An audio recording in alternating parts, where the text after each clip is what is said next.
Echo and Harper Audio present Cold Storage, a novel, by David Koepp, performed by Rupert Friend. Prologue. The world's largest single living organism is Armillaria solidips, better known as the honey fungus.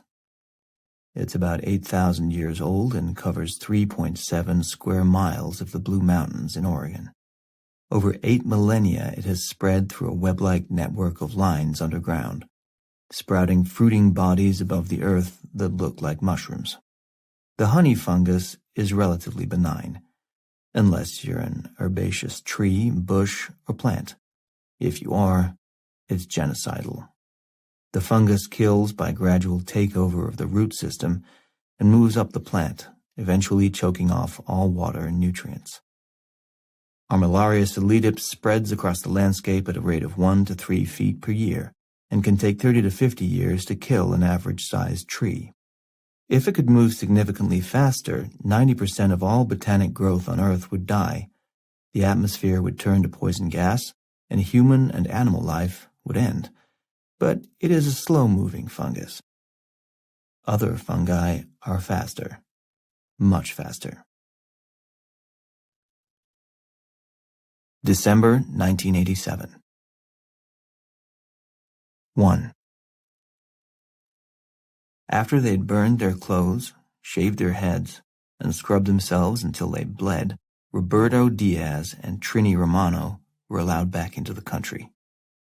Even then, they hadn't felt entirely clean, only that they had done everything they could, and the rest was up to fate. They were in a government-issue sedan now, rattling down I-73 just a few miles from the storage facility at the Atchison mines. They followed close behind the open-air cargo truck in front of them, tight enough that no civilian vehicle could get in between them. Trini was in the front passenger seat of the sedan, her feet up on the dashboard, a posture that always infuriated Roberto, who was behind the wheel. "Because it leaves footprints," he told her for the 100th time. "It's dust," Trini replied, also for the 100th time. "I wipe it right off, look." She made a half-assed attempt to wipe her footprints off the dashboard. "Yeah, but you don't, Trini. You don't wipe it off. You kind of smear it around with your hand, and then I wipe it off when we return it to the pool. Or I forget and I leave it, and somebody else has to do it. I don't like making work for other people." Trini looked at him with her heavy-lidded eyes, the ones that didn't believe half of what they saw. Those eyes and what they could see were the reason she was a lieutenant colonel at 40, but her inability to refrain from commenting on what she saw was the reason she'd go no further. Trini had no filter and no interest in acquiring one. She stared at him for a thoughtful moment, took a long drag off the Newport between her fingers, and blew a cloud of smoke out the side of her mouth. "I accept, Roberto." He looked at her. "Huh?" "Your apology, for back there, that's why you're bitching at me. You bitch at me because you don't know how to say you're sorry, so I'll save you the trouble. I accept your apology." Trini was right, because Trini was always right. Roberto said nothing for a long moment, just stared out at the road ahead. Finally, when he could, he muttered, "Thank you." Trini shrugged. "See, not so bad." "I behave badly." "Almost, but not quite. Seems like pretty small potatoes now." They talked endlessly about what had happened in the 4 days since it had all started, but they were pretty much talked out now, having relived and re-examined every moment from every conceivable angle. Except for this one moment. This one had gone unspoken, but now they were speaking about it, and Roberto didn't want to leave it that way. "I didn't mean with her, I meant the way I talked to you." "I know." Trini put a hand on Roberto's shoulder. "Lighten up." Roberto nodded and stared straight ahead. Lightening up did not come easily to Roberto Diaz.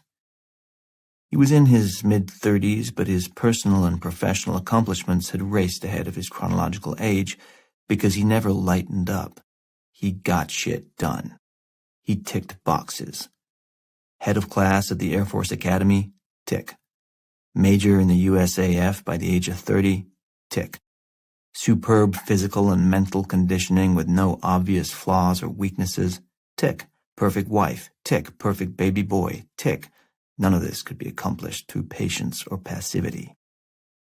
Where am I headed? Where am I headed? Where am I headed? Roberto would ask himself.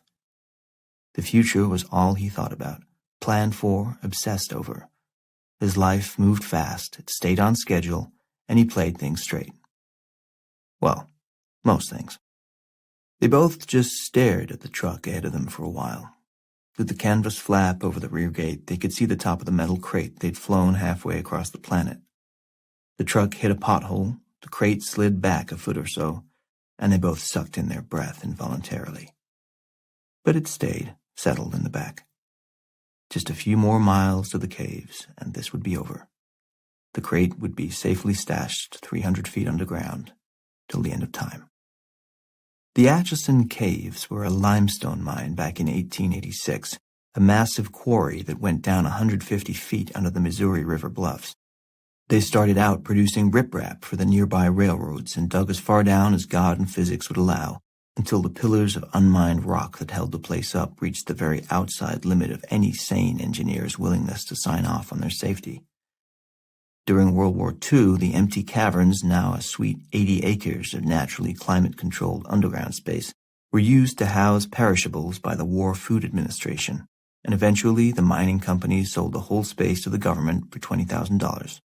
A couple $1 million in renovations later, it had become a highly secured government storage facility used for disaster and continuity of government planning, storing impeccably machined tools in a state of well-oiled readiness, set to ship them anywhere, anytime. Only please God let there be a nuclear war first, so this was worth all the money. It would be worth it today. The call had been a weird one from the first ding. Technically, Trini and Roberto were with DNA, the Defense Nuclear Agency. Later it would become part of DTRA, but that particular government mishmash wouldn't be cobbled together until the Defense Department's official reorganization in 1997. 10 years earlier, they were still DNA, and their brief was simple and clear. Stop everybody else from getting what we have. If you smell a nuclear program, find it and wreck it. If you get a lead on some nightmarish bioweapon, make it go away forever. Expense will not be spared. Questions will not be asked. Two-person teams were preferred to keep things compartmentalized, but there was always backup if you needed it. Trini and Roberto rarely needed it. They'd been to 16 different hotspots in 7 years and had 16 liquid kills to their names. Kills were not literal. It was agency speak for a weapons program that had been neutralized, but there had been casualties along the way. Questions were not asked. 16 missions, but none remotely like this one. The USAF transport had already been warming up at the base when they bounded up the stairs and came on board. There was only one other passenger, and Trini took the seat directly opposite her. Roberto sat across the aisle in a backward seat, also facing the bright-eyed young woman in well-worn safari gear. Trini held a hand out to her, and the young woman took it. Lieutenant Colonel Trini Romano. Dr. Hero Martins. Trini just looked at her, nodding and popping in a piece of Nicorette, taking Hero's measure, unafraid to hold silent eye contact while she sized her up. It was disconcerting. Roberto just gave Hero a half salute. He never enjoyed playing the whole I see right through you game. Major Roberto Diaz. Nice to meet you, Major, Hero said. What kind of doctor are you? Roberto asked. Microbiologist, University of Chicago. I specialize in epidemiological surveillance. Trini was still looking at her. That's your real name, Hero? Hero hid her sigh. It was a question with which she was not unfamiliar after 34 years. Yes, that's my real name. Hero like Superman or hero like in Greek mythology? Roberto asked. She turned her gaze to Roberto. That was a question she didn't hear nearly as much. The latter. My mother was a classics professor. You know the story? Roberto looked up, squinting his left eye and staring into the space just above and to the right of his head, the way he did when he was trying to pull an obscure fact out of his brain's nether regions. He found the nugget of information and dragged it up out of the swamp. She lived in a tower on a river? Hero nodded. The Hellespont. Somebody was in love with her. Leander. Every night he'd swim the river to the tower and make love to her. Hero would light a lamp in the tower so he could see his way to the shore. But he drowned anyway, right? Trini turned and stared at Roberto, her displeasure plain. Roberto was good-looking to an irritating degree. The son of a Mexican father and a California blonde mother, he radiated good health and had a head of hair that would last forever. He also had a smart and funny wife named Annie, whom Trini actually found tolerable, which was saying something. Yet he'd been on this plane all of 30 seconds and was clearly trying to charm this woman. Trini had never picked her partner for a jerk before and hoped he wouldn't turn out to be one now. She watched him, chewing her gum like she was mad at it. But Hero was engaged. She kept on talking to Roberto, ignoring Trini. Aphrodite became jealous of their love. One night she blew out Hero's light, and Leander was lost. When she saw he had drowned, Hero threw herself out of the tower to her death. Roberto took a moment, thought about that. What exactly is the moral there? Try to meet somebody on your side of the river? Hero smiled and shrugged. Don't piss off the gods, I guess. Trini, weary of their banter, glanced back at the pilots and spun a finger in the air. The engines immediately whined and the plane started to move down the runway with a jerk. Subject changed. Hero looked around, concerned. Wait, we're going? Where's the rest of your team? You're looking at us, Trini said. Are you sure? This might not be something we can handle on our own. Roberto conveyed Trini's confidence, but without the edge. Why don't you tell us what it is, he said to Hero, and we'll let you know if we think we can handle it. They told you nothing? She asked. They told us we're going to Australia, Trini said, and that you'd know the rest. Hero turned and looked out the window, watching as the plane left the earth. No turning back now. She shook her head. I will never understand the Army. Me neither, Roberto said. We're in the Air Force, seconded to the Defense Nuclear Agency. This isn't nuclear. Trini frowned. They sent you, so I assume they suspect a bioweapon. No? Then what is it? Hero thought about that for a second. Good question. She opened the file on the table in front of her and started talking. 6 hours later, she stopped. What Roberto knew about Western Australia could fit into a very small book. More of a flyer, really, 1 page, and with large type. Hero told them they were going to a remote township called Kirakura Community, in the middle of the Gibson Desert, about 1,200 kilometers east of Port Hedland. It had been established a decade earlier as a Pintupi outstation, part of the Australian government's ongoing attempts to allow and encourage Aboriginal groups to move back to their traditional ancestral lands. They'd been mistreated and cleared out of those same territories for decades, most recently in the 1960s as a result of the Blue Streak missile tests. You can't very well be living on land that we want to blow up. It's unhealthy. But by the mid-70s, the tests were over, political sensitivities were on the rise, and so the last of the Pintupi had been trucked back to Kirakura, which wasn't even the middle of nowhere, but more like a few hundred miles outside the very outer rim of nowhere. But there they lived, all 26 Pintupi, as peaceful and happy as human beings can be in a stifling desert without power, telephone lines, or any connection to modern society. They rather liked being cut off, in fact, and the elders in particular were pleased with their return to their ancestral lands. And then the sky fell. Not all of it, Hero explained, just a chunk. What was it? Roberto asked. He'd been holding eye contact with her throughout the brief history so far, and don't think for a second Trini didn't notice. In fact, she was glaring at Roberto, as if psychically willing him to stop. Skylab. Now Trini turned her head and looked at Hero. This was in 79? Yes. I thought that fell into the Indian Ocean. Hero nodded. Most of it did. The few pieces that hit land fell just outside a town called Esperance, also in Western Australia. Close to Kirakura? Roberto asked. Nothing is close to Kirakura.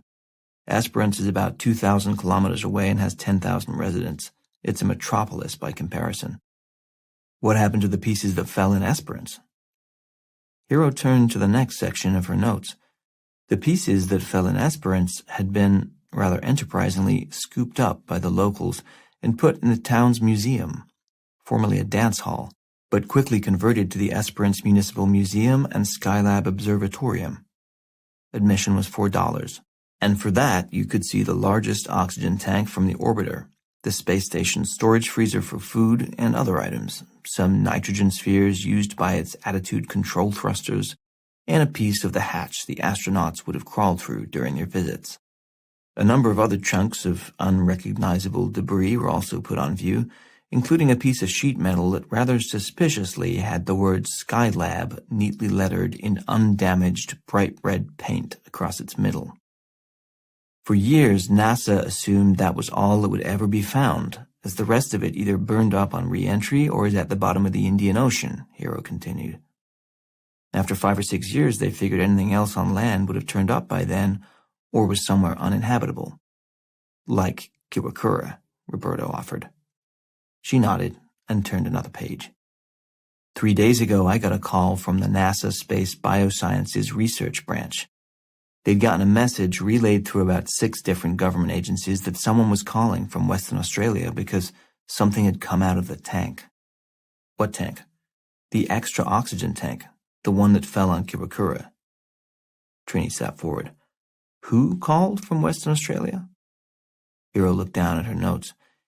He identified himself as Enos Namatjira. He said he lived in Kirakura and his uncle had found the tank in the dirt 5 or 6 years earlier. Uncle had heard about the spaceship that crashed, so he moved it in front of his house and kept it there as a souvenir. But now there was something wrong with it, and he was getting sick. Quickly. Roberto frowned, trying to piece it together. How did this guy know what number to call? He didn't. He started with the White House. And it got through to NASA? Trini was incredulous. Such efficiency was unheard of. It took him 17 calls, and he had to drive 30 miles to get to the phone every time, but yes, he finally got through to NASA. He was determined, Roberto said. He was, because by that time people were dying.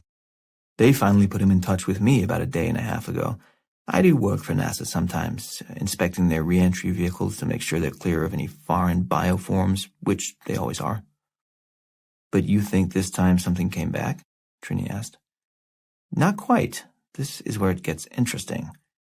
Roberto leaned forward. I think it's pretty interesting already. Hiro smiled at him. Trini tried not to roll her eyes. Hiro continued. The tank was sealed, and I highly doubt that it could bring anything back from space that it wasn't sent up with. I went through all the Skylab files, and on the last resupply it seems this particular oxygen tank had been sent up not for O2 circulation, but solely for attachment to one of the outer pod arms. There was a fungal organism inside the tank, a sort of cousin of Ophiocordyceps unilateralis.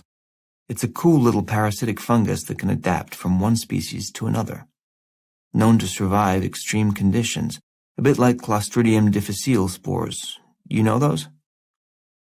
They looked at her blankly. Knowledge of Clostridium difficile was not a requirement in their line of work. Well, they're pernicious. They can survive anywhere. Inside a volcano, bottom of the sea, out of space. They just looked at her, taking her word for it. She went on. Anyway, the sample in the tank was part of a research project. The fungus had some peculiar growth properties, and they wanted to see how it was affected by conditions in space. Remember, it was the 70s. Orbital space stations were going to be the next big thing, so they needed to develop effective antifungal medications for the millions of people who were going to go live up there. But they never got the chance. Because Skylab crashed. Right. So, after 5 or 6 years sitting outside in front of Enos Namatjira's uncle's house, the tank started to rust. Uncle wanted to spruce it up a little bit, make it shiny and new again. Maybe people would pay to come see it.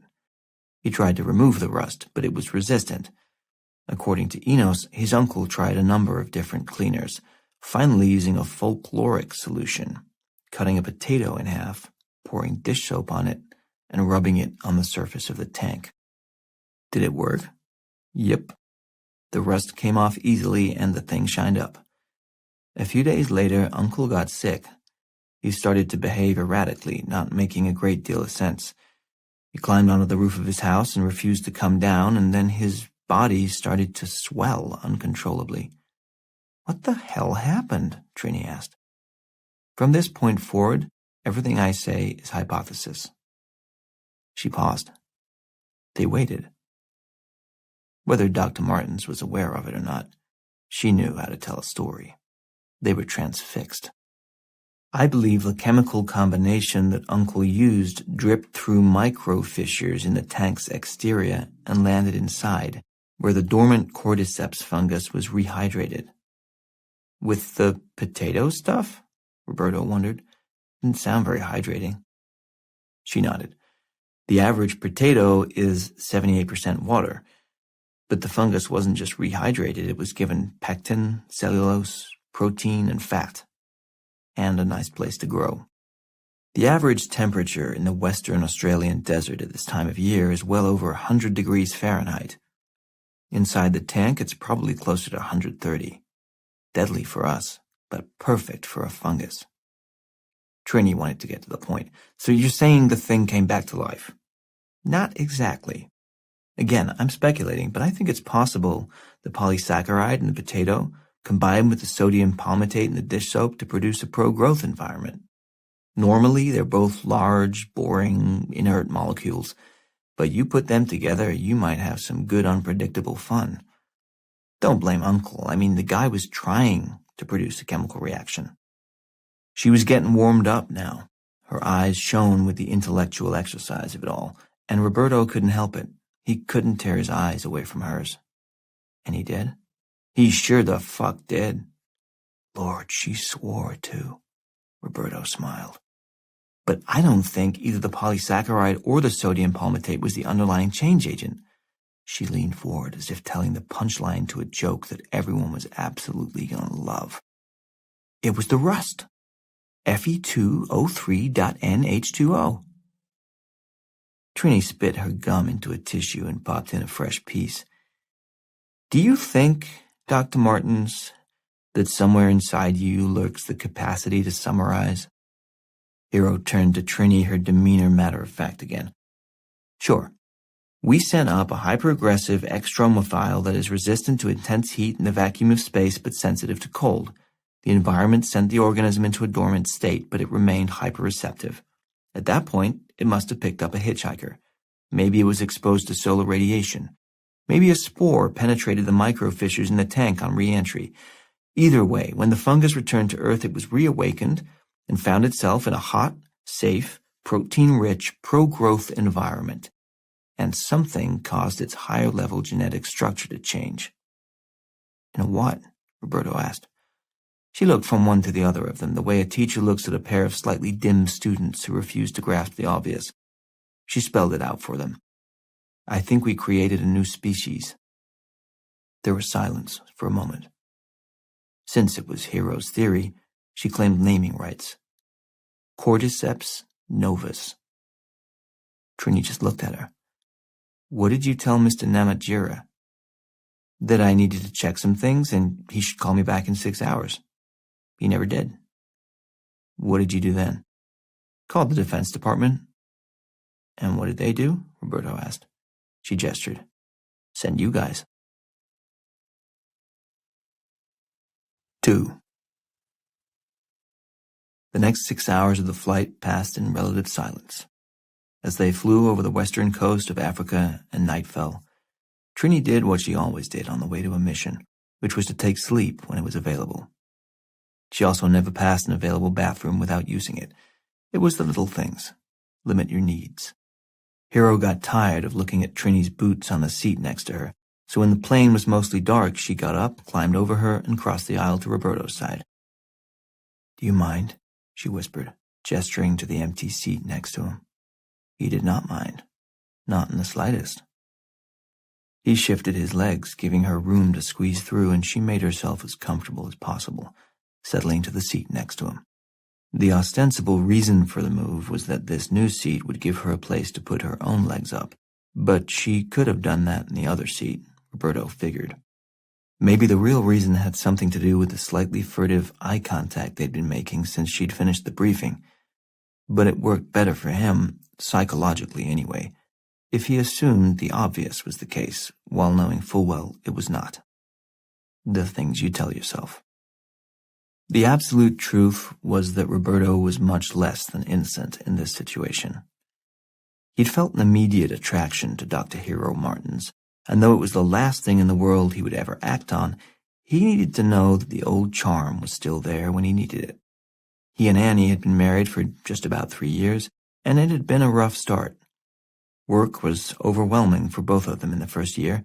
Annie had gotten pregnant much sooner than they intended, and the pregnancy was a difficult one, forcing her to stay in bed for the last 4 or 5 months of it. That's hard enough for anybody, but Annie had been a perpetual motion machine. She was a journalist and accustomed to life on the road. Home confinement felt like a punishment. Then the baby came, and it was, a baby. That was pretty much it for their easy years. Where were the just us years? Where was the blissful early marriage time when we enjoyed our youth and beauty and freedom and each other? And where, as long as we're talking, was the sex, for God's sake? Roberto hated being this particular cliché, the married dude who laments the post-baby sex life wipeout, but still, he was a human male in the prime of his life. It was difficult at this point for him to picture himself and Annie making it to their emeritus years together. Not at this rate. But he loved her, and he didn't want to cheat. So he flirted. He'd never really been good at it when it counted, but something about not wanting it to lead anywhere made it easier. Roberto surprised himself with the ease with which he could talk to attractive women at this point in life, and how positively they responded to him. A stable and unattainable man with a job in his mid-30s was a lot different from a 24-year-old grunt with a hard-on and a tongue tied in knots. It played neatly into Hero's own predilections and preference. Since the end of her overlong, overly tortured post-college relationship with Max, a man-child doctoral student more or less her own age, she'd had a thing about married men. Not a thing for married men. That would suggest a certain amoral craving, doing a thing because it was bad, not doing it in spite of it being bad. No, Hero had a thing about married men, i.e. a personal rule or guideline based on all the obvious advantages, which she had laid out in a notebook one day during an exceptionally dull class on laser micromachining. The advantages were, in order of importance: 1. They tended toward the adult in demeanor, having embraced life's changes by showing a willingness to marry and some concept of shared existence, which by definition involved compromise and other directed thinking. 2.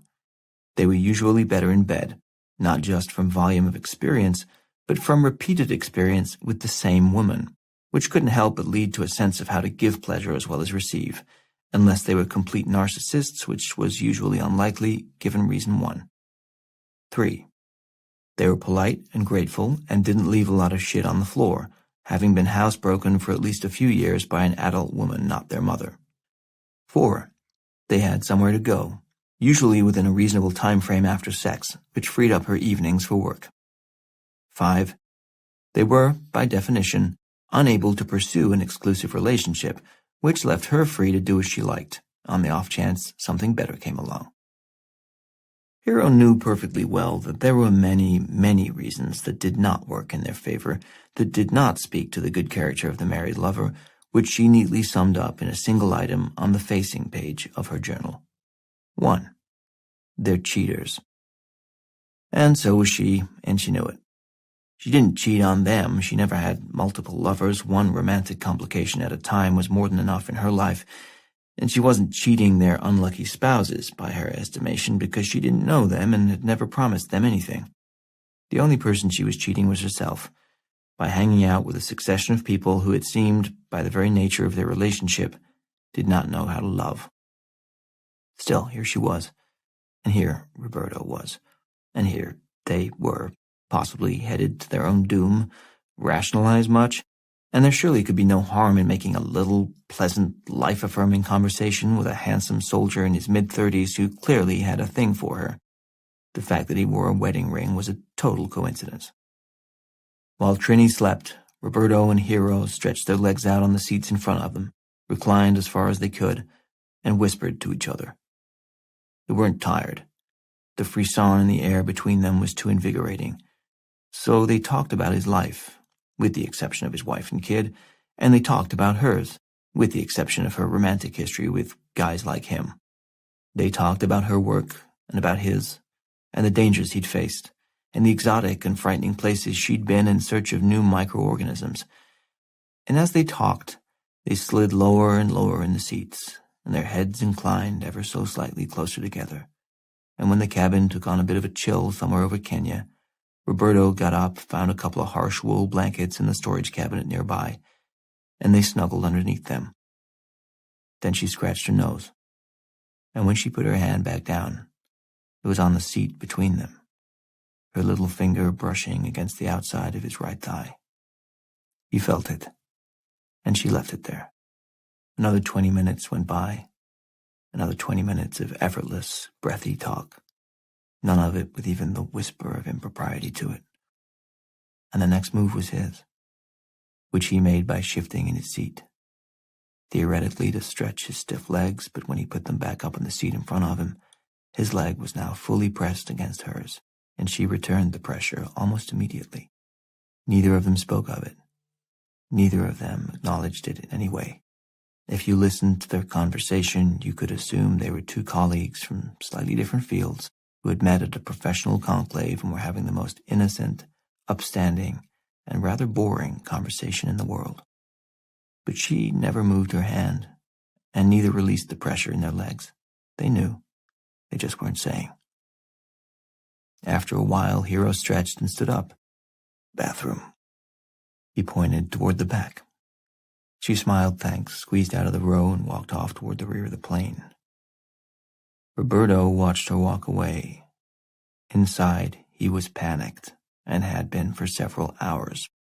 He couldn't quite believe what was happening.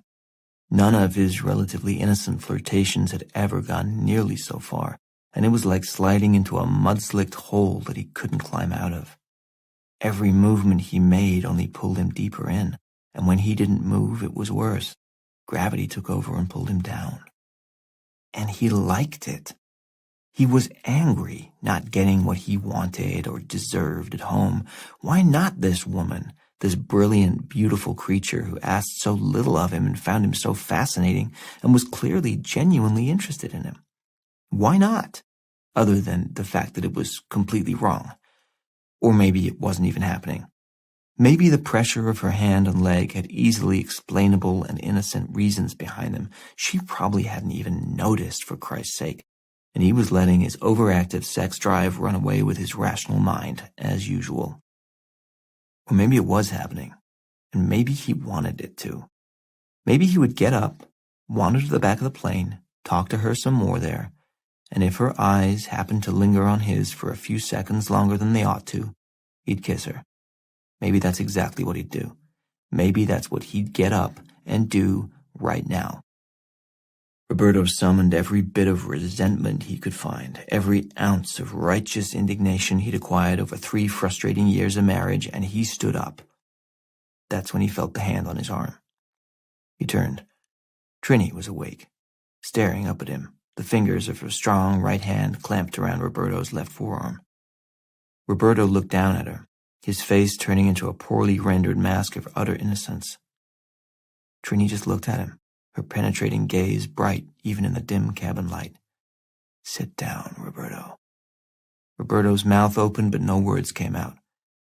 He wasn't a very good liar, even worse at wholesale invention, and rather than stammer out something stupid, he just closed his mouth again and shrugged an "I don't know what you're talking about" shrug. "Sit down." Roberto did. Trini leaned over and put a hand on the back of his neck. "That ain't you, kid." Roberto felt a hot flush rise in his cheeks, anger, embarrassment, and thwarted desire sending any spare blood to his face on the double. Stay out of it.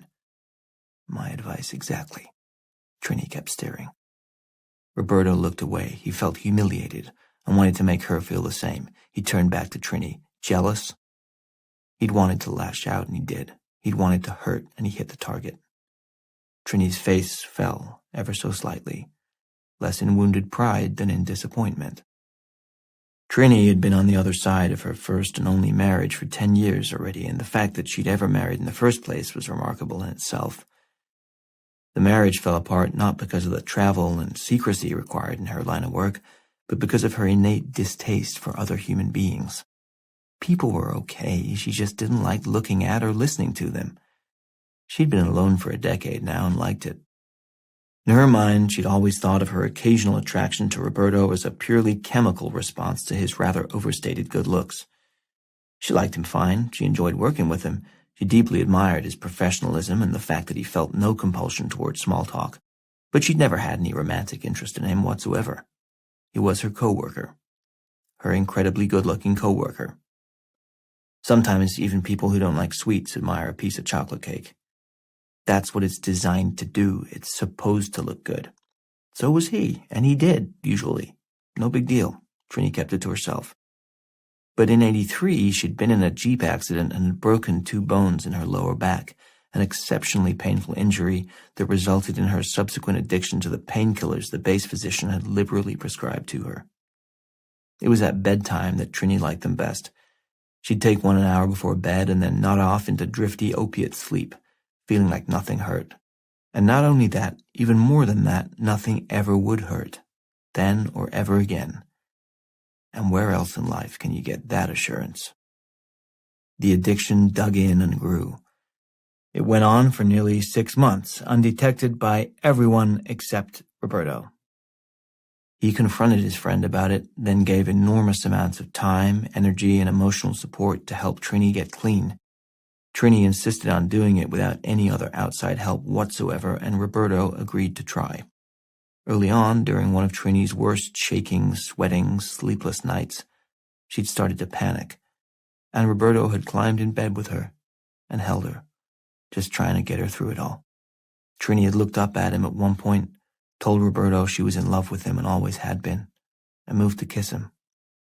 Roberto deflected, told his friend to shut up and go to sleep, and Trini did. They slept that way all night, and nothing happened. Roberto never told Annie about it, and in fact he and Trini had never spoken of it again themselves. Until now, when Roberto wanted to hurt her, which he had. From the other end of the plane, the bathroom door closed with a soft click. Hero came out and headed back to her seat. Trini turned the other way and slouched down to go back to sleep. Roberto moved to the window, shoved a pillow up against it, pulled the blanket up to his chin, and pretended to be out like a light when Hero got back. In this way, the 3 of them flew on to Australia, carrying considerably more baggage than they'd left with. 3. The biohazard suits were uncomfortable as hell, and the worst part, in Trini's opinion, was that there was nowhere to put a gun. She waved her Sig Sauer P320 around in the air near her hip, flapping her lips inaudibly behind the glass of her facepiece. Hero just looked at her, still puzzled by these soldiers and their inexperience with the very sort of event they'd been sent to investigate. She tapped the buttons on the side of the helmet, and her voice crackled in Trini's headset. "Use the radio, please." Trini fumbled on the side of her head until she found the right button and pressed it. "Doesn't this goddamn thing have a pocket?" Outside Kiwakura, they had changed into Level A hazmat suits, which were fully encapsulating chemical entry suits with self-contained breathing apparatuses. They also wore steel-toed boots with shafts on the outside of the suit and specially selected chemical-resistant gloves.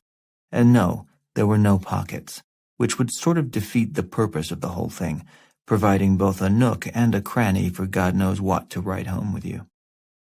Hero decided a simple no would suffice to answer Trini's grumpy question. Trini had sucked down 3 cigarettes in quick succession after they'd landed. She'd been on Nicorette and the new nicotine patch for the entire flight, and she was wound tighter than the inside of a golf ball. Best to keep one's distance, Hero decided. Roberto turned and looked behind them, at the vast expanse of desert they had just crossed. Their jeep had kicked up a massive fantail of dust, and the prevailing winds were blowing their way, which meant a few 100 kilometers worth of sediment was airborne and swirling toward them. "Better get started while we can still see," he said. They turned and started the walk into town. They'd parked half a mile away, and the going was slow in the suits, but they could see the structures that dotted the horizon from here. Kirakura was a collection of one-story buildings, a dozen at the most, unpainted, a patchwork of colors coming from the cast-off wood and scrap particle board that had been given to the residents by the Resettlement Commission. As far as planned communities went, it didn't show much planning. Just a main street, structures on either side of it, and a few outbuildings that had been thrown up later, possibly by latecomers who preferred a bit of space between themselves and their neighbors. The first odd thing they saw, about 50 yards outside of town, was a suitcase. It sat in the middle of the road, packed and closed and waiting patiently, as if expecting a ride to the airport. There was no one and nothing else around it. They looked at one another, then went to it. They stood around the suitcase, staring at it as if expecting it to reveal its history and intentions. It did not. Trini moved on, holding the gun in front of her. They reached the first building, and as they came around the front of it, they saw this one had only 3 walls, not 4, built that way on purpose for maximum airflow in the intensely arid environment. They paused and looked inside, the way you look into a dollhouse. There were cutaway areas, a kitchen, a bedroom, a bathroom, that room had a door, and another tiny bedroom at the far end of the structure. In the kitchen there was food on the table, buzzing with flies, but there were no people. Roberto looked around. Where is everybody? That was the question. Trini backed away into the street again, turning in cautious semicircles, scanning the place. Cars are still here. They followed her gaze. There were cars, all right, just about one per driveway, a jeep or motorcycle or pickup or old sedan. However the residents had managed to get where they were going, they hadn't driven. They continued on, past what might have been a playground, more or less in the center of town. An old metal swing creaked on its chain, blowing in the wind that now swept the desert sand and dust into town ahead of it. Roberto turned and squinted into the coming clouds. The sand ticked against the glass of his faceplate, and it was hard not to blink, though of course he didn't need to. Another 30 yards and they reached the other side of town. The front door to the biggest house was ajar, and Trini pushed it open the rest of the way, using the barrel of the 6-hour. Roberto gestured to Hero to wait on the porch, and he and Trini stepped inside, one after the other, in a practiced maneuver. Hero waited in front, watching their movements through the open door and the dirty front window. They searched the place, room by room, Trini always in the lead, gun in hand. Roberto was the more thorough, and perhaps the more cautious of the two, moving carefully and steadily and never facing in the same direction for too long. Hero admired the grace and ease with which he moved, even in the cumbersome suit. But she also knew there was nothing to fear in there. Everything about Kirakura so far suggested a ghost town. She was sure of their result before Trini came out a few minutes later and announced it. 14 houses, 12 vehicles, 0 residents. Roberto put his hands on his hips, relaxing his guard a bit. What the actual fuck? That was when Hero saw what they'd come for. There, at the far end of town, in front of one of the best kept of the very modest houses, was a silver metal tank, its finish recently polished to a bright and reflective shine. I don't think that's from here. They walked toward the tank, wary. The wind swirled harder, and the dust in the air billowed around the houses, rearing up in columns in front of them before dust-deviling back to the ground in a corkscrew and moving on. It was getting hard to see. Stop here. Hero held a hand out when they were still 10 feet from the tank. She scanned the ground around them as best she could in the billowing sand, then continued on, searching the ground carefully before she placed each step. Walk in my footsteps. They did, following her in single file, careful to place their feet directly into her boot prints as they went. Hero reached the tank and squatted down. She saw the fungal covering immediately, but only because of her practiced eye. An untrained observer wouldn't have perceived anything more than a greenish patch on the rounded surface of the tank, a bit like oxidized copper. The tank wasn't in pristine condition anyway. It had made an uncontrolled re-entry into Earth's atmosphere, after all. That's going to put a few dents in anything. But to Hero, the unremarkable greenish patch read like a semaphore. Trini looked around them, still with her gun at the ready just in case. She took a few steps toward the house, watching where she walked. She stopped, studying the building, which wasn't very different from the other ones. But there was one thing she noticed. The car. An old Dodge Dart, it was parked at an odd angle to the house, its hood pushed almost right up against a porch pillar. The porch had a low-slung, corrugated roof that bent down at an angle, and from where the car was parked, it wasn't a very big step up from the hood to the roof. Trini looked up, thinking. Back at the silver tank, Hero bent down, pulling her sample case around in front of her. She clicked it open, snapped out a 20 times magnifying lens, and squeezed it to activate the LED lights around the edge of the beveled glass. Through the lens, she got a closer look at the fungus. It was alive, all right, and florid, visibly seething even at this magnification. She leaned as close as she dared, looking for active fragmentation. There was movement there, and she wished like hell she had a more powerful magnifier, but 20 power was the most the field kit carried, which meant she had to get closer still. She looked back over her shoulder at Roberto. Slide your hand through the loop in the suit between my shoulder blades. Roberto looked down. There was a tight vertical flap of fabric sewn into the back of the suit, a handle of sorts, with just enough space to get his fingers through. He did as she asked. Now hold on tight, she said. I'll pull against you, but don't let me go. If I start to fall, give me a hard pull back. Don't be shy about it. Don't let me touch it. You got it. He held on tight. Hero braced her feet just short of the tank, about a foot away from it, and leaned forward, putting the magnifying glass and her mask as close to the surface of the middle of the tank as she possibly could. Roberto hadn't expected her to have quite as much confidence in him as she apparently did, and he swayed a little as she let her weight fall forward. But he was strong and recovered quickly, resetting his feet and holding her steady. The faceplate of Hero's helmet moved to within 3 inches of the surface of the tank. She switched the lens to max magnification and close focus and flicked the LEDs to their brightest setting. She gasped. Through the lens, even at this minimal magnification, she could clearly see fruiting bodies sprouting off the mycelium, stalks with a capsule at the top swelling at their seams with ready-to-spread spores. The mycelium's growth was so fast it was visible. Jesus Christ.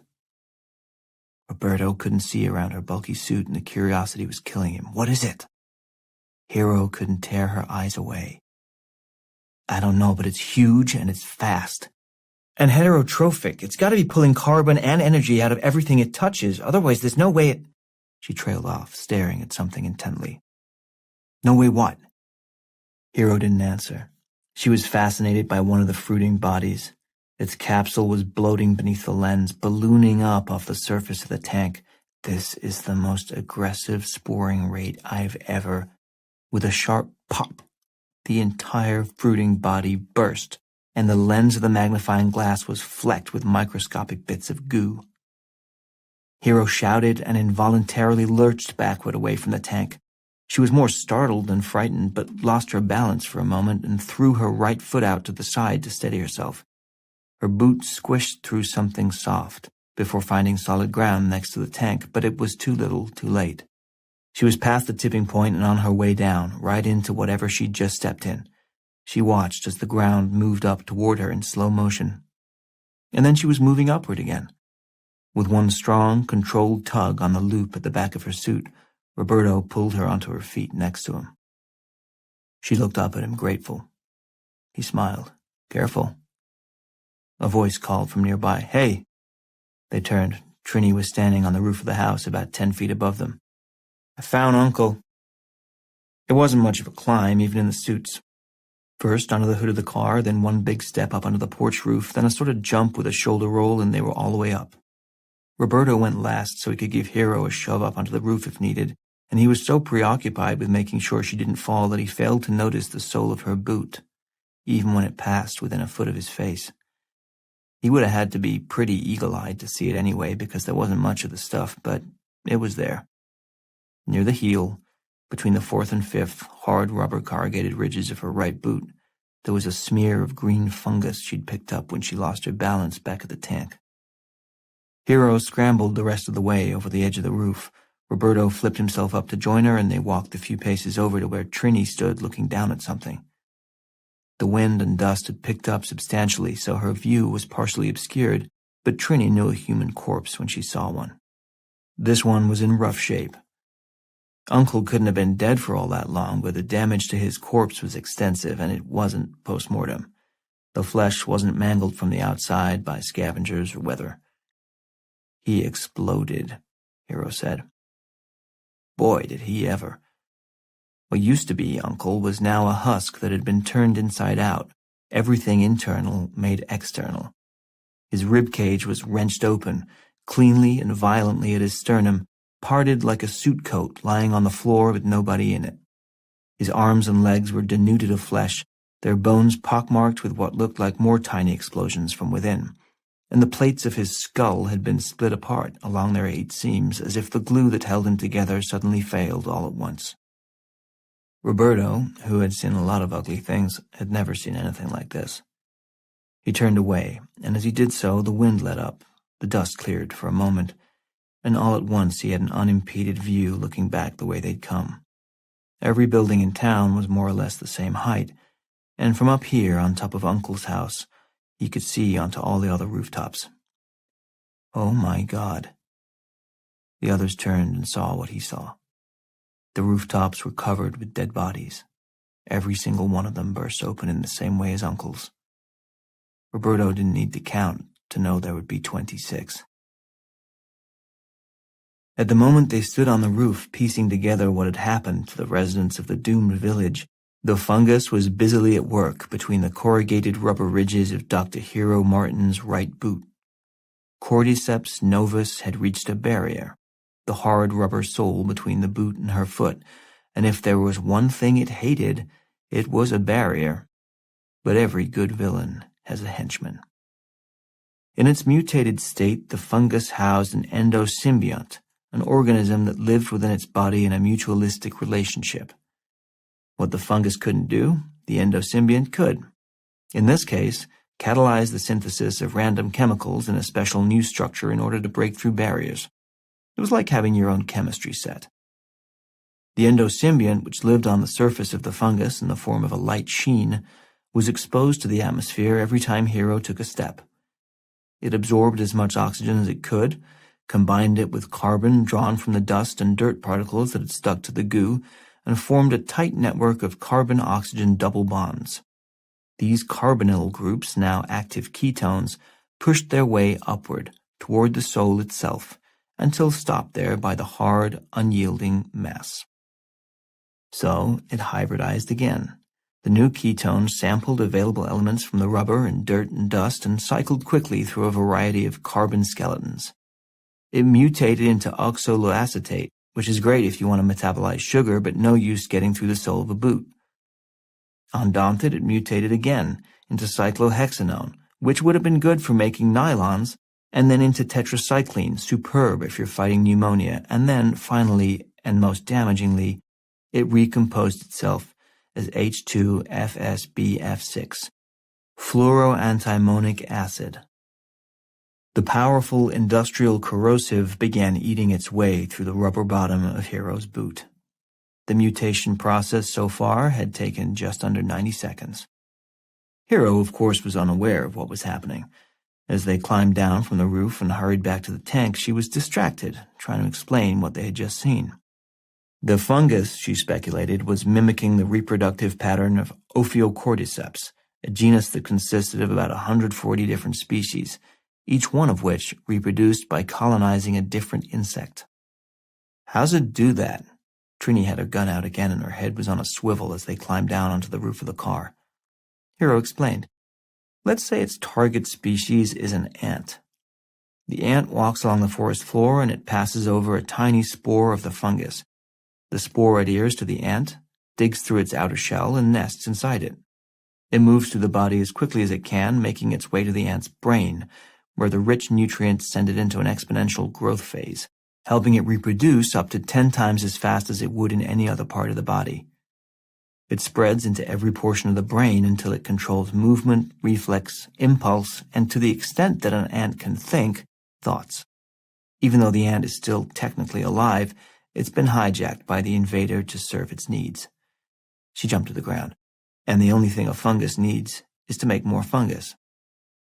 Roberto looked around, understanding the town better now. Or the people, anyway. Jesus, the people. All of them. Hero walked quickly to the tank and knelt down beside it, flipping open her sample case again. The ant stops acting for itself. All it knows is it has to move. Up. It climbs the nearest stalk of grass, clamps its jaws down as hard as it can, and waits. For what? Trini asked. Until the fungus overfills the body cavity and it explodes. Roberto looked up at the roofs of the houses and shivered.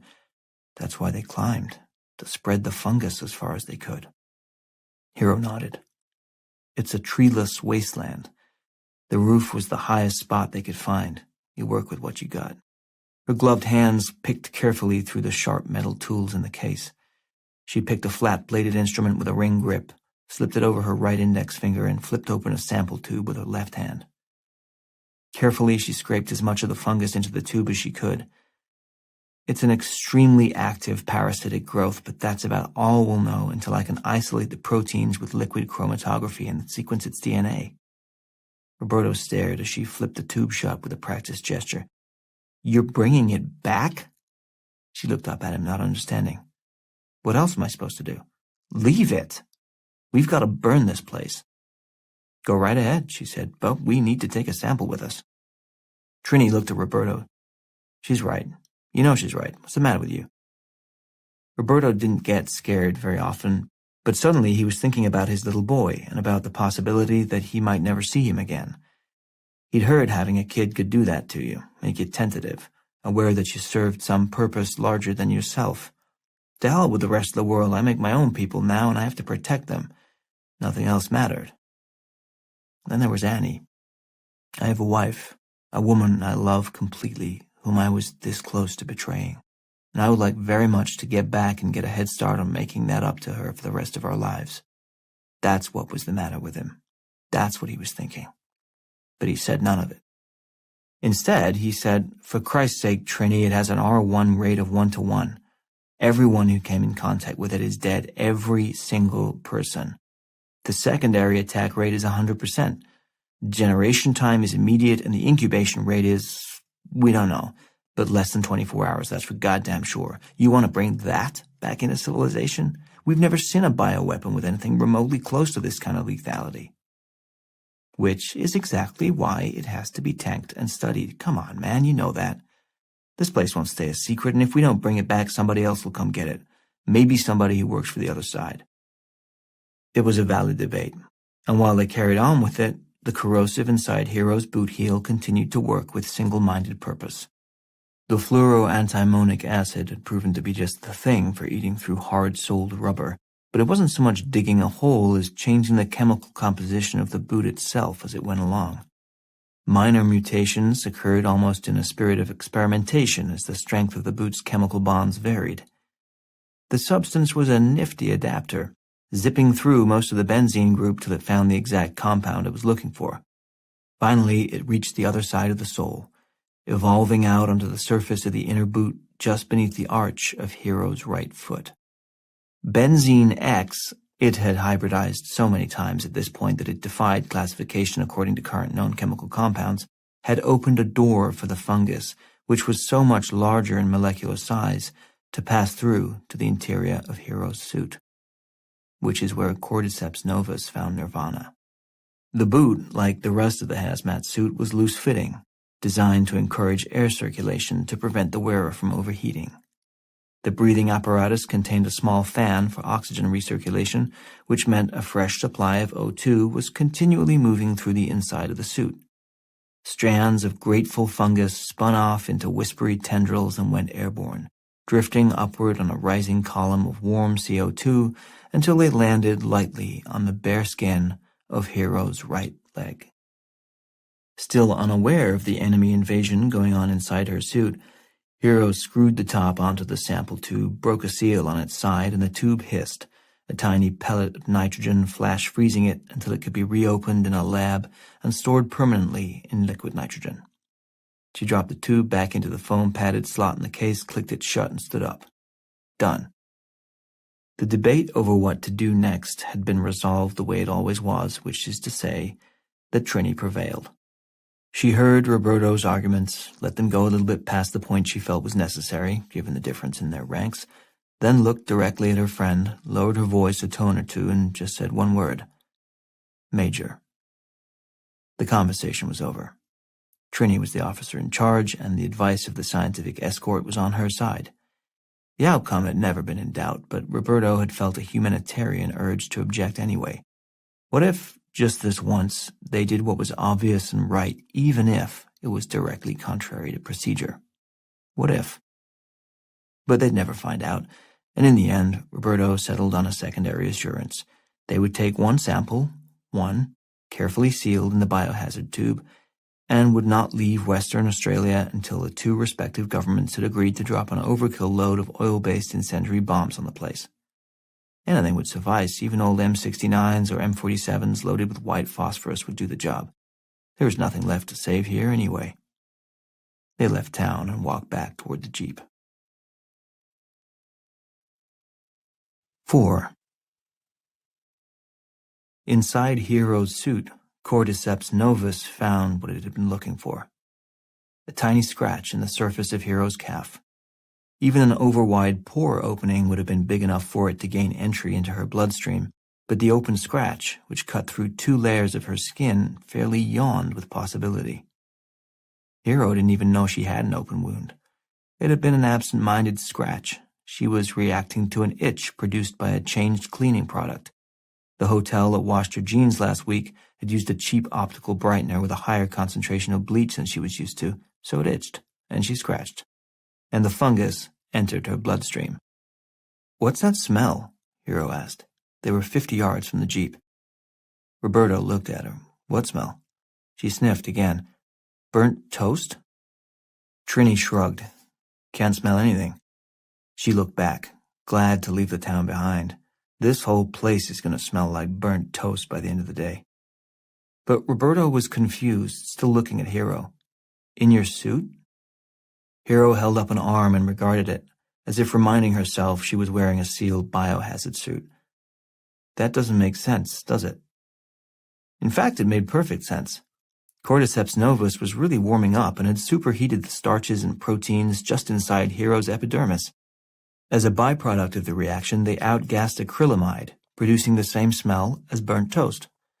It was generating heat as well, and the sudden rise in temperature on Hero's skin would surely bother her soon.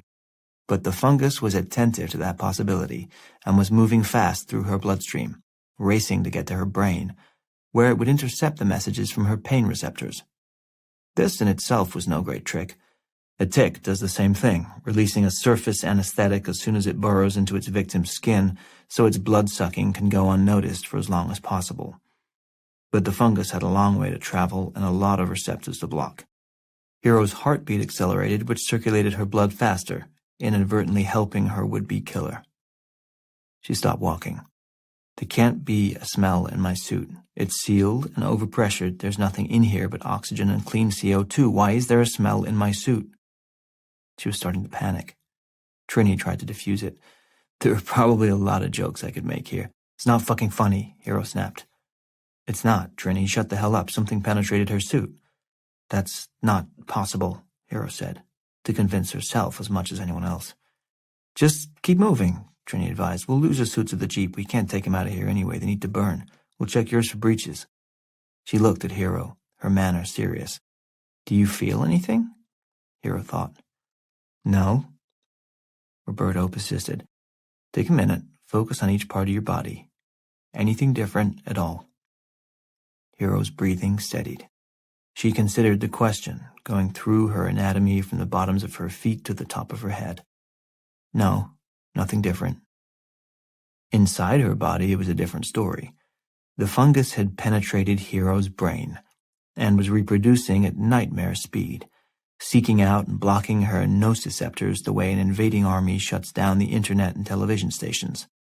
There was a red alert blaring in Hero's brain, flags were waving, alarm bells ringing, but the ends of her sensory neurons' axons had been taken over and blocked from responding to damaging stimuli.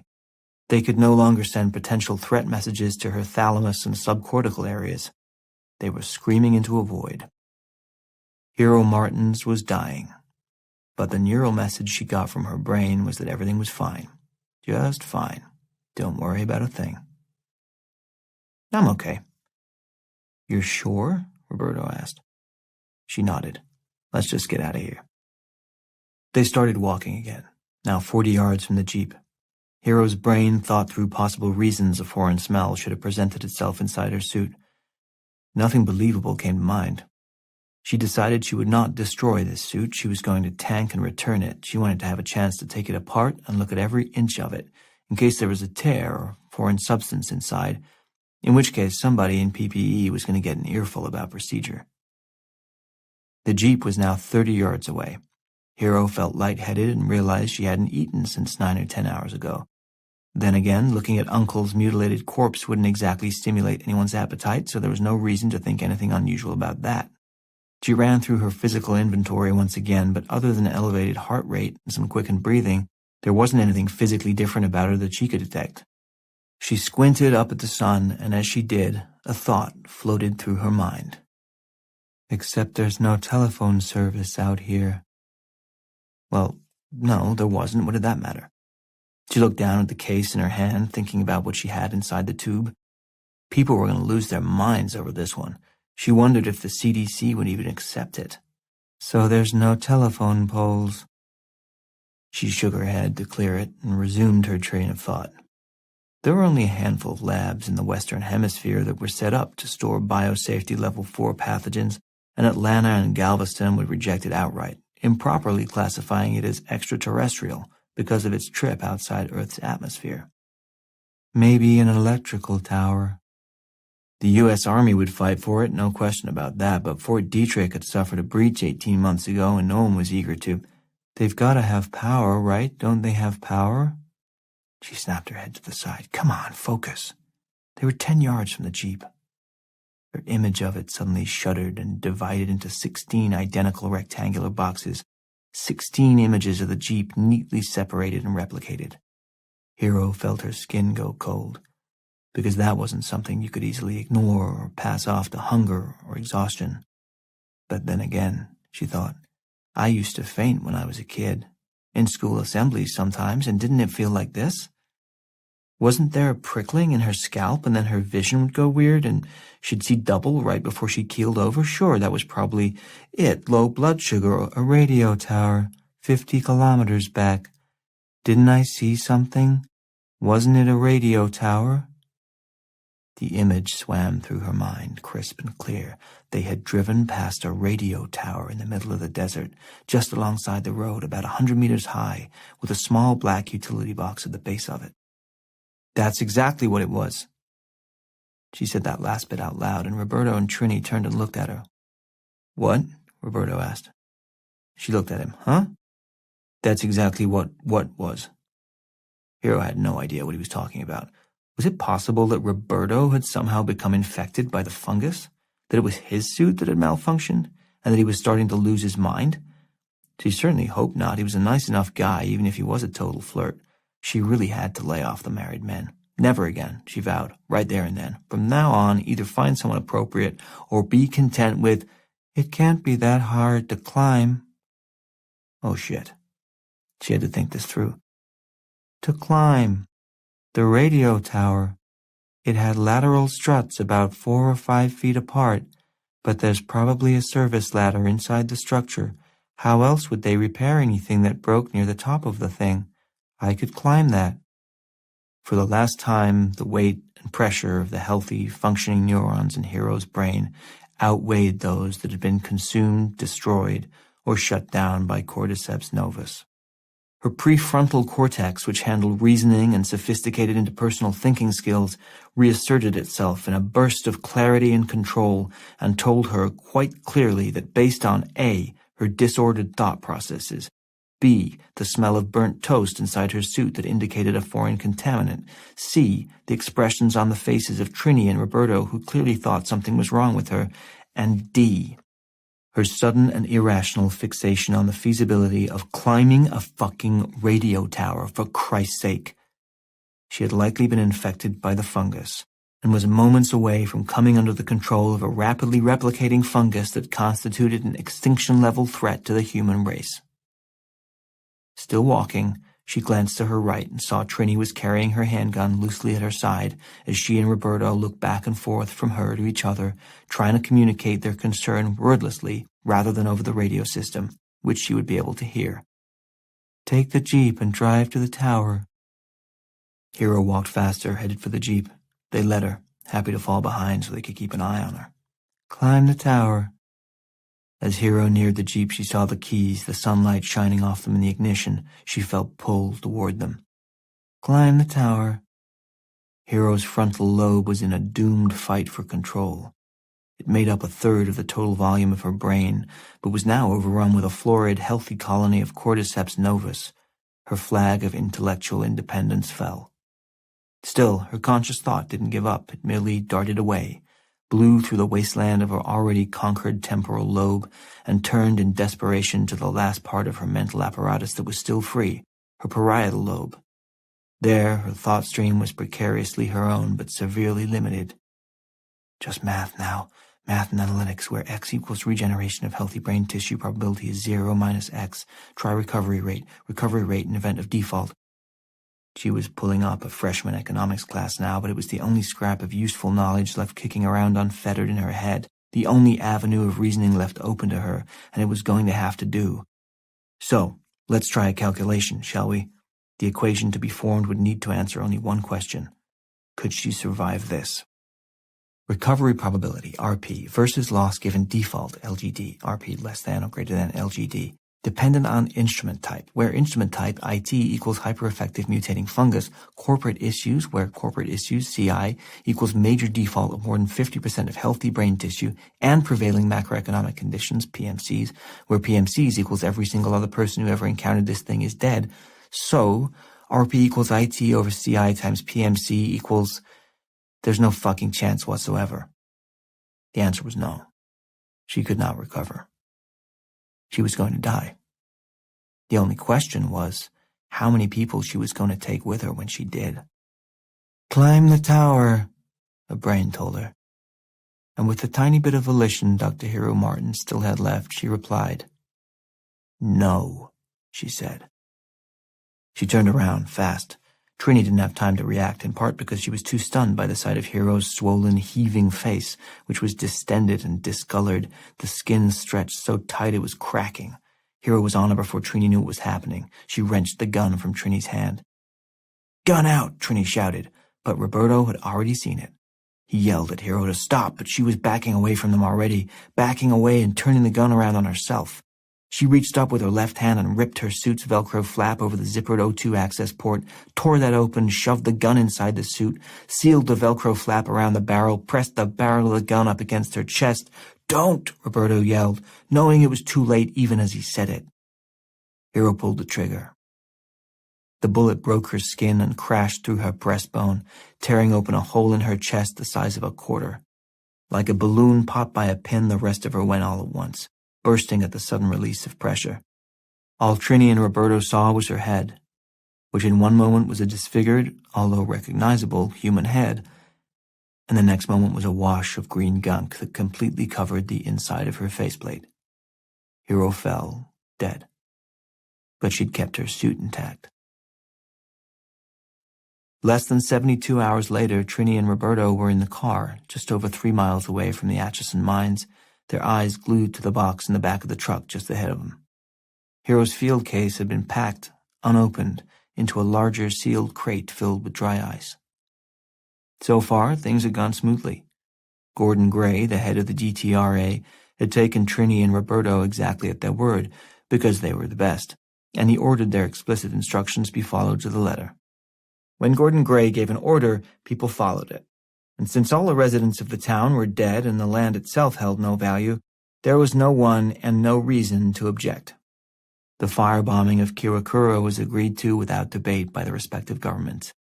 The unlucky place burned, and with it every molecule of Cordyceps novus except for the sample in Hero's biotube. The question of what to do with the tube was tougher to answer.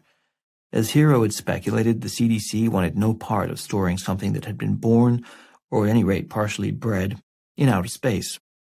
Though the Defense Department was willing, its only suitable facility was Fort Detrick, which was out of the question.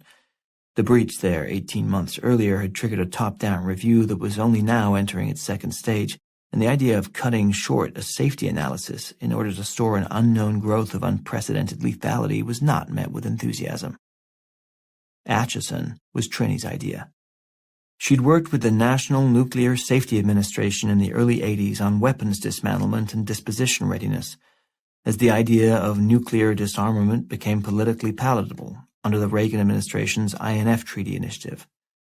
Sublevel 4 of the Atchison mine facility had been conceived and dug out as an alternative to the Pantex plant and the Y-12 National Security Complex, disposal centers that were at capacity already, dealing with outmoded fission devices from the late 40s and early 50s.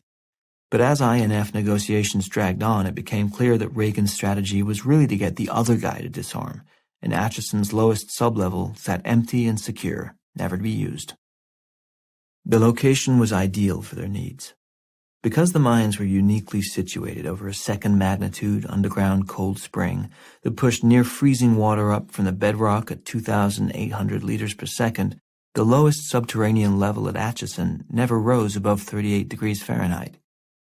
Even in the unlikely event of an extended power outage, the temperature at which the fungus would be stored was guaranteed to remain stable, keeping it in a perpetual low or no-growth environment even if it somehow broke free of its containment tube.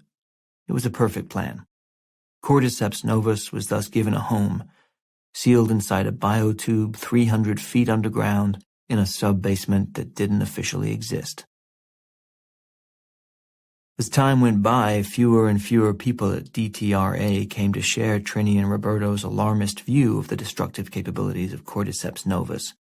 How could they? They hadn't seen it. There were no photographic records. The remote town had been incinerated, and the only remaining sample of the fungus was locked away, out of sight and out of mind. People forgot. People moved on. 16 years later, in 2003, the DTRA decided the mine complex was a Cold War relic that could be dispensed with. The place was cleared out, cleaned up, given a coat of paint, and sold to smart warehousing for private use. The self-storage giant threw up some drywall, bought 650 locking overhead garage doors from Horman, and opened it up to the public. 15,000 boxes of useless crap were thus given a clean, dry, and permanent underground home. That 30-year-old drum kit that you never played could now survive a nuclear war. The storage plan for Cordyceps novus was a perfect one, unless, that is, Gordon Gray took early retirement, and his successor decided sublevel 4 was better off sealed up and forgotten. And the temperature of the planet rose. But how likely was any of that? March 2019. 5. Your Honor, I get it. I mean, you're looking at a man who gets it. T-Cake hadn't prepared anything, but for him, words came whether he wanted them to or not. So even though he knew he wasn't the best person to speak in his own defense at his sentencing hearing, he figured he was the most qualified to wing it. Okay, so the last time we met here in Your Honor's courtroom a few years ago, you made a great suggestion. Hey, you said, what if instead of me sending you to Ellsworth, you joined the military instead? That was a great idea. Thank you for that, and I totally took Your Honor up on that one. 2 years in the Navy, submarine corps, and let me tell you, that pressure testing is no picnic. Great experience for me, though. Honorable discharge. The judge looked down at the sentencing report on the bench in front of him. Says here, general discharge, honorable conditions. Right, yeah, exactly. So similar thing there. The public defender assigned to T-Cake gave him a look that said, you are not helping. But T-Cake pressed on. Point is, I got it then, and I get it now. victim of being in the wrong place at the wrong time. I mean, I know that's not going to cut it with you, but there are, like, super mitigating circumstances here. I get talked into stuff. That's my problem. But my personal feeling is I should never have to do time for this. Not for basically sitting in a car, basically. I mean, it's no way to treat a veteran, for starters, but you probably took one look at me and were like, you again. And I get that. I do. Are you finished? Yeah, I'm going to wrap up. Long story short, if you have a buddy who goes by Hazy Davy, and if he ever asks you to stay with the car while he runs in to do this one quick thing, super quick, and you already know your name is sort of mud in Pottawatomie County, Kansas, you should for sure remember a previous commitment. That's all I'm saying. He started to sit down, then stood up again. Sorry, one more thing, real quick. I also been sick with the modern disease known as white privilege, for which I'm very sorry. Although that one's kind of not on me, I gotta say. I can't help I'm white. Anyway, thank you. Tea-Cake sat down abruptly and didn't dare glance at his lawyer. He could read a room. The judge put on his glasses, picked up the sentencing report, and said 6 words. Thank you, Mr. Meacham, 19 months. By the time he got out of prison, Tea-Cake's post-high school resume had exactly 2 things on it, a mediocre service record and his stint in Ellsworth Correctional. So the job at Atchison Storage was the best thing that could possibly happen to him, even at $8.35 an hour. Corporate didn't like a lot of employees to chase around, look after, so everybody did 12-hour shifts, 6 to 6, 4 days a week. Tea-Cake was the new man and got nights, Thursday through Sunday. Truth is, he didn't much like the few friends he still had around here, and he wasn't looking to make any new ones unless maybe one of them was her, so saying he'd take the social graveyard shift was no big deal. It might have been the reason he got the job. That and the fact that he had all his teeth, which meant he was reasonably clean. Around here, a full, toothy smile was the only character reference you needed to sit at a reception desk and look after 650 locked underground storage units in the middle of the night. It was not, as they say, the science of rocketry. Tea-Cake always tried to get to work early on Thursdays because he knew Griffin liked to get a jump on his weekend buzz and would beat ass out of there a few minutes before his shift was over. Griffin knew he could bail early because he could count on how badly Tea-Cake needed the job, and for nothing to go wrong.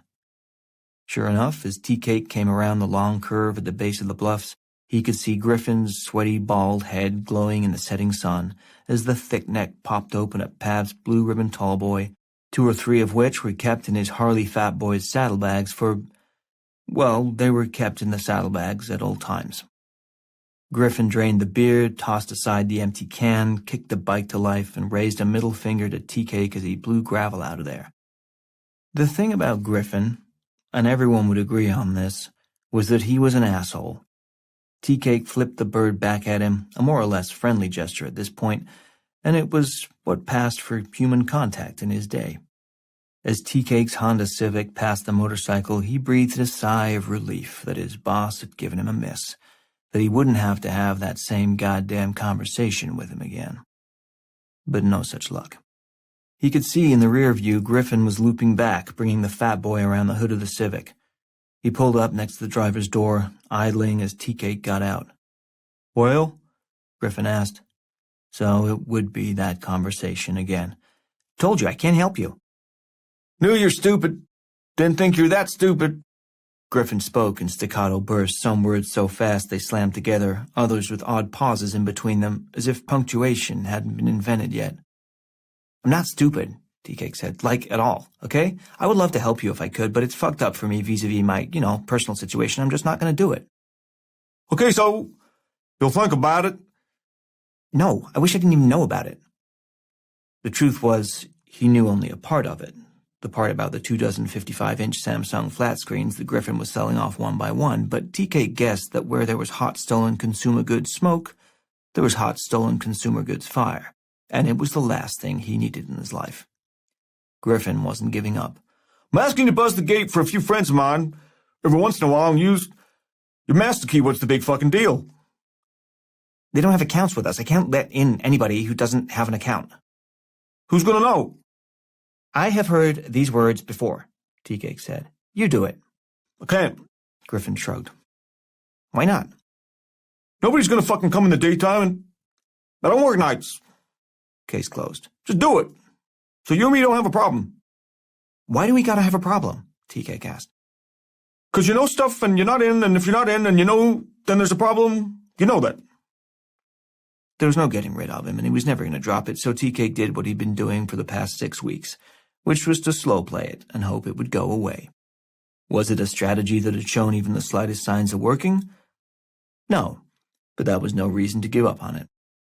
Yeah, well, I don't know about this thing or these things, TK said, or what have you. I mean, just whatever, right? Okay? There was no imaginable way a person could have made it any vaguer than that, not without a law degree and decades of experience testifying before Congress. TK hoped it would do. He turned and walked toward the building. Griffin revved the bike and pulled his goggles down. He shouted something at TK as he dropped the bike in gear, just 2 words. But here's where Griffin's essential nature as an asshole came in again. He'd hooked up a non-compliant straight-pipe exhaust on his bike to make it extra loud and annoying to the rest of the world, so there was really no shot at all that his words would be understood over it. To TK, it sounded like he yelled, "Monday's bleeding!"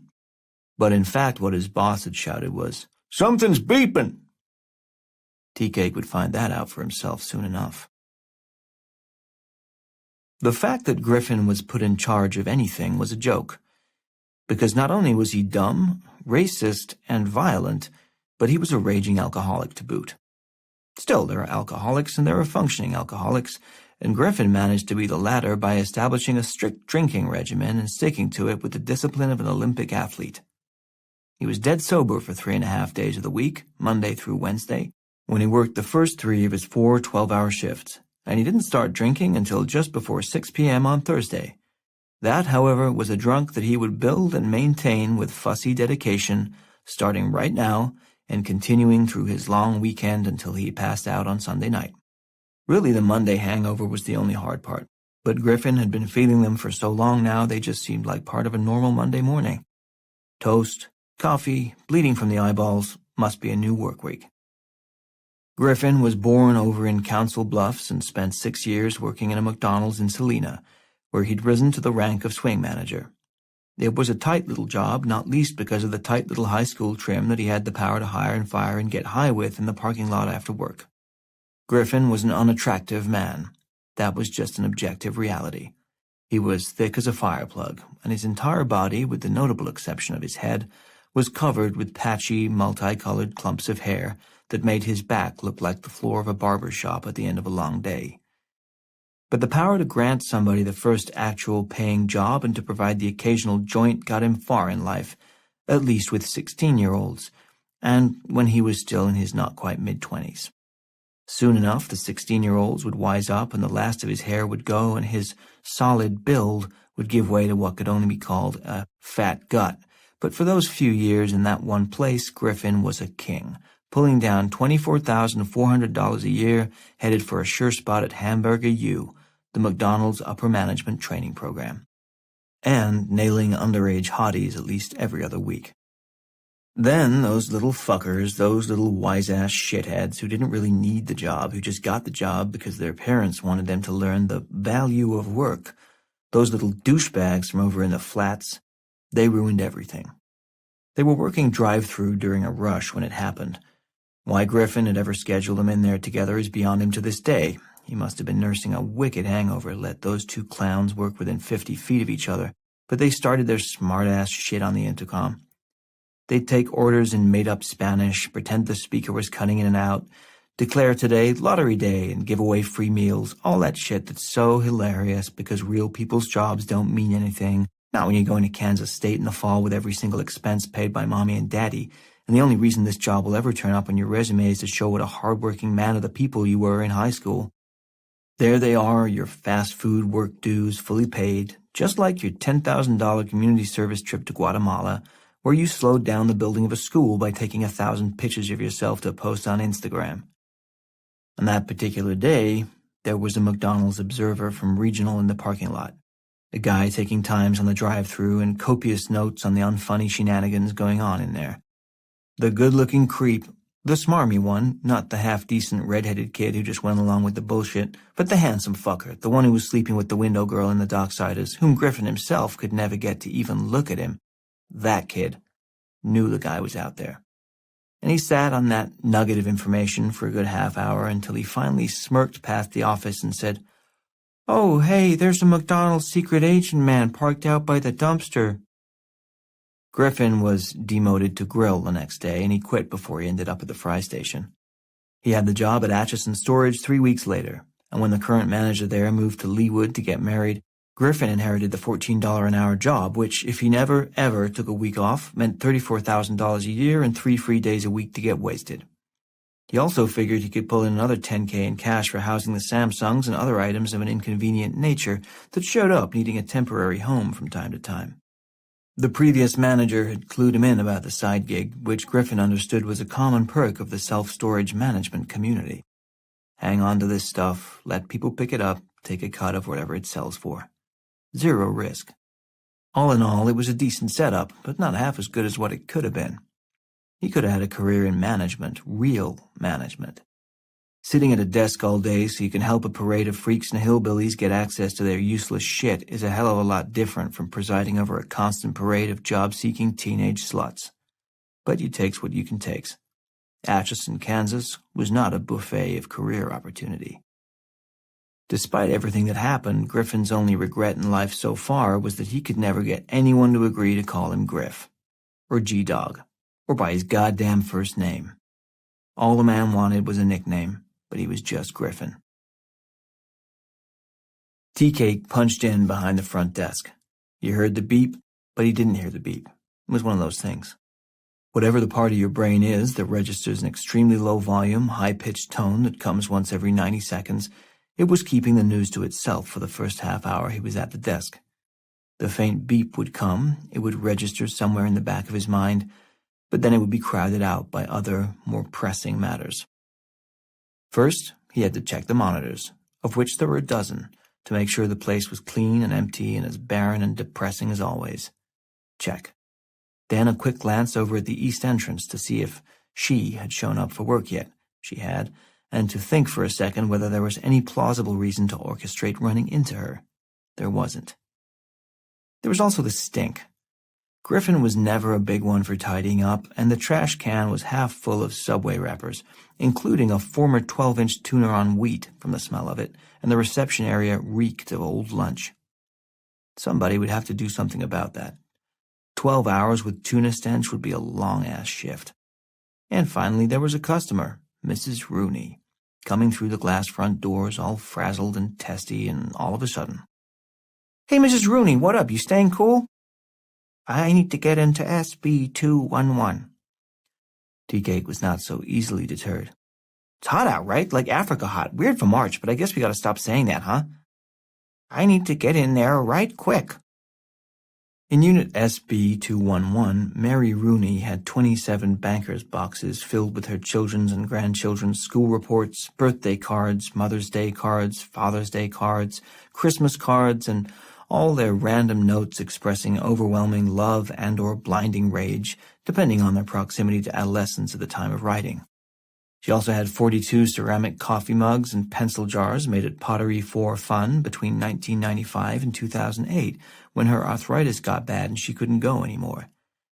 That was in addition to 7 nylon duffel bags stuffed with newspapers from major events in world history, such as coverage of the opening ceremonies of the 1984 Olympics in Los Angeles, and a vinyl Baywatch pencil case that was stuffed with $6,500 in cash she was saving for the day the banks crashed for real. There were also 4 sealed moving boxes, contents long forgotten, so much old clothing that it was best measured by weight, 311 pounds, and an electric metal coffee pot from 1979 that sat on top of the mountain of other crap like a crown. At this moment, Mrs. Rooney had 2 shoeboxes under her arm and that look on her face, so Tea-Cake buzzed the gate that led to the storage units with no further attempt at pleasantries. Let the record show, though, that the heat that day was most certainly worthy of comment. It had been 86 degrees in the center of town at one point. But whatever, Mary Rooney needed to get into her unit right quick, and between her stuff and Mary Rooney, you had best not get. Tea-Cake watched her on the monitors, first as she passed through the gate, then into the Upper West hallway, her gray perm floating down the endless corridor lined with cream-colored garage doors, all the way to the far end, where she pushed the elevator button and waited, looking back over her shoulder twice. "Yeah, like somebody's going to follow you and steal your shoeboxes filled with old socks, Mary." And he kept watching as she got into the elevator, rode down 2 levels to the sub-basement, stepped off, walked halfway down the subterranean hallway in that weird, shuffling, sideways-like-a-coyote stride of hers, and slung open the door on Unit SB-211. She stepped inside, clicked on a light, and slammed the door shut behind her. She would be in there for hours. When you find yourself staring glassy-eyed at a bank of video monitors, watching as a moderately old lady makes her slow and deliberate way through a drab, all-white underground storage facility so she can get to her completely uninteresting personal pile of shit. When you do this with no hope whatsoever that this lady will do anything even remotely interesting, that is the moment you'll know you've bottomed out, entertainment-wise. Tea-Cake was there. And then everything changed.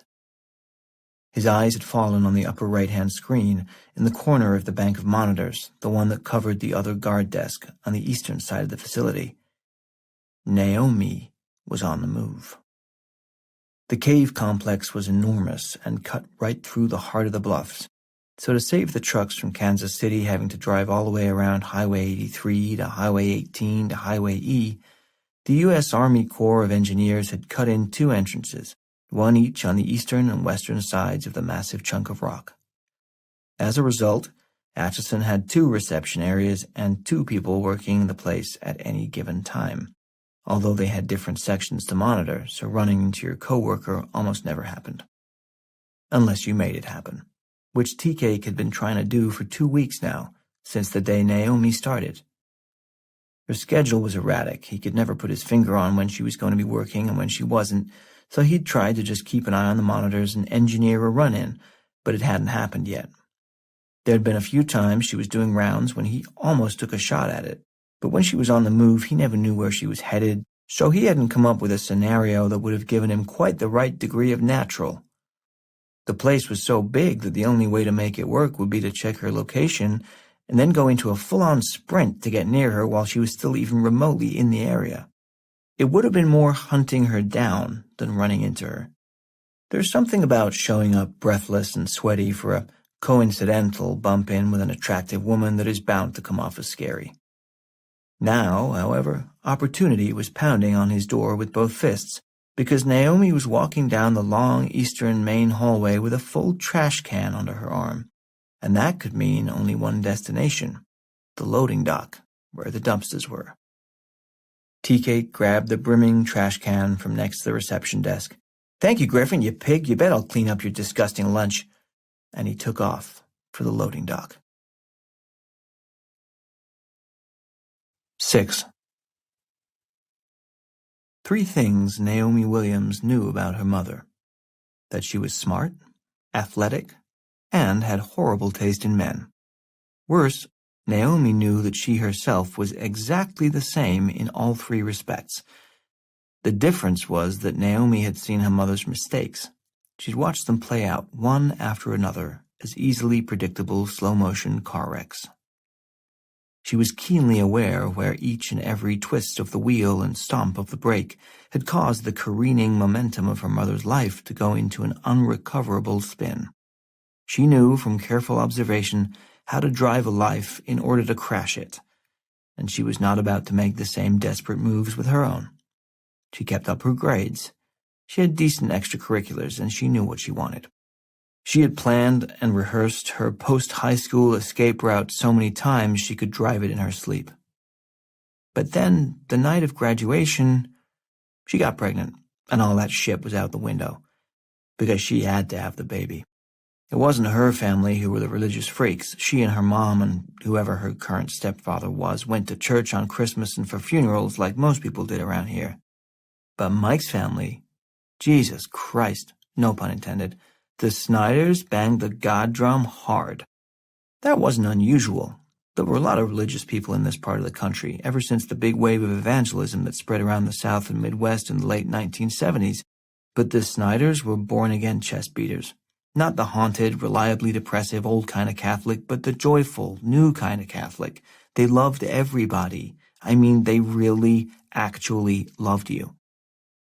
The Snyders had 5 kids, and though each one of them started out fairly normal and willing to grab the occasional beer or take a hit off a joint, by the time they hit 14 or 15, their parents had roped them into the family spiritual racket. It wasn't like it was a scam or anything. They really meant it. Naomi thought it was cool at first. There was a lot of love and attention, way more than she got at home, and when she and Tara Snyder became best friends in 8th grade, Naomi started sleeping at their house 2 or 3 nights a week. Her own mother, distracted by her decaying 3rd marriage, seemed grateful that Naomi had a place to go. As the God love spread throughout the Snyder family over the next couple of years, Naomi and Tara managed to skate around it.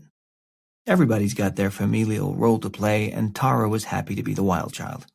She and Naomi drank too much, partied too much, and hung out with the wrong kinds of guys.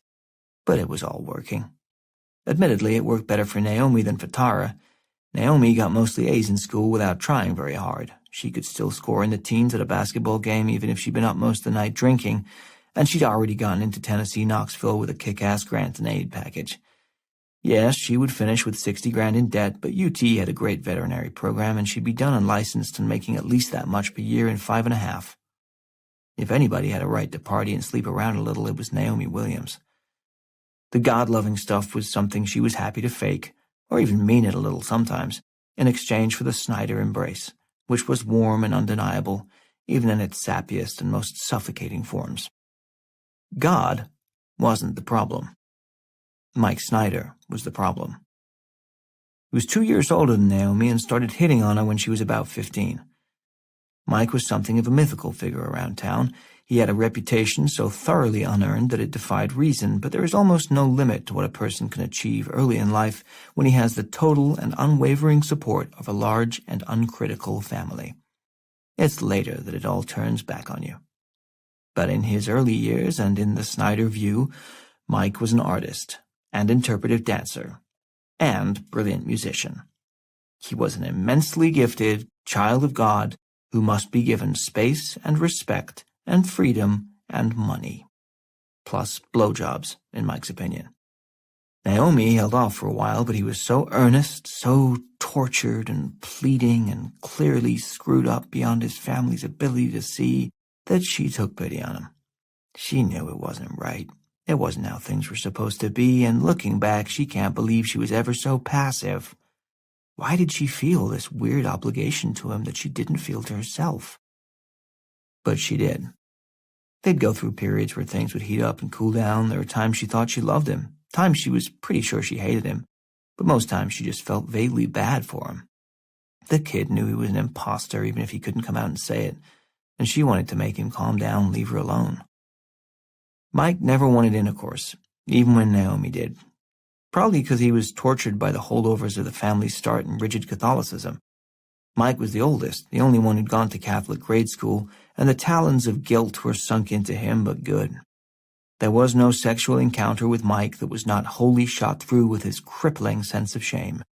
Naomi, whose own feelings toward physical love were about 1 billion times less complicated, didn't press the issue. The last thing she needed was a short, unsatisfying coupling on the floor in the Snyder basement, followed by an image of Mike seared onto her eyeballs, Mike, naked, sobbing in the corner of the half-lit, deep pile-carpeted basement. Mike curled up over there next to the Addams Family pinball machine, rocking on his haunches and apologizing to God. But that's exactly what she got on graduation night. Mike had been desperate to find some cultural or chronological benchmark by which he could move fucking Naomi into the realm of the spiritually acceptable, and he'd seized on her high school graduation with the fervor of a horny zealot. He planned his seduction for months. When the moment finally came, she was half drunk, he was half erect, and the result was all-world fumbly, but at least it was quick, and now it was done. Naomi stared at him, over there in the corner. Just a sad, twisted little kid, really. She still felt sorry for him, but mostly she felt relieved that this, at least, would never come up again. So, of course, she got pregnant. At that point, Naomi made 3 huge mistakes in quick succession that altered the trajectory of her life. First mistake, she told Mike. Mike, she told. the uncritically loved artistic genius who was now 20 years old, still living in his parents' house with no job, no plans for school, and no real artistic talent. A message that the world was in the process of tattooing on his forehead in the unloving and inconsiderate way that the world has with guys like him. But who else was she going to tell? Strategically, it was hard to see that move for the gigantic tactical error that it was until it played out. Because Mike was overjoyed. Mike loved her. Mike wanted to marry her, and Mike immediately told his parents. That really threw Naomi. She rarely miscalculated when it came to guessing human behavior, but she missed this one by a mile. She'd assumed Mike, sobbing naked after bad sex Mike, would be overcome by remorse and do anything to keep his filthy secret to himself, but she didn't consider the full impact of the adoration he had received all his short life. That, coupled with a terrifying early exposure to the ecstasy of the Catholic guilt and confession wash and dry cycle, made him a real loose cannon. The way Mike saw it, he'd been given a rare gift, the chance to do the right thing, and by God he was going to do it. His parents were similarly overjoyed. They had a couple of sinners to forgive, and it was time to get busy forgiving. The fact that Naomi was one of only a few hundred African Americans in Atchison to boot only made it better. It made them better. Plus, they'd all have a baby to raise. Everybody wins. Mistakes 2 and 3 for Naomi fell fast after that first one, and they were things she failed to do, rather than things she did. She failed to drive immediately to CHC in Overland Park to get an abortion, and she failed to tell Tara Snyder, who would have driven her immediately to CHC in Overland Park to get an abortion. Instead, she allowed the Snyder parents to sit her down and paint a picture of such joyous, multi-generational familial love around the presence of this new young life that it carried her through her first trimester and most of her second in conspiratorial silence. It wasn't until her well-conditioned 18-year-old body finally started to show in the 5th month that she knew for sure and for real that she had made a massive mistake. But by then it was too late to do anything about it. Sarah turned 4 the other day, and Naomi would be the first to tell you that she thanked God she had the kid after all. It was impossible to look at that little face and think otherwise, but that didn't mean Naomi's life was any better because things turned out this way. It was just different. Mike had taken off to join the Peace Corps within a week after the baby was born, and in truth, that was a relief. He'd turned into a real pain in the ass once it sunk in that Naomi wasn't going to marry him or sleep with him ever again. He would have made a lousy father anyway. The Snyders made good on their offers to help raise the kid, but Naomi's hand to God, they were morons, and she ended up living with her sister in a half-decent 2-bedroom in a new development called Pine Valley, which had nary a pine tree nor a valley within its borders. But the apartment was clean and things were okay. Naomi had gotten used to radical changes in her domestic situation with her mom, so what she was most comfortable with was something that was safe, temporary, and had an uncertain future. Boxes checked and all that. She'd started a job and classes at the community college once Sarah was old enough for daycare, and if she played it all just right, she could be done with veterinary school in another 6.5 years. The most painful part of all of it was the part she never told anyone. Naomi Williams didn't like her child. Yes, she adored her. Yes, she felt a deep and uncompromising love for her. But in moments when Naomi was honest with herself, she would silently admit that she didn't really like her kid. Sarah could be the most loving child you'd ever met in your entire life, and also the most hateful, angry, and debilitating. For 2 years after Naomi's father died of a sudden heart attack at age 53, Sarah, just picking up on the concept of death, had brought up the sensitive issue to her young, grieving mother with the painful consistency of an abscessed tooth. Someone would mention fathers and the kid would say, "But you can't ever talk to your daddy again, right, Mama?" Or the subject of parents in general would come up and Sarah would look at Naomi and say, "You only have one parent now, and your other one won't ever come back, right, Mama?" Or, shit, people would just mention that they'd called somebody on the goddamn phone and the kid would say, "Your daddy won't ever call you again, will he?" Everybody would wince and laugh and say, "She's trying to make sense of death, the poor thing." But Naomi knew vindictiveness when she saw it. Her own kid didn't like her, and she guessed that was okay because it cut both ways. Yeah, she loved her, but she didn't know. Maybe someday. Right now, she just wanted to keep her head down, grab night shifts at the storage place whenever she could, and put a little more money away. Vet school. That was the prize. Both eyes on it at all times. Naomi dumped the trash in the big bin in the far corner of the loading dock and was turning to head back inside when she almost physically bumped into Tea Cake, who'd just burst through the security door from the other side of the complex, feigning a casual demeanor. "Oh, hey," he said. "You work here?" Naomi glanced down at her uniform shirt, then back up at him. "Doesn't everybody wear these?" He laughed. "I'm Tea Cake." "Tea Cake?" "Nickname." "Clearly," she said. "You must have loved that book." "What book?" Their eyes were watching God. "Never heard of it." "Well, somebody named you after a famous character in it." "Nah, that's not it," he said. "How'd you get the name?" "Long story, fairly annoying." It wasn't like Naomi didn't have time, so she just looked at him, waiting. Her brown eyes. Jesus, he never knew. You couldn't tell from the video. Those brown eyes, they didn't look away, and did she ever blink? Her eyes told him to keep going, so he did. "I was like 16 or thereabouts or what have you. Me and some of my boys are rolling around. We got the munchies, so we pull into the Kickapoo on 83. Gonna get some Twinkies. I'm last one in, though. They scoop up all the good hostess stuff and whatnot. All they got left is snowballs, and coconut makes me gag, right?" "If you say so." "I do," he said. "For real. Like, it closes off my throat. What's that one dessert? It's got, like, chocolate powder on it. I had it at an Italian restaurant in Wichita, and if you breathe in wrong, you suck up all the powder, and it closes up your throat, and you choke, and you can't breathe." Can't say I've ever had that experience. "Well, it's weird. Coconut's like that for me, but chunkier. Hang on, where was I? I wander sometimes, like verbally." "All the hostess was gone?" "Right. So the only thing left is something called an Aunt Sarah's tea cake. I buy it. I eat it. It's pretty good. So I don't know. Is that a crime? I say I want to go back and get another one. My boys, they think this is some kind of hysterical, funny shit. He wants a tea cake. He wants a tea cake. Hey, tea cake, where's your tea cake? You know, like crazy, brilliant, witty shit like that starts flying around." "Were there any of those marijuana cigarettes that I've heard about involved in this situation?" "I have no idea what you're talking about. Anyway, that was it. I was Tea Cake, and I haven't heard my given name since." "Your parents call you Tea Cake?" "My dad thinks it's a riot." "Your mom?" He shrugged. "Even longer story." She held out her hand. "I'm Naomi." He took her hand, trying not to look at the way her beautiful brown skin folded gently over her knuckles. Not all gross and shit the way some knuckle skin can be, those weird, crackly semicircles that look like an evil knothole in a tree in that one cookie commercial or whatever, but that's how his mind was. It grabbed hold of something and ran off with it, and now he was holding her hand too long, thinking about knuckles, for Christ's sake. She reclaimed her hand with a light tug. He tried to extend the moment any way he could. "I know you haven't been here long, so if there's anything, I don't know, like that you don't know, whatever, just hit me up, okay?"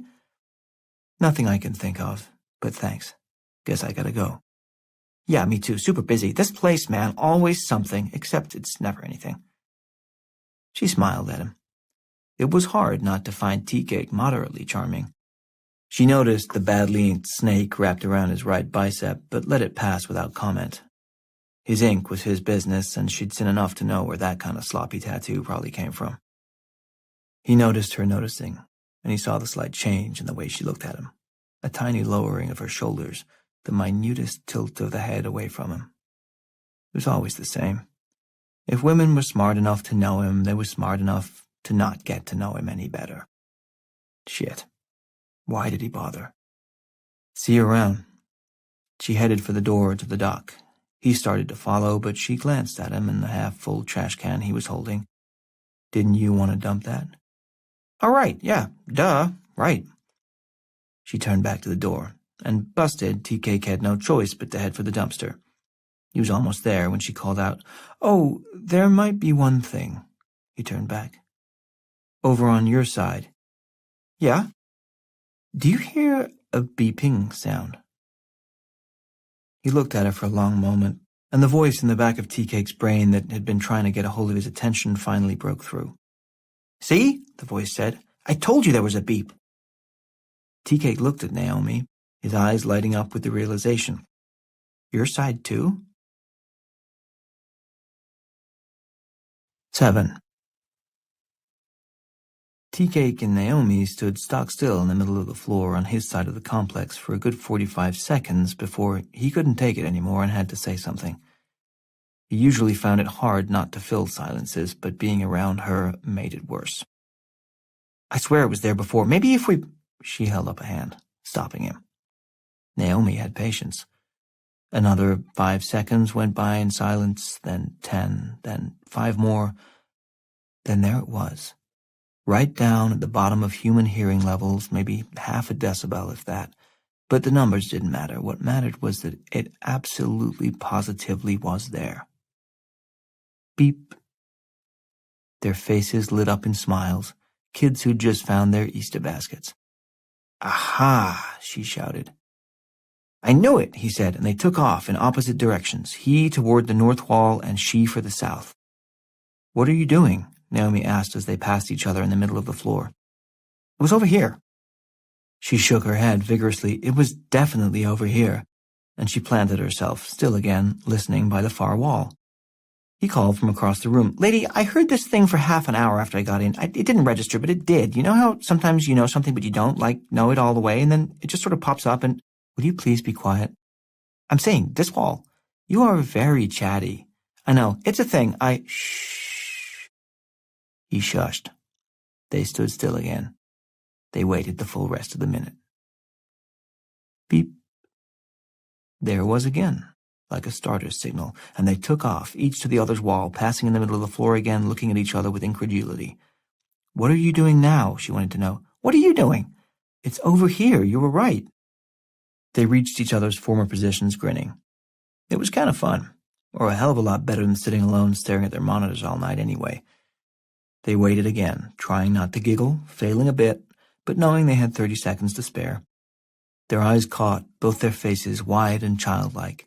And wouldn't it have been nice if the beep never came again, and this moment could just last and last and last and... Beep. This time, nobody moved. Tea-Cake laughed. What? I'm afraid to say. You think you were right the first time. He nodded. Naomi looked up at the vaulted cement ceiling above them. It was steepled like a roof, but a shallower angle. The rake of the cement was funneling the noise, scooting it along the surface of the stone before dropping it down on opposite sides of the room. We're both right, she said. She crept to the center point of the room, trying not to make any noise, and waited. Beep. Her head snapped in the direction from which the sound had come. Now she had a beat on it. She eased over to the reception desk, reached behind the counter, and buzzed herself through the gate. She went to the wall 10 feet behind the desk, laid her ear against it, and waited. Beep. The sound was most definitely coming from behind this wall, but the other side was just another corridor, running along the interior of the first row of storage units in the ground level section. It wasn't until you walked back through the doorway into the reception area and stopped to look at the wall in profile, so to speak, that you noticed the extra space. There was about 18 inches more than there should have been between the wall in the reception area and the wall on the other side. Why would anybody do that, leave empty space like that? Tea-Cake asked. Insulation? Between two interior walls? That's some fucked up useless insulation.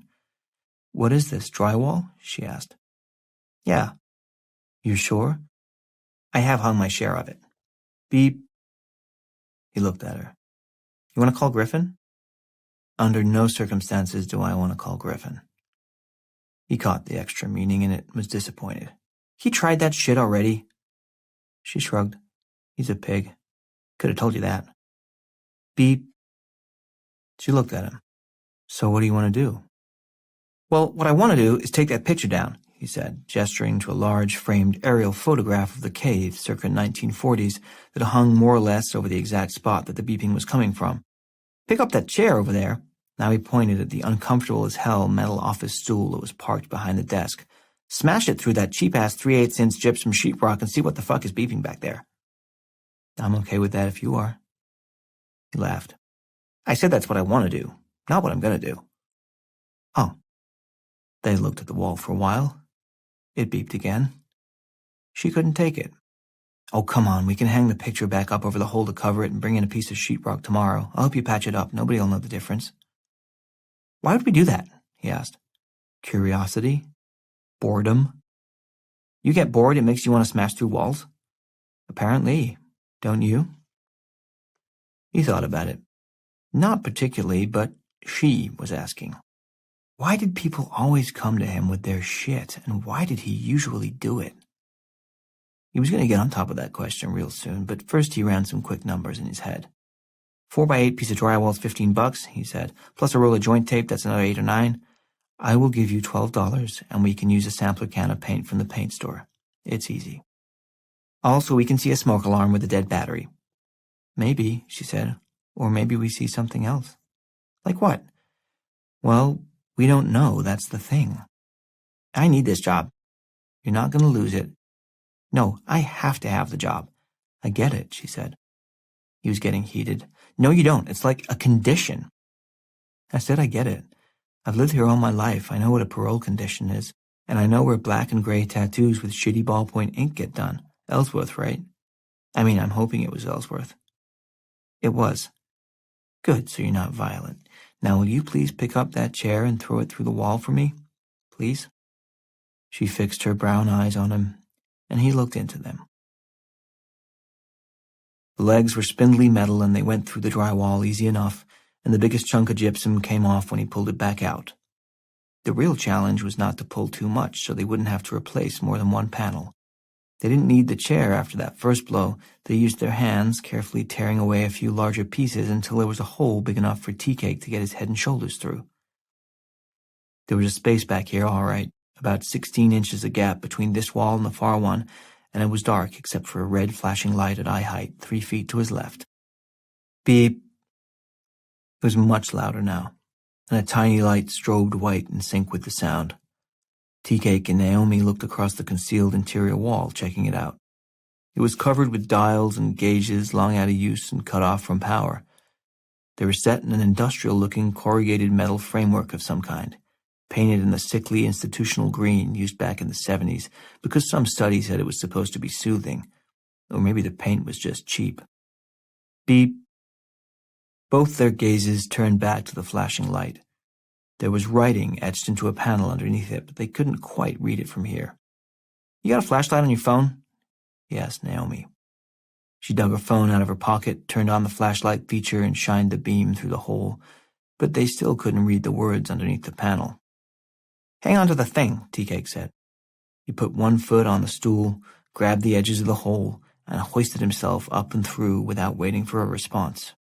The stool pitched and started to fall.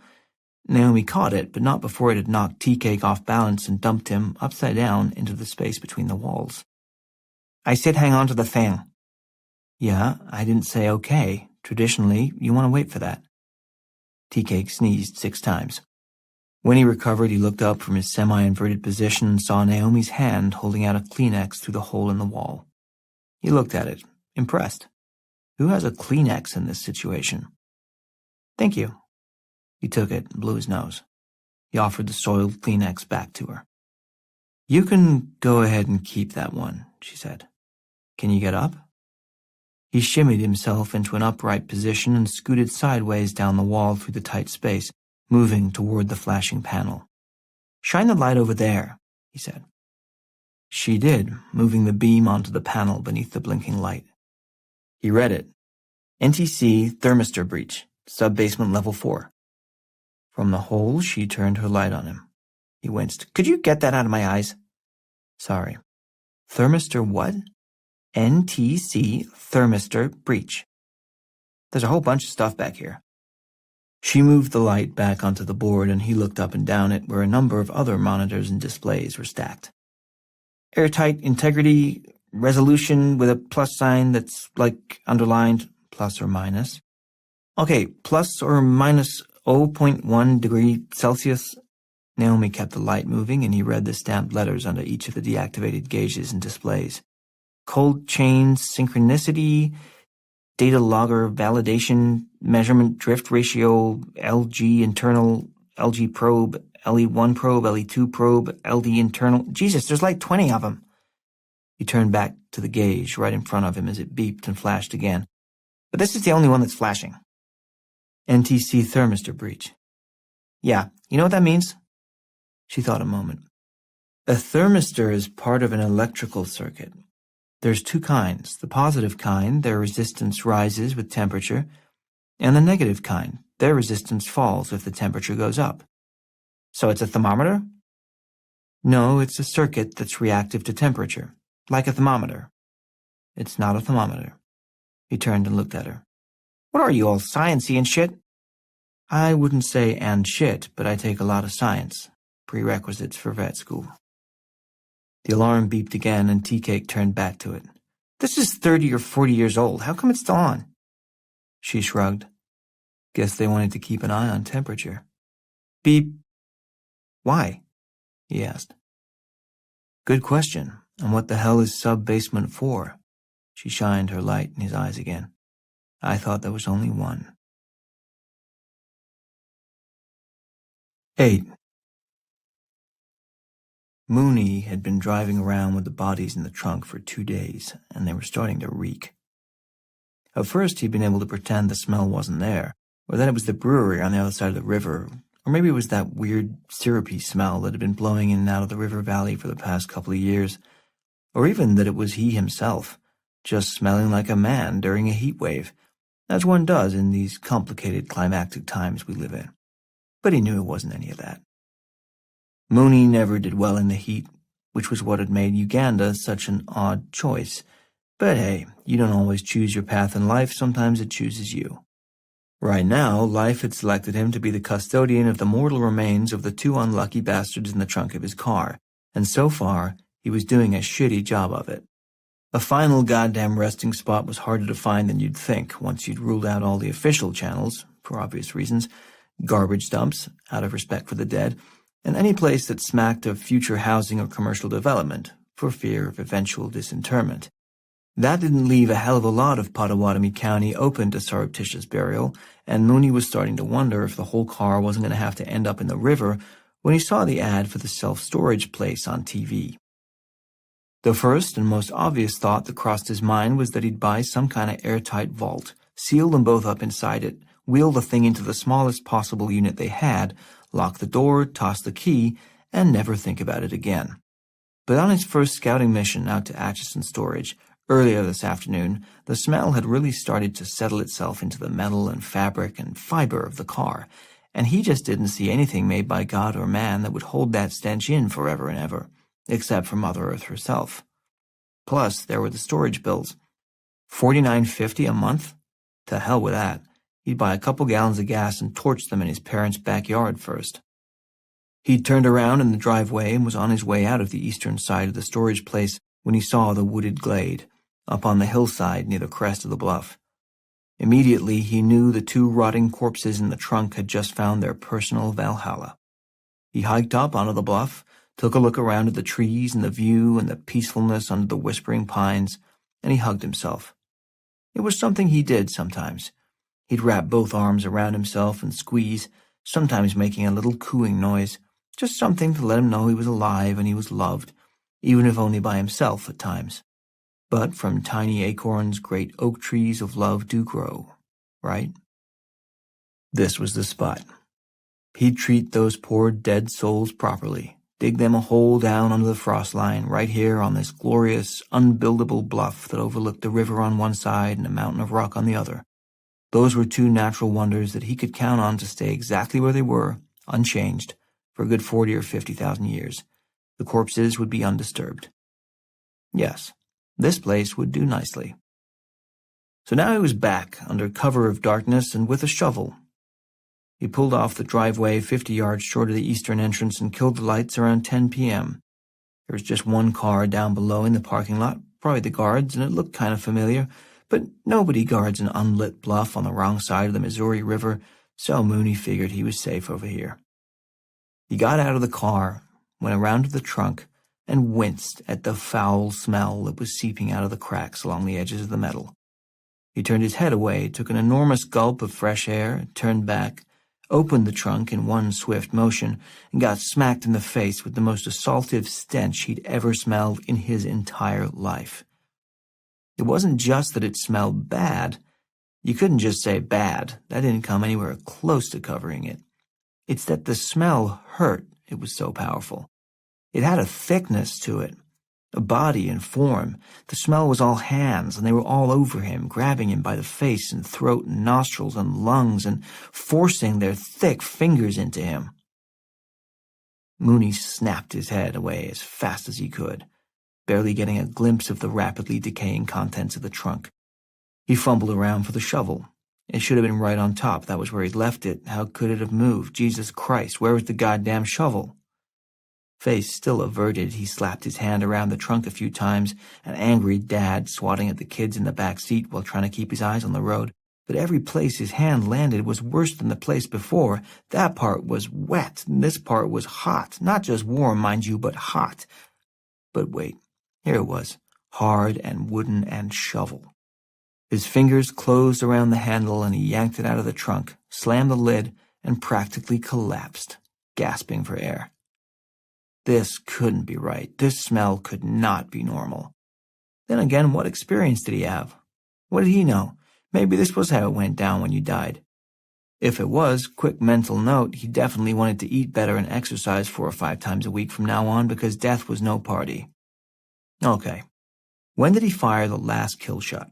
What was that, 2 days ago? Less than that. He'd loaded both corpses into the car at 2 a.m. on Wednesday. That's 44 hours. How fast does a body decompose?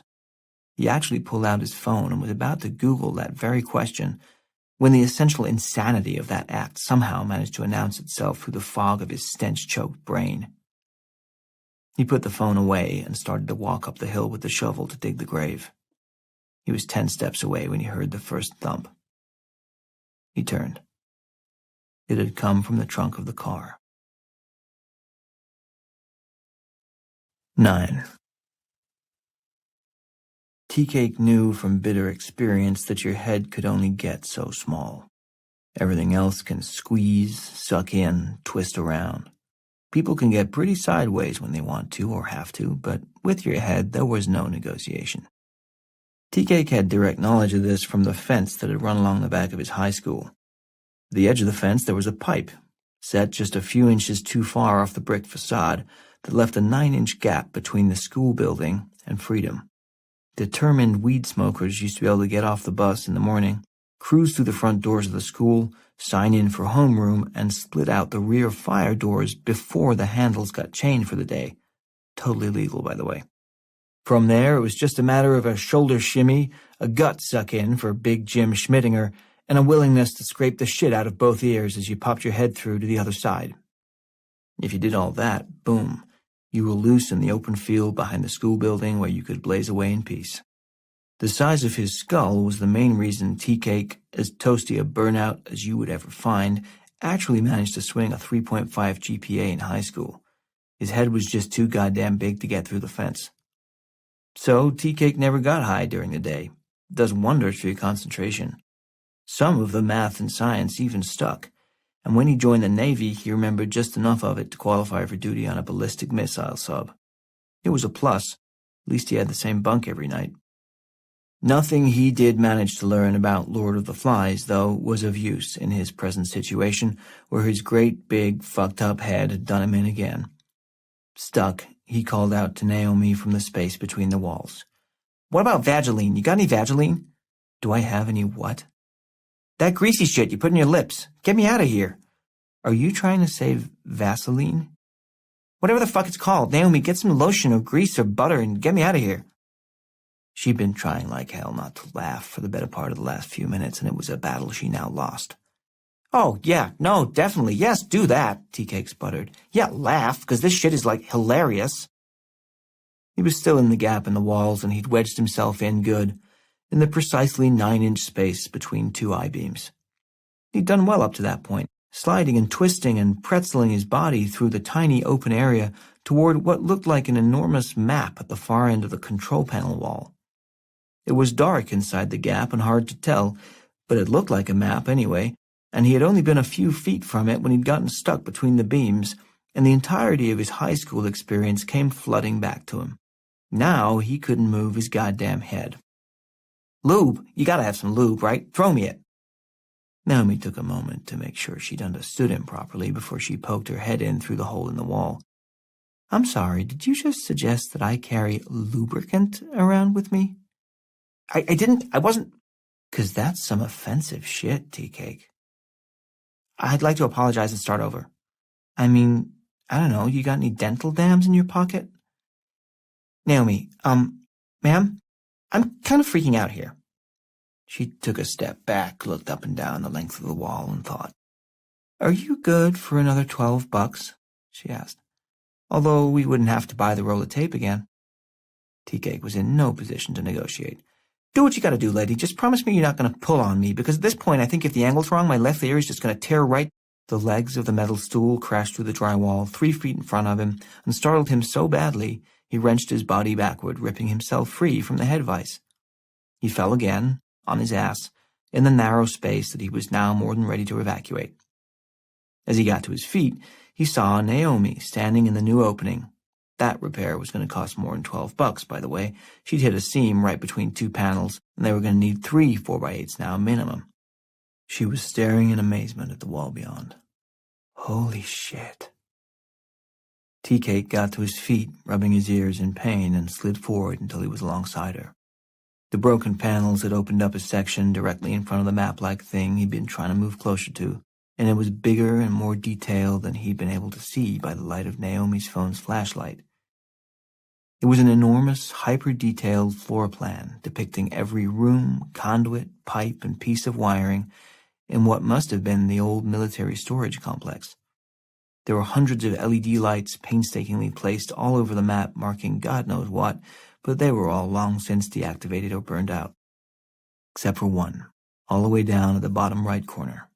Its tiny bulb strobed white, in sync with the light on the warning panel nearby. Tea Cake came over to the schematic, kicked out the remnants of the broken drywall, and stepped out of the inner space, moving back into the reception area. He got a few feet away from the thing to get a better look. He stood shoulder to shoulder with Naomi. She looked at him. Your ear is bleeding. He reached up to his right ear, but she meant the left. She pulled another Kleenex from the pack she kept in her pocket, wiped his ear gently, folded it over, and pressed it there. Hold that. He did. He looked at her. No one had put a bandage on one of Tea Cake's wounds with their own hand since he was 11 years old. It almost moved him to tears. In fact, he thought he felt the first sting of a couple of them in the corners of his eyes. That was the last thing he needed, to bust out crying in front of her. What is the matter with me? What's the matter? She asked. She didn't miss much. Huh? You okay? Yeah, just, ouch, whatever. She turned and looked at the map. It's a schematic. She leaned through the wall and ran her hands along it, starting at the top, which was the ground floor. How many levels are there supposed to be in this place? 3, main floor and 2 below ground. There used to be 6, and they watched this stuff. Yeah, it was military storage since World War II. You know, weapons and what have you.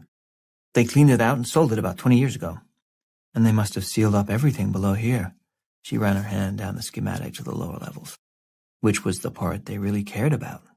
See all the sensors? They're all in bunches down here. She was right.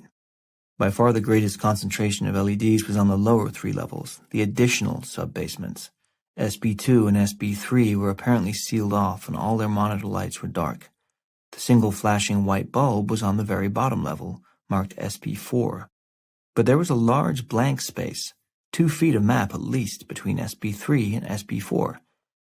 Tiny scribbles of rock shapes seemed to indicate it was earthen.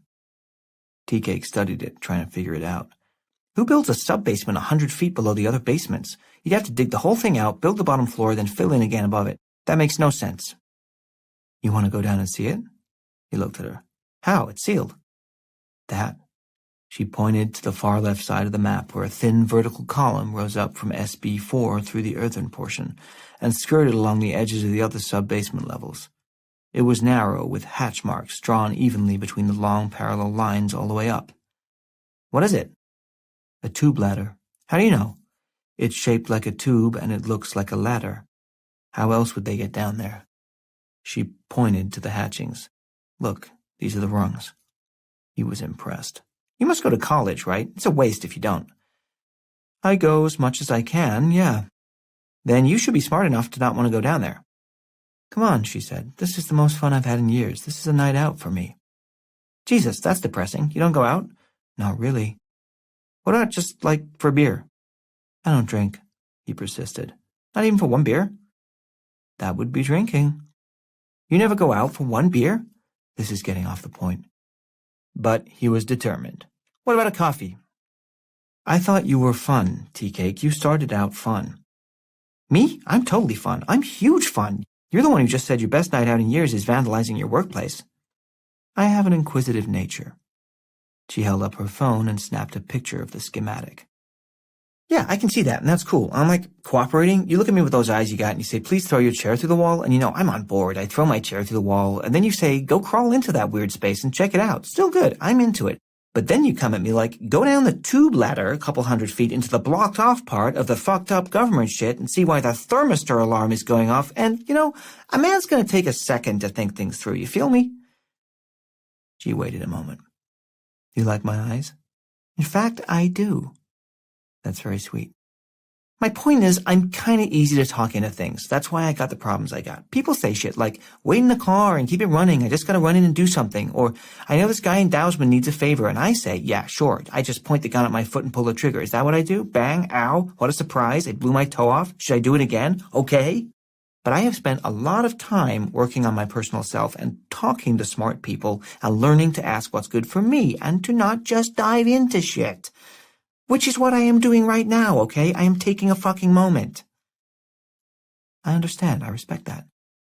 It is very, very important to learn to tell everybody in the whole world to fuck off all the time. It took me forever to learn that. I'm not sure that was the exact message you were supposed to...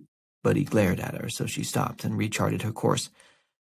I'm sorry. I get you had some bad stuff happen to you. I was not being cool. Okay. Good. That's more like it. He took a deep breath and let it out again, then pulled a flashlight off a battery charger on the wall next to the desk and headed for the gate that led deeper into the building. You coming or what? 10. Mooney must have stared at the trunk of his car for a solid 5 minutes. The thumps would come in bursts, just one or two randomly, then a whole furious burst of them, till it sounded like half a dozen Dutchmen in there with wooden shoes were clogging on the inside of the metal trunk lid. The whole car would rock like crazy, then it'd stop again, and everything would go still for 10 or 15 seconds, while Mooney pondered the impossible nature of what was occurring. He'd use that moment to question his sanity, his judgment, his ability to correctly perceive reality, his past history with drug use and abuse, and then the dancing Dutchmen would start back up again. Of course, it was not possible. Not in the slightest. Dead things don't come back to life. Decaying corpses don't reanimate. But there was something alive in his trunk. Two somethings. Wedged in there with the spare tire and the toolbox and the gun case, and they weren't having any fun. In the end, it was Mooney's essential decency that made him open the trunk. His goodness and kindness as a human being. Because the level of suffering going on 3 feet away from him was intense. And what kind of person allows another living thing to endure that sort of agony? What kind of person stands by and does nothing? Mooney didn't open the trunk because he was stupid. And he didn't open the trunk because he was scared. And he didn't open it so that he could kill them again. He opened the trunk because we are all God's creatures. Thing of it is, even God would have taken one look at that cat and said, that shit is not mine. The trunk was only about 6 inches open when the first paw came out, claws flexed wide, slashing at the air like it wanted to rip the whole atmosphere a new one. Mooney fell back at that point and the cat did the rest. It leaped straight up, banging into the trunk lid and sending it swinging open the rest of the way. The cat landed on all fours, still in the trunk, and it snarled at him, a look of such profound, intense hatred that Mooney's response came without thought of any kind, a purely synaptic reflex. I'm sorry, he said. Yes, Mooney apologized to the cat, and it was really the only sensible response. The animal was a mess, and it was all his doing. He'd put the .22 slug through the side of the cat's head, and even that small caliber was enough to blow off the other side of its face. Now the half-cat would never wow the ladies again. Its fur was dark and matted with blood, its eyes a sickly bright yellow, and unless Mooney was hallucinating, which he still imagined, hoped, really, was entirely possible, its midsection was expanding as he watched. But the cat looked good compared to the deer it was standing on. Tuesday night had started out substantially better than this for Mooney just over 48 hours ago. In need of a little distraction, he'd taken himself to the movies with a real quick stop at Turdick's Liquor and Cheese first, where he'd picked up a six-pack of Bartles and James exotic berry wine coolers. He didn't love flavored booze, but they were the only wine coolers that were cold and came in plastic bottles. The plastic ones had screw-off tops and didn't make a racket if you happened to drop, say, the fourth one on the floor of the movie theater. At his last Mooney's private movie night and wine party, a bottle had slipped through his popcorn-greased hands, and the excruciating clatter of it hitting the cement and rolling down the sloping theater floor felt like it had lasted half an hour. Just about every head in the place turned, and that kind of silent group disapproval was something he could have gotten at home for free. So, he was no dummy. Plastics. Wine coolers go down easy. The problem is the sugar headache. But if you bring 5 or 6 Advil, you're fine. Mooney was a big fan of the A-vitamin and never left the house without it. So by the time he drove away from the Regal 18 on Highway 16, he was more than fine. He had a nice buzz, and the movie wasn't half bad either. Mindless enough that you could tune out for whole chunks and not get lost, but not so stupid that you felt bad about yourself afterward. He could have done without some of the language. But the best part of all was, he still had 1 wine cooler left for the drive home, and it wasn't even completely warm. Life could be kind. He waited till he got through all 3 stoplights in town before he opened it. Mooney had a hard and fast rule. He never, ever drank while driving in the busy part of town, and he rarely texted or went online behind the wheel, unless, it was going to be super quick. He was a concerned citizen who cared about his fellow man, so he didn't crack the plastic lid on his 6th wine cooler until he'd hit the long, flat, dark stretch of 16, where it started the big bend. You're going to want to, but you just can't blame the accident on the Bartles and James. That wouldn't be fair. Yes, Mooney's blood alcohol was flirting with .15 and his reaction time was down, but 250 pounds of aggressively stupid animal that springs out of nowhere and stands frozen on the center stripe of a dark highway right in the middle of an unlit curve, that asshole has to be factored into the equation too. Character is destiny, and that dumbass deer, that beautiful creature of God, that thing's character was drawn within the limitations of a non-sentient brain. It stood there, unmoving, as the car closed the last 50 feet on it. It just hunched there, watching death come hurtling at it, staring at the car like exactly what it was. There's a goddamn good reason for that cliché, so maybe it was fitting that the first thing that hit the deer was the headlight. The rest was a gruesome blur, and Mooney panicked and blacked out most of it, as he did sometimes when things got weird. Next thing he knew, he was standing over the wounded animal on the shoulder, staring down at its broken, twitching form and holding his father's .22 pistol. He kept it in the trunk for situations just like this, which, believe it or not, were not all that uncommon around here. Mooney knew what he had to do. It wasn't hard. You point the thing and pull the trigger and put the beast out of its misery. That's what any decent human being would do, and there was no law against it, neither God's nor man's. The animal was clearly suffering, its mouth opening and closing soundlessly, steam rising from its blood as it spilled out onto the asphalt, still hot from the exceptional heat of the day. Just kill it already. But Mooney had never killed before, never knowingly. He didn't even like swatting flies. It tended to send him off into flights of creepy reverie, reflections on his place in the universe. He'd always figured he was a Buddhist at heart. Weren't they the ones who were on about reincarnation all the time? Or was that the Hindus? Whichever. The ones who cared, the ones who loved all living things. That was him. But now, here he was, faced with the bang! The gun went off while he was still mid-thought, and it hit the wounded animal in the gut. It screamed. Oh, great, now I gut shot the fucking thing. How can this have happened? I'm a warm and sensitive and humane person, and oh my God, what is that horrible sound this disgusting animal is making at me now? I feel bad enough. What is it, hacking spit at me? And Mooney filled with some other feeling, not guilt, not tortured reflection, not the milk of human kindness, but a new one for him. Rage. Pure, undiluted rage at this senseless animal that had ruined his night his mental state, and the front left end of his car. He raised the gun again, put it to the deer's brain this time, and blasted away. More than once, way more than once. In spirit, it was more of a murder than a mercy killing, if anybody was keeping karmic score. The crying jag Mooney had afterward in the car lasted a good 10 or 15 minutes. Truth is, it felt pretty good as guilt flooded through his veins again. It was at least a familiar feeling, much better than the out-of-body experience he'd been having before that. Now, what to do? You can't leave a dead deer by the side of the road with 3 broken legs, a bullet in its stomach, and 4 more in its head. That's sick. Mooney needed time to think, which meant that deer had to get off the shoulder of the road and into the trunk of his car. The sight of Mooney, 180 pounds and half in the bag, trying to get a dead, gangly, 1/8 ton deer into the trunk of his car would have made for some pretty brilliant silent comedy. It may well have taken all night if not for Tommy Seipel, the driver of a 2015 Lexus. Tommy saw what was happening, pulled over immediately, asked one question, "You loaded?" And sensing Mooney's answer would be in the affirmative, threw his own considerable bulk into helping hoist the mangled deer into the trunk. He slammed the lid on it, wiped his bloody hands on Mooney's t-shirt, spoke a handful more words, "I'd get the fuck out of here if I was you," and went back on his way. Mooney occasionally knew good advice when he heard it, and this was the best advice he'd heard in years. He jumped behind the wheel, slammed his door, and did as told, driving off with the dead deer in his trunk.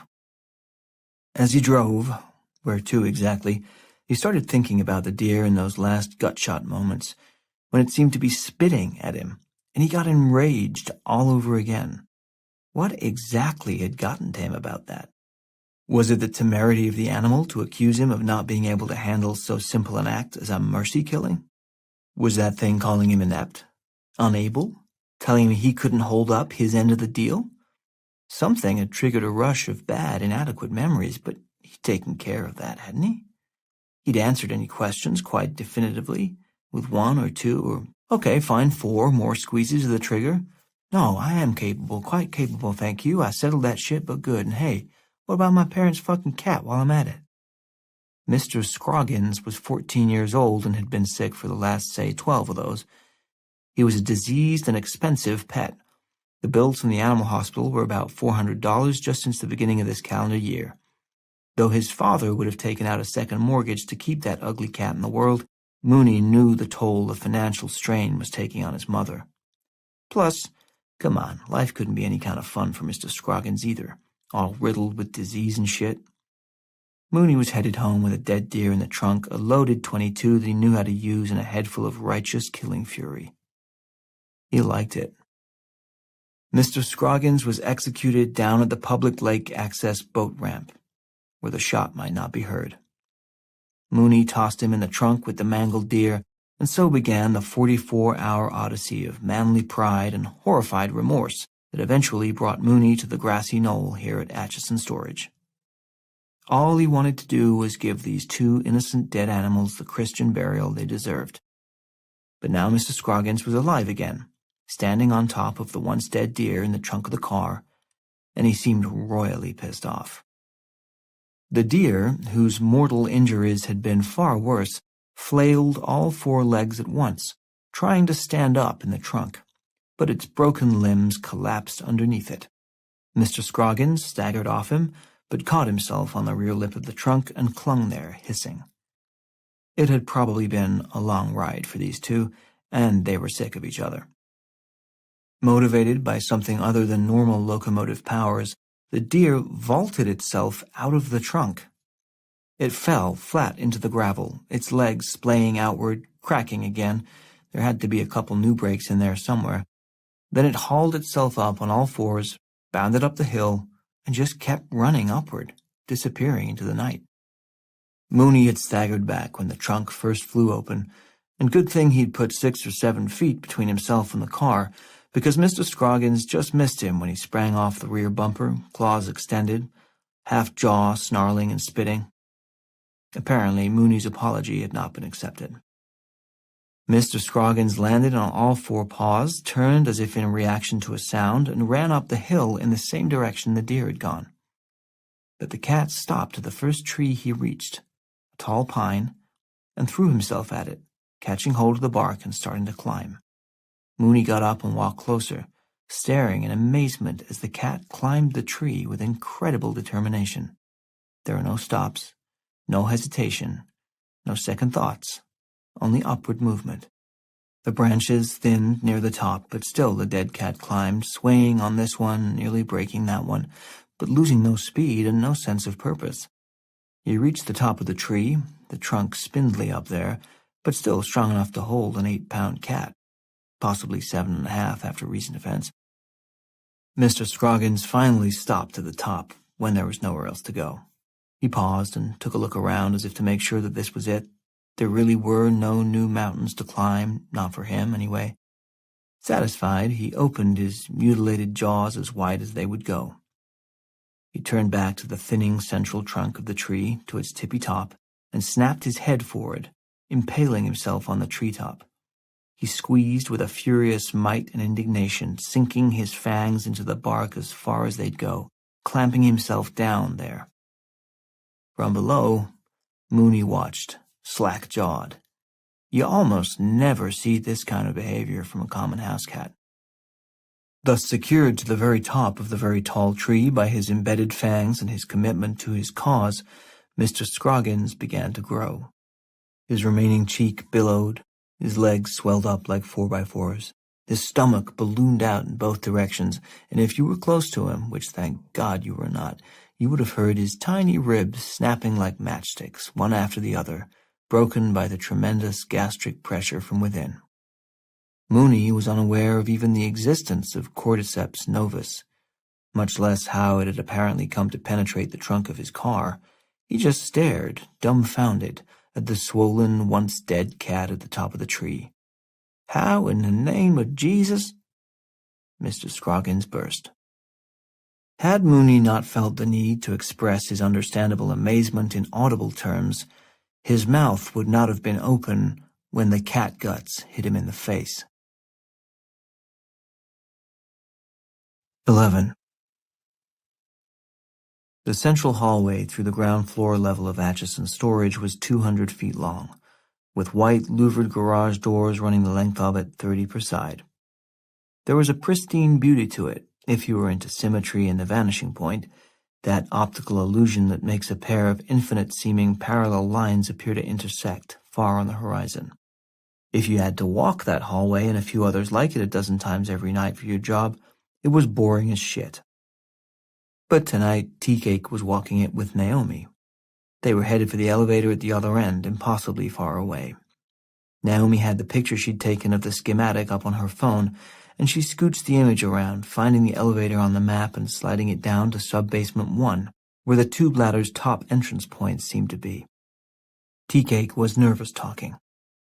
Gets down to it, the whole thing's just a terrible idea. Don't pay for storage. Don't ever pay for storage. I've seen half a mountain of shit come into this place, and almost none of it ever comes out, except for the super short-term stuff.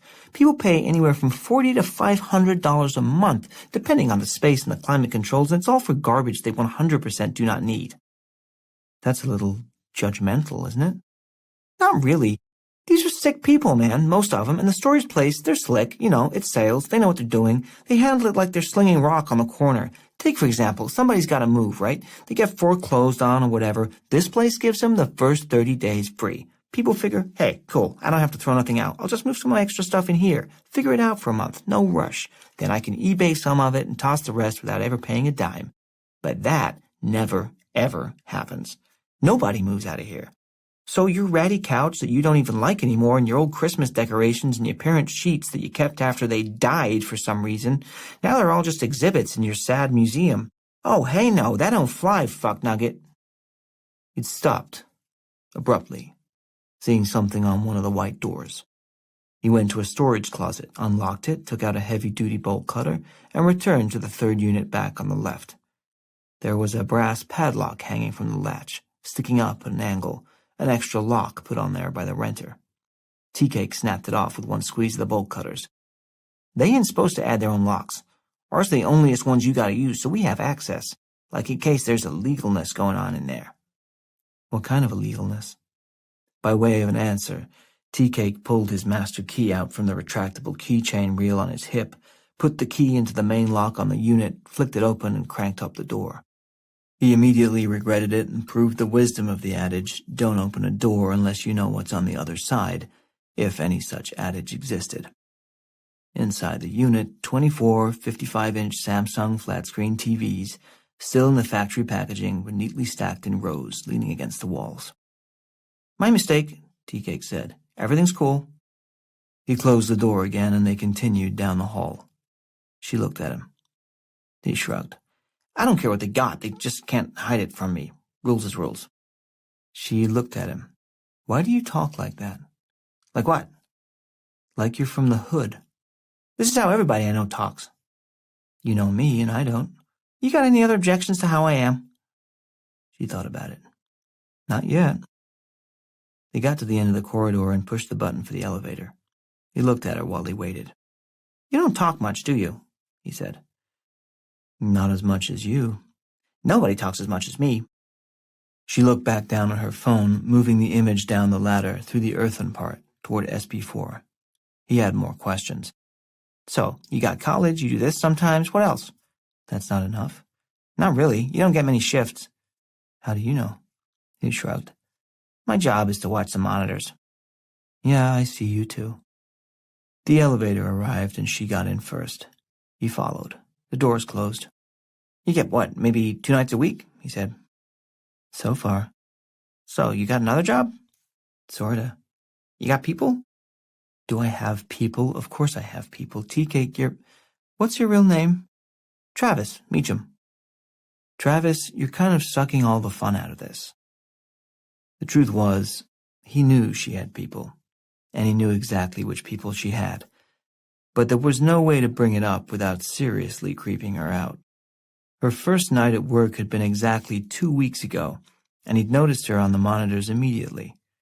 She was taking a shift usually filled by Alfano Cololo, an enormous Samoan who had to go 300 pounds easy. The camera in the eastern reception area was placed close to the desk, and Alfano so dominated the screen that his absence one night fairly screamed at Tea-Cake to take notice. Truth, who would not notice a thing like that?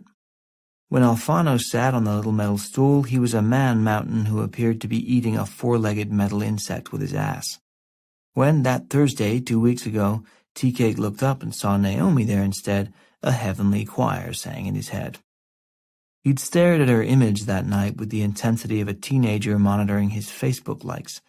She sat, she stood, she did her rounds, and always she walked in beauty, like the night. He'd memorized that poem in Ellsworth. They'd had to pick something and learn it by heart for explorations in poetry, and that was the shortest of the ones you could pick. He knew the poem, but he didn't know the poem until he saw Naomi on the monitor. When she showed up for work again 2 days later, he studied her on the monitors for hours, absorbing as much detail as one possibly could from a 540-pixel image. She had a book with her that night. He couldn't quite get the title, but he loved her focus, the way her brow furrowed up at parts. He loved the way she turned the pages. He loved that she even read at all and didn't just stare at her phone like everybody else. When she wasn't back until the following Sunday, he realized she was a fill-in, that she was grabbing shifts when and if she could get them, and that there was a very real possibility that she would never be back again. So, he told himself, it wasn't really that he followed her after work. Yes, he did leave 5 minutes early so he could zip around to the other side of the bluffs and be near her parking lot when she left. And yes, he did swing out onto the highway just after she did and keep his car a safe and unthreatening distance behind hers on the road at all times. And yes, he did speed up when she sped up and slow down when she slowed down and make the same turns that she made until he eventually reached her place of residence. But he knew in his heart it wasn't with weird intent. He was just trying to engineer a casual run-in. It just didn't work out. Once Naomi left the Atchison parking lot, it was kind of hopeless. all country highways till he got to her apartment complex, and then how on earth could he pull up in the car next to her at her building and say, "Oh, hey, don't you work where I do? Didn't I see you on the monitor a couple times? And man, isn't it weird that you live here 12 miles away and I was going the exact same way, but my car started making this weird sound, so I had to stop right here in the parking lot of the very same apartment building where you live? Isn't that bizarre?" He couldn't say that. The smoothest motherfucker in human history, arguably Wilt Chamberlain, couldn't have pulled that one off. So, rather than scare her, Tea-Cake had just sat in the car, waiting till she went in, pretending to be absorbed in his phone. It was a flip, by the way, so if she'd noticed him, she might well have wondered what the hell he was staring at. He waited till she got inside, then he waited some more just to see which light went on, then he waited a teensy bit more just to see if, well, because he did, and before he knew it, almost an hour had gone by, and he really honestly was about to go when the door of the place opened again, and he saw her come out with the little girl. There was no question that the girl was her daughter. Some things you can just tell. They looked alike, for starters, but it also was the way Naomi held the little girl's hand. Nobody holds your hand like that except your mama. The little girl was cute as hell and dressed in clean, pressed clothes, a detail Tea-Cake noticed because his own clothes when he was a kid had always been dirty as shit.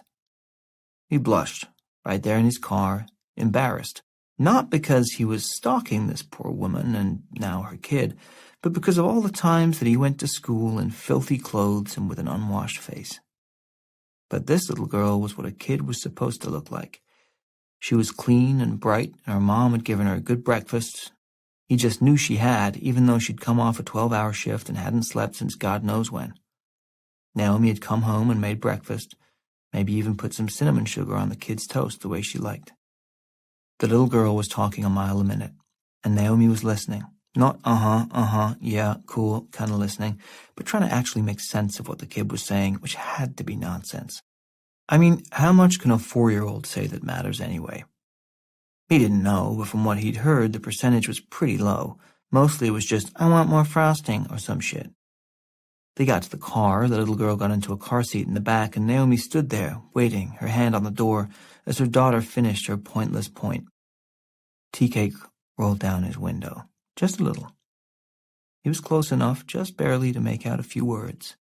Not the little girl's. Those were all faint and little girly and coming too fast from inside the car, but he could hear what Naomi said in response after waiting till her daughter stopped for a breath.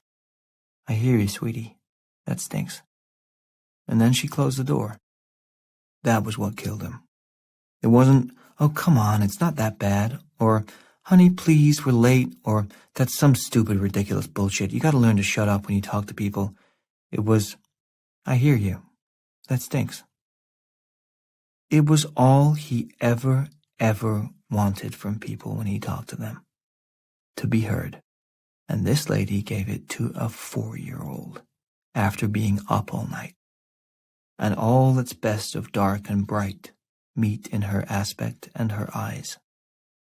So what Tea-Cake wanted to say that night while they rode down in the elevator, what he was dying to say was, "You're fucking awesome with your daughter." But is there a good way to ease into that when you're not even supposed to know she has a daughter? So instead he said nothing. The elevator door slid open. Sub-basement 1 was supposed to be the only sub-basement, and it had never occurred to anybody to question the need for the number. SB1 looked just fine on the elevator keypad, as good as any other number. The facility's history as a government installation wasn't a secret, so finding out there had once been other, lower levels wouldn't have been much of a surprise had anybody ever bothered to think about it. But to find out there were 3 of them, and they were connected by an elaborate series of sensors and alarms to a control panel that had since been walled up behind the reception desk, that would have raised a few eyebrows. According to the schematic, the top entrance to the tube ladder was located at the end of a short, dead-end hallway about 100 feet from the elevator bank. Naomi reached the end first, stopped, and turned around in the white-painted cinder-block space. There was nothing there that suggested an entrance. In fact, the opposite. Everything about this space said, "This is the end." There were 3 larger storage units on each side of the hallway, the big 200-square-foot jobs that were mostly used by factories storing overstocks, But there was no door or hatchway or obvious entrance of any kind except for a small, narrow cabinet between two units marked Staff Only. Naomi looked from the map to the hallway to the map. I don't get it. You sure it's here? She held the map out to him. Look for yourself. He took the phone, held the map one way, then the other, slid it around a bit. Naomi went to the far wall, the dead end, and smacked it a few times here and there with the flat of her hand. Solid. She knocked, tapped with a fist. Cinder block, she said. If it's behind here, we'd need a sledgehammer, or a jackhammer. Yeah, I'm not down for that. Tea-Cake turned the phone upside down, looking at the schematic again. He looked down at the floor. That's interesting, man. He zipped the keys out of his keyring again. Had to admit he loved the metallic zing that it made whenever he pulled them out. He'd never been a person who had more than one key before this job, and went to the narrow maintenance cabinet. He opened the cabinet, took a claw hammer off a tool rack, and went back to the same spot in the hallway where he'd been standing, about 3 feet from the cinder block dead end. He moved till his back was against the wall, got down on all fours, and tapped the hammer once on the floor. It made an unpromising chunk sound. That's concrete, she said. Yep. He crawled forward, brought the hammer down again. Same sound. He kept crawling, tapping the hammer every 6 inches or so, getting the same sound every time. It's a concrete floor, Travis. Weird to hear my real name. He kept moving, kept tapping the hammer on the floor. Sorry, she said. It bothers you? Can't decide. Yes, he could, and he already had. It didn't bother him. He loved it. His heart skipped a beat every time she said his name. He couldn't wait till she said it again. Please say it again, just one more time. Dong! He'd nearly reached the center of the hallway, and when he brought the hammer down there, it produced a hollow, metallic echo. He looked up at Naomi. She grinned and squatted down on the floor next to him.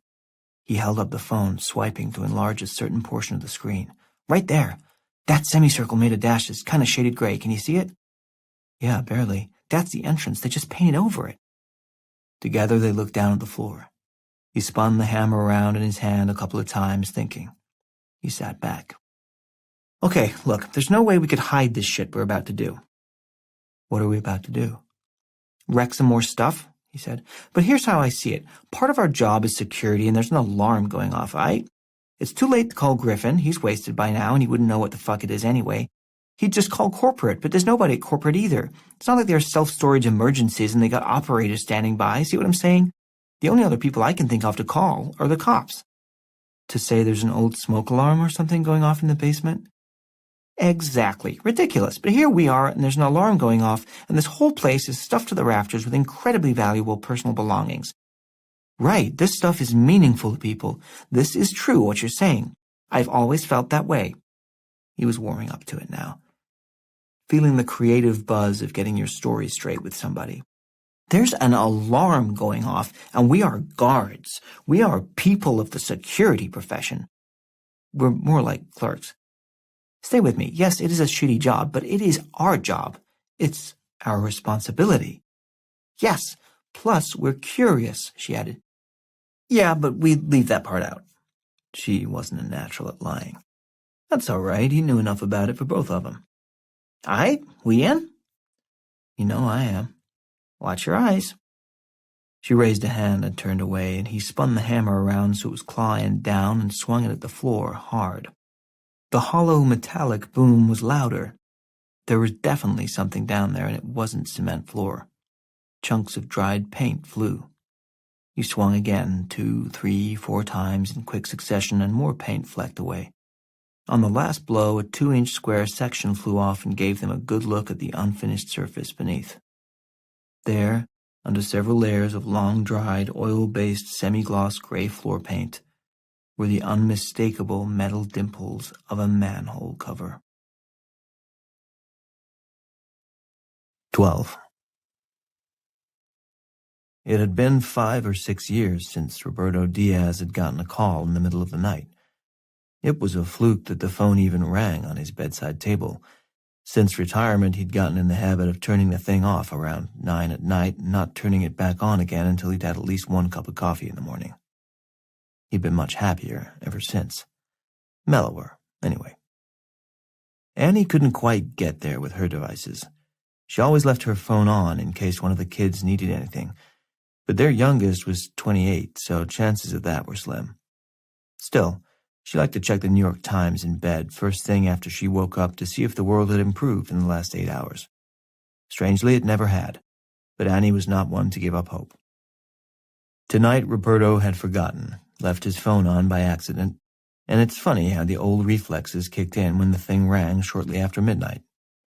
He was wide awake before the echo of the first ring had even faded, had his hand on the phone by the time the second ring started, and was sitting up with both feet on the floor when he answered. "Hello," he croaked. Whoops, no voice. Not quite the old reflexes. He cleared his throat and tried again. "Hello? Roberto Diaz?" It was a woman's voice. "Speaking. I'm calling about the 1978 Plymouth Duster for sale." He didn't answer for a long moment.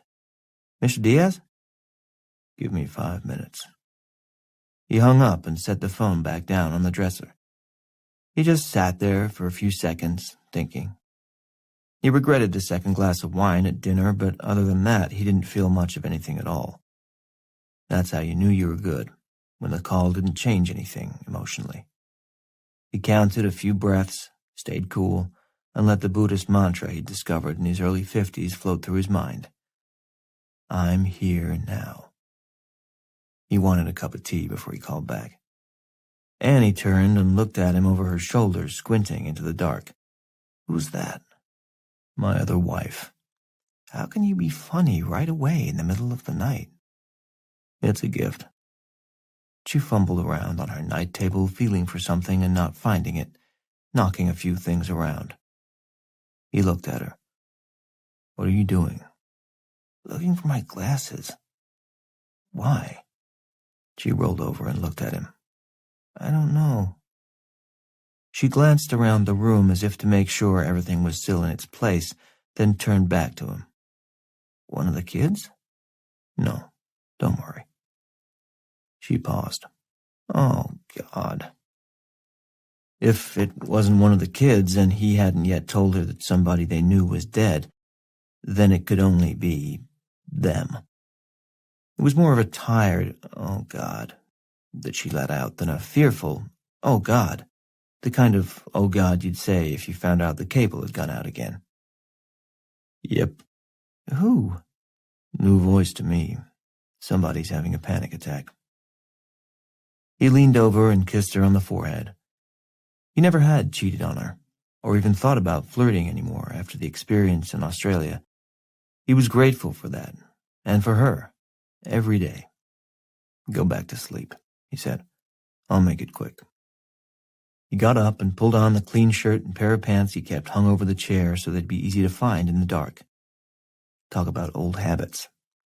Annie rolled over and snuggled back into her pillow. Don't make it too quick. Wait till I'm asleep again, okay?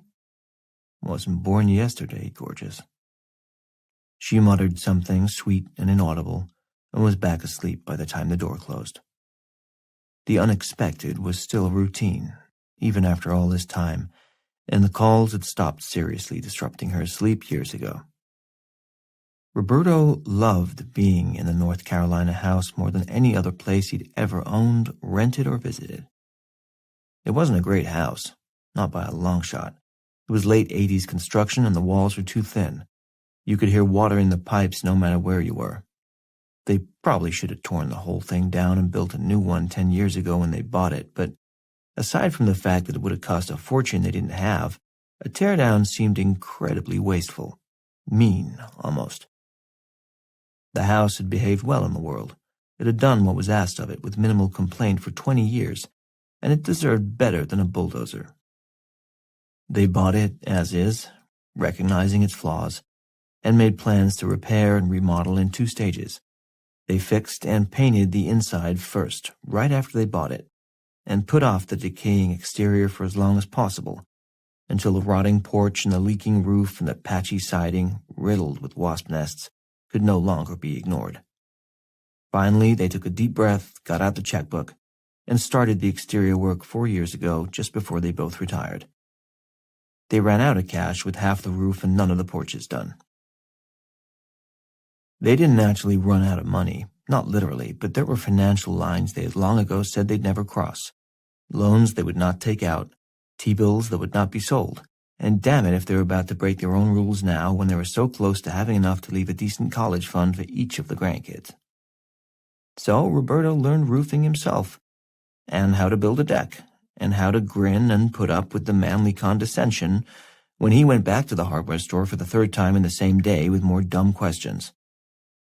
Just before Thanksgiving of last year, 2.5 years after the last professional help had left the premises, almost 4 years after they'd started work on the outside, and a full decade after they'd bought the place, the house at 67 Fig Tree Road was done. There was a chair on the back porch, a rocker that was good for Roberto's bad back, just to the left of the screen door. It was his favorite spot in the world as he knew it, and he knew a fair amount of the world. That spot was where he sat now, waiting for the kettle to boil, wondering at the warm, misty March air that should have been neither warm nor misty.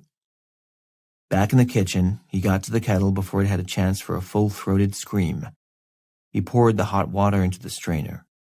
He stared out the window while he let it steep. $6,200 to move the kitchen window from the driveway side to the backyard side, the most extravagant thing he had ever done, and he regretted it for not 1 minute since, and poured a few drops of milk into the tea after exactly 3 minutes. He'd picked up the milk habit while on the London detail. Turns out the milk cuts the tiny bit of acidity in the tea leaves. The things you learn. He took a sip and went to the broom closet on the far side of the room.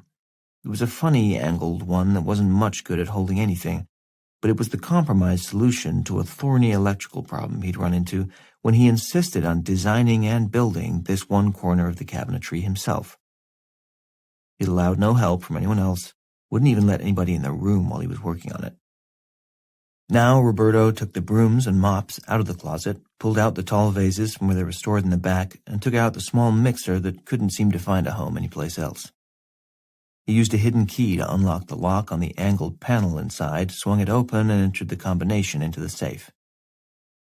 He felt a tiny surge of adrenaline when he threw the safe handle and it made that solid, satisfying, clunking sound.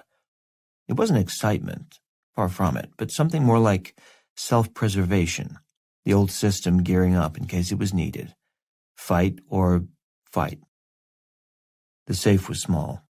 It didn't need much in it, just a few currencies and passports that were probably expired by now. It wasn't a proper run box anymore, just a place to put the secure phone and the snow globe. The one they'd bought at a gas station in Vermont.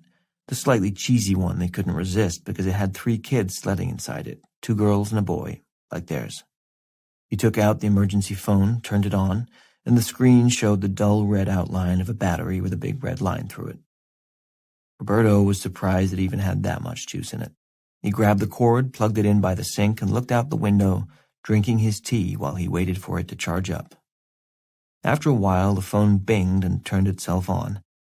He looked at it for an extra moment, not thinking much, but not grabbing it either. He wasn't going to rush. It was just over 5 minutes now since he'd asked for that many, and the world wasn't going to end if he took an extra 30 seconds. That was one of the nice things about being older, how comfortable you became with the idea of conservation of energy, of deliberateness of style. Youth was all wasted movement and noise production, thinking that the more you looked like you were doing something, the more you really were, when in fact the opposite was most often true. Do you have the patience to remain completely still until the dirty water settles and you can see clearly? Not if you're under 50, you don't. When he was ready, Roberto dialed. The phone rang once and the same woman's voice answered. Fenelon Imports, 0474 Blue Indigo. Thank you, Mr. Diaz. What's up? We're getting a temperature breach alert from a decommissioned facility in the Atchison mines in eastern Kansas. He paused. I'm here now. Mr. Diaz? Yeah, I'd wondered about that, given the weather changes. Are you? I wrote a memo in 1997 on that very subject, he said. I don't see it in the file. And I called about 5 years after that. and 6 or 7 years after that. So you are familiar with that situation? She asked. Yes. Is it something we need to worry about? Yes, it's something you need to worry about. We thought, as a decommission facility, what time did the alert come in? He asked. He heard a pause and some keys clicking while she checked on a computer. 3:11 p.m. Central Standard Time. And you're just calling me now? It took some time to figure out whom to call. What if I didn't answer? He asked. Who does it say you call next? It doesn't. Roberto took a breath and looked out the window. Okay. I'm 73 miles from Seymour Johnson. I can be there in 90 minutes. I'll need a plane from there and a car waiting on the other end. I'll drive the car myself. Nobody else goes. Is it your opinion that this qualifies as a heightened threat? My opinion is it qualified as an exceptional threat at 3:11 p.m. She paused. I'll see what I can do about transportation. I'm not finished. I don't have any equipment. What do you need? Everything on the list? I'm sorry, Mr. Diaz. I'm just not familiar with... I wrote an ECI white paper in '92. It's compartmented and stored in the clean vault. It was 25 years ago. You'll need different software to read it, but I archived the program along with it and a floppy drive to run it. Get Gordon Gray to clear you. Only Gordon Gray. You don't need to call anybody else. Read the report and have everything listed in Appendix A. I mean everything, every single thing, in the car in Kansas when I land. Understood? I can't do all that without multiple authorizations. What's your name? You know we're not just your first one. Even a fake one. Something to call you. She hesitated. Abigail? Definitely not a real name. The slight rise in her voice gave that away. She enjoyed the flight of fancy. Good for her. That's probably why she got into this line of work, and she didn't get to use it much, handling dead file out calls at Fort Belvoir in the middle of the night. Okay, Abigail. Remember those good grades you got in high school? And the sports you trained your ass off for? The college you fought to get into? The number of times you said no when people wanted to go out and party and you knew you had to stay in and study? Remember the looks your family gave you when you told them what you wanted to do for a living? The abuse you put up with your first year in the department, and the personal life you've given up for the last, I don't know, from your voice it sounds like maybe 10, 12 years now? 8. Okay, so it's getting to you quick. That happens. But all those sacrifices, all the shit you had to eat just because you wanted to do what was right for your country, this is what it was for, Abigail. Yes, sir.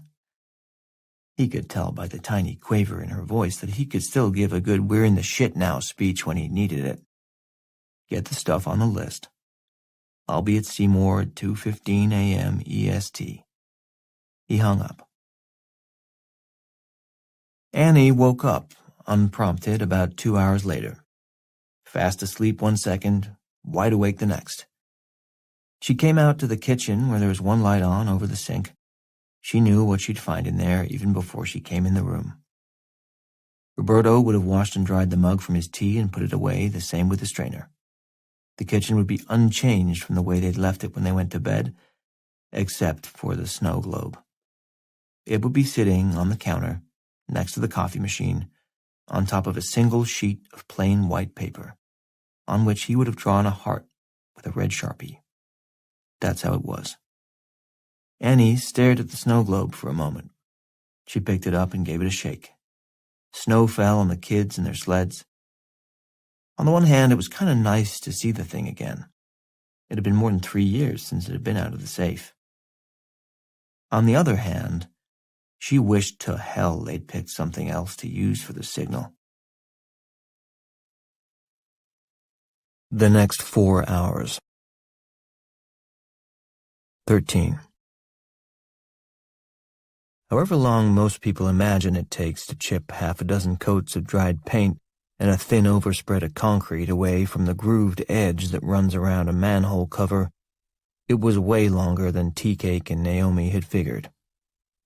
If they hadn't found the wide-slotted screwdriver in the tool cabinet, they might never have gotten it open at all. They took turns with the tools. You couldn't strike more than 6 or 7 hammer blows in a row without needing a break from the painful vibrations that shot through your hands, as if you just hit an inside fastball with the thin end of the bat. Twice Tea Cake hit the screwdriver too hard. He'd thrown both tools down and rolled around on the floor, clutching his palms between his thighs, showing off the breadth and originality of his curse word vocabulary.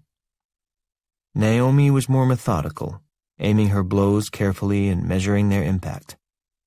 Her progress was steady and considered, and hers was the final blow, the one that chipped away the last chunk of paint and concrete and made the cover move a fraction of an inch. "You got it!" "Get the pry bar," she said. He grabbed it from the closet, wedged it into one of the 4 slots evenly spaced around the circumference of the cover. The metal disc came up with a slight whoosh of decompression as the fetid air from below swapped places with the clean air above. Tea Cake wedged the bar in farther, pushed down on it as hard as he could, and got the handle end almost all the way down to the floor. "Stand on it," he told her. She did, 1 foot at a time, pinning the bar to the ground once all her weight was on it. Tea Cake wiggled his fingers into the 3-inch gap between the cover and the ground. "Don't put your fingers in there," she said, but he didn't answer, because they were this far and there was no other obvious, easy way. Plus, she hadn't said it with much conviction, and he knew that what she really meant was, "Put your fingers in there." But that was okay, because they were on the same page at this point, in it together all the way. He strained like hell, wishing he'd stayed with the chest and upper body work he'd done for a 1.5 years at Ellsworth. He would have dearly loved for her to see some of that now, because he had been cut, man, and he'd been really proud of it. It was such a change. He'd been a skinny kid for as long as he could remember. But almost the minute he got out, he felt puffy and ridiculous, so he'd cut out the gym work and hadn't missed it at all. Well, maybe he missed the feelings right after, when everything was flowing and you felt sort of happy and angry at the same time. That sensation was cool. But really, if she could have seen him then... Although, I don't look that bad now. Was she just looking at my biceps a second ago? Or, oh shit. His mind had wandered and he was losing his grip. The thing was slipping. He was going to drop it. Tea Cake dug in, snapped back into the moment, bent his knees, and got the cover up past the tipping point. He leveraged it onto its edge and had planned to lay it down the same way he picked it up, but his muscles were screaming at him now. "Why didn't you do this when we were built for it, asshole?" As soon as he got it all the way up on its edge, he gave the manhole cover a shove and it rolled away toward the wall. It didn't go far, though. It must have weighed 200 pounds, maybe 250, and after 6 or 7 feet it started to tilt over and arc back, rolling right toward them. They danced out of the way, absurdly, as the thing chased them for a few feet, pissed off at having been awakened from its comfortable slumber. The metal rim ground across the floor a few inches from their toes, described one last dying circle in the hallway, and very nearly fell right back into the hole it had just been covering. That would have been a scream. It settled like a spinning quarter on a tabletop, making a grinding cast-iron racket, until it finally came to a rest, upside down, just in front of him. When the echo faded, Tea Cake spoke. Looking back, maybe I could have just slid it to the side a little bit. Well, sure, we know that now. If he didn't love her already, he loved her for not telling him he was a fucking idiot the way his old man would have. She didn't say much, but when she did talk, it wasn't to give anybody shit, not even as a joke. Naomi picked up the flashlight, the one he'd grabbed upstairs. She clicked it on. They walked forward to the edge of the hole, got down on all fours, and shined the light down into it. The light was bright, the batteries fresh, but there isn't much any flashlight can do to illuminate a vertical cylindrical shaft that runs 300 feet straight down into the earth. The metal ladder ran along one side of it. A ton of newly raised dust floated in the stale air, stirred by the removal of the lid, but other than that, there was only the dark. They looked at each other. Neither one of them wanted to back down, and neither wanted to go first. "Climb 50 feet down and then we talk again?" she proposed. "How many rungs is on that ladder?" She shined the light down at the corrugated metal rungs and estimated 50, probably. Why? I don't know. I was hoping it would help. She shined the light down into the hole again, playing it around the edges this time instead of straight into the black. Some distance below, there was the dim outline of an indentation in the side of the shaft. Too far away to see clearly, but there was at least something there, some kind of goal. "Okay, look, let's go to that thing." "What thing?" "Over here." She gestured for him to come around to her side, and he did, moving up against her on the floor. His leg touched hers, just barely, but he was keenly aware of it. She traced the light beam around the edges of the indentation. "There, what is that? 30 feet, maybe? We'll climb down to that, see what it is. And then what? Then we'll talk. If it's cool, we keep going. If it isn't..." He waved off the rest of her sentence. "I get it." He took the light from her, swung his legs around, and started to climb down into the hole. "You don't have to go first." "I'm a gentleman. I'll go first and shine the light up so you can see." "You have to admit," she said, "so far this is cool." "So far, I have to admit this is cool." "You really think so?" "No, I'm just repeating what you told me I had to say. See you in 30 feet. She laughed, and he started down into the shaft. Climbing with one hand was harder than he thought, but he was so afraid of dropping the flashlight, he didn't even try to use the other. One hand holding tight on the light and the other clamped in a death lock on the vertical bar of the metal ladder, he broke a sweat within 10 or 15 rungs, more from fear than anything else. Then his mind got the best of him. It started to wander, as it did, and he thought about falling.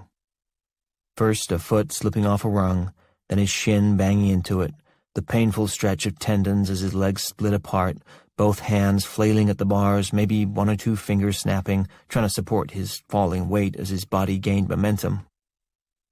And then the moment of detachment, the cartoon suspension as his hands flailed at empty space and his feet popped free. Would he scream? Or would he go silent? Would all sound drain away as his eyes popped wide and his mouth opened in a horrified, perfect round O shape, making a soundless plea for help as he began to drop into the darkness, 100, 500, 1,000 feet straight down until he hit the cement floor at the bottom, feet first, his legs accordioning into his body, the long bones slamming upward into his internal organs, his femur or tibia or whatever the big one was, slicing up through his intestines, piercing his heart and driving itself up into the base of his skull. Official cause of death: man killed by own leg bone. Then another scenario occurred to him, one in which he did not fall free. In this chain of events, one foot wouldn't slip away clean, it'd get hung up in the rungs instead. He'd fall, but his body would flop over backward, bending at the left knee, and he'd hear the ligaments on both sides of the kneecap pop as it wrenched at an unnatural angle, bearing weight and torque it had never been designed to withstand. In this version he'd scream, all right, shriek like a wounded animal as he hung there, his shredded knee holding him upside down, head banging against the metal rungs beneath him. The flashlight would slip from his hand and fall, the beam throwing crazy, bouncing light over the inside of the shaft as it dropped, finally smashing to bits on the floor far below. Naomi would shout from above and try to save him. She'd climb down 3 rungs, loop one arm in, and lean down as far as she could, flailing for tea cake in the near-total darkness. But she'd miss his outstretched hand and lose her own grip. Now she'd fall, and she would fall clean, down 3 feet and right into tea cake. Their combined weight would dislocate his knee and break the tibia of his trapped leg. In both versions, the tibia lost big, and the fractured leg would slither formless through the rungs of the ladder. They'd both pull free. The ending would be pretty much the same as before. It wouldn't be the fall that did it so much as the sudden stop at the end. Except this time tea cake would land upside down and the cause of death would be changed to man falls on head, while hers would read, woman dies from hanging out with moron who climbed down a dark vertical cement shaft with one hand. Tea cake's mind hadn't just drifted, it had gone off on a little wander-yar, but at least it had killed some time, and they'd already gone down 34 rungs, reaching the gray indentation they'd seen from above. Crooking one arm through the rungs, Tea Cake brought his feet together, steadied himself, and turned the light to shine it on the side of the concrete shaft. "It's a door." Naomi came down to just above him and looked at it. 3 characters, and in retrospect they didn't have to climb down here to hazard a good guess as to what they said. SB2. She nodded. "Yeah, that's what I figured. Want to keep going?" Tea Cake didn't think he'd gotten what he'd paid for yet. He hadn't smashed up his employer's wall, hammered through a cement floor, and vividly pictured 2 distinct and gruesome versions of his own death so he could stare at a closed door with SB2 written on it in faded black letters. Without answering her, he shoved the flashlight in his pants pocket, still switched on and with the beam pointing upwards so it could light her way. With both hands free, he'd move a lot faster. They continued down. 14. After Mooney had thrown up onto the gravel behind the tailpipe, after he'd hacked and spit and blown his nose till it was raw inside, after he'd used the dirty beach towel from the back seat to clean every speck of cat gut off his face, he was able to think straight. Sort of. He couldn't get a handle on the whole thing because it was ungraspable, but he'd at least managed to calm his breathing and get his heart rate down to almost normal levels, and to stop squealing, "God, Jesus, oh, Jesus, God, what the fuck," or close variations thereof, every few seconds. As soon as he was clean, a powerful thirst overtook him, and he was relieved to see the lone remaining wine cooler was still mostly full, the cap only loosened in the moment before he hit the deer. He picked it up out of the exotic berry puddle it had made on the passenger side floor mat and finished it in one long gulp. It was warm now, which made the liquor feel stronger, and stronger was what he needed. A little courage washed through his brain, a familiar feeling, but different too. He could feel himself becoming stronger, calmer, better. He was also becoming a walking dispersal mechanism for Cordyceps novus. Mooney was the 28th human being to be infected by the fungus, but there was an important difference between him and the others. Bartles and James, like many wine coolers and wine products in general, uses the maximum amount of sulfur dioxide permitted by FDA regulations as a preservative. SO2 is one of the most effective antimicrobials on the planet, and is highly antagonistic to growth.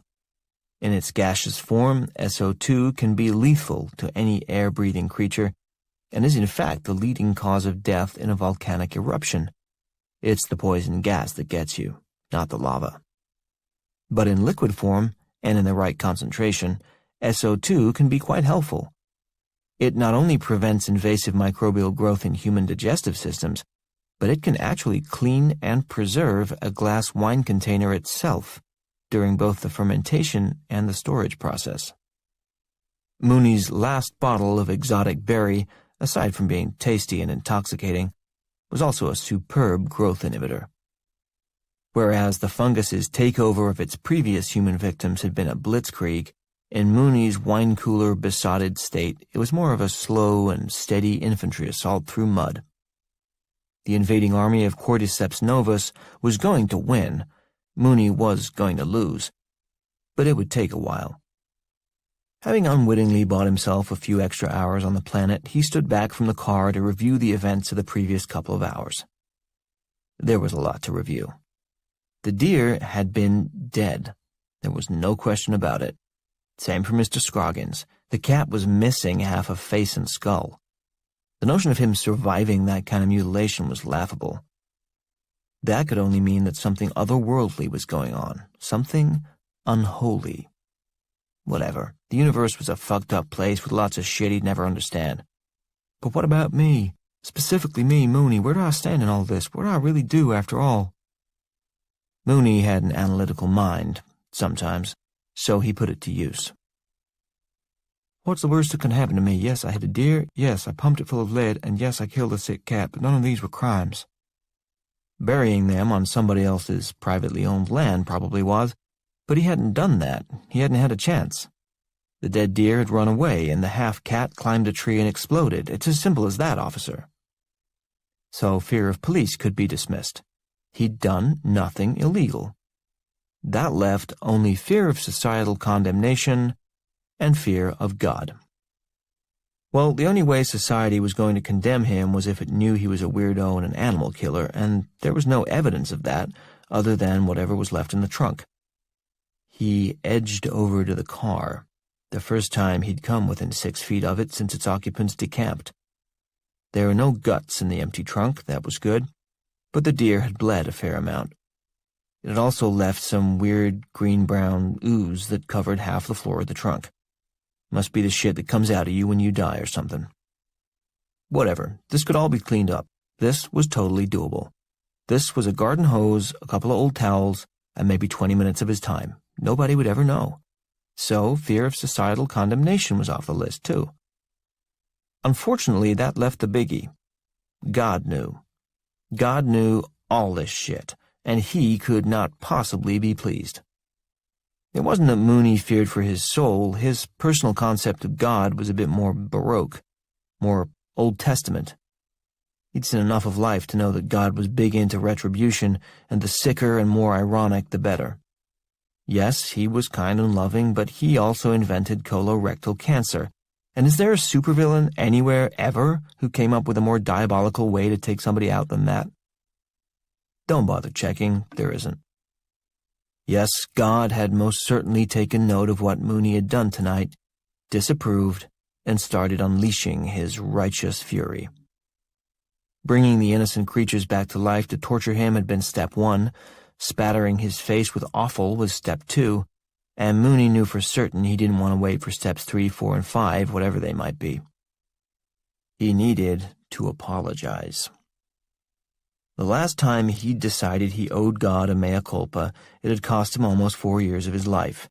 But he was hoping he could wrap this one up in a couple hours on his knees. St. Benedict's Abbey on 2nd Street was open all night, and he'd used it before when he needed to atone. The place was run by actual monks, a Franciscan order, and the black-cowled robes conveyed a judgmental asceticism that felt pretty legit. The modish wooden pews couldn't have been Vatican-approved, but there was a granite slab that ran the length of the floor in front of the altar, and Mooney had spent many hours on his knees there, praying for divine forgiveness of one sort or another. The stone was pockmarked and uneven, so after the first 5 minutes his knees would start to ache, and by the time a full hour had passed he would be in so much pain he couldn't focus. When his transgression was bad enough, Mooney would stay so long that the skin would grind into the inside of his pants, and when he stood, whole layers of flesh would tear away. By the time he got in the car, the blood would be seeping through the knees of his pants, and that was the sign that he'd done things right, and they were square. Of course, there was the time no amount of penance at the Abbey was enough. To all of those prayers, God's answer had been a consistent, "Fuck no." Half an hour on his knees to ask for the strength to resist her? No. A full hour on his knees to ask for forgiveness after he fucked her, and more important, might I please just this one time have a pass on consequences? Could she please not be pregnant? Nope. Another 2 hours to ask God to guide her with his wisdom and judgment and convince her to marry him? Forget it, asshole. And finally, he'd spent 3 days on his knees, coupled with fasting so severe that he'd fainted. He fainted so many times that Brother Dennis had asked him to either stop coming or at least use a kneeler. But the object of those prayers was vehemently denied as well. The baby did not die in utero. The baby was not stillborn. The baby was healthy and was his daughter, his bastard daughter with Naomi Williams. Though the entire rest of the Snyder family had forgiven him, it was abundantly clear that God in heaven had not and did not intend to do so for a good long while. Mike, he was still Mike back then, came across Luke 12:48 the day after she'd brought the baby home from the hospital. But the one who does not know and does things deserving punishment will be beaten with few blows.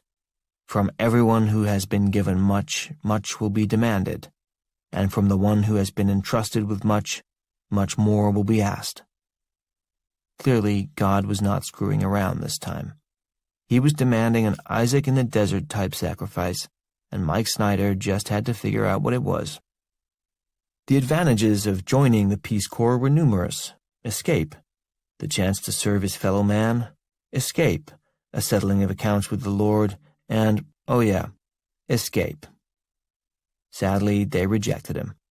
Turns out the Peace Corps looks for college graduates with decent resumes and real skills. You know, people who actually have something to offer. Who knew? Service Brigade, Inc., however, would take just about anybody, provided you were not currently under indictment in your country of origin. The brigade had a contract with the Ugandan government to build affordable housing for a modest fee, which in local terms meant a fee that was highly inflated and heavily kicked back to the government officials who distributed it. Whatever. Mike was out of a bad situation at home, Service Brigade was willing to pay him a decent amount under the table, and his family thought he was a saint, so he took it. Within a few weeks of his arrival in Uganda, the local workers he was teamed with started calling him Mooney, short for Mooney Yaga. He liked the sound of it, so even after he found out that Mooney Yaga means one who bothers other people in some goddamn African language or another, he stayed with his new name. He was Mooney. It was a fresh start. He returned home to Atchison just a few months ago, was given a hero's welcome and drawn into the uncomfortably tight embrace of his family once again. He'd regretted coming back almost the minute he got there. As soon as he felt their brimming eyes on him, judging the living shit out of him, telling him they forgave him for everything, for his weakness, for his cowardice, for what had turned out to be his complete lack of artistic ability. They'd tried to get him to take an interest in his daughter, to at least go see Sarah, but that wasn't going to happen. Her mother, sure, that'd be hot, but not the kid, never the kid. But Naomi wouldn't see him at all. 3 days after coming home, Mike had started planning how to get out again.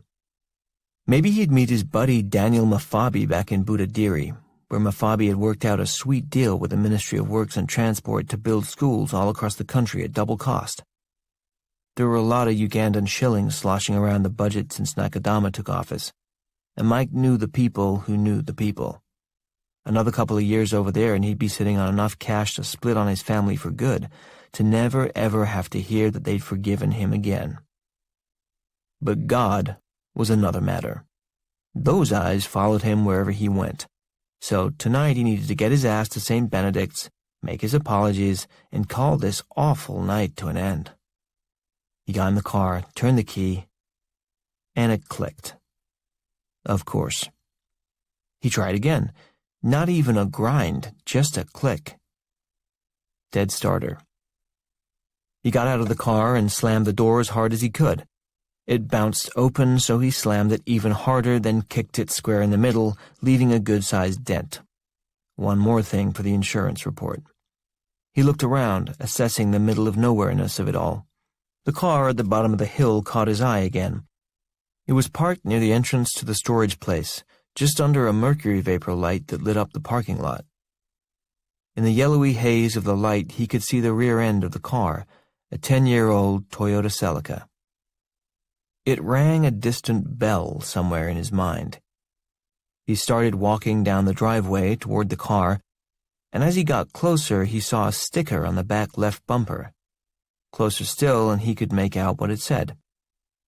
Proud parent of an AHS Honor Roll student, 2012. Unbelievable. He knew that car. It was Naomi's parents' car. Or it used to be. It was probably hers now. He'd had some good times in that car.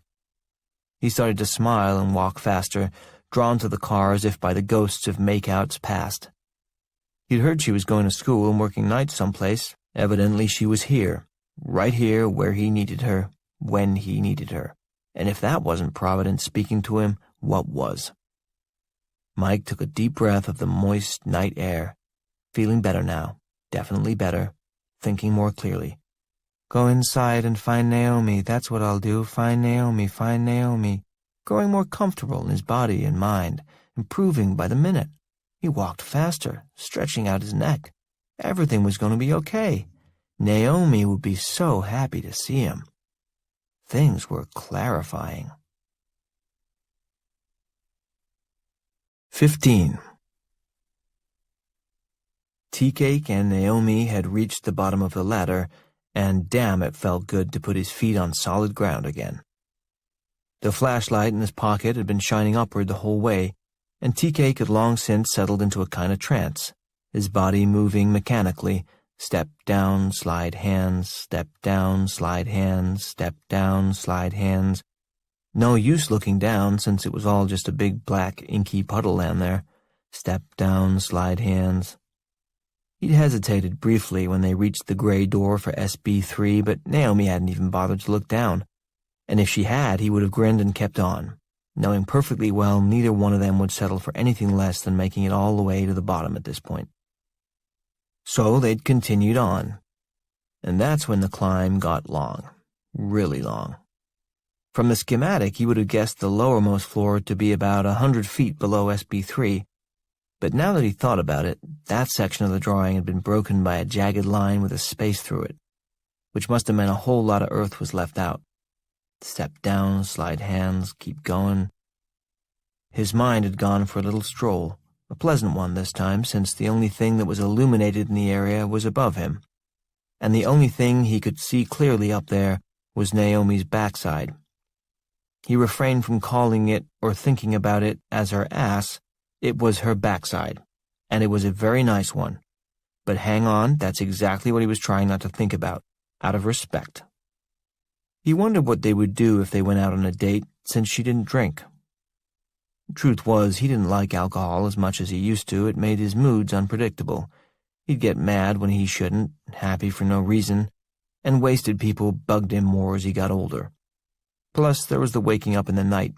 He couldn't sleep 12 hours at a time like he could even a few years ago. Too bad. He missed those days, but he'd noticed the mornings when he was 100% clear-headed were kind of cool. So, okay, that's all right, but when people don't drink or get high, like, what do they do around here? He imagined the two of them jacked out of their minds on coffee, but who wants that? And then he pictured them working out together, and she was very sweaty and glistening. Man, was she put together tight. And whoops, hang on, things were headed off in that direction again. So then he saw them taking her daughter to the movies. And maybe the kid got scared at one point and jumped in his lap, and he'd say, "That's okay, you're okay, kid. Turn your head away, hide your eyes, and I'll cover your ears. I'll tell you when it's safe to come out. I'll protect you." And Naomi would look over at him and she'd smile. He was good with kids. He didn't mind them after all. Maybe he could actually... In the end, he did fall, but it was only one step. His right foot hit bottom hard. He hadn't seen it coming.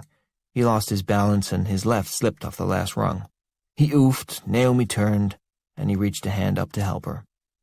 "Careful." She took his hand, he helped her off the last rung, and they stood together at the bottom. It was colder down here. Maybe 60 degrees, and surprisingly humid. He pulled the flashlight out of his pocket and shined it upward, till the light disappeared into the endless black tunnel now above them. He turned it toward the door in front of them. It was another gray indentation, but this one was bigger than the others, heavily reinforced with a series of bars and levers, and had a black stencil spray-painted across it. DTRA access only. "What's DTRA?" he asked. "Let's find out." She pulled out her phone to Google it. No signal. Shocker. He thought. He looked at the door, which was more like a submarine hatch, crisscrossed with a complex latticework of steel slats, all joined together at the corners and leading to a large black handle. Pull on the handle, the hinged slats pull against each other. The door opens. "You want to do it?" she asked him. "I'd really like to know what those letters stand for." "Me too." "I get the feeling I'd like to know more." "What if it's don't touch radiation, asshole?" "Yeah, that would be some amusing shit," he said. "I'm cool if you want to just go back up." Yeah, like that was going to happen. He reached for the handle, but she put her hand on his arm and caught his eye. "I mean it." He looked back at her and thought about that for a nanosecond or two, and really, could things have been going any better at this point? There was a kiss moment coming, there had to be, or at least a gripping each other in fear moment. And he wondered, these kinds of moments with a woman like Naomi, did he think they grew on fucking trees? Not in the barren, rocky ground that had been his love life, they didn't. The seeds of romance had found no purchase there since, oh God, the middle of high school. No, he was not going back up. They were going to finish this. The handle moved so much more easily than he thought it would. The door-opening mechanism was a work of engineering genius. You gave one gentle pull on the black bar and the rest of the pieces glided about their business, each tugging on the other with just the right amount of force at precisely the correct angle. Even after decades of disuse, the high-quality metal had not yielded to rust, even in the humid environment. The dozen moving pieces struck up the music in their symphony of movement, and 8 deadbolt locks pulled out of the recessed metal slots in the door jambs where they had rested for the last 30 years. Tea-Cake pushed the door open. Something rushed out and slammed into them. But it wasn't anything nearly as horrible as what their imaginations had been conjuring. It was cold air. Cool, really, maybe 50 degrees. After the climb down, they'd both worked up a half-decent sweat, so when the blast hit them, it woke them right up. After the cold, the second thing they noticed was the sound, a whooshing that was coming from right over their heads like water rushing through pipes. Tea-Cake raised his flashlight toward the source of the sound and saw that was exactly what it was. They were standing on water pipes, a dozen of them, side by side, lining the ceiling of the underground tunnel, and water was circulating through them fast. It was a low ceiling down here, so Tea-Cake stretched up to reach them and his hand came away wet. The pipes were sweating. Naomi looked at him. Hot? Cold. Freezing. I don't hear any pumps or anything. Tea-Cake looked at the moisture on his hand. But they're sweating. Must be humid down here. It is, I can feel it. Why would it be humid underground? He asked. Can I see that? She meant the flashlight. He handed it to her and she shined it around the place. They were in another long tunnel, a mammoth, concrete-lined underground space. She looked up at the pipes, rushing with water. Where's it coming from? She asked. Like an underground cold spring?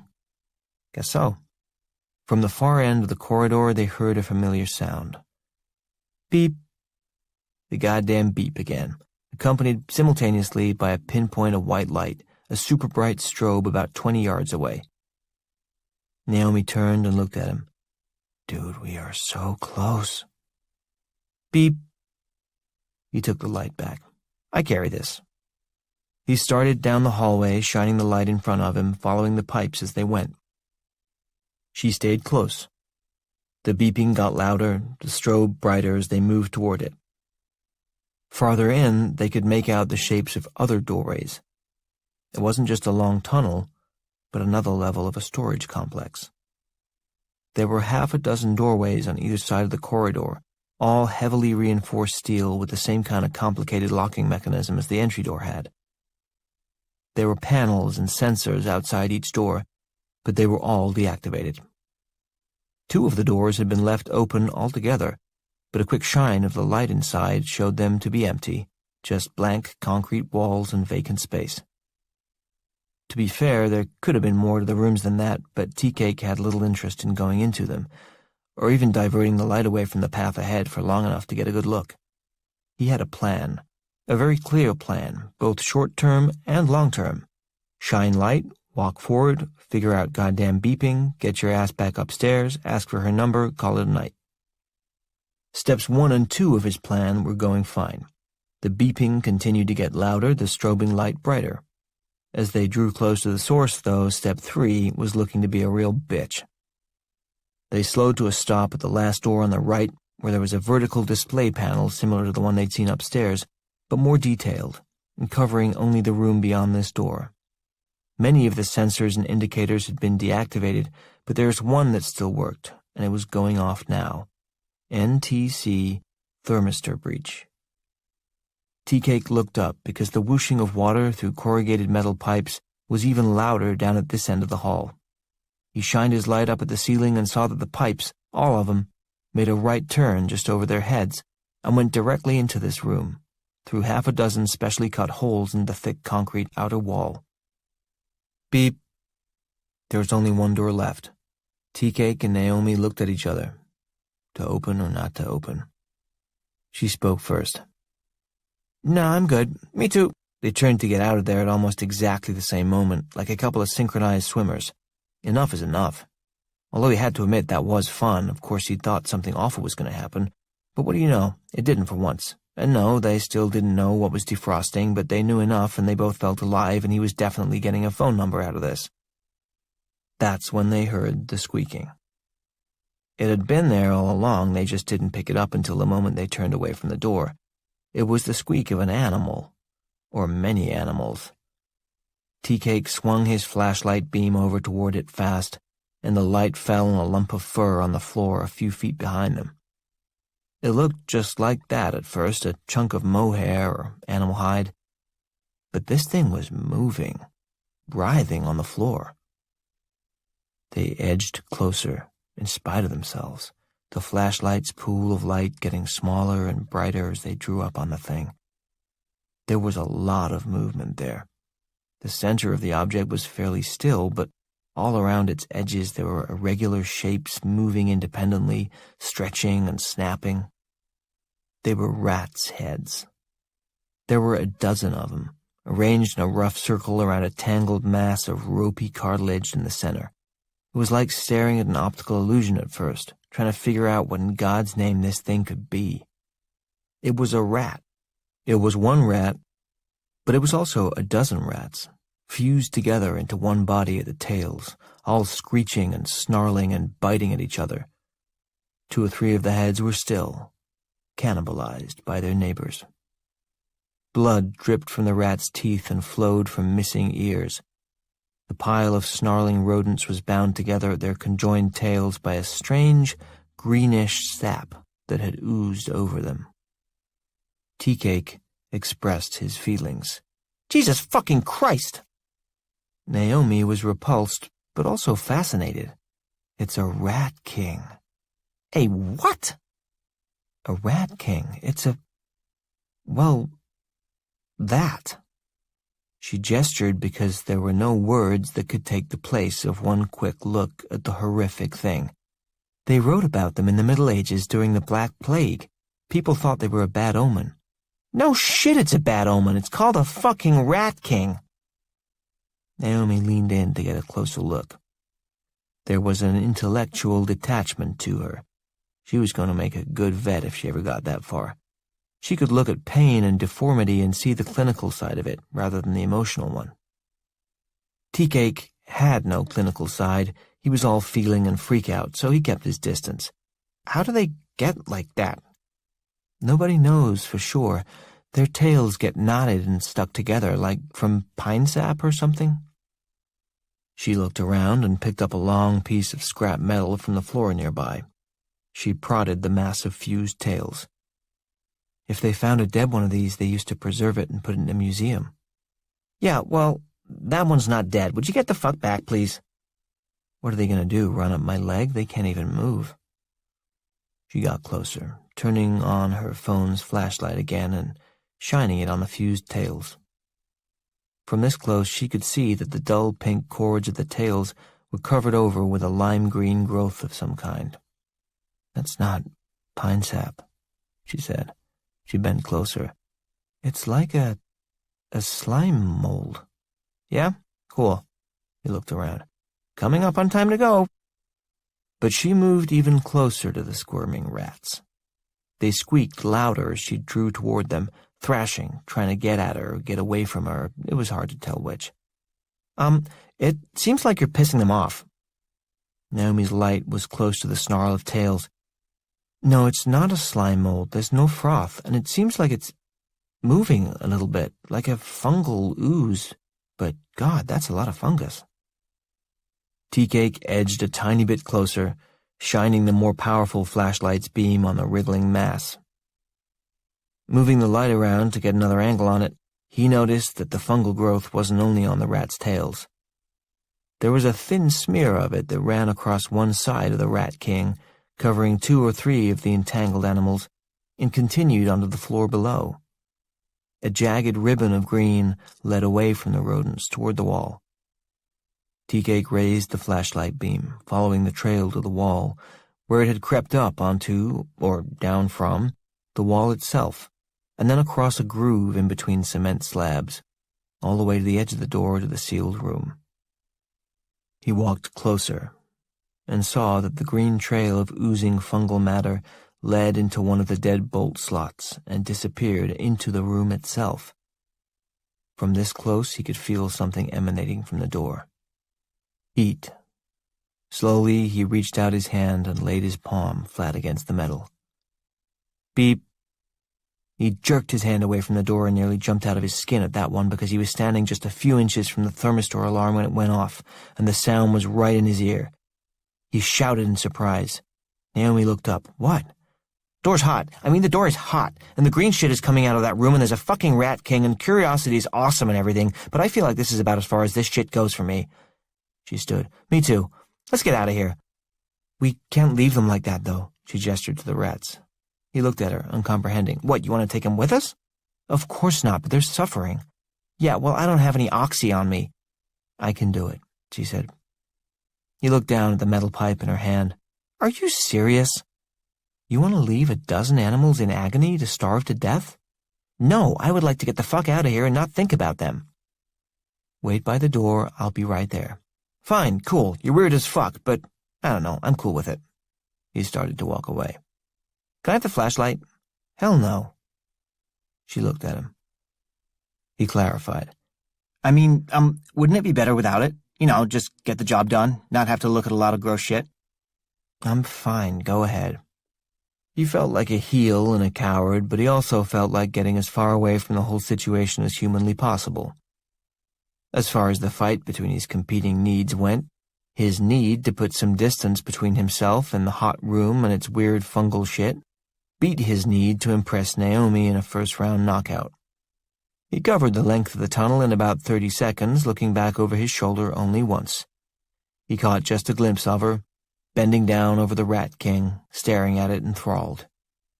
He reached the hatch at the far end and came out into the dark space at the base of the tube ladder. He'd never been so glad to be at the bottom of a 300-foot concrete shaft in his life. He closed the door most of the way, just enough to not see or hear whatever it was she felt she had to do, and he waited. It took her longer than he thought it should have, but then he'd never had to put a dozen conjoined rats out of their misery, so what did he know about how much time a person needed to get that shit done? After a few minutes, he got impatient and opened the door to take a look. But he could already see the weak beam of Naomi's phone light coming at him, bouncing as she walked. As she drew close, she switched off her phone, and he waved the flashlight beam in her direction to light her steps. He raised it to her as she got close. You get any of that shit on you? He asked. No.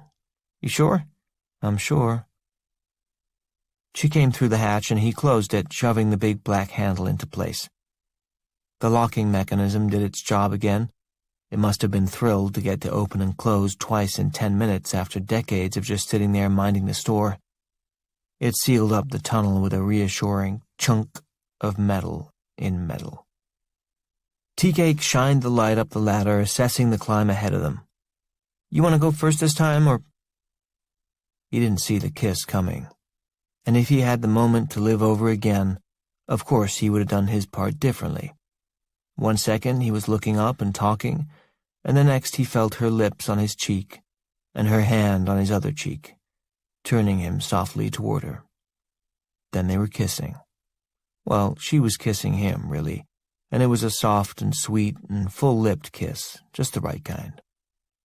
It was over before he'd had a chance to get his bearings, and maybe for that reason it was the perfect first kiss, the kind that leaves you feeling fresh and alive and wanting another one exactly like it. Because he could not help himself, he spoke. Wait, what? She smiled. Thank you. That was bizarre and cool. Without another word, she turned away and started climbing back up the ladder toward the top. TK grinned. Some things you just couldn't call. So are you, lady. He shoved the flashlight back in his pocket and followed her.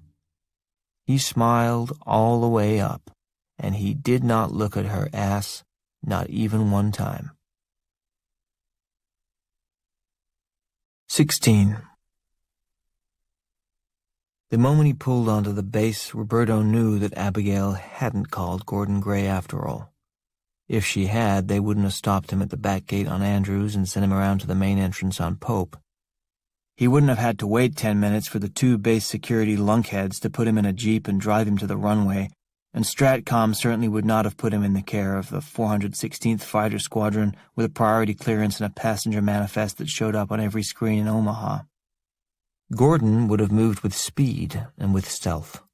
Roberto would have taken off 15 minutes ago on an already scheduled flight of the 916th Air Refueling Wing. Just another retired officer hitching a free ride west to see the kids.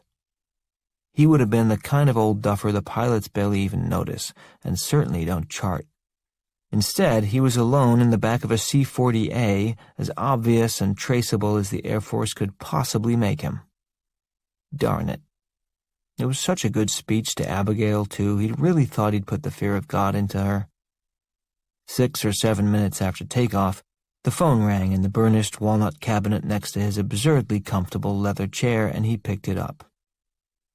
Hello? Designator, please? I had such high hopes for you, Abigail. Could you please tell me your designator? I guess I might have done the same thing at your age.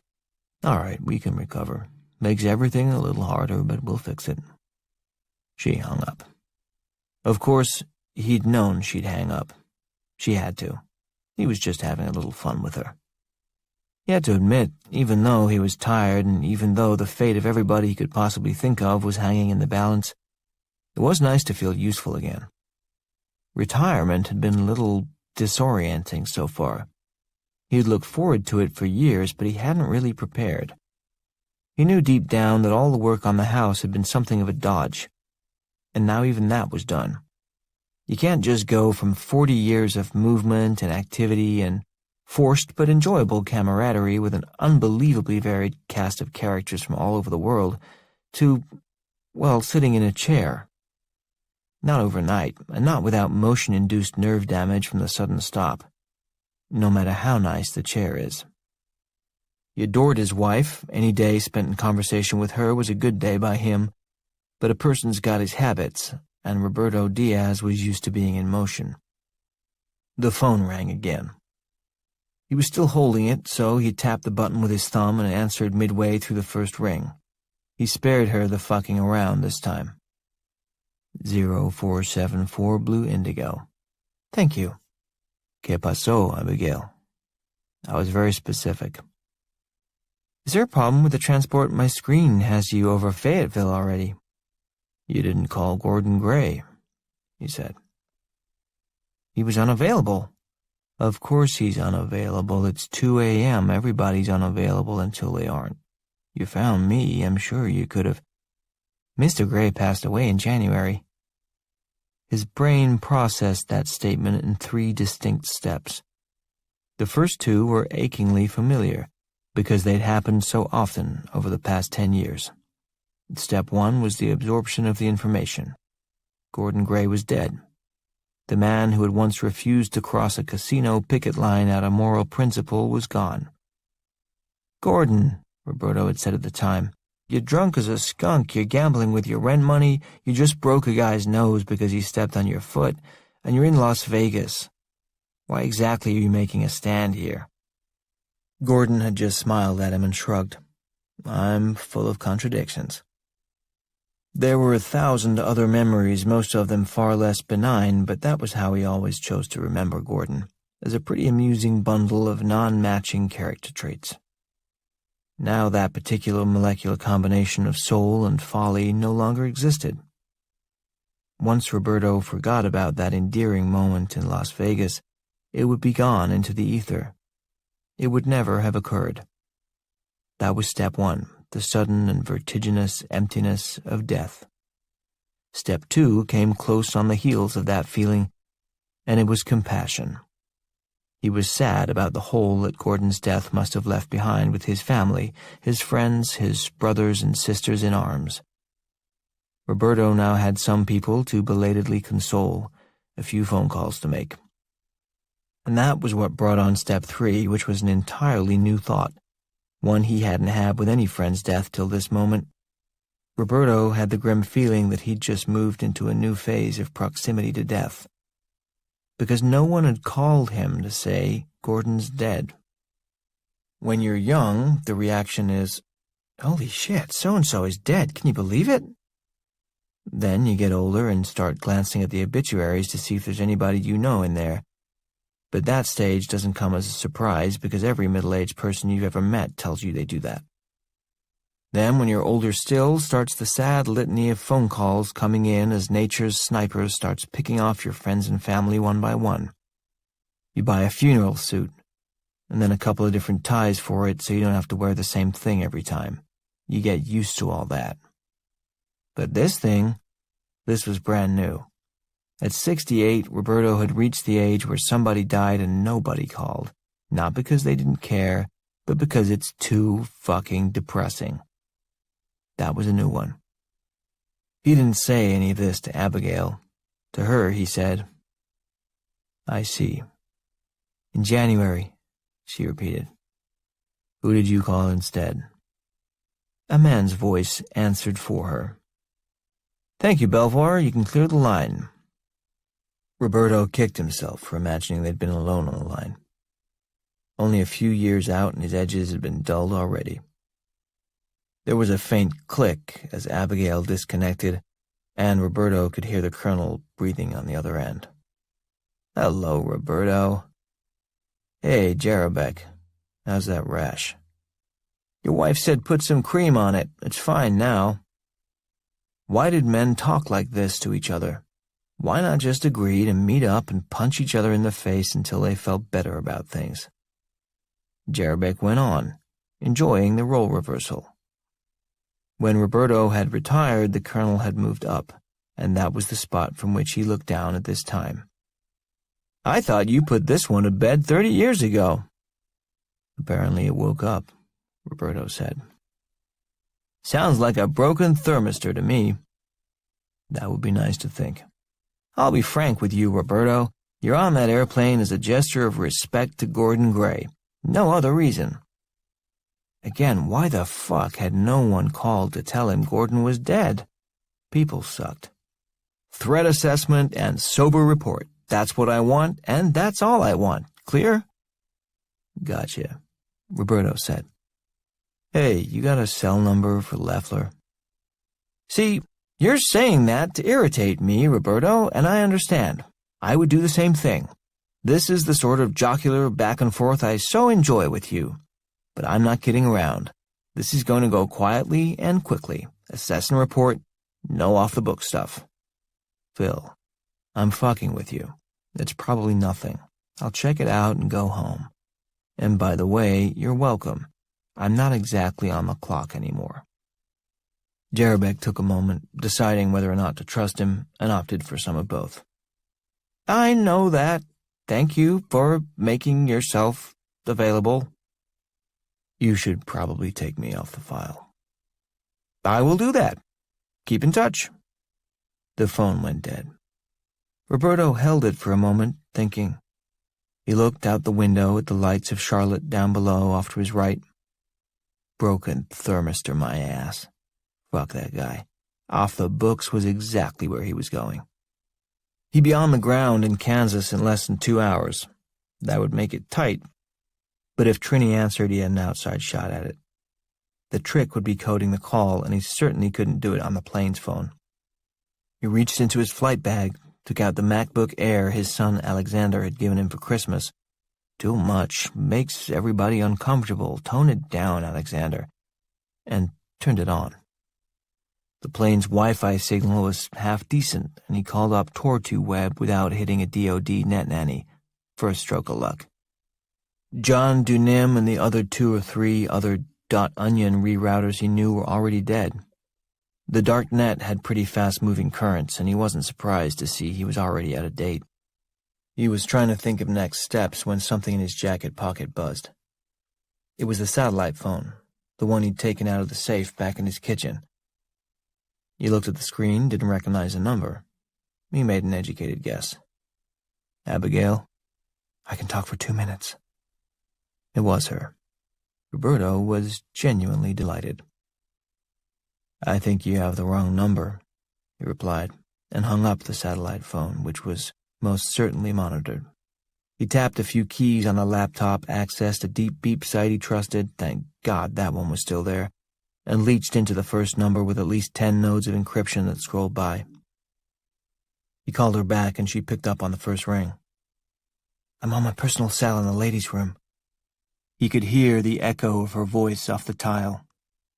"I take it you read my white paper." "I did," she said. "And you believed it. What do you need me to—" She stopped, and he could hear that the door to the bathroom had just opened. Someone had come in. Roberto took over. "Okay, I'll talk, you listen. Even with encryption, airplane Wi-Fi won't be secure enough for the conversations I need to have, so you'll need to make the calls for me. Find a reason to get yourself out of there on the double. Go buy a burner and call a former agent named Trini Romano. I'll repeat that name before I hang up.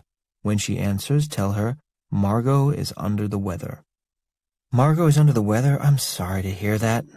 Still with a stilted voice. She wasn't alone in the bathroom.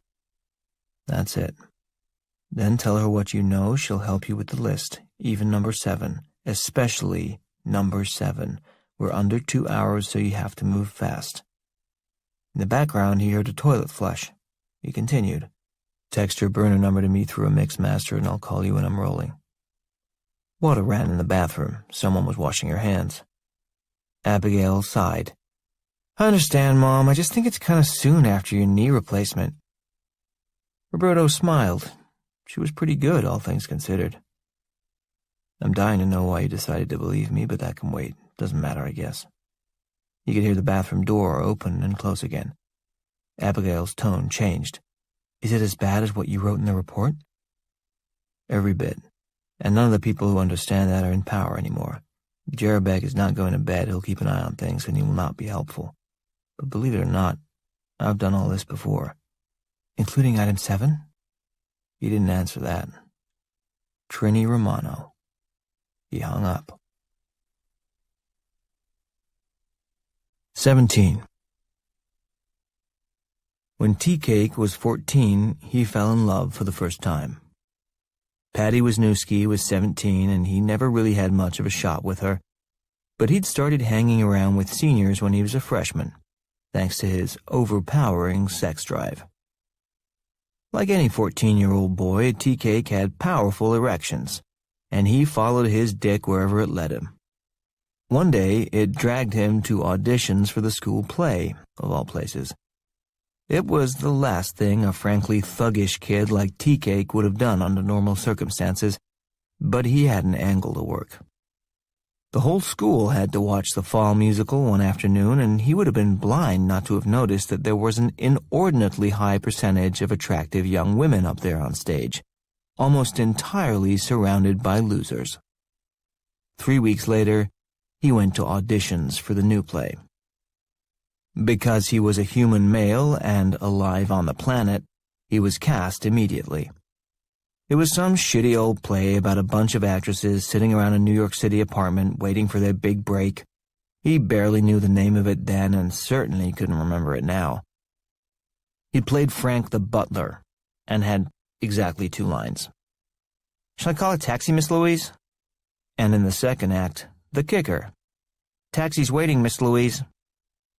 One night he screwed him up and switched the order around, which should have brought the play to a crashing halt, but nobody really noticed.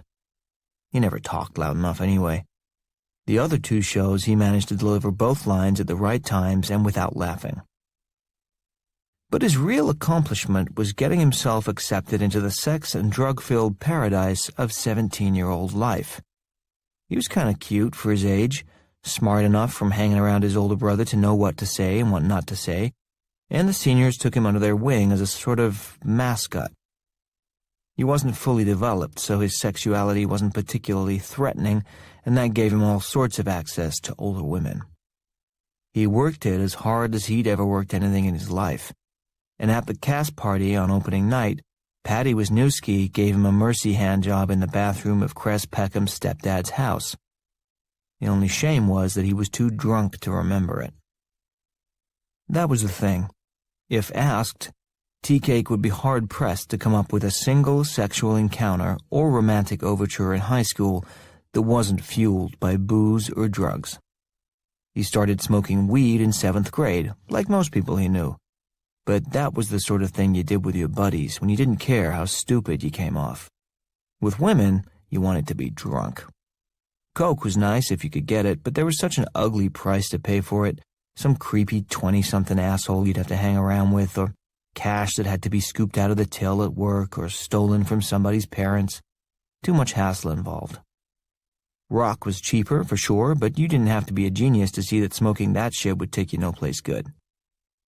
That kind of high had nothing to do with getting off anyway. You lost interest in sex almost immediately. Things in his romantic life didn't change all that much after high school when he got the job at the asphalt place. By that time, his moms had split, and his dad was enjoying his own intimate relationship with the sauce. He'd always drunk a lot, his old man, but Tea-Cake didn't think much of it because everyone around here drank too much. Atchison was fucking bleak in the winter. Dark side of the moon. There wasn't anything else to do besides get loaded. And then it's not like you're going to give it up for the spring and summer. At best, his dad's drinking became a little more joyful as the weather improved. He could at least hide it under the cover of celebration. Tea-Cake didn't care. If he were his old man, he would have gotten wasted every night, too. The guy was a loser with a series of shit-ass jobs that kept going away. He was a cuckold who couldn't hang on to a wife, and he was stuck raising a son to whom he could find nothing that he wanted to say. The closest they got to bonding was when his dad would stumble across a Three Stooges marathon on TV when he was half in the bag, and shout upstairs to Tea-Cake, "Get down here and watch this shit with me. I love these assholes." They tried to stay out of each other's way as much as possible, and mostly succeeded. Both of them got fucked up. A lot. What was there to stay sober for? Atchison had been nice once, but now it was your basic, deserted Main Street with 30% unemployment. The majority of the populace saw inebriation of one kind or another as a valid survival mechanism. They weren't wrong. It works, at least in the short term. A few months after high school, Tea-Cake got his own place with a buddy, covered his end of the rent okay most of the time with a few different jobs, and got shit-faced. Of dates, there were none. Hookups, a few, but always under the influence. Within a year and a half of graduation, he was in front of the judge for a drunk and disorderly and resisting arrest. And that was when the judge said, "It's the military or jail." Tea-Cake said, "Hello, drill sergeant." Although since he picked a Navy, it was, "Hello, recruit division commander."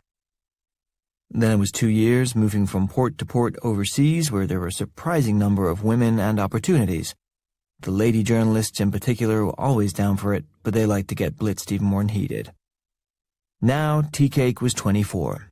10 years of romantic history were a cloud, a haze, a rush of dulled sensation only dimly remembered. And then this. March 15th, 2:26 a.m., standing at the bottom of a 300-foot-deep concrete shaft. That was the time and place. That was the moment. It was the first time Travis Meacham had ever kissed a woman sober. There was an awful lot to be said for it. For Naomi, the kiss was a momentary impulse that had been building for several hours. She'd come to work that night in a mood most foul, stuck in the fog of anger and despair in which she'd awakened that afternoon.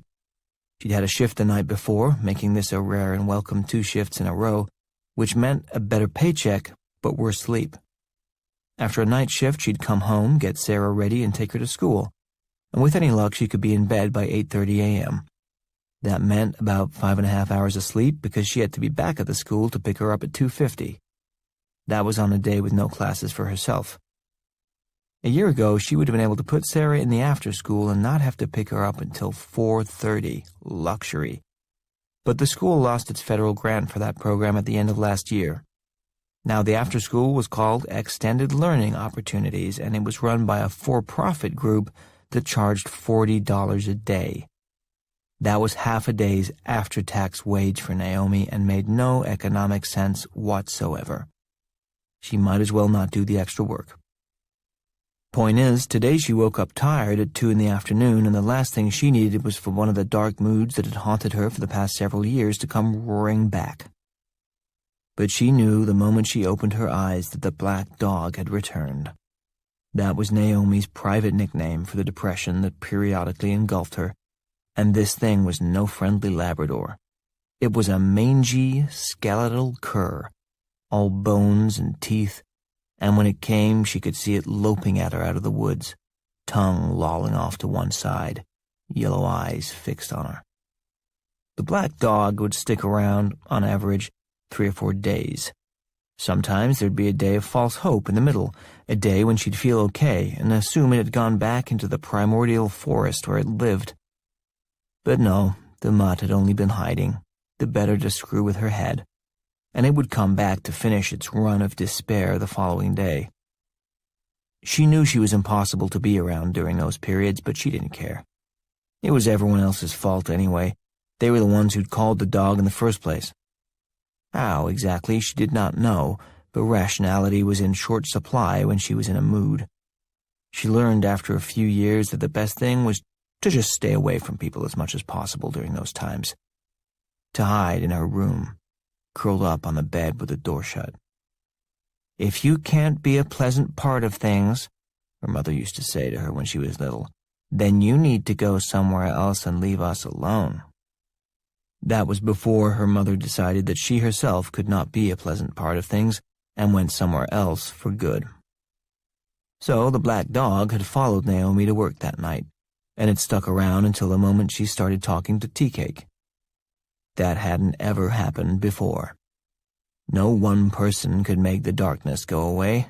Hell, 50 of them couldn't. But Tea Cake had. She'd sensed it the moment they started chatting on the loading dock. She'd gone with him to check out the beeping sound, in part because she was curious, but also because being around him made her feel better. The black dog in her mind had skittered away back into the trees and disappeared further and further into the forest the longer she talked to Tea Cake. Why? He wasn't impossibly sexy, and he wasn't impossibly smart, and he was, not to put too fine a point on it, an ex-con. But he made her laugh, and he kept the dog at bay. Whatever that mysterious thing was, Tea Cake had it, and Naomi wanted to be around it, at least for tonight, to see if it was real. So, yes, a kiss is just a kiss. But this one meant something to both of them. Ground had been broken. More was expected. They exited the top of the tube ladder through the open manhole in the floor of SB-1. They were laughing, exhilarated by the brush with weirdness down below. They'd talked about it all the way up, fast and excited. The obvious next move was to call Griffin. The broken wall was something they were prepared to live with because they actually had found something. There was a real problem down there, and it would likely involve the police and corporate and God knows who else. They might even be rewarded for having found a gas leak or animal infestation or some other nightmare scenario in the making. Naomi was first out of the manhole. She swung her legs around so they were out of Tea Cake's way and sat cross-legged on the cement floor while she waited for him. She had her phone out of her pocket in a minute and typed in the 4 letters that were stenciled on the door down at the bottom of the tube. DTRA. The first hit she got off Google was the Dirt Track Riders Association, but she didn't even have to think about that one to know that wasn't it. It was never a serious candidate, not even for the split second it took for her eyes to skip down to the second link on the page. Defense Threat Reduction Agency, she read. Tea Cake, just coming out of the manhole, didn't respond right away, but she wouldn't have heard him if he had because she'd already hit the link and was scrolling through the U.S. government's homepage for the DTRA. Her attention was fully consumed by unreassuring headlines like Stepnogorsk Biotoxin Production Facility Briefing Notes. and Joint Improvised Threat Defeat Organization links with DTRA, and death by nerve gas, 2 arrests, many questions. "Holy shit," she said. "Holy shit," he replied. They'd said the same thing at more or less the same time because they were each looking at something unexpected. For Naomi, it was the DTRA website. For Tea Cake, it was the bloated deer. The animal was standing at the end of the short hallway, just staring at them. This in itself wasn't a big deal. That was sort of what deer did. They stood there and stared at you, frozen, wondering how it's all come to this. But this deer's insides were moving. You could see it in every breath it took. Either it was about to give birth, or it had eaten something that seriously disagreed with it. Naomi saw it and stood, slowly, phone in one hand and the other held out to the deer as if to say, "Wait, you don't make sense." The deer lifted its chin and made a grotesque hacking sound at them. Tea Cake climbed out of the manhole slowly and stood next to Naomi. "What's the matter with it?" he asked. "It's sick, distended belly." The deer took a couple of steps toward them, hacking some more. Tea Cake picked up the pry bar he'd used to open the manhole cover. "Don't," Naomi said. "Tell it not to come any closer." She looked at him. "Like I talk to animals?" "Wait a minute," Tea Cake said. The deer froze again as if obeying him. Tea Cake thought. So, okay, sick deer staring at them. But this sick deer was in an underground storage facility, all the way down in sub-basement 1. There's only one way it could have gotten to SB1. The elevator. How the fuck did it get down here? The deer cocked its head suddenly as if called, then turned around and trotted back toward the mouth of the hallway, throwing a look back over its shoulder to hack at them one more time. It rounded the corner, only a bit unsteady, considering deer hooves were not at all made for concrete, and then clattered off and out of sight, its steps echoing off the walls. Tea Cake and Naomi glanced at each other, but neither one needed any convincing. They followed it. They came around the corner but were falling behind the thing. It had picked up to a trot and was just now turning a second corner at the far end of the hallway. They walked faster. It turned a final corner, and this one came to a dead end at the only elevator. The deer trotted toward it. Tea Cake and Naomi slowed, approaching it warily. What do we do once we catch it?" he asked. "I don't want to catch it," she said. "I want to help it get out of here." The deer reached the elevator doors at the far end and stopped, looking back over its shoulder at them. Tea Cake walked even slower. "I'm not getting in an elevator with that thing." At that moment, the elevator doors binged and slid open. The deer turned, as if fully expecting that, click-clacked its way into the elevator, turned back around to face them, and swear to God it glanced up at the floor numbers as the doors slid shut. Tea Cake and Naomi stared. Tea Cake spoke first. "The fucking deer just took the fucking elevator." Naomi looked around as if seeing the walls on either side of her for the first time. What the hell is this place? 18. Consider the night the deer was having.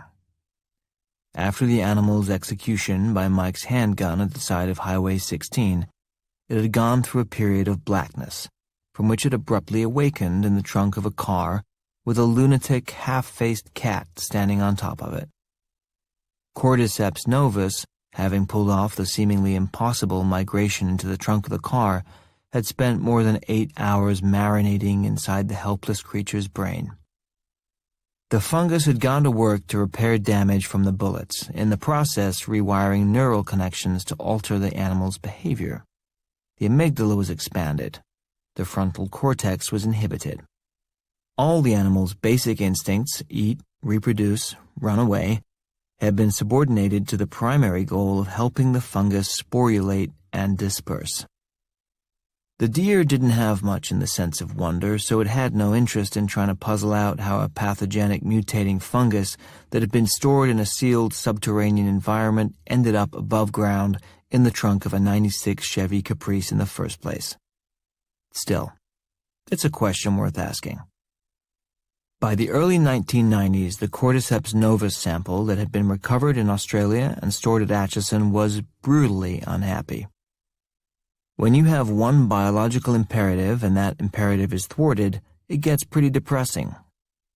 But even though the temperature inside the biosealed tank was 14 degrees below zero and the fungus was nearly inert, 14 below zero is still a lot warmer than absolute zero. And nearly inert is not at all the same thing as completely inert. Deep underground, sealed in a tank that was shut in a box that was locked in a crate, the fungus continued its pattern of consumptive evolution, albeit slowly, given the temperature and the inhospitable chemical composition of the stainless steel tube itself. Manganese and aluminum were abundant in its makeup, but they were of almost no use, given their non-reactive nature. A full 16% of the tube was chromium, which was actually a growth inhibitor for Cordyceps novus, so that was a downer, and carbon, which was what the fungus truly craved, made up a scant 0.15% of its chemical surroundings.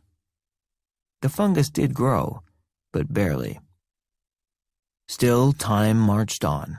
By 2005, after almost 20 years of ceaseless effort, the fungus had managed to transform and occupy an area of the tube a few microns square.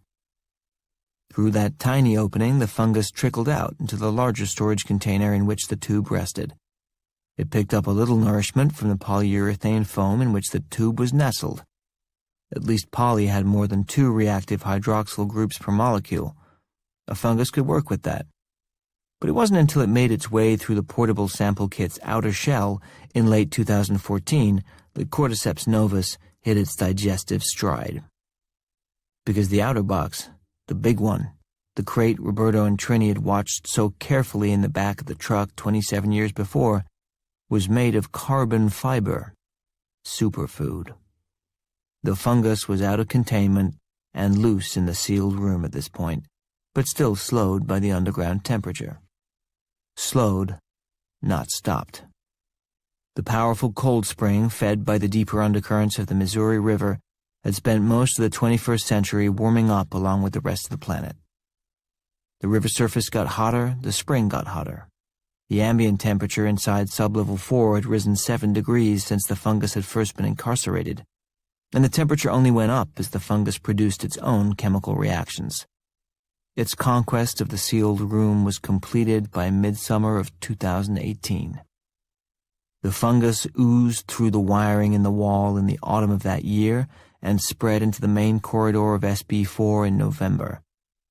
An unusually cold winter delayed its growth briefly, but when a record-breaking heat wave hit in early March of this year, Cordyceps novus got the few extra degrees it needed to crank up its metabolic machinery. It had infected organic matter again for the first time since its birth in Australia. That was when it found the roach. The American cockroach has several impressive evolutionary characteristics, besides its ability to survive a nuclear winter. One is that it can live without its head for up to a week. Respiration occurs through small holes in each of its body segments, so even after the first Cordyceps novus/cockroach hybrid was decapitated in a snarl of mayhem with a dozen other infected roaches who attacked and tried to consume each other, CN Roach 1 was able to continue on its purposeful way. And it did have a purpose. From the moment of its hijacking, CN Roach 1 became imbued with a biological purpose greater than any roach in history. That's saying something for a 280-million-year-old genus. Cordyceps novus was driven. Over 32 years of isolation, it had changed very little, except to note that its growth environment was for shit. Its epigenetic memory of its initial expansion back in Kirakura community was one of extreme fertility. The first living thing it had come into contact with was Enos Namajira's uncle, whom it had entered through a loose flap of skin under a torn fingernail on his right hand. The The warmth and fetidity of the inside of a human body had caused explosive proliferation. Human beings were also highly mobile, and as a species had a tendency to congregate. It was as if God had drawn these creatures up specifically to make life easy for the fungus. The complete takeover of 27 human flesh pots was fast and easy. Oh, how glorious things had been back then, before the fungus was jailed inside this tin can. If there's one thing prison gives you, it's plenty of time to sit around and long for the good old days. Cordyceps novus had tasted humans, and it wanted more. First, it had to get out of here, and CN Roach 1 was a means to that end. The headless insect had moved methodically back and forth across the floor of SB4 for 4 days, skirting a path around the shrieking, cannibalistic rat king until it reached the far end of the corridor. There the roach discovered a 4-centimeter tube opening at the base of the wall, covered by a small metal grill. The tube was required by law in any underground structure more than 50 feet below ground level in order to prevent the type of CO2 buildup that had killed so many mine workers in the 19th century. From a containment point of view, the opening was a terrible idea, but the sublevel had never been designated for storage of biohazards, and the opening was just small enough to have escaped the notice of the team that had entombed the fungus 32 years ago. CN Roach 1 didn't care why the tube was there. It just sensed fresh oxygen, crawled inside, and followed an upward curve in the pipe, which rose gradually to vertical. The insect climbed. 2 days later, nearing the end of its life but about to achieve its greatest success, and late success really is the sweetest, CN Roach 1 reached the ground-level grating of the ventilation tube's emission port and wriggled out onto the surface of the hot, loamy earth. It was 50 yards from the entrance to Atchison storage on a warm, late winter afternoon. What a piece of work was this roach. It had endured infection by a hostile fungus, it had survived its own decapitation, it had methodically searched for and found a way out of a prison specifically designed by intellects far superior to its own to allow no escape. But little CN Roach 1 had done just that. Headless, dehydrated, and dying, it had climbed 323 feet straight up on a slick surface. Given its tiny size, this feat was the human equivalent of climbing Kilimanjaro on your knees right after going to the guillotine. The tiny roach had performed perhaps the greatest act of physical conquest in the history of earthly life. Then a car parked on top of it. CN Roach 1 died with a squishy pop beneath the right rear tire. The car was Mike's. And this was this afternoon when he'd come to Atchison storage looking to bury the cat and deer he'd murdered. While Mike walked up to the hilltop and searched for the right spot, Cordyceps novus faced the latest obstacle in its 32-year journey. 10 32 of an inch of thick rubber car tire. But it had been confronted with something similar once and knew just who to call. The sheen of benzene X that lived on the surface of the fungus activated almost immediately. It invaded the rubber in the tire, ate its way through, and opened a doorway for the fungus to pass into the airy interior of the wheel. Cordyceps novus floated upward, and the fungus and its endosymbiont repeated the penetrative process through the tread at the top of the wheel. From there, they rode along a bit of wiring that led into the trunk of the Chevy Caprice, where Cordyceps novus discovered abundant consumable organic matter in the form of a dead deer and Mr. Scroggins, the former cat. That was more like it. 19. The fucking deer just took the fucking elevator. Naomi, who was still staring at the closed doors in amazement, didn't even look at Tea-Cake, still trying to digest what had happened. She murmured, "You said that already." "I think it is 100% worth repeating. The fucking deer just took the fucking elevator." Naomi looked back at the phone in her right hand. She didn't know exactly what the Defense Threat Reduction Agency did, but it was a safe bet that a rat king and a deer that knows how to work an elevator were probably right up their alley. She turned her phone around and showed him the website. We need to call this place. Be my fucking guest. Do you mind with the language? Sorry. He was. Anything for her. Please call them. Naomi scrolled to the Contact Us header, clicked on it, and a list of phone numbers popped up. There's got to be 100 numbers listed here. Like what? Naomi thumbed her phone again, rolling past the numbers and job titles. Director, Deputy Director, Command, Senior Enlisted Leader, Counter WMD Technologies. TK looked around, nervous as hell. What about, green shit leaking everywhere and animals acting all fucked up? Chem Bioanalysis Center? DOJ Radiation Exposure Program? From the elevator shaft, they heard an inhuman caterwauling echoing off the concrete walls. They took a step back. Or, TK offered, maybe we put a couple miles between us and this place and then we call them. I'm cool with that. Another howl came from inside the elevator shaft. Stairwell? Naomi suggested. This way. He led her down the hall at a run around the first corner and they reached the locked stairwell.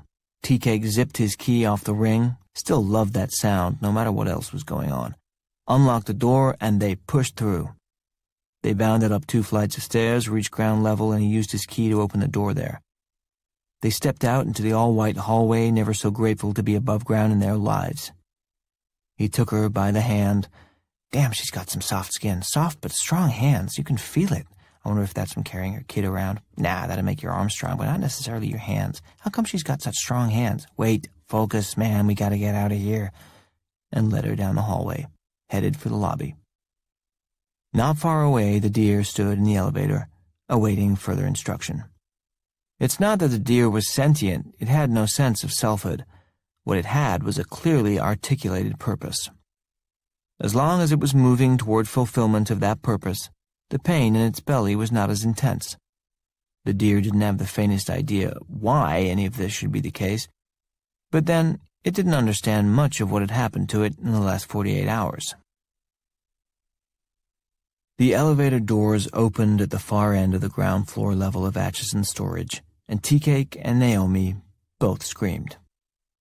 They had taken the stairs specifically to avoid the disfigured, resourceful deer that seemed to know how to operate an elevator, and now that deer was standing right in front of them. "How the fuck?"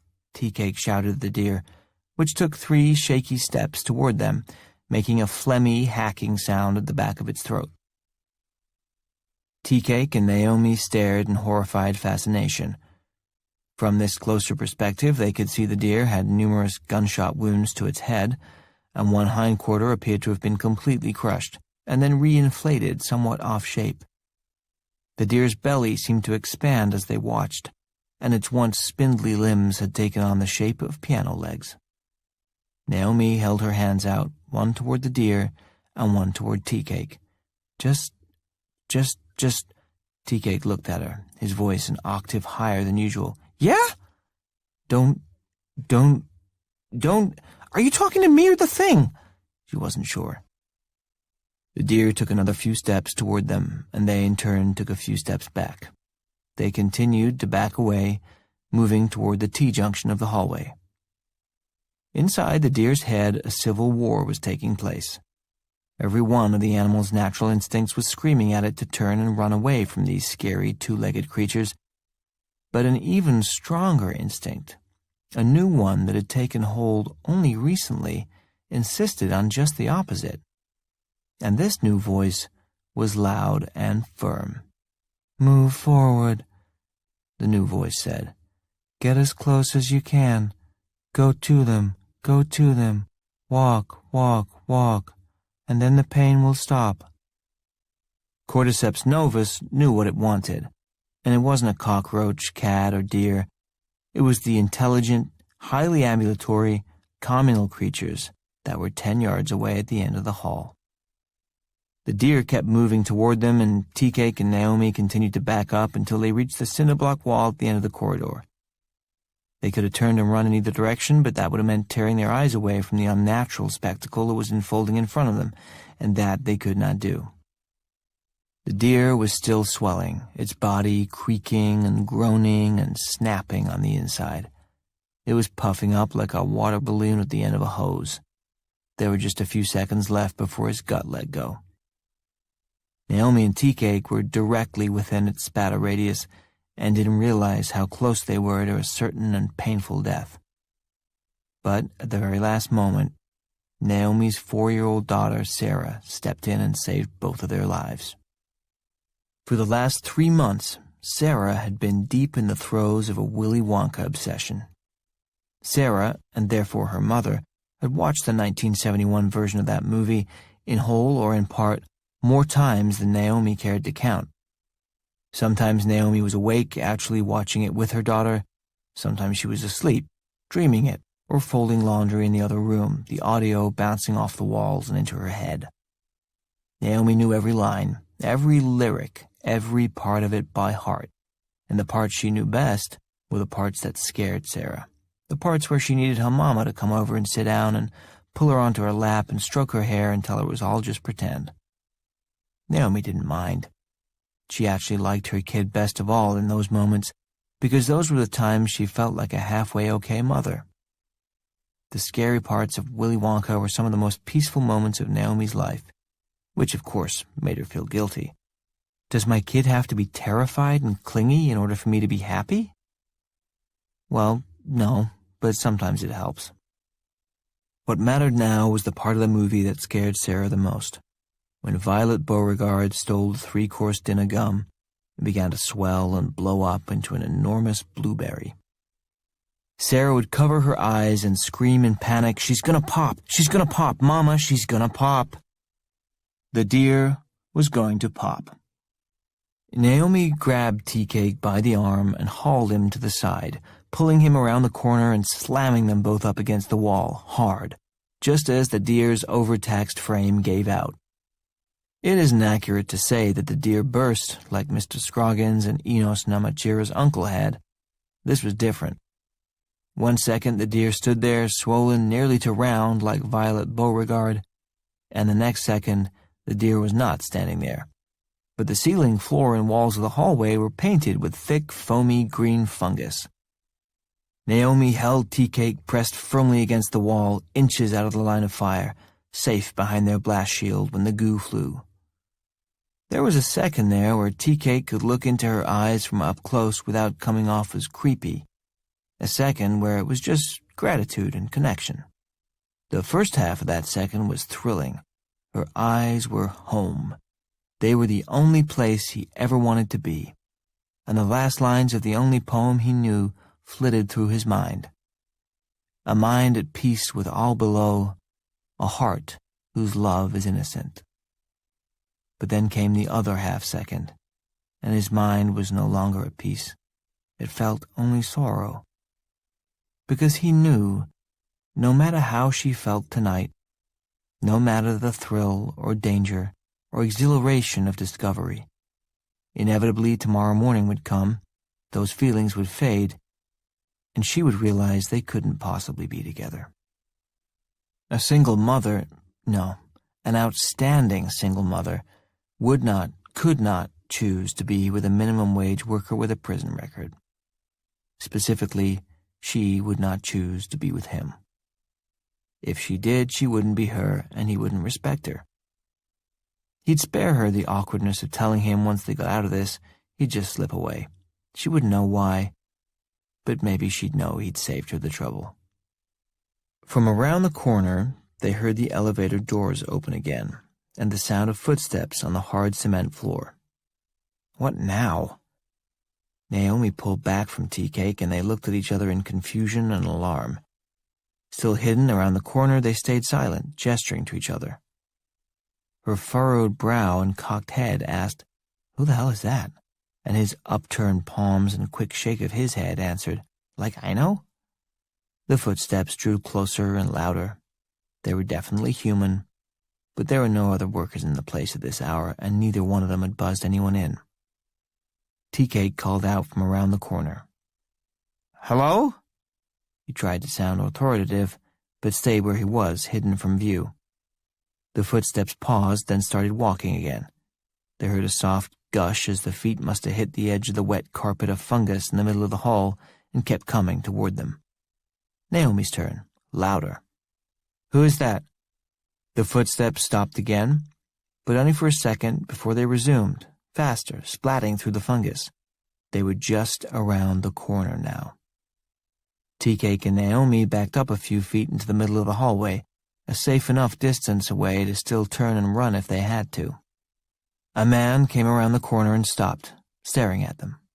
It took Naomi a moment to comprehend the weirdness of what she was seeing.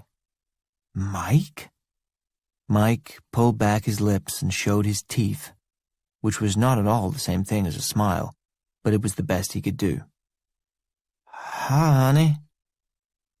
Tea-Cake looked back and forth between them, 3 legitimate questions in his mind. He elected to skip 2 of the more mundane ones, "You guys know each other?" and "Honey?" and move immediately to the more mysterious issue. "You were in the elevator with that thing?" he said to Mike. Mike turned his head as if noticing Tea-Cake for the first time. "I was in the elevator with that thing." Tea-Cake looked at Mike, then at Naomi. "He's your weirdo." But he pressed on, turning back to Mike. "So, you pushed the buttons." Mike blinked. "I pushed the buttons. A deer can't push buttons." Tea-Cake squinted.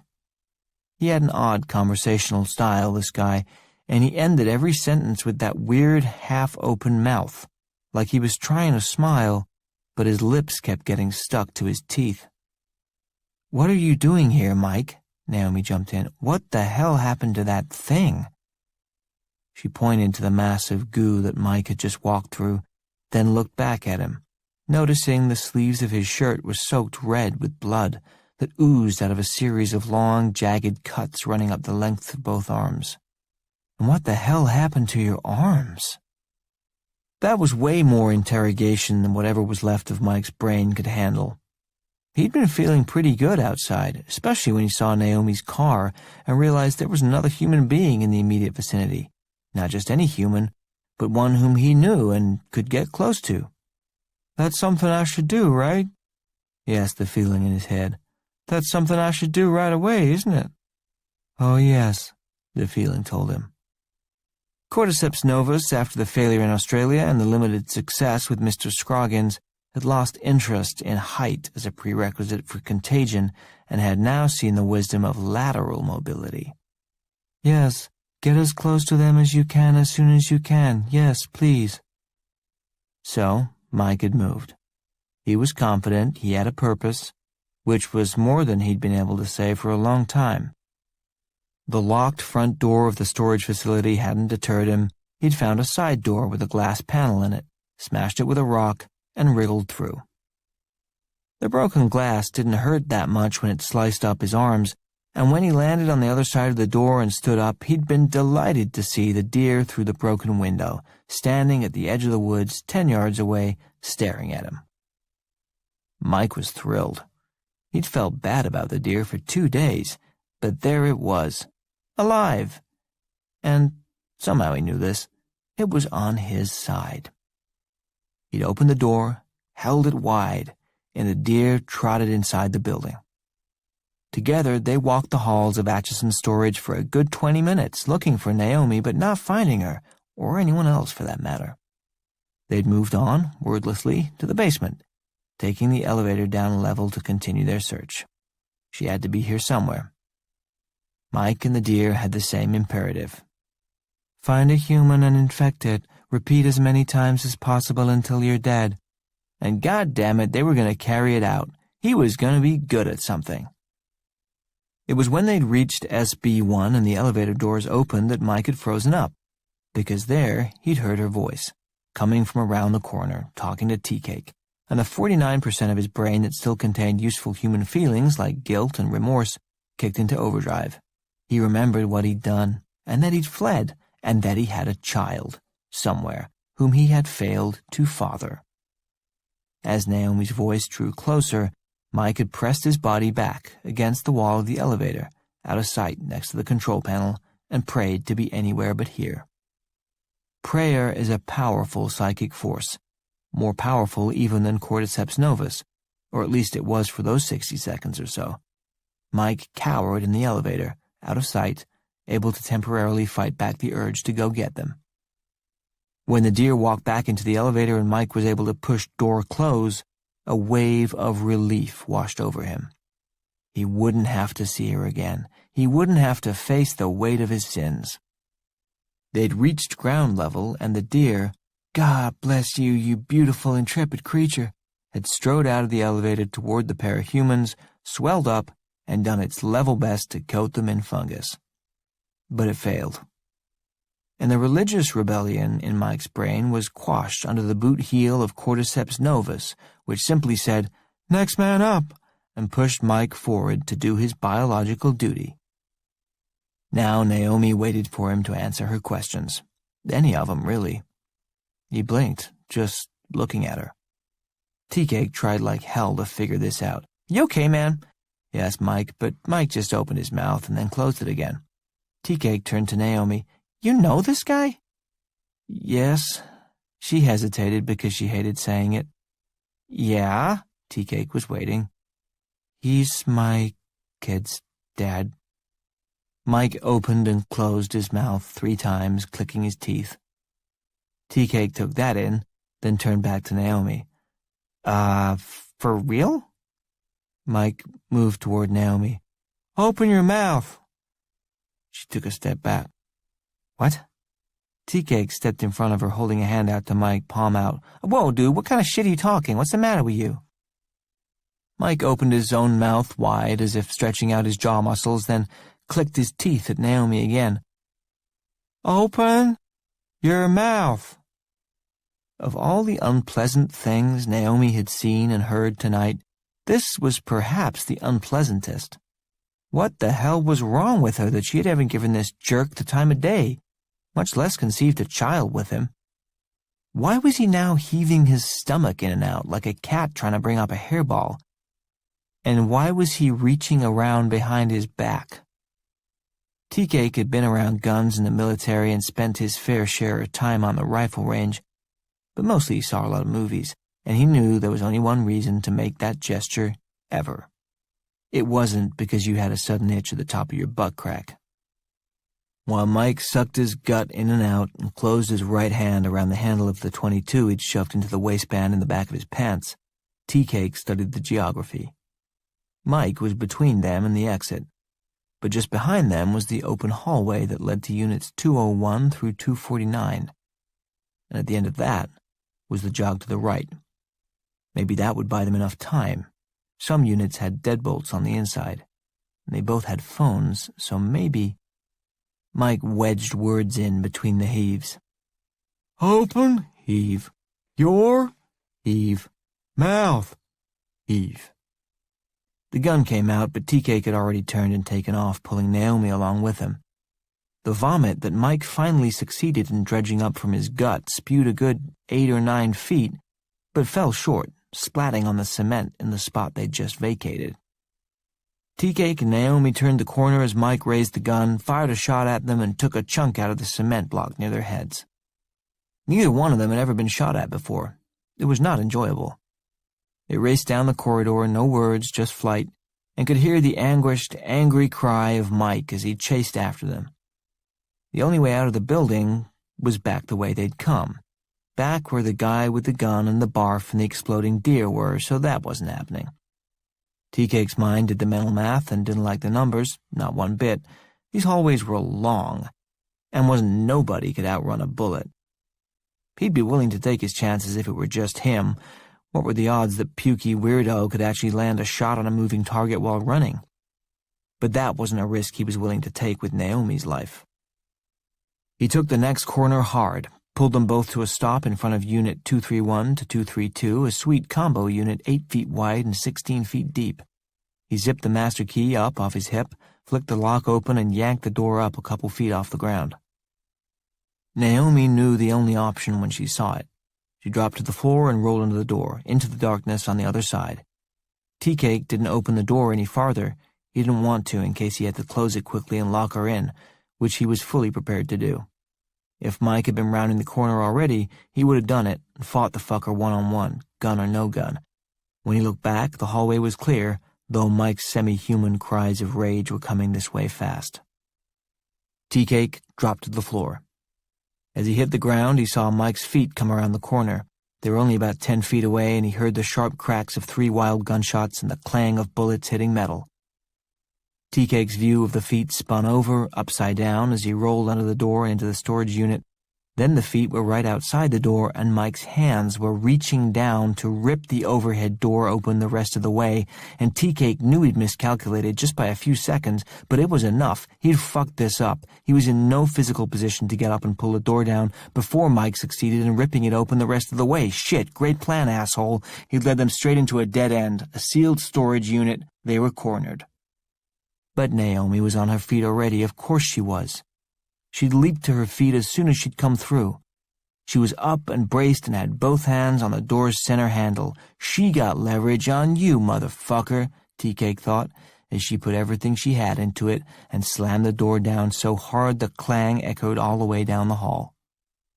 Mike howled in agony, his hands crushed underneath the metal lip of the door, pinned there for a moment. Naomi pulled it back up 3 inches, not out of sympathy, but just to let him get his sorry-ass hands out of there. Mike yanked them back. Naomi slammed the door again, and Tea-Cake, now on his feet, threw the metal locking pin at one end of the door, then darted over and threw the pin on the other. The two of them stood in the pitch dark for a few seconds, breathing heavily, listening, while Mike yowled and raged in the hallway outside. He banged on the metal with both fists. It rattled and clanged. He fired another 6 gunshots at it, and dimples bloomed on the inside of the door as bullets slammed into the thin metal. Mike kicked it, then he tried like crazy to open it again. Light from outside streaked underneath as the door lifted and fell, but it would only rise a 1/2 inch, and the steel pins at either end had no intention of ever giving more ground than that. Tea-Cake spoke first, still out of breath. "So that's Dad, huh?" "I know, right?" Outside the door it went quiet. They waited. After almost a minute, they heard footsteps as Mike walked away. They waited another 30 seconds, then they both pulled out their phones and the screens lit up their faces. Tea-Cake looked at his first. "Griffin called me 11 times. "Do you really give a shit right now?" she asked. "Yeah, I need to keep this job." "You've mentioned." She squinted at her phone, which was still showing the DTRA website. "There's a number for a place called Fort Belvoir." "Fort Belvoir? That's an army base. Should I call it, or the cops?" Outside the door, they heard the faint patter of footsteps approaching again, fast. Someone was running straight toward them. The footsteps abruptly stopped as the someone launched himself into the air. There was a split second of silence as he sailed toward the door, and then the corrugated metal shuddered with a tremendous vibration as he slammed into the middle of it, denting it inward ever so slightly. But the door held fast. They could hear Mike's body crunch to the cement floor outside, and he let loose an animal cry of frustration, a shriek that sounded unlike anything produced by human vocal cords. Tea-Cake looked at Naomi. "Yeah, call the fucking army." 20. The runway rushed up at him, and Roberto stretched one last time. He'd moved around as much as he could on the flight, but at 68 his body stiffened up a lot quicker than it used to, and in surprising areas. "Wait a minute, I pulled a muscle in my ass? How does that even happen?" He and Annie talked about it all the time. They'd started to strain muscles in odd places, or trigger back spasms by doing formerly uncontroversial things like, standing up, or opening a jar of peanut butter. That was the last thing he needed tonight. Some pop-up infirmity to slow him down, and 30,000 people die as a result. The plane landed and taxied toward the far hangar, the one the airstrip at Leavenworth saved for visiting dignitaries and emergencies. "Thanks a lot again, Jarabeck. Way to keep it all low profile." Roberto couldn't wait to get off the government plane, drop his cell phone in a Faraday bag to block signal detection, and fail to call in for a good 4 or 5 hours, until this was sorted. Sorted. He'd picked up that expression in London, too, and always loved it. Sorted. Handled. Dealt with. Everything put in its proper place. quietly and efficiently, like a clerk in an office. Well, this one wouldn't be quiet, but it would be thorough as hell if all went according to plan. Permanent. Sorted. He looked out the window and saw the open doors of the far hangar. The lights were on inside, but it appeared to be empty, just a large expanse of gleaming floor. There was a van parked in front and a figure in a dark coat standing beside it, a cloud of smoke curling up above the person's head, backlit by the fluorescence inside. The pickup truck with the air stair reached the plane just as it came to a stop. Inside, Roberto was already at the door. The co-pilot met him there with just a nod, no loose talk. That was one thing he missed about the service. Pleasantries were kept to an absolute minimum, which felt honest, and God knows it saved time. They both waited a few seconds for the tap-tap, pause-tap from outside. Then the co-pilot flicked a few switches, pulled the handles, and the door sucked inward and rotated open. The co-pilot gave another nod and a tight, "Good night, sir," and Roberto stepped out into the 4 a.m. Kansas mist. He hurried down the metal stairs, returned a salute from the airman at the bottom, and walked across the tarmac toward the van. He closed the distance between himself and Trini, and each of them was struck by how much older the other one looked. He hadn't seen her in 15 years, which meant Trini was in her 70s by now. Her health habits had never been good, and they had not improved, judging by the bright red glow at the end of the Newport Menthol King she was inhaling. The cigarette didn't stand a chance. Roberto reached her and stopped. He looked around the empty tarmac. No base security escort? Told him to buzz off and go back to bed. And they did. She nodded. I'm persuasive. She went into a hacking cough and held up a finger. Hang on. Roberto waited until she finished. How is it possible you're not dead yet? She shrugged. Too mean. She turned, opened the driver's door, got in, and slammed it shut. Roberto walked around, eyeing the boxy white Mazda minivan with disdain, and got in the passenger side. He settled into the white, fake leather passenger seat. Cool wheels. This is your personal ride, right? You don't expect me to drive it. Trini shook her head and put it in gear. Oh, you're a real beauty. She hit the gas, cut the wheel, drove right through the open airplane hangar, and came out the far side. She took a left and headed for the Pope Avenue exit from the base. Seriously, Trini, I'm concerned. Didn't you get lung cancer about 10 years ago?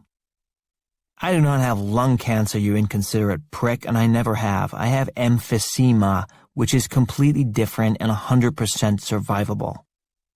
She took another drag on her cigarette. Could you at least open a window? She opened his, and it sucked all the smoke right past his face. Come on. Sorry. She closed it and opened hers instead. That Tootsie from Belvoir sounded like you put the fear of God in her. What'd you tell her? Tiny bit of the truth? Yeah, well, that'd do it. She gestured toward the rear of the minivan. It's all there. Roberto turned and looked in the back.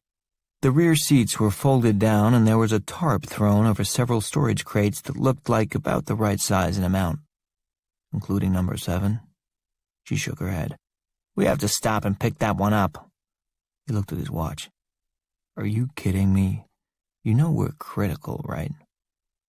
There had been a shift in their power dynamic about 20 years earlier, when Trini stopped advancing in rank and Roberto continued his upward trajectory. He'd given the orders to her after that, not that she really cared all that much. She turned to him now, offended. The balls it takes for you to complain. 2 hours ago I was asleep, now I'm driving you around at 4 a.m. with half a dozen contraband items that could get me sent to prison for the rest of my life. So, what would that be, like 3 or 4 days? She laughed until she hacked so hard she almost had to pull over. He smiled at her. Do you miss it? Like crazy. Which part? She gestured back and forth between them. This stuff. The bullshit. He enjoyed it too and hadn't realized how much he'd missed her. Gordon's dead, he said. Yeah, I know. It was a beautiful service. He looked at her, annoyed. How does everybody know this except me? Why didn't you call me? Not my job to call around every time somebody dies. I'd never get off the fucking phone. Well, that was true. Roberto looked out the window for a moment, trying to remember the last time he'd seen or talked to Gordon, but he couldn't call it up. He returned to the present and turned back to Trini. You know, you actually look pretty good, kid. I look like hell, fucker, and you know it. You look great. Sorta over-the-top handsome as usual, like a Mexican Ken doll. I picture you with no private parts. Don't picture that. What should I picture? Why do you have to picture anything at all? She shrugged. They reached the main gate and she opened her window the rest of the way, throwing a stern glance at Roberto. See if you can shut up for a minute. While Trini signed them out of the base and discharged a wave of Newport smoke into the guard shack, Roberto took the Faraday pouch from his jacket pocket and opened the double-grade military-tested fabric. Just as he was about to drop his phone inside, it buzzed. He looked at the screen. The number had a 703 area code. He plugged one ear, hit answer, and listened for a moment. A woman's voice spoke. Hello? Roberto listened. He heard the sound of wet tires on pavement on the other end. 2 minutes, he said into the phone. Then he hung up. He went into the weather app on his phone, entered Fort Belvoir, Virginia, and saw it was raining there.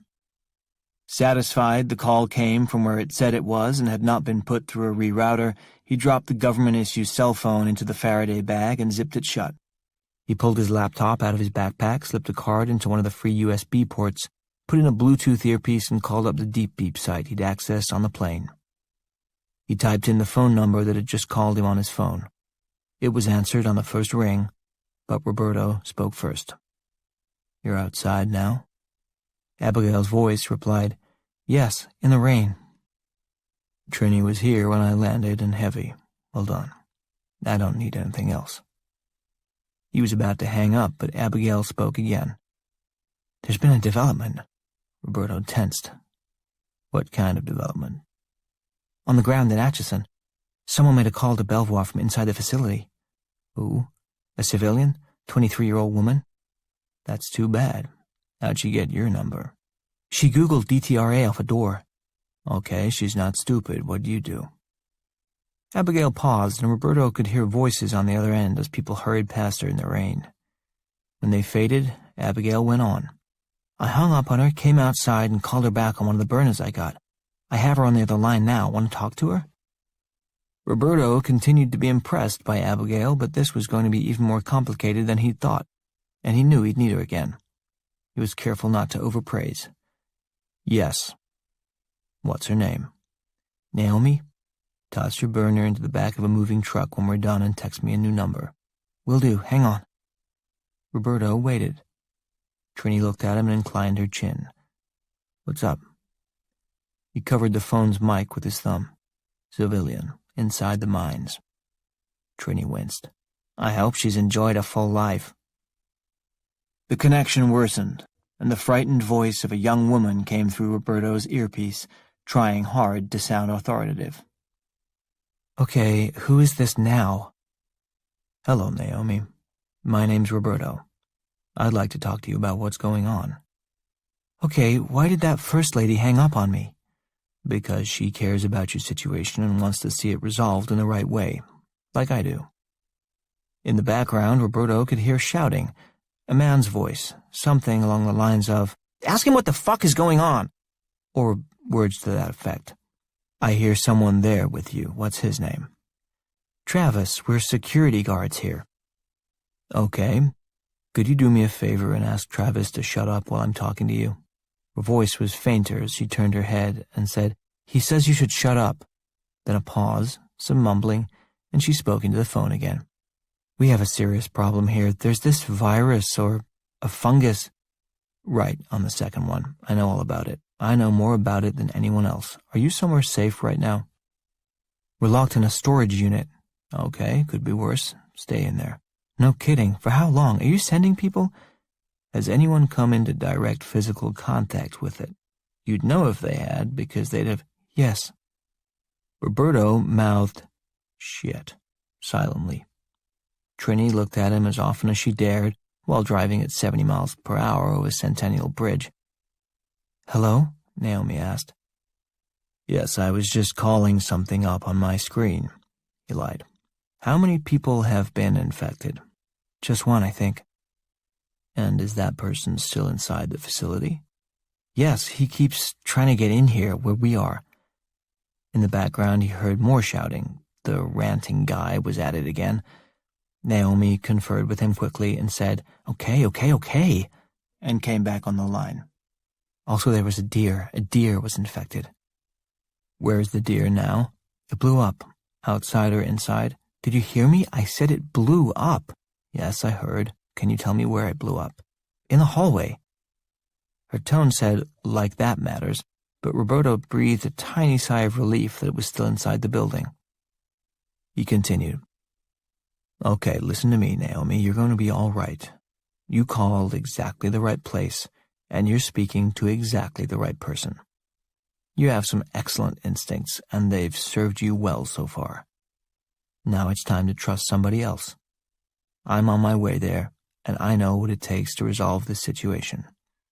There are several of us who've encountered this before, and we've planned for a situation where we might have to deal with it again. I'm going to be there in—" He looked at Trini. "Less than an hour," she said. He spoke back into the phone. "A little over an hour. Stay right where you are. Don't open the door.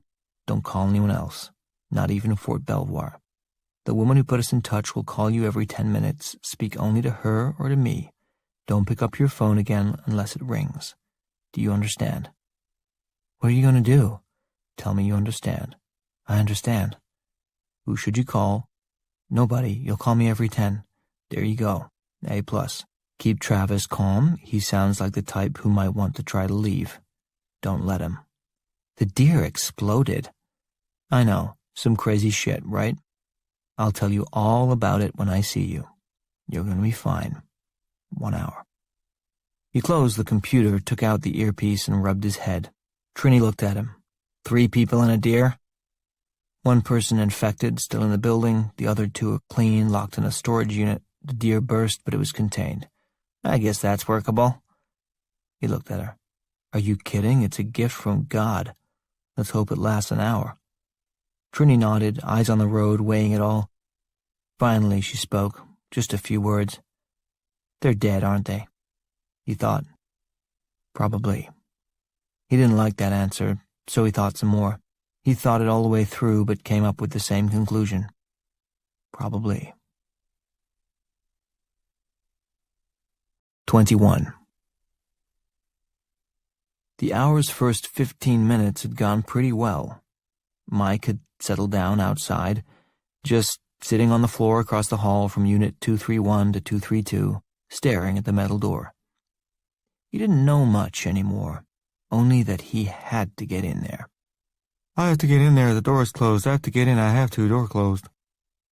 As for a solution to that problem, his complex reasoning and problem-solving weren't firing on all cylinders, but they were grinding away as best they could, and had come up with a few different approaches. The first strategy had been based on a fragment of song his father used to love that was bouncing around somewhere in Mike's subconscious. Something about throwing yourself against a wall, but that strategy hadn't worked out very well. He'd likely separated his shoulder when he crashed his body into the metal door, and for sure he broke 2 fingers underneath himself when he fell to the cement. The pinky finger on his right hand stuck out at an angle Mike had never seen before, but he didn't give it much thought. He didn't have the thought to spare. Have to get in, door closed, get in. Strategy number 2 involved more vomit, this time by lifting up the garage door a crack and trying some target-specific barfing through the half-inch space underneath it. But the appeal of that approach had been dimmed by the sensory memory of his fingers, which had been crushed beneath the door when Naomi had slammed it down, and he never tried it. Strategy number 3 was, as they say, still in development. While Mike waited for that idea to come, he sat and stared at the corrugated metal door, dead-eyed. He'd wait. Behind the door, Naomi and Tea-Cake were considerably more comfortable, but their minds were no more at ease. The unit in which they'd taken refuge was a lucky choice. It looked like someone's overflow furniture from when they'd had to move to a smaller house. Maybe the renters were sure the move was only temporary, that they'd be back on top one day soon and they'd need all their stuff again. The extra couches and chairs had been in there for a few years now, but they didn't stink. The owners had covered them loosely and loaded the cushions up with silica packets the way you're supposed to. There was even a dehumidifier plugged into one of the outlets. Naomi and TK had thrown the cheap sheets off a couple of the armchairs, shoved them toward the back of the unit to stay as far away from the door as possible, and even found a lamp with a bulb in it that still worked. They sat there, armchair to armchair, lamp on a box between them, and they stared at each other, wondering how it had all come to this.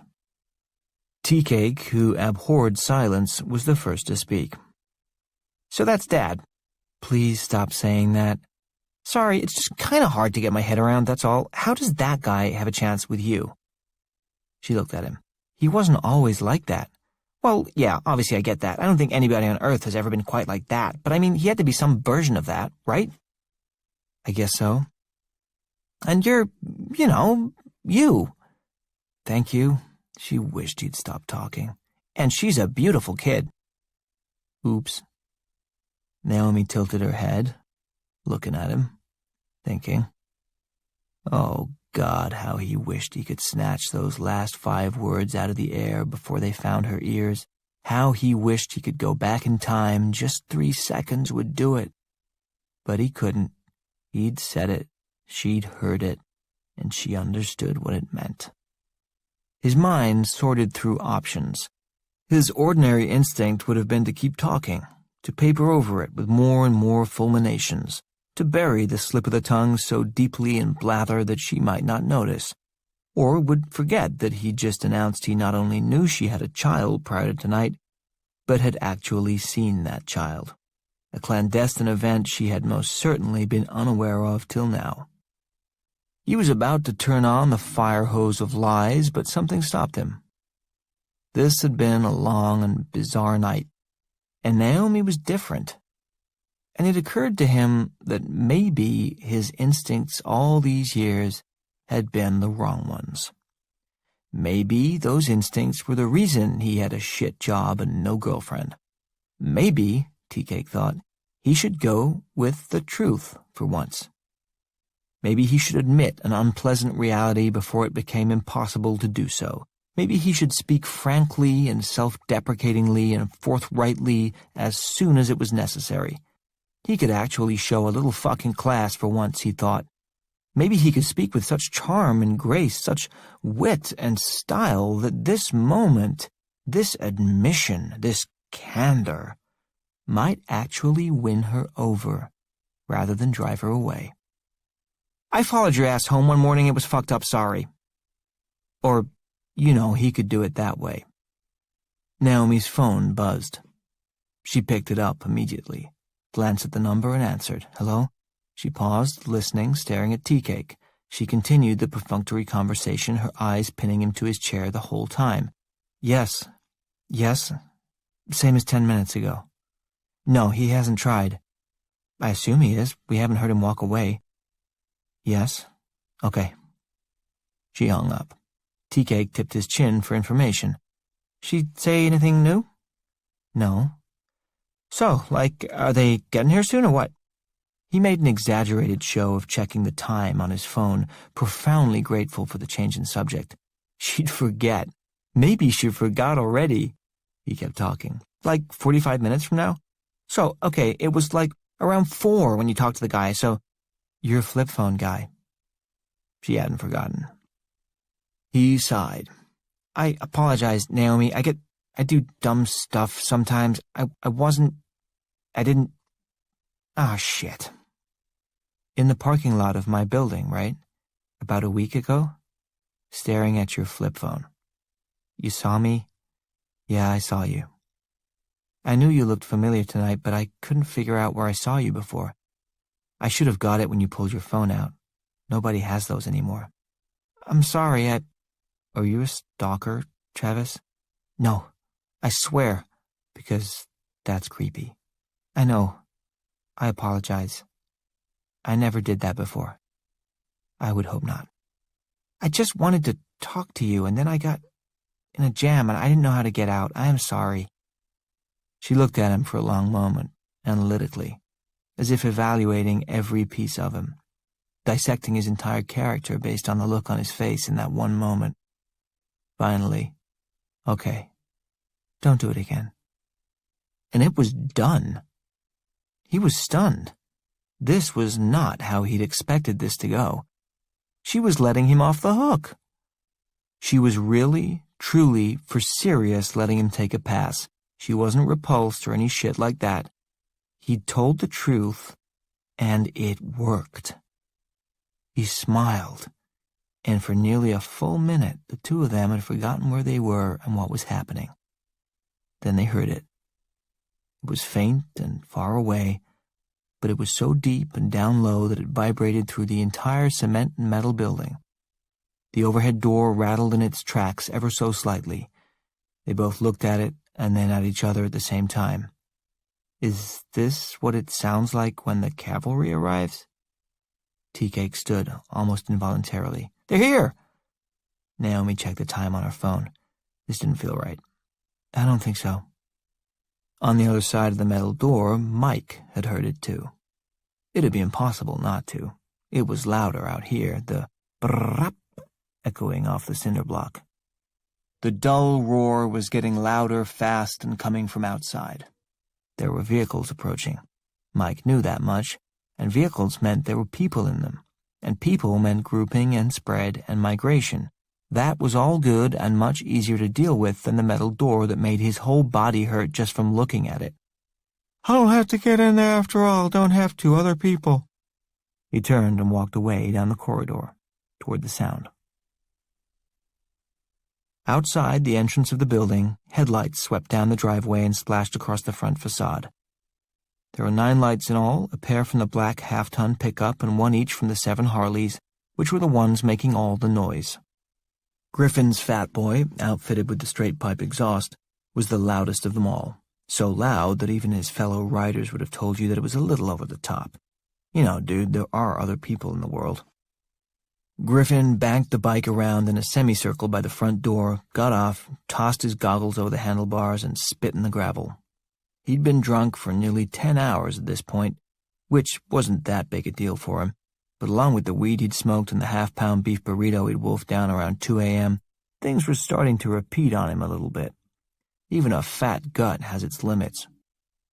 The other Harleys rolled to a stop around him, and the drivers got off one by one. Cedric, Ironhead, Wino, Cuba, Garbage, and Dr. Stephen Friedman.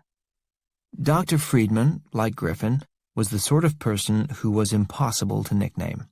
Nothing seemed to stick, ever. There was just something about him that screamed Dr. Stephen Friedman, and so Dr. Stephen Friedman he remained, a reasonably nice dentist who liked to ride and wear leathers. Shorty and the Rev got out of the truck. Most of them were in various stages and types of inebriation, with the exception of Dr. Friedman, who had his 18-month chip, and Shorty, who was straight edge. The night had started innocently enough at Griffin's rented house, a sparsely furnished 2-bedroom ranch style near Cedar Lake, that was down a long driveway at the end of a cul-de-sac. The neighbors were far enough away that they didn't complain about noise, and Griffin didn't care what happened to the place or what you did. You could get wasted, pass out, score just about anything you wanted, and Griffin had 55-inch curved Samsung Premium Ultra 4K TVs in the living room and both bedrooms, all 3 hooked up to bootleg cable, which meant nobody ever had to fight over what to watch. They'd come to the storage place at 4 a.m. because of the TVs. After 5 months of sitting on a stash of 24 hot Samsungs, Griffin had finally sold half of them tonight. It hadn't been easy. He'd been working on this group since midnight, and it wasn't until he brought out the last of his meager supply of Coke and passed it around that they all agreed to give him $100 each and take a TV home tonight in the Rev's truck. That was 1 TV for everybody and 5 for Garbage, who thought he could unload them to his buddy in the electronics department at Walmart for sale out back. That would be pretty hilarious, as Griffin was pretty sure the Walmart resupply depot in Topeka was where the TVs had come from in the first place. But he knew better than to ask questions. Griffin had agreed to store and sell the stolen TVs back in October and had grown to hate the things.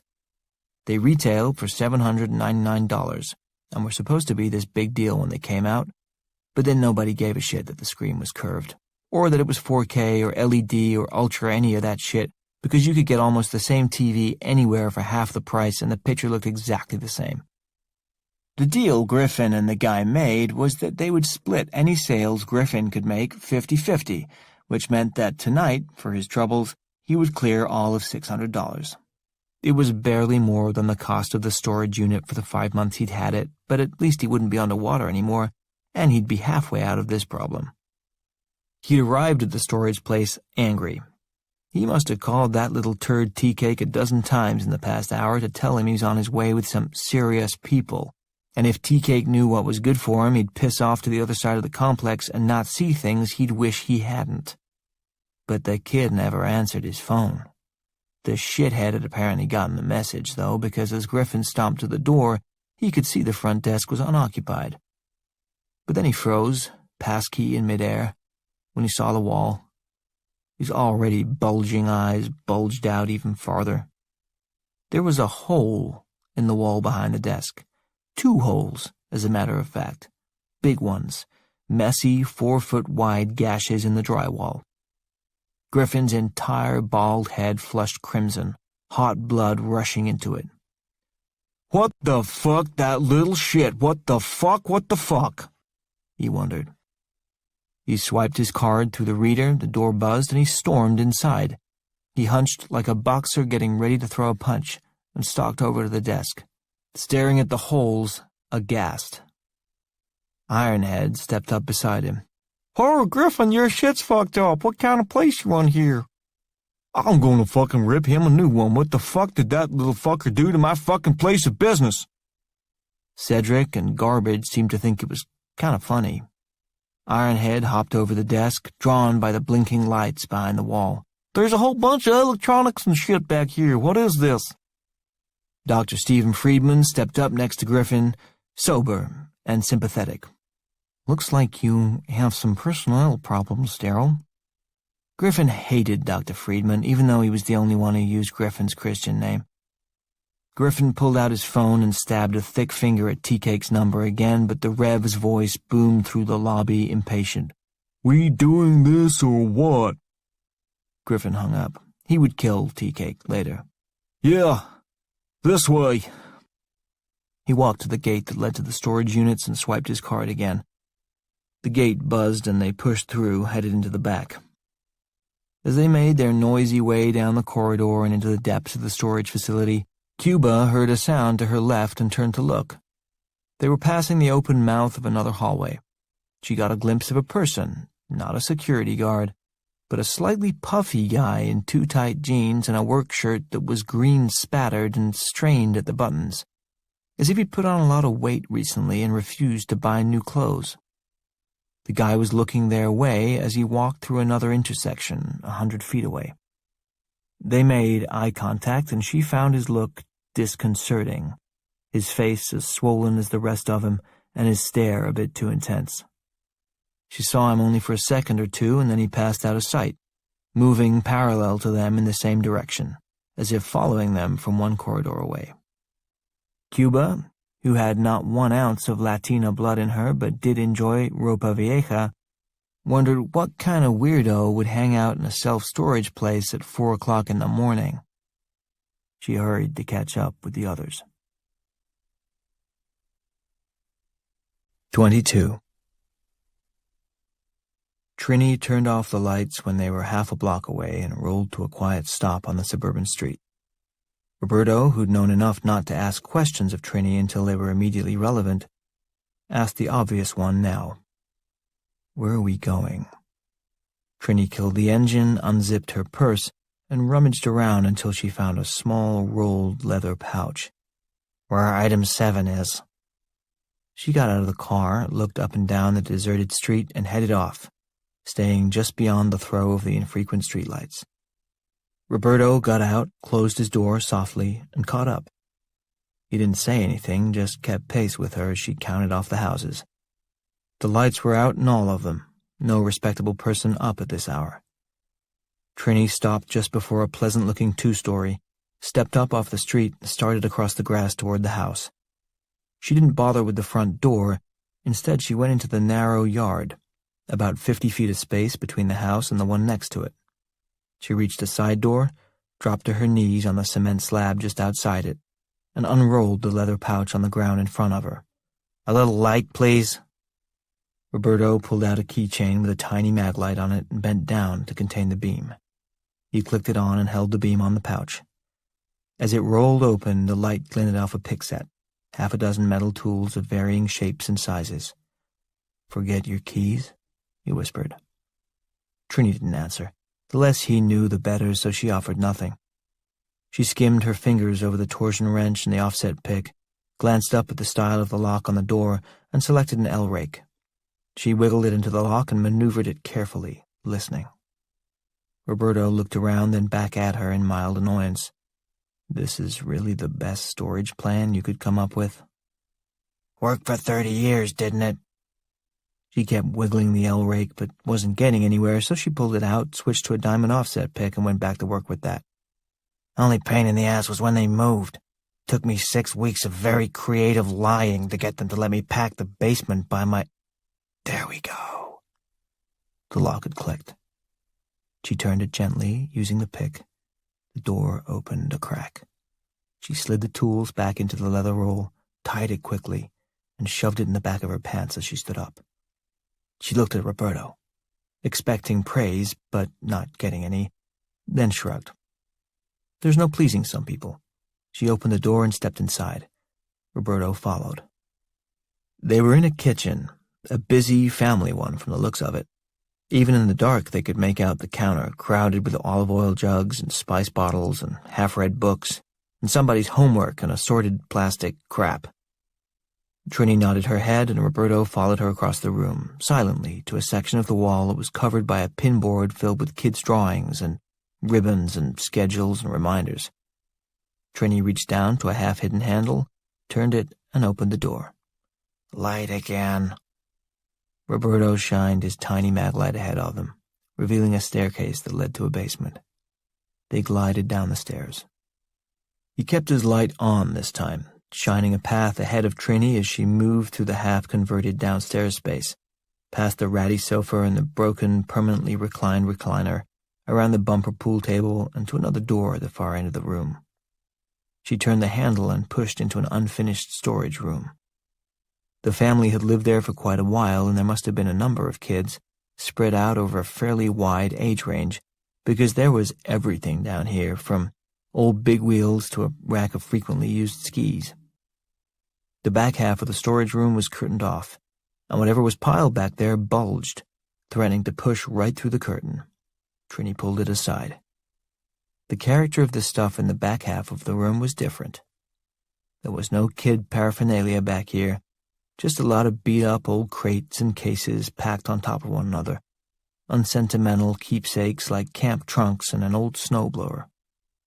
There was a narrow path through the cases, a definite method to someone's pack-rat madness, and Trini held her hand out for the light. Roberto gave it to her, and she turned sideways, making her way between the cases toward the very back of the very back. There was a large storage container there, locked in 3 places along its front edge. Trini pulled out a set of keys, handed the light back to Roberto, and opened the locks, then the lid. Inside the trunk was a large, flat wooden tray with divisions of all shapes and sizes, filled with colorful pieces of paper. Roberto's first thought was that it was currencies. Maybe Trini had a run box down here. But on closer examination, the paper wasn't money at all. It was much too small and square. Trini drew her breath in sharply as if she'd forgotten what was in the box, and he flicked the light up to her face. She was grinning like a 6-year-old. "My stamp collection!" She ran her fingers lightly over the rows of neatly mounted stamps, sorted by country and continent, each one on a tiny piece of stiff cardboard, its date and origin neatly lettered beside it. She picked one up, fascinated. "Kampuchea, that's rare." "Maybe not right this second." "Sorry, forgot it was here." She spread her arms out, reaching all the way to both sides of the 5-foot-long box, and locked her hands around the wood frame of its top tray. She wiggled it a little and lifted, pulling the whole tray out the way you would the top level of a footlocker. She turned, found a flat place nearby, and while she set it down, Roberto turned the light back to the trunk. Beneath the top shelf was a mountain of bubble wrap. He started pulling it aside. Trini turned back and pulled the rest out, and finally they uncovered what they'd come for. The thing was big and shaped like a water barrel that had been cut in half vertically. The flat portion had a series of straps and ropes and buckles and clamps, and they wrapped around the barrel itself with 3 or 4 leather straps. As a container, it was meant to be lightweight, but with that size there wasn't much of a chance it actually was. The exterior was covered in a light-colored canvas with some kind of hard shell underneath. It was exactly as Roberto remembered it from 30 years ago. He wasn't sure why he'd thought it would be any different. Looks old. Trini shrugged. So are we. We still work. True, but they were human bodies, meant to age and decay and malfunction from time to time, and the half-barrel backpack was a T-41 Cloudburst, a selectable yield man-portable nuclear weapon. If Trini's or Roberto's body broke down, they'd die, and a few people would cry for a while. If the T-41 broke down, everybody within a 10-mile radius died. The T-41 was a product of the Operation Nougat tests in the early 1960s, after Eisenhower had first authorized and implemented the concept of battlefield nuclear weapons. Subsequent models were refined and deployed throughout the late 60s, most of them to various Western European hotspots. The idea behind the weapons was that they could be used to stave off a Russian invasion. They were to be delivered where needed by U.S. Army Greenlight teams, elite squads of soldiers specially schooled in the care and activation of portable nuclear weapons. The weapons were designed so that they could be carried behind enemy lines by a 1- or 2-man squad, set with a timer or radio detonator, and used to destroy strategic locations such as bridges, munitions dumps, or tank encampments.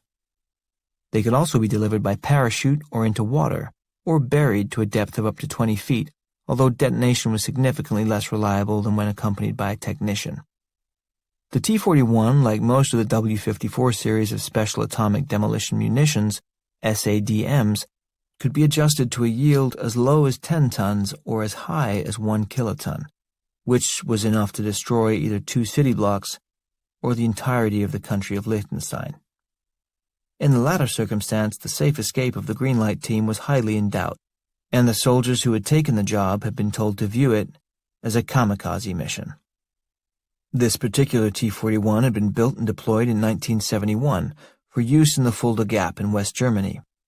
Strategically critical for most of the modern era, the Fulda Gap contains 2 corridors of lowlands through which it was feared Soviet tanks might drive in a surprise attack on the Rhine River Valley, their entrance to Western Europe. To prevent a drawn-out tank battle, the idea was that a single T-41 would remove the threat in a controlled burst of destruction. Nuclear weapons, in those early days, were viewed by some in the Pentagon as just bigger and more effective versions of conventional bombs. By 1988, sentiment had changed. The INF Treaty had taken firm hold, and the last 300 SADMs were removed from Western Europe, decommissioned, and dismantled. Except for this one. For 3 years after confirmation of the success of the Kirakura firebombing, Roberto, Trini, Gordon Gray, and 2 other cohorts in the DTRA had been on a fruitless and frustrating quest to warn their superiors of the need for a contingency plan should Cordyceps novus ever escape its confinement beneath the Atchison mines. The nature of the storage facility was ideally suited to a controlled detonation of a nuclear device, they'd argued. With proper planning and placement, they could closely limit loss of life. Even an underground nuclear blast would be impossible to conceal, they granted. But after all, this was a break-the-glass scenario that would likely never have to be used. Still, shouldn't they be ready for it? Rebuffed or ignored at every turn, they had finally taken matters into their own hands. As disarmament activities swept through Western Europe, they falsified movement records within the Joint Elimination Coordination element. And 30 years later, here it was, the contingency plan, in a box in a basement, underneath Trini's stamp collection. Roberto started to lift the unit out of the crate and felt a twinge in his back. He stopped immediately. Don't push it, moron. Bent his knees, straightened his torso to vertical, and lifted. The T-41 weighed 58 pounds, heavier than he expected or remembered. He set it on the edge of the crate and looked up at Trini. Hold on to that for a second, will you? She reached out and steadied it. He turned around and squatted down, facing away from it. He looped his arms through the straps, tightened them as much as he could, exhaled, and stood up again.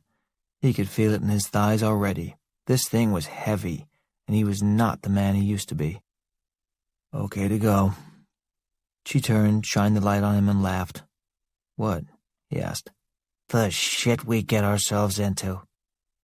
Keeps retirement interesting, he said. After you.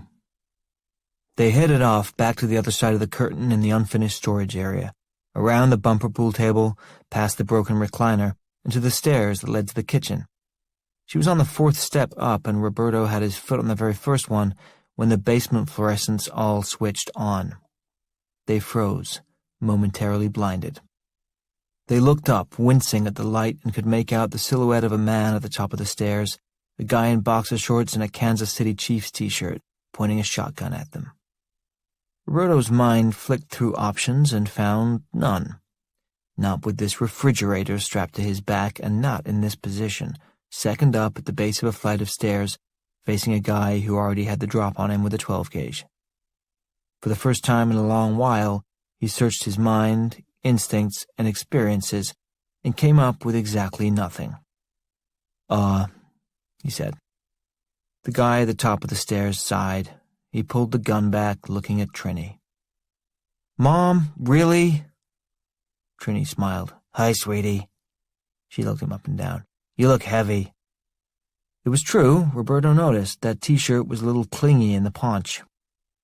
The man came down a few steps, cautious with the shotgun and even more careful with his voice, keeping it low. What are you doing?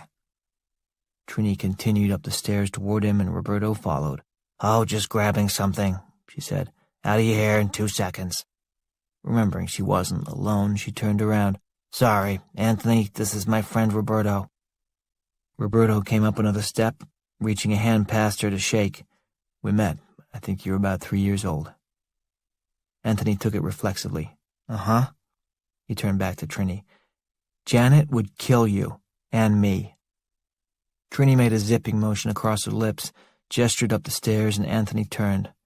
He trudged back upstairs, reached the kitchen, and stepped out of the way, letting them pass. He couldn't help but see the enormous, military-looking thing Roberto had strapped to his back, but he just rolled his eyes and looked the other way. He went to the kitchen door and opened it, showing them out wordlessly. Trini turned back to him when they got outside. Maybe Thanksgiving? Maybe. I'll work on it. Love you, sweetie. Love you too, Mom. The door closed softly. As they made their way back across the darkened lawn to the minivan, Roberto couldn't take the silence. It seems like he turned out nice. Yeah, good kid. Roberto looked at her as they approached the van. I'm just wondering. Yeah? Well, the, location that you chose to store this. What about it? The children? Trini rolled her eyes. Oh, come on, it's not like they know how to activate it. Jesus, you're overcautious. Roberto dropped it. Trini was Trini, and that's what he liked about her. 10 minutes later, they were parked outside Trini's house, her work done.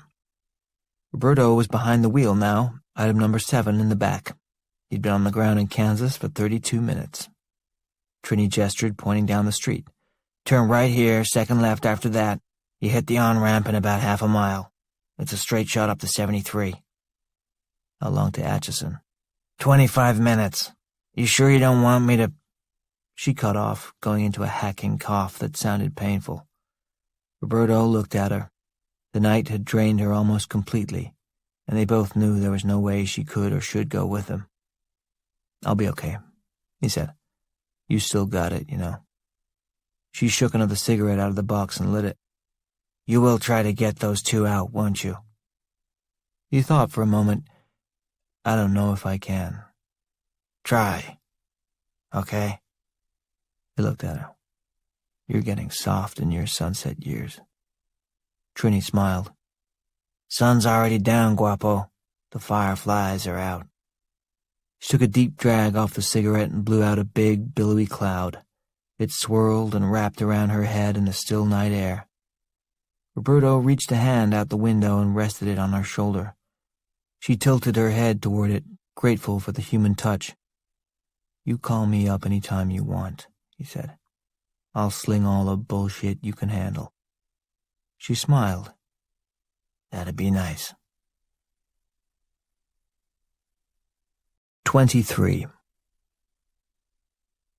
Mary Rooney had fallen asleep on the daybed in her storage unit hours ago, and might well have slept there all night if it weren't for Mike's gunshots. It wouldn't have been the first time she'd spent the night in good old SB 211. In fact, she'd found that lately it was the only place she slept well at all anymore.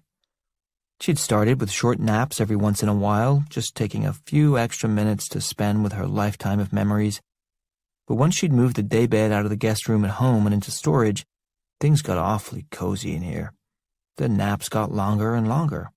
Where else was it completely peaceful? Where else could she be surrounded by her loved ones' things, and where else did she feel as safe? Certainly not in her apartment, with the ill-advised roommate she'd taken in at the assistance of her kids, who were worried about her living alone. Mary had come in today with the last of Tom's things, a couple of shoeboxes filled with his mementos and certificates of meritorious service from his time on the force. As she'd set about putting it all in its proper bin, the walk down memory lane became exhausting, and she'd laid down and drifted off. She was awake now, that was for sure. The first report from the 22 had done the trick.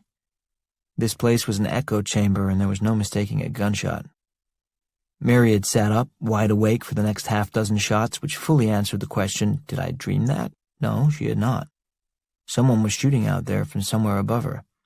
Who the hell was robbing a storage facility in the middle of the night, and why were they killing people to do it? It made no sense to her at all. Or maybe she thought it was one of those crazy mass shooters you see all the time, but that made even less sense. Didn't they want to kill a lot of people? Wasn't that sort of the whole point?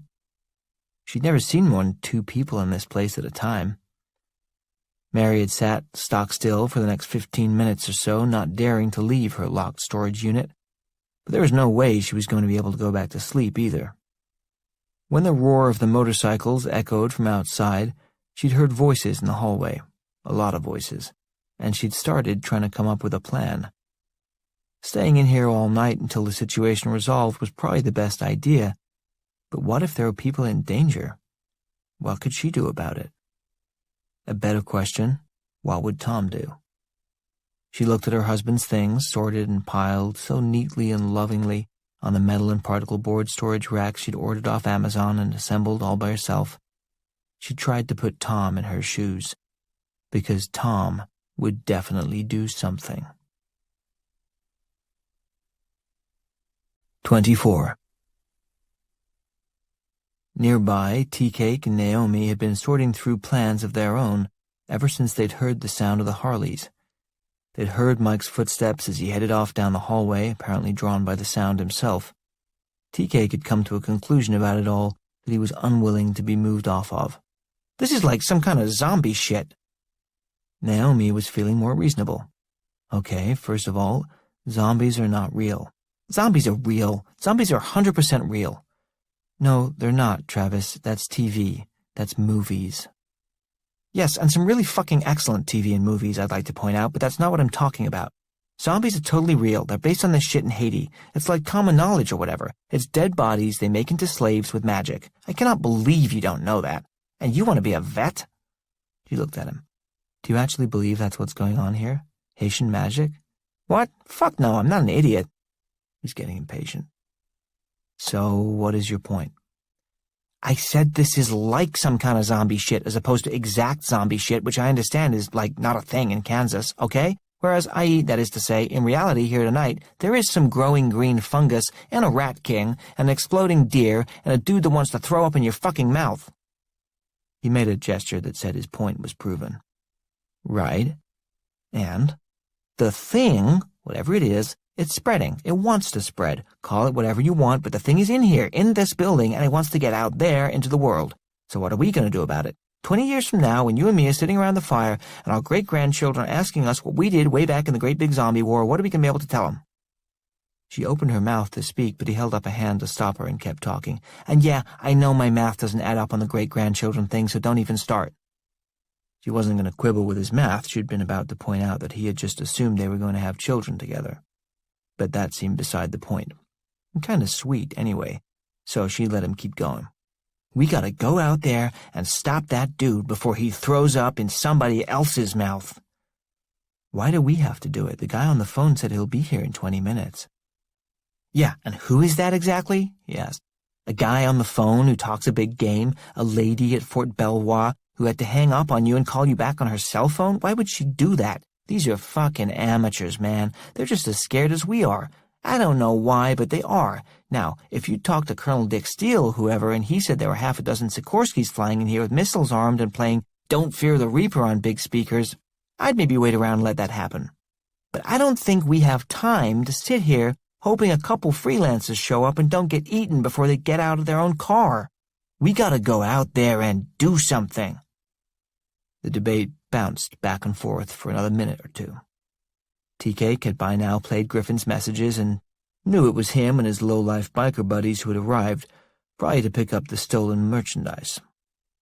It was all Tea-Cake's fault, of course, because he'd been unwilling to bend the rules, yet another example of doing the right thing and getting screwed because of it. But he and Naomi finally agreed that Griffin and his friends, though admittedly detestable, were human beings and didn't deserve to die. Or, if they must, it would be great if they didn't spread a deadly fungus to the rest of the world on their way out. They agreed that starting with a phone call made sense. Tea-Cake hit callback on Griffin's last incoming call to him and waited. The phone rang twice before Griffin answered. He was talking before the phone got to his mouth, so it picked up mid-sentence. You fuckwit, you ever ignore my calls again, I'll fucking fire you. You think there's some kind of fucking game? I promise you it. And then his voice faded away again as he lowered the phone and hung it up, also mid-sentence. Tea-Cake looked at the phone. Wow. What? He's just such an asshole. I'm always kind of taken aback. He hung up. Tea-Cake nodded and called again. It went straight to voicemail. Tea-Cake lowered his phone, stumped. I have to admit, I did not see that coming. Did he sound all right? Well, he sounded like a jerk-off, so I guess it was him and he's all right. Let's get to him before your friend does. He's not my friend, she said, indignant. Whatever, the guy you had a baby with. Let's stop him. He went to the door and threw the bolt on one end. She stepped in front of the bolt on the other end, not done talking about this yet. He has a gun. He has a .22. Yes, a .22 can fuck you up, but the magazine only holds 10 rounds and I think he used them all. How do you know? She asked. Because while we sat here for the last 15 minutes, I counted them in my head. 1 in the hallway when we were running away from him, 3 outside the door when I was rolling under it, and 6 that he shot at the door after we had it locked. Look, you can see where every one of them hit. She looked up, and indeed there were 6 little dimples, spread out over a 3-foot area in the metal door where the slugs had dented the outside. She was impressed. Tea-Cake continued. So, he can't shoot us, right? He can only barf at us or blow up on us, but if we stay far enough away, that's not going to matter. We get Griffin and whatever shitheads he showed up with to clear out, keep your baby daddy inside this place, please stop that, and wait for the cavalry to come. If they know what they're doing, then boom, we save the world, or at least eastern Kansas. He paused. When a good salesman knew he had a kicker, he always saved it till last, and used as few words to express it as possible. Tea-Cake knew he had it, so he took a suitable pause and then deployed it. And your kid, too. Naomi looked at him, touched. Tea-Cake went on, and this was the part that meant more to him than all the rest. It was the part he hadn't realized until he got almost all the way through his speech and understood why he was selling so hard, why he was campaigning for the right to open the door and go risk his life when he didn't absolutely have to. This bit came from the heart. Look, I know they pay us for shit here, but this place hired me straight out of jail and nobody else would do that.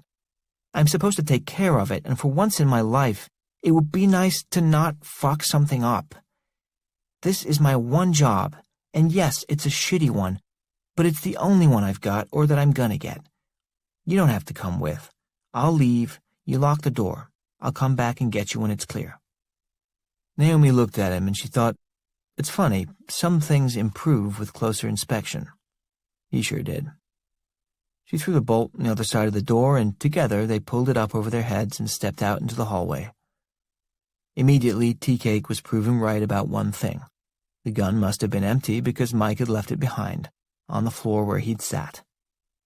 They started down the corridor. They'd taken only 3 or 4 steps when Naomi's phone buzzed. She signaled to Tea-Cake, stopped, and answered it, whispering, "Still here." It was Abigail, 10 minutes on the dot since she had last called. "Good. Just checking. Is your situation unchanged?" Naomi hesitated.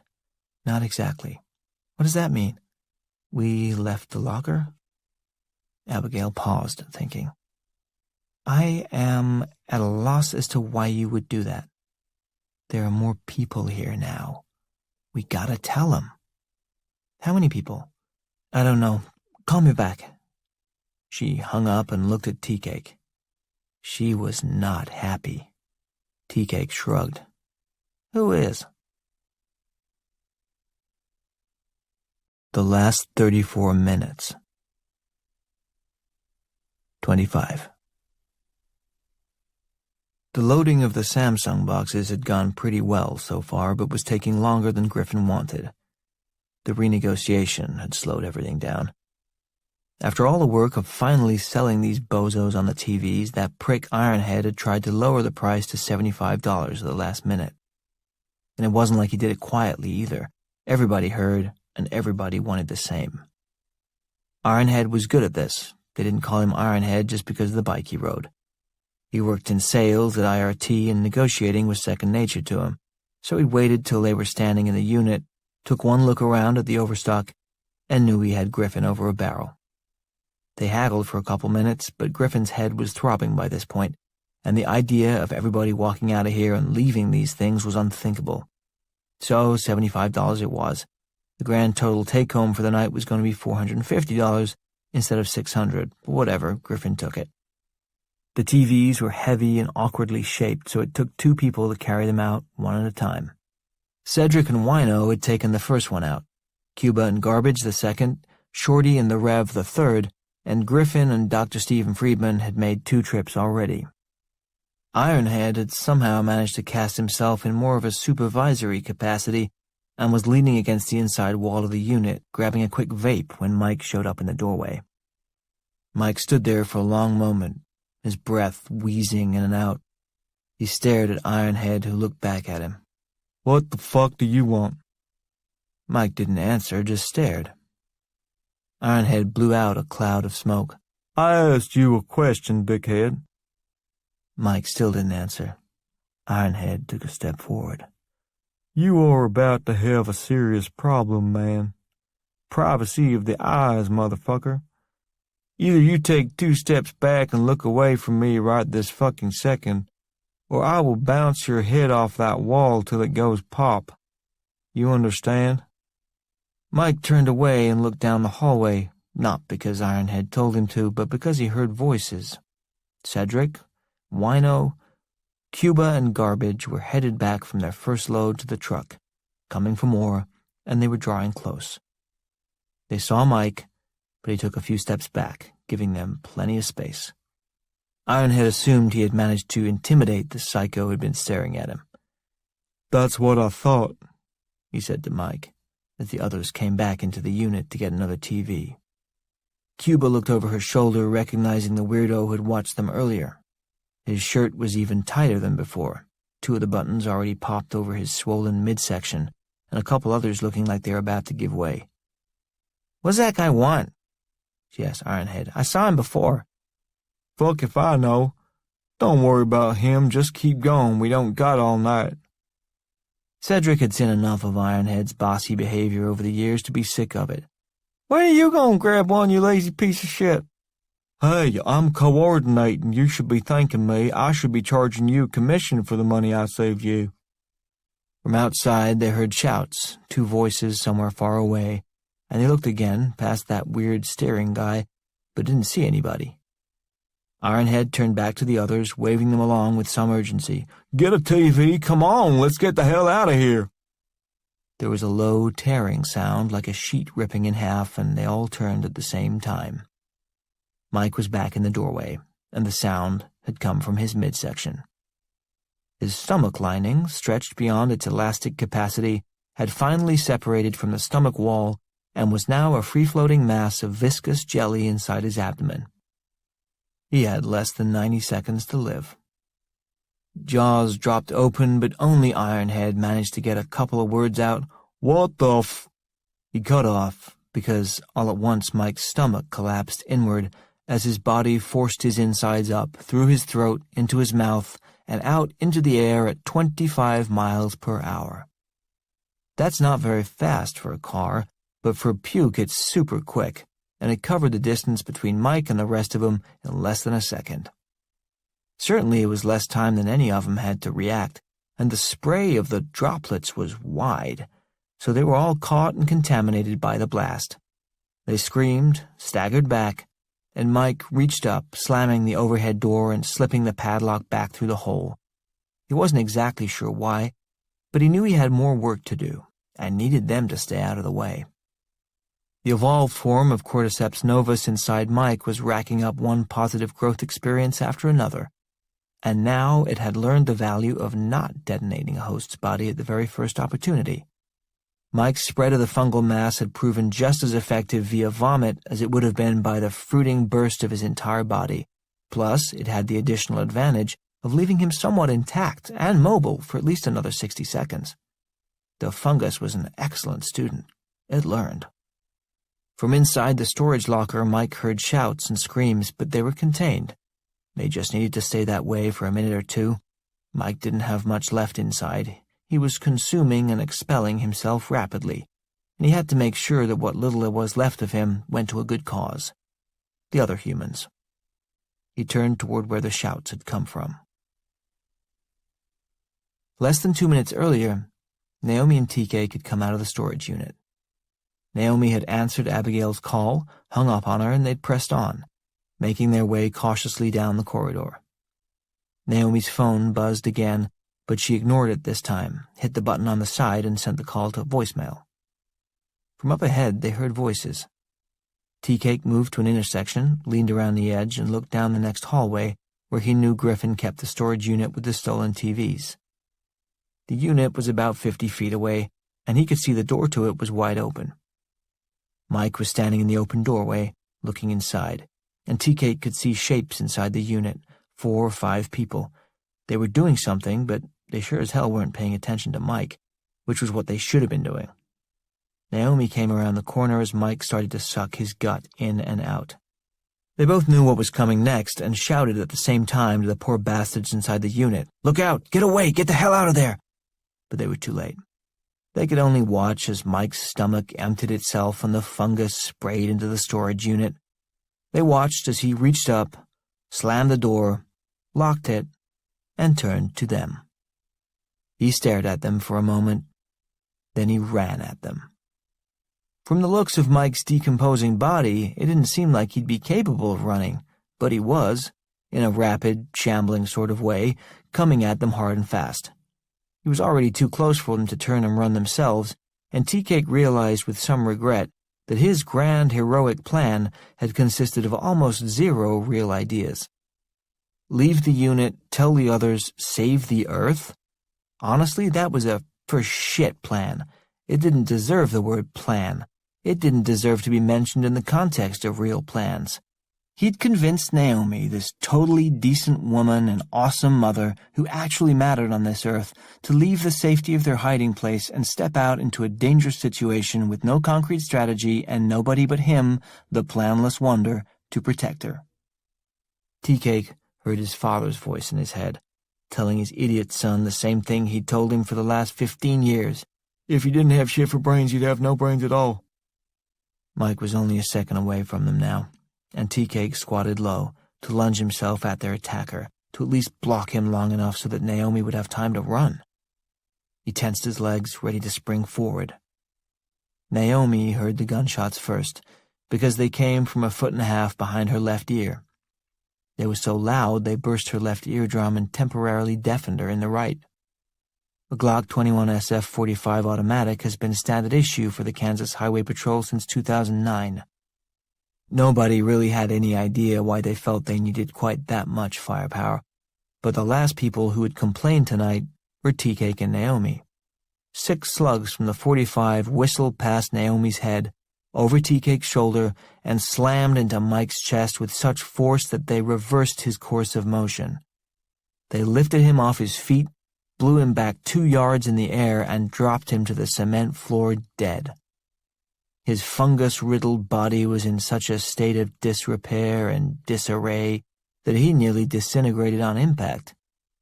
Naomi, completely deaf in her left ear and overwhelmed by a loud ringing in her right, turned and saw the woman standing behind her, holding the smoking weapon. Tea-Cake rose, looking at the woman with eyes wide. "Mrs. Rooney?"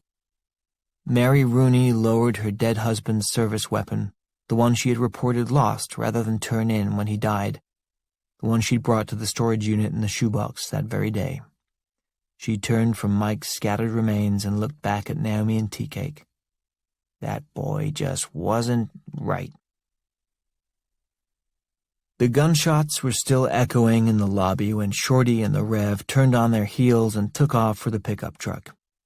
The situation wasn't the sort of thing you needed to stick around and try to figure out.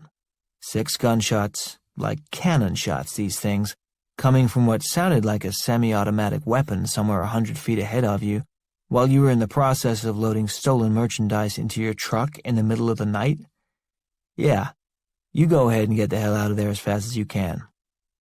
They jumped in the truck, Shorty threw it in reverse and stomped on the gas, and gravel flew so hard and so far that it left a spatter of cut marks in the glass entry doors. She spun the wheel, the truck skidded around a neat 180, and they took off up the driveway without a look back. Griffin and Dr. Stephen Friedman weren't positionally advantaged in the same way, however. They were already on their way back to the storage locker for another load of TVs, just around the corner from it when they heard the blasts.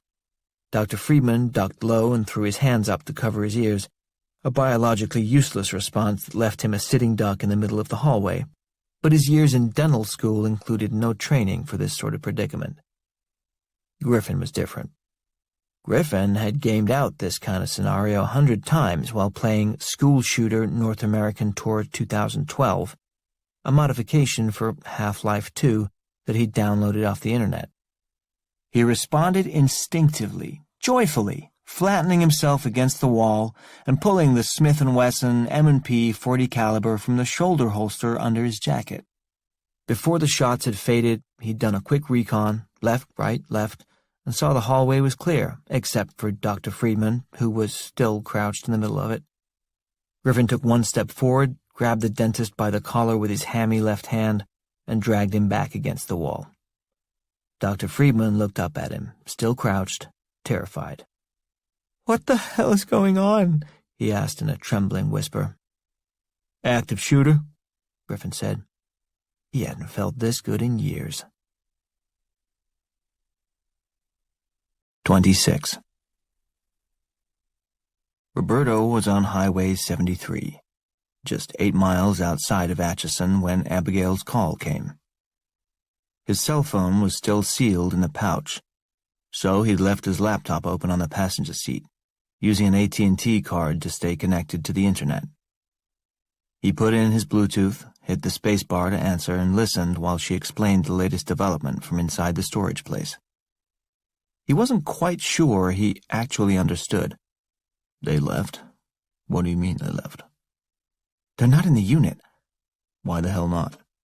"She said there were others inside the facility and they had to warn them." "Great. They're noble. How many others?" "She didn't say." "Can you get her back on the phone?" "I've tried 4 times. She doesn't answer." "How long ago was this?" "Less than 2 minutes." "What about the other person?" he asked. "The infected one, outside their door." "She didn't say." "You didn't ask?" "It was a very short conversation. She hung up on me. You know everything I know." "Okay," he said, thinking. "Okay. He repeated everything she'd just said because that's what he'd been taught 40 years ago. Naomi told you she and the other clean body were leaving the storage unit because they heard others had arrived. She did not say how many. You have not had contact with her since. This was about 2 minutes ago. Do I have that right? Yes, sir. Do you know their names? He asked. Yes. Roberto thought quickly. Damage assessment, diminishing returns, risk versus reward, evaluating the rotten situation and deciding on the least rotten course of action. He had an idea, but it meant widening the circle. Could help, but it would have to be a cloudless night. He put down his window, stuck his head outside, and looked up. The sky directly overhead was clear, a brilliant canopy of stars. Okay, they got lucky on the weather. He put the window back up. I'm going to need some aerial help, he said into the phone. There was a pause on the other end. I don't see how that's possible. Anything's possible, Abigail. Some things are just more possible than others. I don't have those types of resources. I know exactly what kinds of resources you do and do not have, okay? He didn't mean to snap at her, and he softened his tone. He had exactly one ally at the moment and couldn't afford to lose her. You want satellite reconnaissance. She said it the way someone would say, you want $1 billion. I want a global hawk directly overhead at 10,000 feet, but we'd never get one here from Edwards in time. I'll settle for a keyhole. A 10-minute redirect would do it. That would require Attorney General approval. Yeah, if we were going that route, but we're a little more informal on this one. You're crazy. Operationally, I mean. You're almost delusional. No, I'm ambitious, Abigail, and so are you. Come on, who do you know at the NRO? The National Reconnaissance Office handled coordination of surveillance satellites and dissemination of data within and among the NSA, CIA, FBI, and Homeland Security. I don't know anybody there, she said with irritation. Can you please lose the attitude? I'll be on site in 9 minutes. He looked down at his speed and saw he was over 80. He lightened up on the gas. There was another pause on the other end of the line, then Abigail's voice came back, still tentative, but he could almost feel her mind engaging with the problem.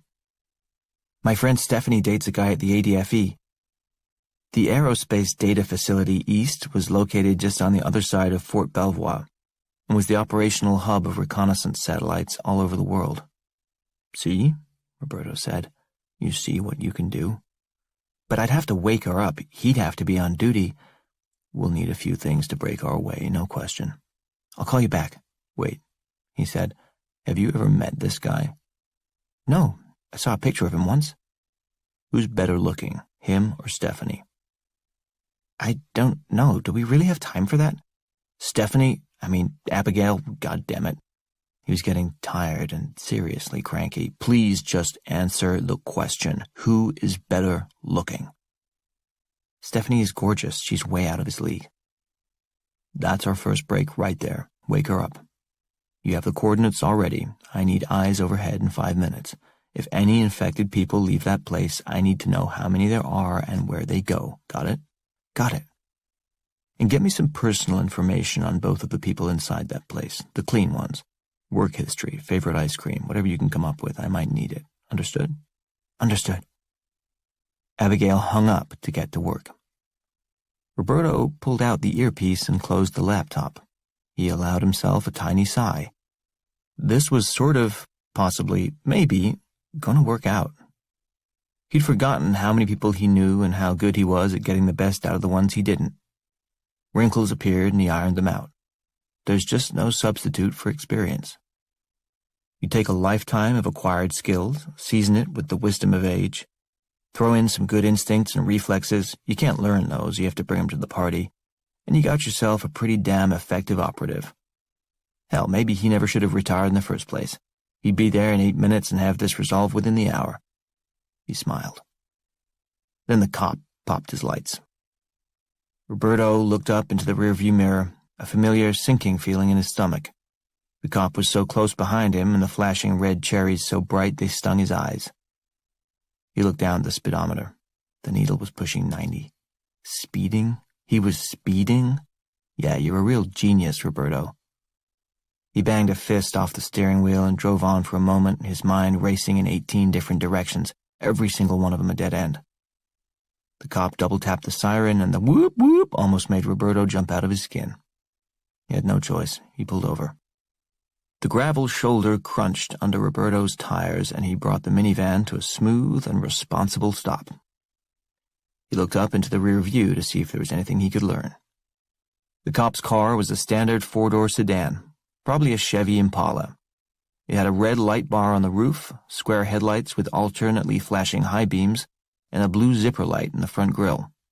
This information, taken as a whole, was of absolutely no use whatsoever. A look back over his shoulder was too much an admission of guilt, so Roberto switched to the side view, where the angle would mean he was a bit less blinded. The police car hadn't pulled as far onto the shoulder as he had, so he could make out the cop's silhouette through the windshield. The man was looking down, radio in hand, probably just ran the plates and was waiting for a response. Roberto steadied his breathing, running through options. There weren't any good ones. Taking off was the worst. He can't outrun radio waves. He'd end up in a high-speed chase that he would lose. He thought about throwing the minivan in reverse and slamming into the cop's front end, hoping he'd get lucky and pop a tire. But he was just as likely to blow one of his own, which would make it a real short chase. And even if he got lucky and disabled a police car without damaging his own, see section regarding radio waves. Reluctantly, he thought about killing the cop. Even if he could get his head around murdering an innocent officer of the law who was just doing his job, he had no weapon on his person. The nearest gun would be an unloaded M9 in one of the trunks in back. Trini would have left a full clip in the foam packing beside it that he could slap in a second, but getting to it would be a problem. If he made the slightest move toward the rear of the car, that cop would be out of his own vehicle and crouch behind his door with his weapon drawn in seconds. And then there was that part about killing an innocent cop. He'd never done that before. The door of the police car opened and the cop got out. He was tall, maybe 6 feet 4 inches, and he had his round-brimmed hat in one hand. He paused, closed his door, and took a good long time putting on his hat and adjusting it just so. Great, he was a dick on top of everything else. He started to walk toward Roberto's car. Roberto watched in the side view, still thinking. A bribe seemed unlikely to have any effect, and he had only a few $100s in his pocket anyway. As the cop reached his window, one last desperate thought popped into Roberto's mind. Maybe try the truth? Never work in a million years. He opened the window. The cop glanced at him, bent down ever so slightly, and checked to reconfirm that Roberto was the only passenger. "License and registration, please." Was I speeding? Jesus, was that it? The skilled professional, and that was what he came up with, the exact same thing that every single motorist who's ever been pulled over in the history of the interstate highway system said? Was I speeding? "You were. License and registration." "I'm going to open my glove compartment," Roberto said. "See, I'm a good citizen. I'm a responsible guy like you. You can trust me. See?" "Go ahead," the cop replied. Roberto leaned over and opened the glove compartment, having no idea what he would see inside. It occurred to him as he pushed the button on the front that there very well could be a weapon in there. Trini was thorough, and she would have sent him out into that good night fully prepared for any situation that might arise, including a sudden need to arm himself. He hesitated, his finger on the button of the glove compartment, and thought about how mistakes can cascade on you. He let it hang there for a second while he thought. Revealing a gun in the glove box was going to deteriorate this situation in a big hurry. "Sir?" Roberto's head was turned toward the glove compartment, so he couldn't see the cop, but he could feel his presence, and he could hear the rustle of the man's shirt as his arm moved. There was a very subtle creak of leather, and Roberto knew the cop's right hand was now resting on the butt end of his sidearm, moving it infinitesimally in its holster to make sure it wasn't stuck. Things were falling apart fast. Again, he had no choice. He had to open the glove compartment and hope. He released the button, it clicked, and the door fell open. There was no gun, He closed his eyes and willed himself to breathe. Still okay. Not only was there no gun, but there was a neat yellow rental car jacket, the paperwork exactly where it should be. Roberto picked it up, turned, and offered it out the window to the cop. "It's a rental." The cop took the papers. "Your license?" "Inside my jacket." He held up his hand just outside his jacket. "May I?" "Go ahead." Roberto reached into his jacket, took out his wallet, removed his license, and handed that out the window, too. The cop took it. Roberto waited while the cop inspected the documents. If Trini had rented the car in her own name, he would have some explaining to do, but that was the least of his problems at the moment. That one he could talk his way out of. He looked at the dashboard clock. He'd lost 3 minutes already. He needed to be rolling in another 2, or the satellite window he'd asked for, which he had no reason to think Abigail was even going to be able to open, would be closed by the time he needed it. How could everything be so much worse now than it was just 180 seconds ago? "Thank you, Mr. Diaz." Roberto heard a slight pause and the tiny bit of spin the cop put in his last name. Tried to think about whether that casual racism would help or hurt matters, and concluded it made no difference. The policeman handed him back his documents, saying nothing about the rental car registration. Damn, Trini was a star. She'd even put the car in his name. Roberto took the papers. As the cop turned his focus from the documents to the inside of the car, his gaze stopped abruptly on the back. The tarp that Trini had thrown over the military crates wasn't big enough to completely conceal them, not with the addition of the half-barrel-shaped T-41. To anyone who had any experience at all, or even watched the right kind of TV shows, the stuff in back looked exactly like what it was. Crated weapons. The cop pulled a flashlight from his belt and clicked it on. He couldn't look in a trunk without permission or cause, but he could sure as hell look into a car through an open window. Roberto glanced up at the cop, taking advantage of the momentary distraction to size up his opponent. He thought briefly about throwing open the driver's door, slamming it into the cop hard enough to knock him over or wind him or get a lucky door handle in the guy's balls. If that went his way, he'd keep his momentum going, lunge out of the door, disarm the cop, and pop him twice in the head with his own gun. That was a lot of ifs, and most likely it ended with Roberto dead by the side of the road, or stuck in a Kansas jail cell while a plague-like fungus ravaged the land. So, not so good, that one. But then he saw the tattoo. Because the cop had to keep his right hand near his weapon at all times, he'd pulled the flashlight with his left and had to reach across his body to shine it into the back of the car. The warm weather meant he was wearing his summer uniform, a short-sleeved, light blue shirt that cut just below the biceps. His arms were big, worked, and as the cop moved his arm around with the light, the sleeve slipped up over the curve of muscle, revealing an extra 4 inches of bare skin. Roberto saw the thick black X tattooed there, meant to fall just above the line of the uniform, discreetly kept under the fabric. But tonight, at this moment, in this position, it was revealed, lit by the red flashing lights of the cop's own cherries. The X was just 2 thick bars, their tips pointed into triangles at either end. Nothing fancy, nothing colorful, just black ink. But Roberto was reasonably certain it was a Southern nationalist flag symbol. The bars were meant to evoke the St. Andrew's Cross and the blue star-spangled X of the Confederate battle flag. But the color and stars had been removed for those who wanted or needed to keep their alt-right political views to themselves in certain situations, like being at work when you're a police officer. The cop shifted the flashlight back to the front seat, momentarily shining it right in Roberto's face as he put it away. "What have you got back there, Mr. Diaz?" Aha! The pause was longer this time, and the tiny emphasis on Roberto's last name confirmed any lingering suspicions. "Aha, you racist son of a bitch, I got you figured out now. You're a white nationalist." Okay, that was something. Roberto could work with that. "You got me, brother." The cop looked at him. Brother? That was starting out awfully strong, but hey, when you only got one card, you play it for all it's worth. "I got you doing what, Mr. Diaz?" The cop's face was unreadable. He gave nothing away. Being ready. For what, sir? For when the day comes. The cop stared at him for a long moment.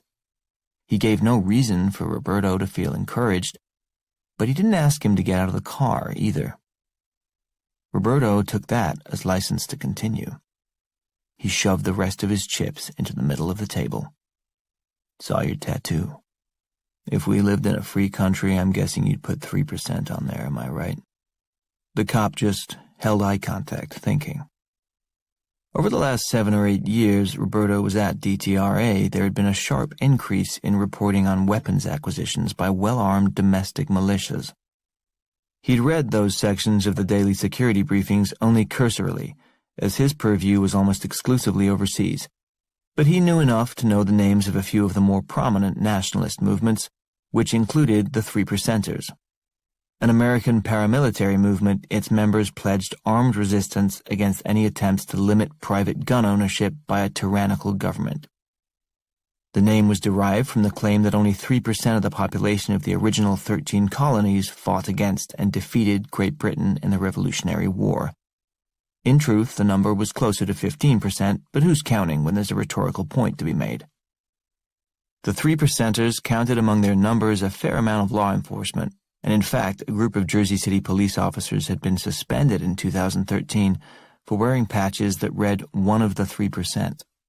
Since then, members in public roles knew better and kept their beliefs on the down low. The Southern nationalist flag tat was a popular and subtle marking. Roberto had no doubt the cop was in. The only question was how far. The cop held eye contact with him for a good 10 seconds. Roberto looked back steadily. The day's coming, my man. The country we love and honor needs us to be ready. The cop turned the flashlight on again, playing it over the military crates in the back, taking one more look. He turned back to Roberto. The only question was, did Roberto look white enough to this prick to overcome his last name? The cop thought for a long moment. Drive safe, patriot. Apparently he did. The cop clicked off the light, turned and walked back to his car, his shoes crunching on the gravel. Roberto didn't stick around for confirmation.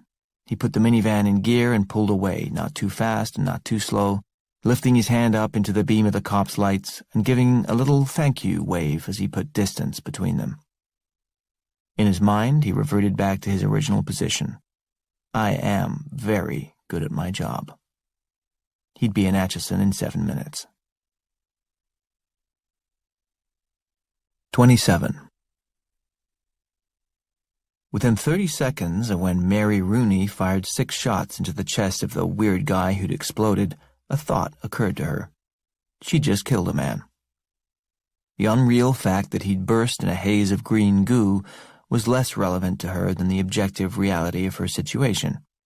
She had committed murder. Okay, possibly manslaughter, depending on how you slice it, and he had been running at them at the time. But he was also clearly unarmed, and she was holding a weapon that, in the law's eyes, had been stolen from the state of Kansas. You didn't have to be a legal scholar to know this would not hold up well in a courtroom. Naomi was doubled over, holding her ears in pain, some blood seeping between her fingers. Tea-Cake turned to Mrs. Rooney, eyes wide. "Mrs. Rooney, Jesus, thank you, God, where the hell did you get that?" he asked, all at once, his eyes fixed on the smoking cannon in her hand. "I have to get out of here," she said. No, you're fine, you're cool, you had to. This guy, he's infected with, this horrible zombie shit. There was this deer that blew up and weird shit in the basement, and he was trying to barf on us, and—" She was just staring at him. He trailed off, hearing how he must sound. "You're right. You gotta get out of here." From around the corner ahead of them, they heard voices, low and muttering. Tea-Cake thought he recognized Griffin's guttural grunting. He turned back to Mrs. Rooney, took her by the shoulders and talked fast. "Not the front. Go back that way. Turn right twice. Go out the side door." He pointed to the gun, still in her hand. "Dump that in the river." She didn't move. From around the corner, Griffin raised his voice. "I'm armed, motherfucker!" He was full of bravado, but Tea-Cake could hear the quaver in it. He turned back to Mrs. Rooney. "Go!" "Thank you," she said. She took off in the direction he'd indicated. You hear me? Griffin shouted again. I'm all loaded. I'm coming in strapped. Tea-Cake turned and shouted back, Griffin, be cool, man. It's me, Tea-Cake. Griffin yelled, I got a gun, shithead. Tea-Cake bent down next to Naomi and pulled her hands gently from her ears. Naomi looked up at him. Her whole head hurt, but the left side had a strange numbness to it, a total disorienting silence that felt like a weight. The loud, sharp ringing in her right ear more than canceled out any quieting effect the silence might have had, and her whole head throbbed. Her vision was fine. She could see Tea-Cake was just in front of her, his eyes full of concern. His mouth was moving. He was saying something to her. She couldn't hear a word, but she could read his face, every expression heightened and more easily understood with her attention focused on it. Maybe not hearing him was just the right thing for her at the moment. She watched his lips. She looked into his eyes and registered every minute change of his features. She didn't know what he was saying, but better than that, she knew what he meant. That she was going to be okay. That he would not let her down. She saw him turn and shout angrily back over his shoulder at someone around the corner. Maybe the police were coming. She saw the smear on the floor that had been Mike, and it was moving, seething, as if still alive. It was inching toward them.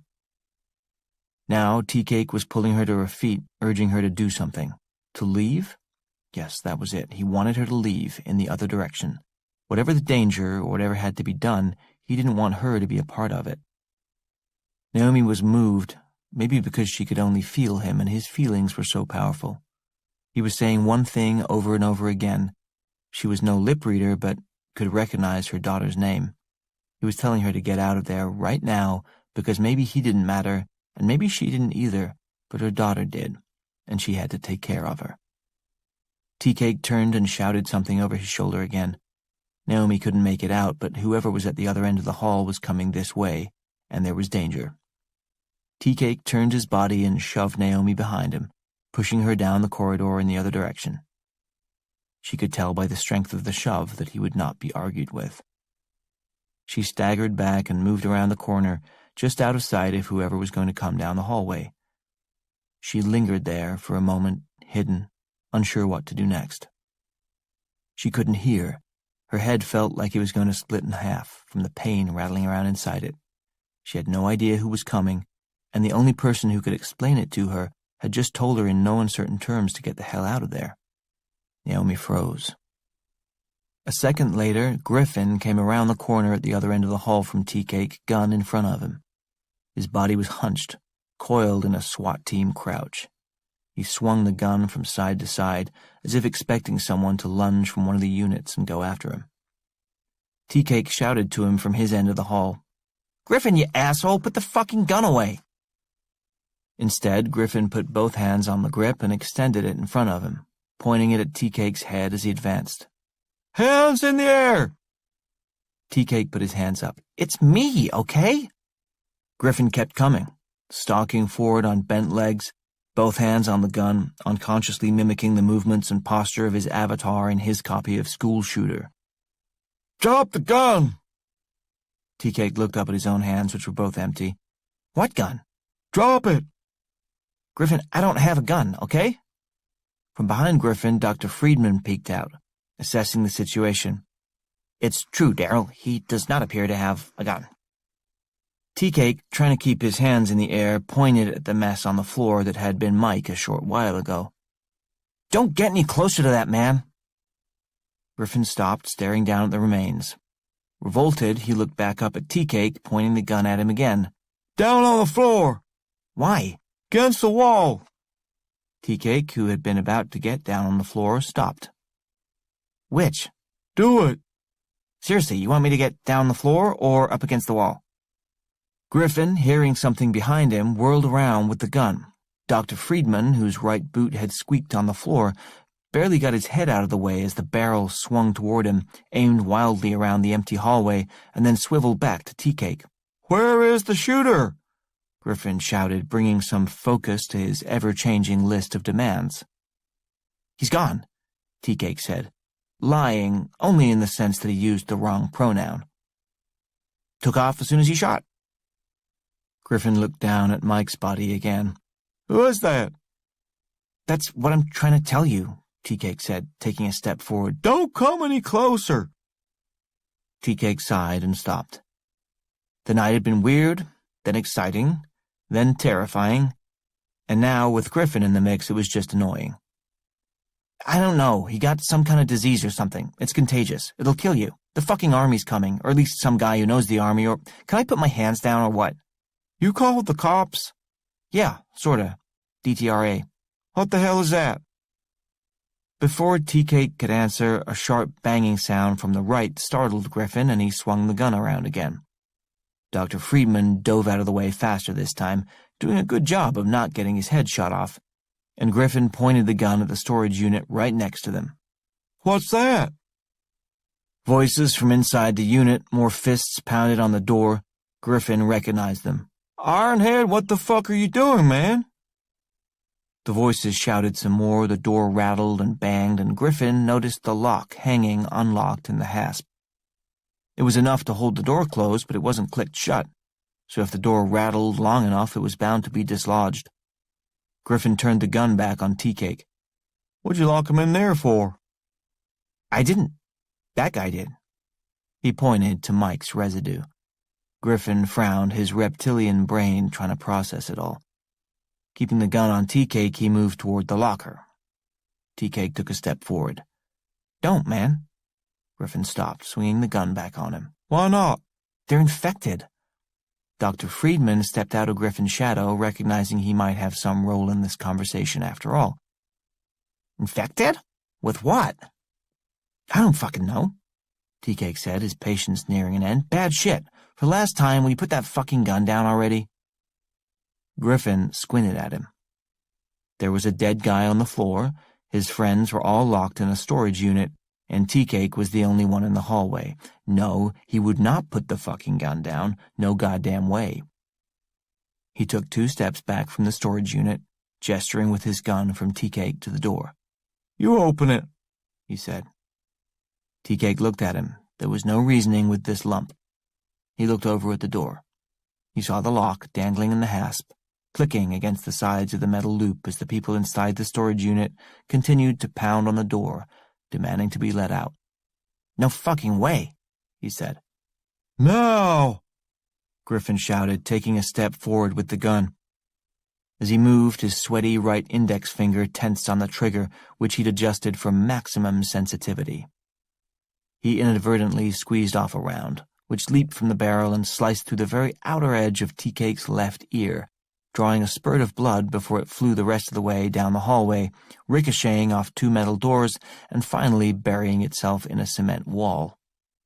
Tea-Cake screamed and grabbed his ear in pain. "What the fuck, man?" he shouted. He pulled his hand back in amazement and saw it was now smeared with blood. It wasn't much of a gunshot wound, more like a razor slice, but it was a gunshot wound. Griffin had definitely shot him. The fuckwit had shot him. "You shot me," Tea-Cake pointed out. "You shot him," Dr. Friedman confirmed. Griffin did everything he could to conceal the fact that he had in no way meant to do that. He took a second to erase the stunned look from his face, then stiffened, pointing the gun back at Tea-Cake. "And I'll do it again if you don't open the goddamn door. Those are my friends in there." They were also his customers, but he didn't bother with that detail. In his mind, there was a chance, admittedly an outside one, but at least a tiny chance that the rest of the stolen TVs could still be moved out of here before the cops or the army or whoever showed up. There was still $450 on the table, and Griffin intended to take it home with him. Tea-Cake needed time to think. He wiped the blood from his ear on his pants and walked forward toward the door as slowly as he could. He kept an eye on Griffin, who was following him with the gun, and an increasingly unhinged look on his face. He'd never shot anyone before, and on Dr. Stephen Friedman, who was backing up, putting a bit more distance between himself and Griffin. Tea-Cake looked back at the lock dangling there, unlocked. The sounds from inside, which had stopped for a few minutes after the gunshot, had resumed, frantic voices calling, hands pounding on the door, people demanding to be let out. Their tone of panic was rising. TK got closer. He reached out to the lock. He closed his fingers around it. From the other end of the hallway, a woman's voice cried out. "Hey, Griffin!" Griffin turned, and then everything happened at once.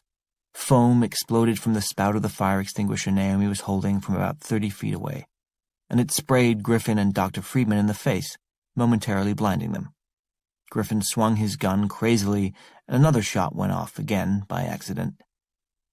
Tea-Cake reached out to the lock and snapped it shut, and Dr. Friedman, who'd had enough of Griffin's reckless bullshit, grabbed Griffin's gun hand and tried to wrestle the thing away from him before he actually killed somebody. That was all the opening Tea-Cake needed.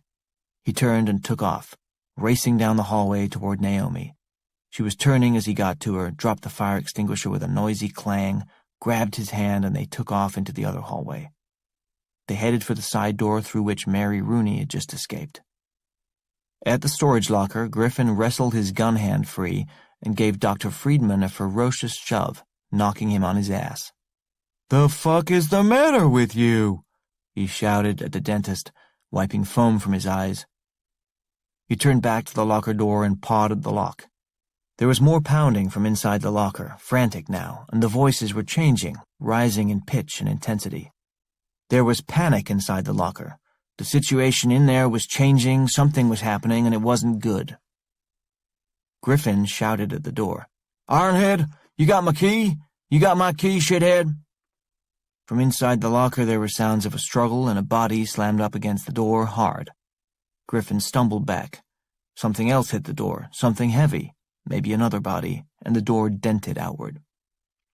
The struggle seemed to intensify, the shouting and screaming accompanied by unfamiliar sounds now. A low gurgle, a wet slap. The sound of a Samsung Premium Ultra 4K smashing into a million tiny pieces. And then it went quiet. Griffin and Dr. Friedman just stared at the door for a long moment. "Ironhead?" Griffin asked, sotto voce. There was no answer. "Cedric?" Nothing. But then the door lifted an inch. A shadow moved inside, and with the soft scrape of metal on cement, a key slid out from inside. Ironhead's voice came from the other side, calm now. "Griffin?" Griffin didn't answer. "You there, Griffin?" Griffin picked up the key. He looked at Dr. Friedman. Ironhead's voice came from the other side of the door again. A low chuckle. "All's cool, man. Just got a little hairy there for a second." They didn't answer. "Hello? Griffin?" Griffin hesitated. "You there?" Griffin and Dr. Friedman just looked at each other. No idea what to do. Ironhead spoke again. "Griffin? Griff?" Griffin turned back to the door. He had waited 31 years for someone to use his self-chosen nickname. Hearing it was a balm on his soul. He put the key in the lock. 28. Roberto answered the phone on the first ring. "I'm a minute and a half out." Abigail replied, puzzled. "I had you there 6 minutes ago." "Bit of a snag. I worked it out. I'm just west of the Missouri River and about to make the turn onto White Clay Road. What have you got?" "I got a hold of Stephanie." "And?" "And the name of the guy at ADFE is Oscar Andar. He's not on duty right now." Shit. But Abigail wasn't done. Better than that. He's in bed with her at her place, and he can redirect to KH-11 from his laptop. Roberto closed his eyes and promised God that if this worked out, he would never take his name in vain again. God damn. After tonight. That's great. Will he do it? "He's not happy, but he's doing it. Apparently it's something he's done before, to impress her. On their third date, he grabbed video of them in front of her house, waving up at the sky. Our national security is in good hands. I hope he got laid." "It would seem." Roberto slowed, his headlights revealing the entrance to a long, gravel driveway through a break in the tree line up ahead. "Do we have visual yet?" "Yes, 9 minutes left of a look down before we lose orbital view and control passes off to Canberra." "Anybody leave the place?" "One, a little over a minute ago." A woman, late 60s, driving a late-model Subaru Outback. Do you want the license number? If she was able to drive a car, I'm not worried about her. Let it go. Anybody on foot, I need to know immediately. He turned into the driveway and approached the crest of a hill. He could see the lights of the storage facility glowing just over the rise. He slowed. I'm pulling into the driveway now. You have Oscar live? Yes, sir. Stay with him. Anything you know, I need to know, when you know it. He reached up to his earpiece to end the call, but then had another thought. Hey, Abigail? Yes, sir. You know what I have to do, right? Yes, I do, sir. You're okay with that. She paused. I read the white paper, sir. There were good, smart young people out there. Roberto hoped they'd get to stick around to be good old people. It wasn't so bad being old, as long as you were with the right person. But better not to think of Annie right now. Don't tug on that thread. The whole sweater'll come apart, and you won't do what needs to be done. Tell me quick what you found out about the people inside, he said. Abigail told him what she knew. He made mental notes of what he could remember and wrapped it up. I'll have to use my cell. That means Jarabek will know I'm here and he might get curious. Watch your back. I always do, sir. Roberto hung up. Over the crest of the rise now, he saw the front entrance of the storage place, sticking out from the hillside like a fat lip. Up at the top of the hill, just to his right, he saw a car pulled over at the side of the drive, its trunk hanging open. Not a good sign. In its trunk, he thought he detected a slight phosphorescent glow, and traces of more of it scattered out on the hillside behind it. It was faint, damn faint, and he could have easily been wrong about it, but he had a feeling he wasn't. Down at the bottom of the drive, a Honda Civic and half a dozen Harleys were parked in front of the main entrance. He turned off his headlights and pulled to a stop 100 feet short of them. He was halfway between the entrance and the car with the open trunk. He took a breath, let it out slowly, and got out of the van. 29. Tea-Cake and Naomi banged through the broken side door of the building, took a sharp right turn, and ran toward the parking lot. My car's right here, Tea-Cake shouted. Naomi could hear his voice just barely over the ringing sound in her right ear, but her left ear was still dead. They raced along the side of the building, triggering the motion detector lights all along the upper part of the wall as they ran. They came around the front, past the Harleys, and were just reaching Tea-Cake's Honda when a halogen beam flicked on and a commanding voice shouted from 50 feet away. Stop.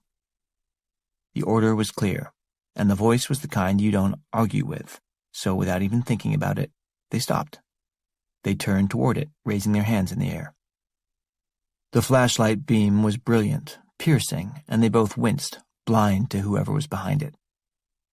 There was another light coming from the same spot, and this one was a sharp red beam. Tea-Cake looked down and saw the laser dot right over his heart. As he watched, it flicked over to Naomi and centered up on her chest. Shoes crunched on gravel as the figure walked toward them, cautious. As the man drew closer and came into the light, he slipped the flashlight into his belt but still held a gun on them. He had a pair of green, owl-like goggles on his head, but not down over his eyes. He was holding an M16 with a laser scope. Naomi spoke first. It came out more of a shout, as she could barely hear herself. Roberto? Roberto stopped. Naomi? Tea-Cake wiped more blood from his dripping, injured ear. Do you mind? He said, gesturing down at his chest where the red dot had recentered itself over his heart. I've had about enough of fucking guns pointed at me, okay, fucker? Roberto lowered the rifle. And you must be the other guy. Tea-Cake looked around the parking area, the driveway, the hillside. Where's the rest of your crew, man? Roberto took a moment. I'm it. You're it? Naomi shouted. Roberto looked at Tea-Cake. Why is she shouting? Gunshots. A .45 next to her ear. I think she can hear a little bit in the right. Roberto looked at the building. Who's got a gun in there? So far, everybody but us. Roberto nodded and hoped Trini still knew how to pack. What was especially sweet about the minivan was that Both the side doors could slide open electronically, and the back hatch went up too. Tea-Cake had been singularly unimpressed by the white Mazda when Roberto first led them toward it. "You gotta be kidding me, they sent one guy and he's in a fucking Hyundai or whatever?" But he'd come around as soon as the doors opened and he saw the array of military crates inside. The first one Roberto opened held one of the hazmat suits, neatly folded, with its dead-faced helmet staring up at them like a scream mask. The next several cases were standard Navy SEAL gear: a tactical vest, K-bar knife, Heckler & Koch machine pistol, sniper rifle, half a dozen breaching charges for removing iron doors that might stand in the way, and a surprising number and variety of MREs. Trini was a mom, and she worried about people getting hungry. But there's nothing that really catches your attention like a nuclear weapon. Naomi's eyes had fallen on the half-barrel-sized backpack immediately, and its obvious age, military origin, and strange shape gave it away as the joker in the deck. "What the hell is that?" she'd asked. But Roberto declined to answer right away, arming up instead. Given all that had transpired in the past 4 or 5 hours, they required very little bringing up to speed.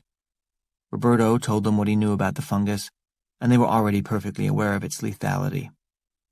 After Roberto was satisfied that they were both uninfected, there was a brief period of debate, during which he unconvincingly offered them the chance to leave.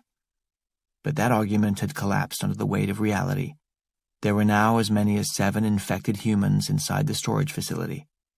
The 3 of them out here, 3 of the only people on the planet who had seen Cordyceps novus in action firsthand, were the ones who truly understood the need to eradicate it right here and now. And Roberto couldn't be in 2 places at once. The only way to pull off his plan was with someone upstairs, making sure no infected bodies left the building, while the others went back down to sub-level 4. "Back downstairs?" Tea-Cake asked. "Are you crazy? To do what?" Roberto reached in and pulled the pack forward, feeling his back twinge again. How long would it take him to learn that leaning at bizarre angles and trying to move heavy weights was a bad idea from an orthopedic standpoint? This time he felt the pain shoot out from his sacroiliac and radiate all the way down his right leg, a hot, searing feeling that reached his big toe. The muscles of his lower back, having voiced their objection, released their hold on his spine after a few seconds, but their point had been made. Roberto bent his knees and dragged the pack carefully to the edge of the cargo area. He stopped and thought for a long moment. There was no escaping reality. He could bob and weave for as long as he wanted, but eventually it was going to punch him in the face. He decided to stop dancing with it.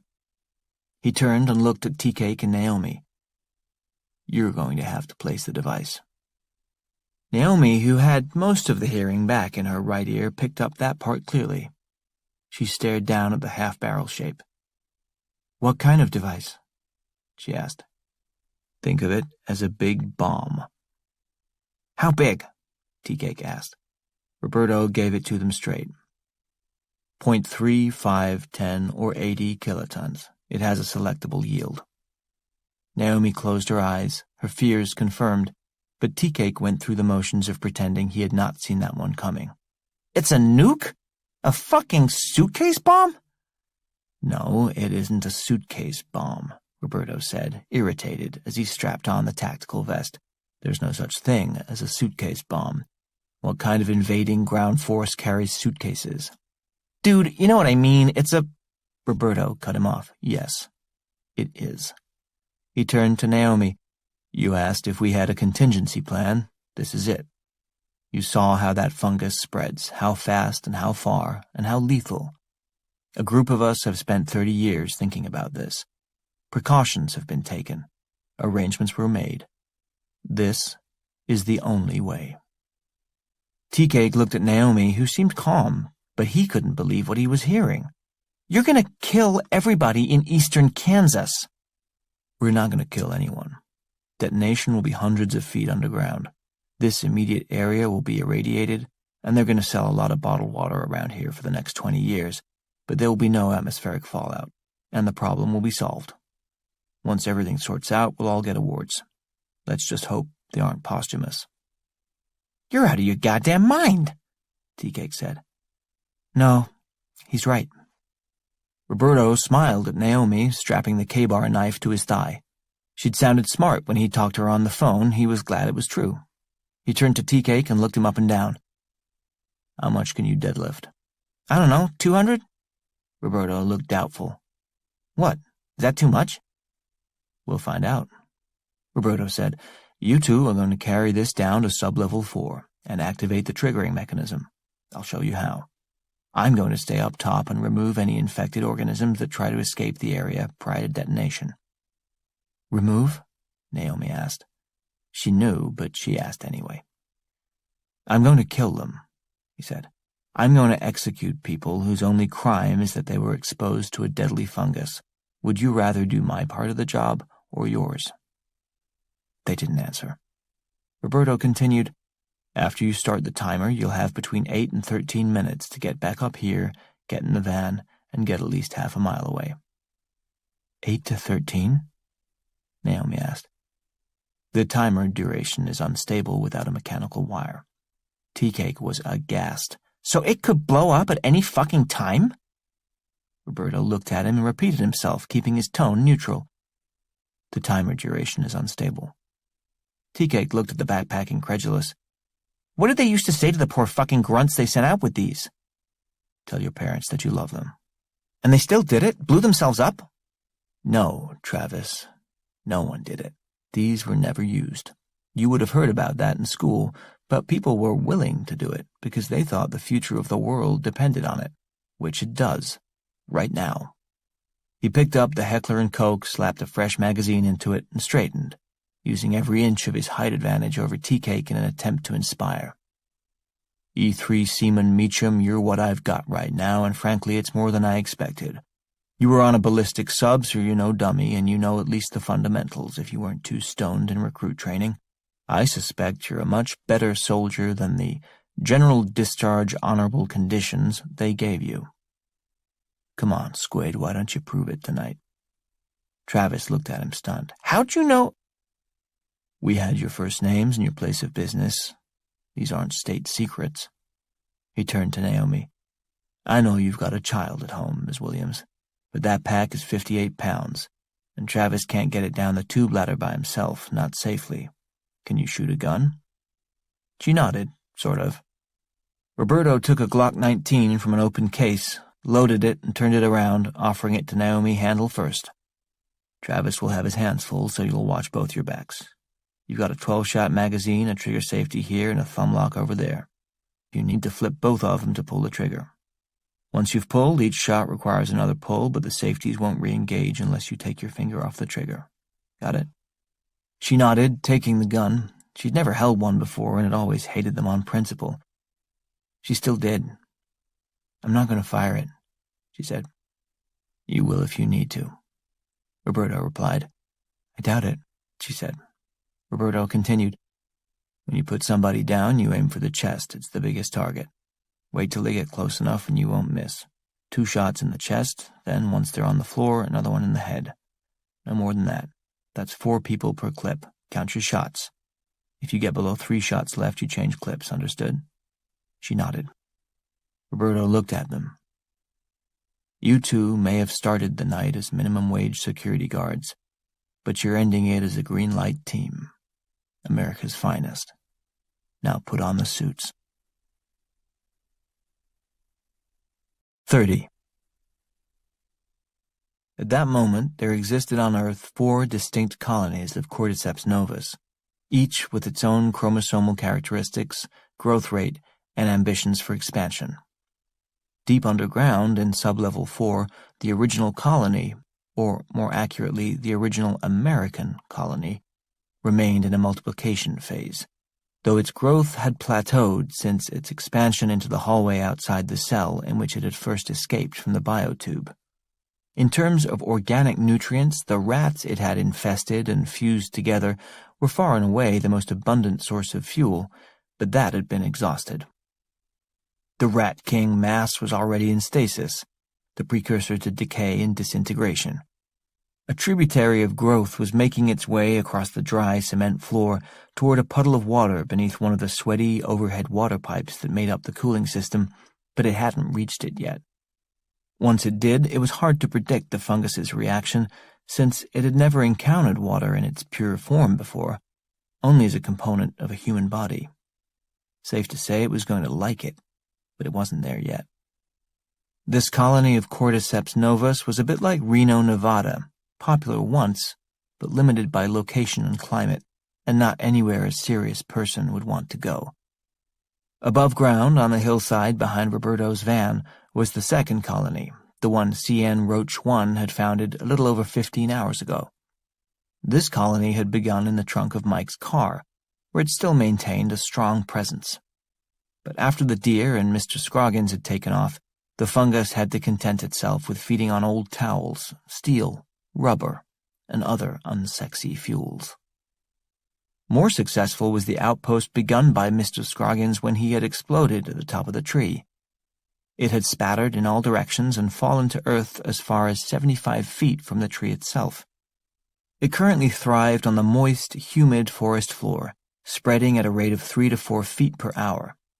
It was a nearly ideal environment for the fungus, but its expansion was held tenuously in check by the lack of carriers with rapid and independent locomotion. The whole area was just one stray coyote or ill-fated squirrel away from boomtown status. But for the moment, the fungus had to be content to continue its leisurely but steady growth here. Still, given enough time, there was no telling how far its sprawl would spread. This colony was similar to Los Angeles, slow, inevitable, and in no one's best interests. On the main floor of the storage facility, the third colony was enjoying the least success. Spread out over the cement walls and floor, the Jackson Pollock painting that was once Mike Snyder was now largely inert, at least by human time standards. It wasn't dead or even dormant, but its growth had slowed to a barely perceptible rate. The floor and walls were made of Portland cement, the industry standard, composed primarily of lime, silica, and alumina, about as nutritious for a growing fungus as a sand sandwich. Still, Cordyceps novus was no stranger to adverse conditions. It had grown its way out of a biotube. It could certainly handle a hallway. It festered and burrowed and shifted as best it could, but the kind of booming growth that it experienced when it first entered Mike's living body was long over. Maybe it would get lucky, hit a vein of ironstone somewhere in the cement floor in 10 years or so, and enjoy a comeback. But until that happened, it was going nowhere fast. In urban terms, this third colony was Atlantic City. Used to be a big deal, dead on its feet now. As for the fourth colony, that was another story. In 1950, Shenzhen, China was a fishing village with 3,000 inhabitants. By 2025, 12 million people will live there. In terms of rampant, unchecked, dangerous growth, there's no place on Earth like it, except for what was going on inside Unit G413 at Atchison Storage. From the moment Mike's wide-pattern projectile vomit had launched from the open doorway, the fungus had found abundant organic nutrients. The spray had landed on all 5 of the occupants of the locker, but Cedric, Wino, and Garbage had been caught open-mouthed. Infection was immediate in their cases, and the fungus penetrated the complex substrate of their biological systems with zeal and aptitude. It produced immediate and exponential growth. Ironhead and Cuba, who had no cuts, crevices, or orifices through which the molecules could enter them without effort, were a few minutes behind. Cordyceps novus had to deploy benzene X to first burn a pathway through their pores, which took a bit longer. But within minutes there was a fungal party raging inside all 5 of their systems that could not be stopped or curfewed. The fungus entered the most productive phase in its history, joyfully increasing its biomass through the perfectly balanced human carbon-nitrogen ratio of 12:1. It started with a familiar, if accelerated, growth-expansion-expulsion pattern inside Wino, whose blood alcohol content provided additional glucose. While Griffin was outside the locker door ordering Tea-Cake to remove the lock, Wino was bulging, screaming, and bursting inside the locker, to the extreme consternation of the others. Cedric and Garbage went in the next 30 seconds, swelling and rupturing in quick succession. Ironhead and Cuba, their systems lagging behind, were left to scream in horror. But then something extraordinary happened. The growth in the last two human hosts slowed down, intentionally. Perhaps the fungus recognized the limited supply of human tissue and the confined space of the storage locker. Or maybe it registered that the walls of the locker, to which it was now largely affixed, were of limited food value. Or maybe it even bore some sort of cellular memory of the successful result of the slowed-down fruiting and bursting process it had gone through with Mike. Whatever the reason, it tamped down its formerly unbridled surge of growth. The processes consuming the bodies and minds of Cuba and Ironhead, the last remaining humans inside the locker, actually decelerated. This implied, if not volition, then at least airborne endocrine signaling, a cell's ability to transmit information and instructions beyond its own walls. Cordyceps novus had, for the first time since its initial human contacts in the Australian outback, modified its mechanism of control. The fungus racing through the brains of Ironhead and Cuba got the message and curtailed its development. Their brains were allowed to retain a measure of autonomous control, but the fungus wiped out massive portions of their amygdalas, home to their fear and panic centers. As a result, they thought everything was okay. They thought they were still in charge. "All's cool, man," Ironhead said through the door to Griffin. "Just got a little hairy there for a second." Griffin turned the key in the lock and unlocked the door. 31. A full hazmat suit weighs about 10 pounds, the oxygen tank and breathing apparatus another 21, and the T-41 unit Tea-Cake had strapped to his back was nearly 60. That meant every step he took, he was moving an additional 90 pounds over his own body weight, give or take. His shoulders ached almost right away as the straps bit into them through the suit. His thighs started to burn after the first dozen steps, and by the time they reached the front door of the building, the sweat was running down his neck and into the suit. Naomi had less weight on her back, but the burden of being the sole lookout and guard, coupled with the amount of effort it took to keep turning from side to side in the bulky suit, meant she was expending as much effort as he was. The gun in her hand felt like a stone. They'd gotten into the suits quickly enough with Roberto's help. The idea of climbing back down the ladder in the bulky things was harder to imagine, but they tried not to think too far ahead. Roberto secured the suits around their wrists, ankles, faces, necks, and waists, and showed them how to use the two-way radios in their headsets. He flirted briefly with the notion that he could somehow Bluetooth his cell phone into their headsets, but gave up on the idea. There wasn't much he could have done to help them from this point anyway. He'd shown them both how to arm and activate the T-41, which was fairly straightforward. It had been designed for soldiers in the field to operate under pressure, and simplicity was at its core.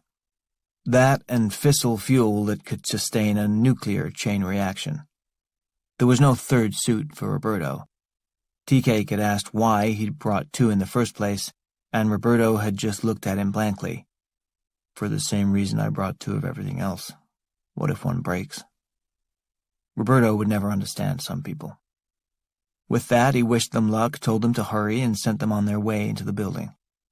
He watched them walk toward the front doors the way a parent watches his kid walk into a freshman dorm for the first time, thinking of 1,000 things he should have said, 1,000,000 pieces of advice he could have given, and knowing it was too late for all of that. Roberto knew he should be the one wearing the pack. He knew it should be him carrying it down to sub-level 4 himself, and, if necessary, waiting there with it to ensure successful detonation, the way he and Trini and Gordon had planned and discussed 30 years ago. And he also knew with complete certainty that he couldn't. Accepting that reality and trusting two 20-somethings he'd met 15 minutes ago was the most difficult decision he'd ever made in his life. But he had no choice. Of course, he'd left himself a failsafe, a contingency for the contingency. He hadn't shared that part with Tea Cake and Naomi. They had plenty of information already, more than they could probably handle, and the rest would be revealed at the exact moment they needed to know it. He watched them open the doors and walk into the building, then turned his attention to the parking area in front. Next order of business, make sure nobody goes anywhere. He pulled the K-bar from the sleeve on his thigh and started with Tea Cake's Honda Civic, parked on the far right side. He drove the blade deep into the edge of the back right tire and jerked it forward 6 inches. A puncture would take too long to drain the air, and was no guarantee the car couldn't limp out of the parking lot, but a slash did the job immediately. The tire deflated and he moved on to the other rear wheel and did the same thing. The car's chassis dropped a few inches. Anybody who tried to drive it now would be on the rims by the time they turned around, and the axle would snap before they got up the driveway. The Harleys were easier. He only had to stab and slash one tire on each bike. They maybe could have limped out of the lot with a flat rear, but a flat front would break the fork. Nobody was driving out of this place unless they took his Mazda, and you can have my minivan keys when you pry them from my cold, dead hand. He'd slashed 4 of the bikes and had 3 to go when his cell phone rang. He touched the Bluetooth in his ear to answer. "You have incoming," Abigail said. Roberto straightened sharply and turned around. "Where?" "Around the corner of the building. 10 seconds. Male, moving fast. Major heat signature." Roberto turned, taking a few quick steps to his left, toward the front door, far enough to clear the sight line between him and the eastern edge of the building. He pulled the machine pistol from a holster on his hip and flipped the safety off with his right thumb. With his left hand, he reached up and pulled down his thermal imaging goggles, which activated with a hum and a whir, showing the landscape in vivid purple and orange-tinted images. He didn't need the goggles for light. There was plenty to see by, and more streamed around the corner of the building as the motion sensor lights went on, triggered by whoever was running toward him. What Roberto needed was heat detection. When he'd first put on the goggles and looked at the hillside, the bits of fungus scattered there had glowed a warm red, and traces of that same red were visible in the open trunk of Mike's abandoned car.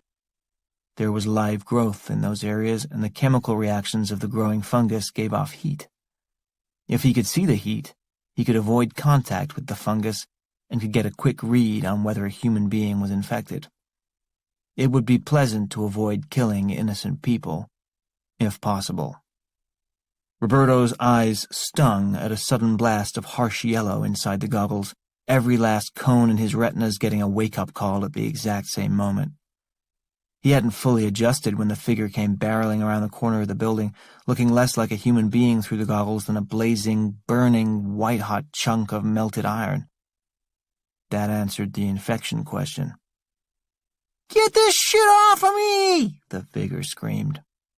Roberto didn't pause to wonder how the man in motorcycle leathers had come to be completely covered front and back in mutating fungus, yet still remain in possession of his faculties. He just aimed the machine pistol, pulled the trigger, and put 5 rounds in the center of Dr. Stephen Friedman's chest.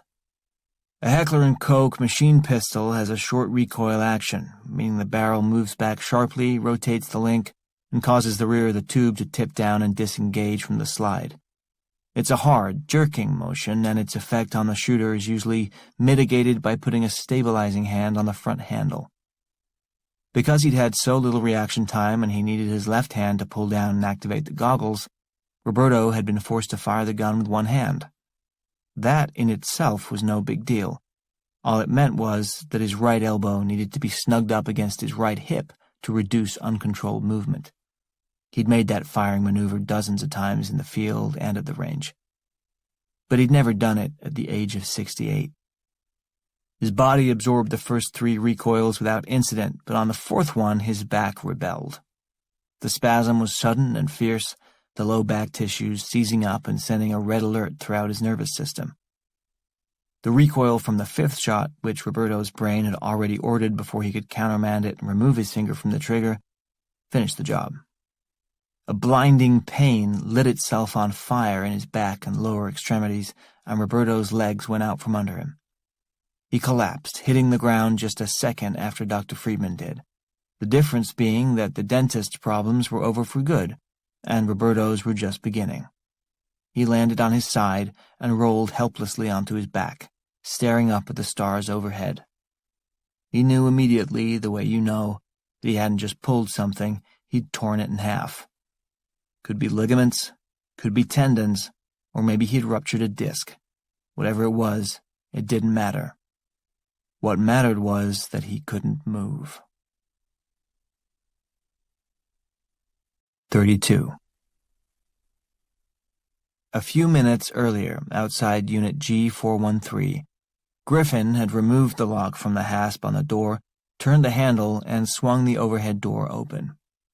He and Dr. Friedman both recoiled, involuntarily falling back a few steps. The visual was bad enough. There were 3 dead bodies in there, or at least their barely recognizable remains, but what had overcome them was the stench.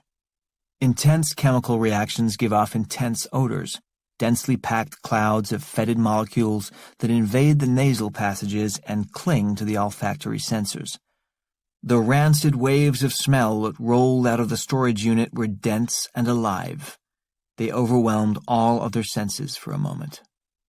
The now highly mobile Cordyceps novus, hitchhiking aboard the bodies of the people once known as Ironhead and Cuba, stepped calmly out of the unit and smiled. "What up, Griff?" Ironhead asked. Cuba winked at Dr. Friedman. The uninfected stared at the infected with horror. Though Cuba's and Ironhead's outward expressions were calm, friendly even, there was no mistaking their sickness. A strange color had seeped into their faces, and the telltale swelling of their abdomens had begun, albeit more slowly and smaller, since the fungus had modified its takeover approach.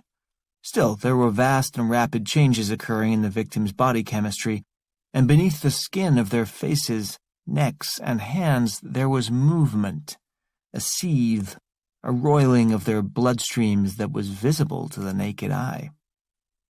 Dr. Friedman, who had seen a lot of rotted gums and decayed molars in his day, had never seen this. He staggered back, screaming. Afraid to turn his back on Ironhead and Cuba, he failed to notice he was moving directly toward Mike Snyder's remains, which were now a viscous, slippery coating on the floor and wall of the hallway behind him. Dr. Friedman hit the edge of the slick, and his feet went out from under him. He fell, spinning, and landed face down in the murk of green. He screamed again, lifted his hands, and stared in terror at the excited fungal residue there. He whipped his hands around in the air, trying to shake the clinging substance off, but it held fast. He slapped his hands back down, right in the middle of it, to push off the floor and stand up. His right hand slipped out from under him. He fell back down, onto his side, rolled over onto his back, and thrust himself back up on his feet. Now covered front and back in fungus, Dr. Friedman looked up at Griffin and the others, eyes wide, mouth agape, struck mute.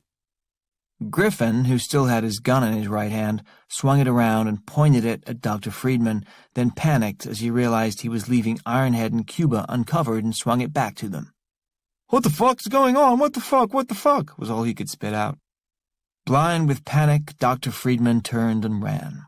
The others stood between him and the main exit, but he'd seen both Tea-Cake and Naomi run in the other direction, which meant there was probably a side entrance to be found someplace. He barreled down the hallway around the corner and saw a red exit sign lit up at the far end. He ran toward it as fast as he could. Raising his right hand, he looked at the fungus while he ran. It was on the move too, wrapping around his fingers and penetrating his pores, pushing the openings in his skin wider and wider, clawing its way into his system. Through bobbing vision, he saw a door up ahead, the one with the hole in the glass that Mike had smashed earlier. He ran toward it, knowing only that if he could get to his Harley, he could go someplace safe, somewhere he could wash this stuff off him and figure out what the hell was happening. Maybe he would drive straight to the hospital. He banged through the door, hit the night air, and felt a tiny bit better. Still moving as fast as he could, he cut right and ran along the outer edge of the building. Motion sensor lights flicked on as he passed them. There was a strange warmth spreading in his chest. Maybe it was just the exertion, he thought, but then he got the distinct and unsettling feeling that his scalp was crawling. It was as if he wore a toupee and it had come to life, moving around his head at will. "Yes, for sure, the hospital," he told himself as he neared the corner of the building. "I am definitely going to the hospital. Where am I again? Which one is closest? Oh yeah, Waukesha Memorial on Highway 18. That's it. I'll go straight there, but shit, I wonder if I can still ride," he thought, as a dizzy fog started to descend on his brain. He rounded a corner of the building, now certain that he couldn't handle a Harley in this condition. Hell, he could barely ride one when he was in full possession of his faculties. So when he saw the guy standing there, the guy with the funny goggles on and something in his right hand, he was relieved. "This guy can help me. This guy can do something."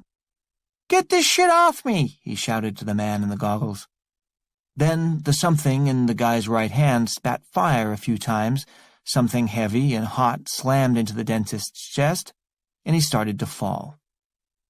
"That's weird," he thought as the ground came up at him. "I get that I've just been shot, but why is the guy with the gun falling, too?"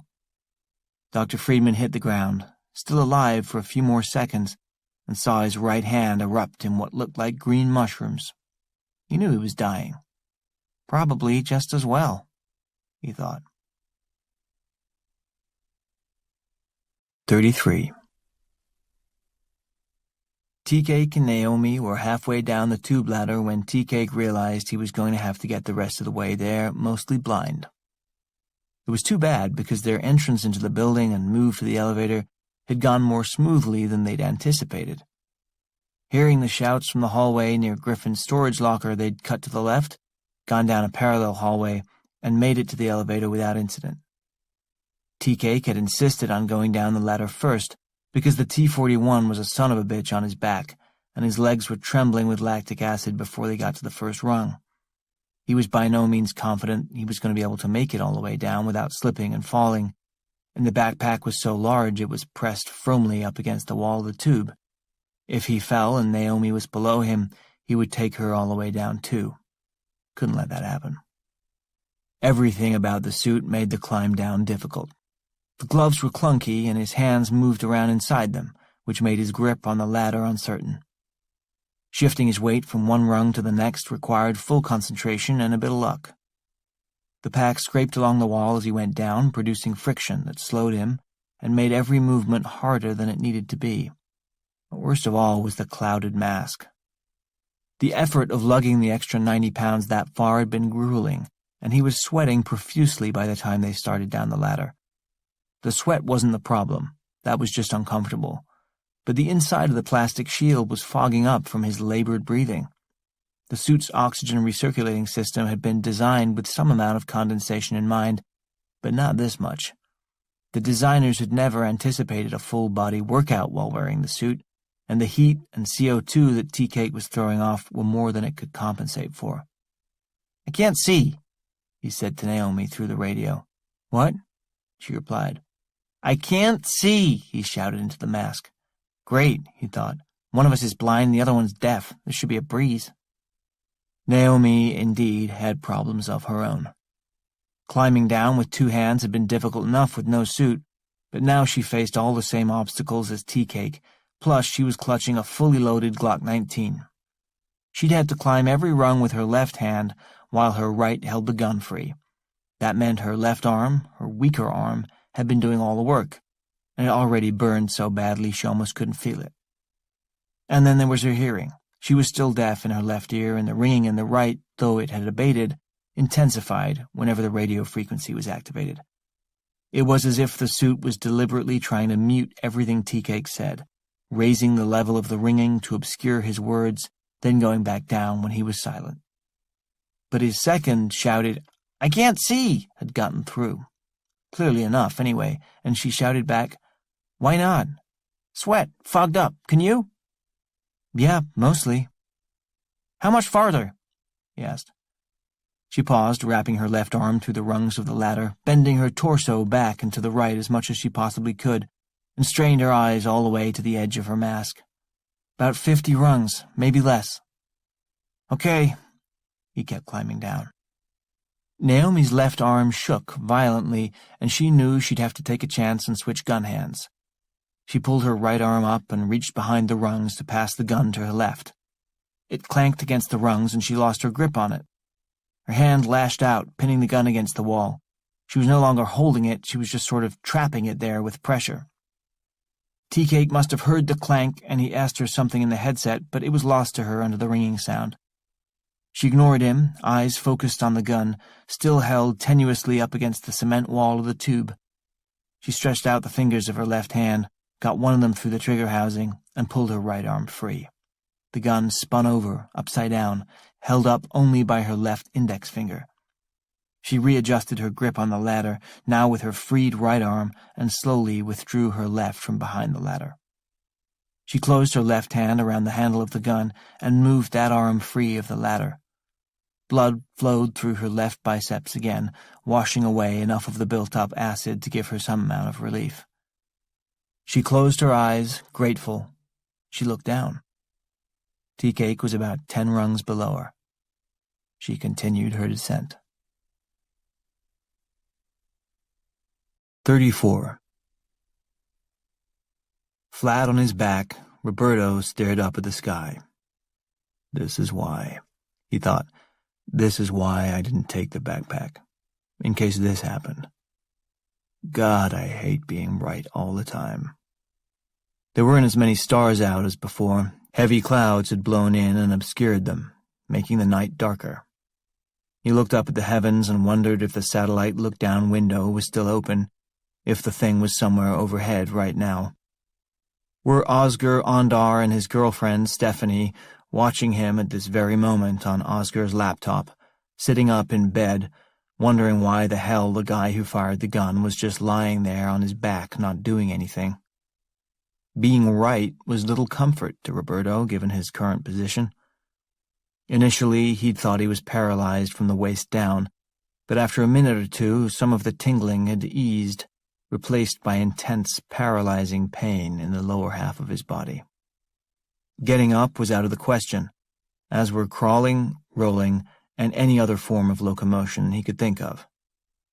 He was on his back with his head near the front door of the building, and if he turned it to the left, which was only possible with its own unique hell of shooting pain, he could see Dr. Friedman's dead body on the ground 5 or 6 feet away from him.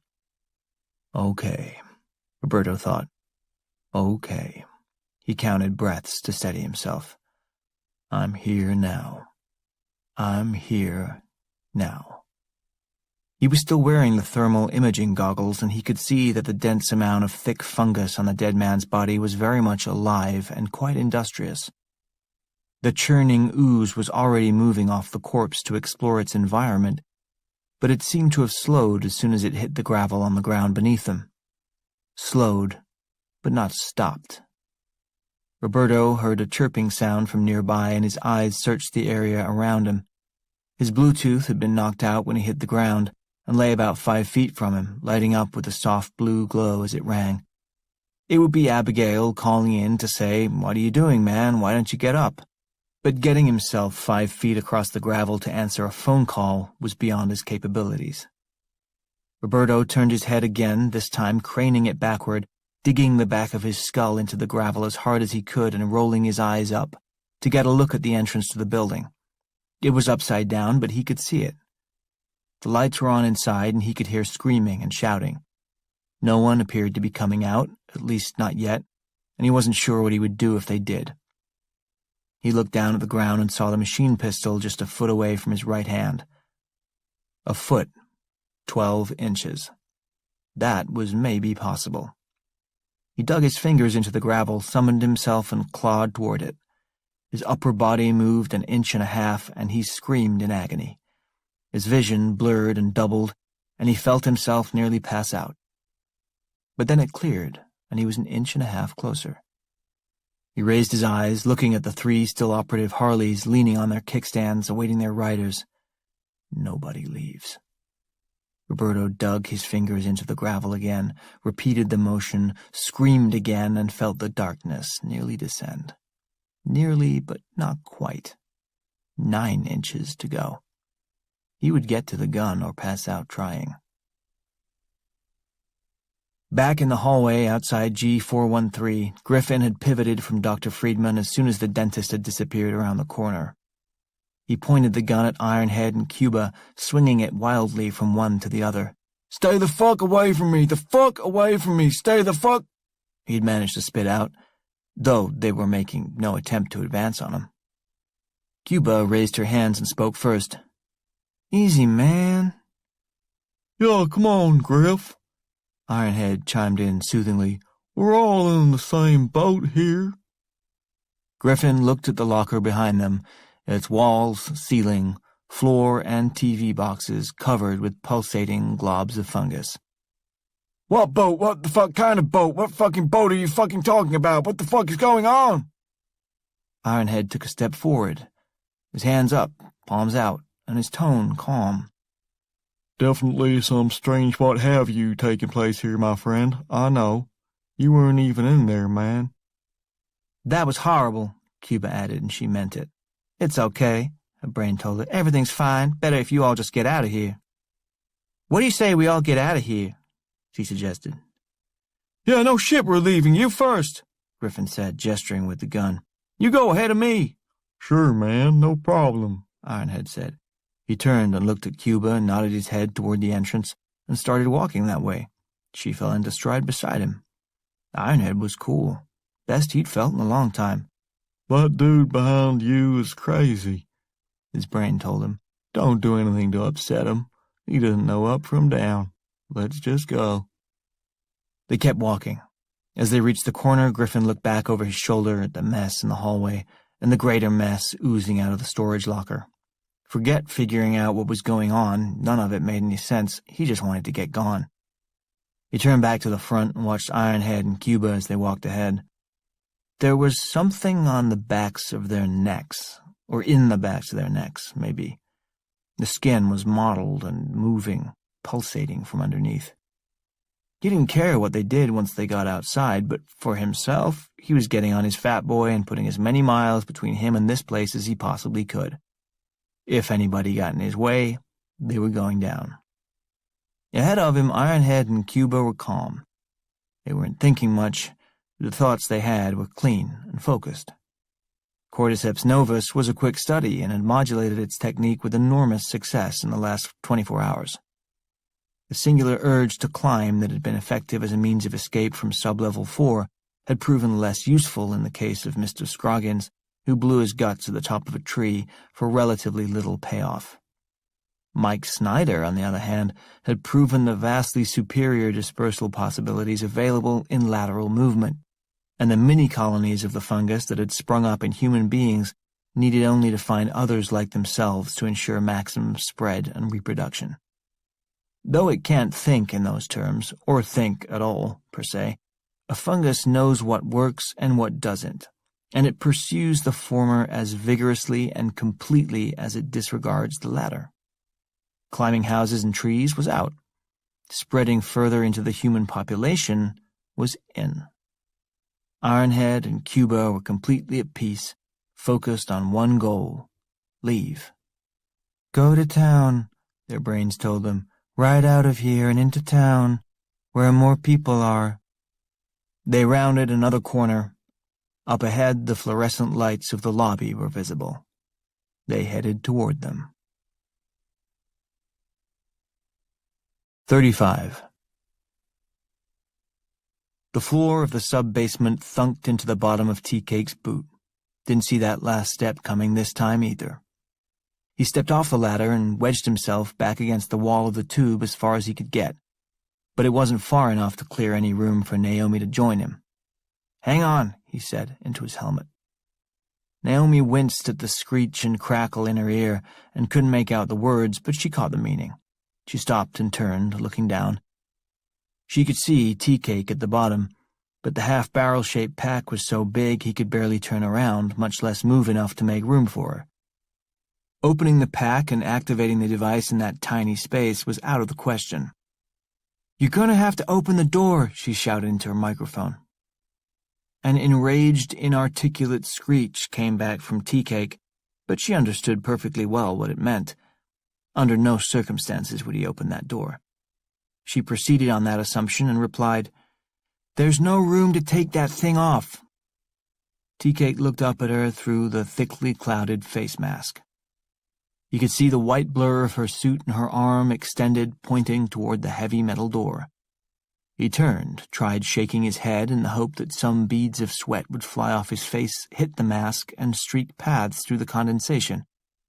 It worked, sort of, and a tiny ribbon was wiped clear, just enough for him to get a sense of where the large handle was that would release the door mechanism. He reached out and gripped it.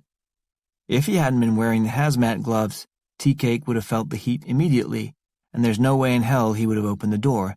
But through the thick plastic layer, he couldn't tell there was any difference. On the other side of the door, the situation had changed radically in the past 10 minutes. The trail of fungus that had been creeping across the floor from the depleted mass of the Rat King had reached the small puddle of water on the floor beneath one of the sweaty cooling pipes. Throughout its entire history as a species, Cordyceps novus, in all its mutated forms, had never run across pure H2O.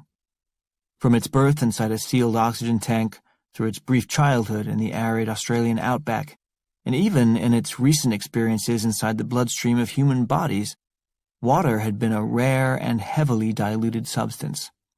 Even in abundance inside a mammal, it was corrupted by other elements, its essential power limited.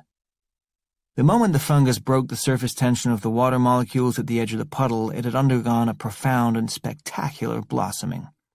It bloomed into the puddle like a time-lapse film of a flower in springtime.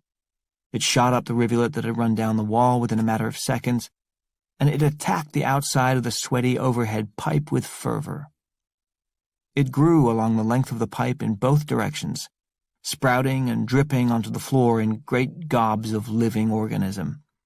Everywhere it contacted the pipe, it set to work with great industry, deploying copious amounts of benzene X, now a steel-eating acidic substance determined to chew through the pipe and free the flowing waters within.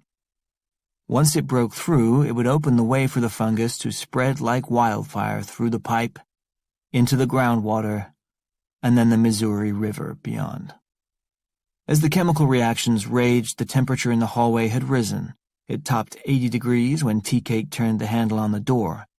The interlocking metal bolts slid out of their guide tracks and the door swung inward. "Holy Jesus Christ!"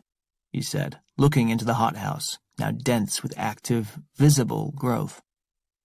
Aerosolized bits and spores hung and swirled heavily in the air all around him. Through Naomi's headset, all she heard of his voice was a tooth-grinding shriek. But she saw what he saw and had no interest in pausing to admire it. She spun Tea-Cake around, shouting into her microphone, "Unbuckle the front straps!" He set to work with fumbling hands to undo the leather straps and get the T-41 off his back so they could activate it and get the hell out of there. The buckles on the bottom came off easily enough, and his shoulders seemed to float as Naomi lifted the weight off from behind. He fell forward, his upper body surging with relief, and for a moment he felt like he was flying. He could hear the backpack thud to the cement floor behind him, and he stumbled forward against the tube wall, staring in disbelief at the gurgling mass of fungus covering the walls and floor of the hallway. He could hear the snap of the leather and the rustle of canvas as Naomi opened the pack in the way Roberto had demonstrated. "Son of a bitch," she said. Tea-Cake pushed himself against the wall and turned around. Naomi was on her knees, bent over the backpack. Its top was opened, a tangle of belts, ropes, and buckles dripping off its sides. There were enough warning stickers plastered to the inside of the lid to scare off all but the most dedicated kamikaze soldier. Nestled on the padded bottom of the pack was an impossibly antiquated-looking pair of metal tubes lying side by side. There was a small square box beside each of them, a neutron generator, and a red fitted cap at one end of each, the bullet that would fire into the tube's fissile core. There was a snarl of wires that led from the explosive caps to a thing that looked suspiciously like an on-off switch, set in its downward position. It seemed like it could be maneuvered manually if necessary, but it was also connected by a web of wires to a small, square, digital timer. The timer was the problem.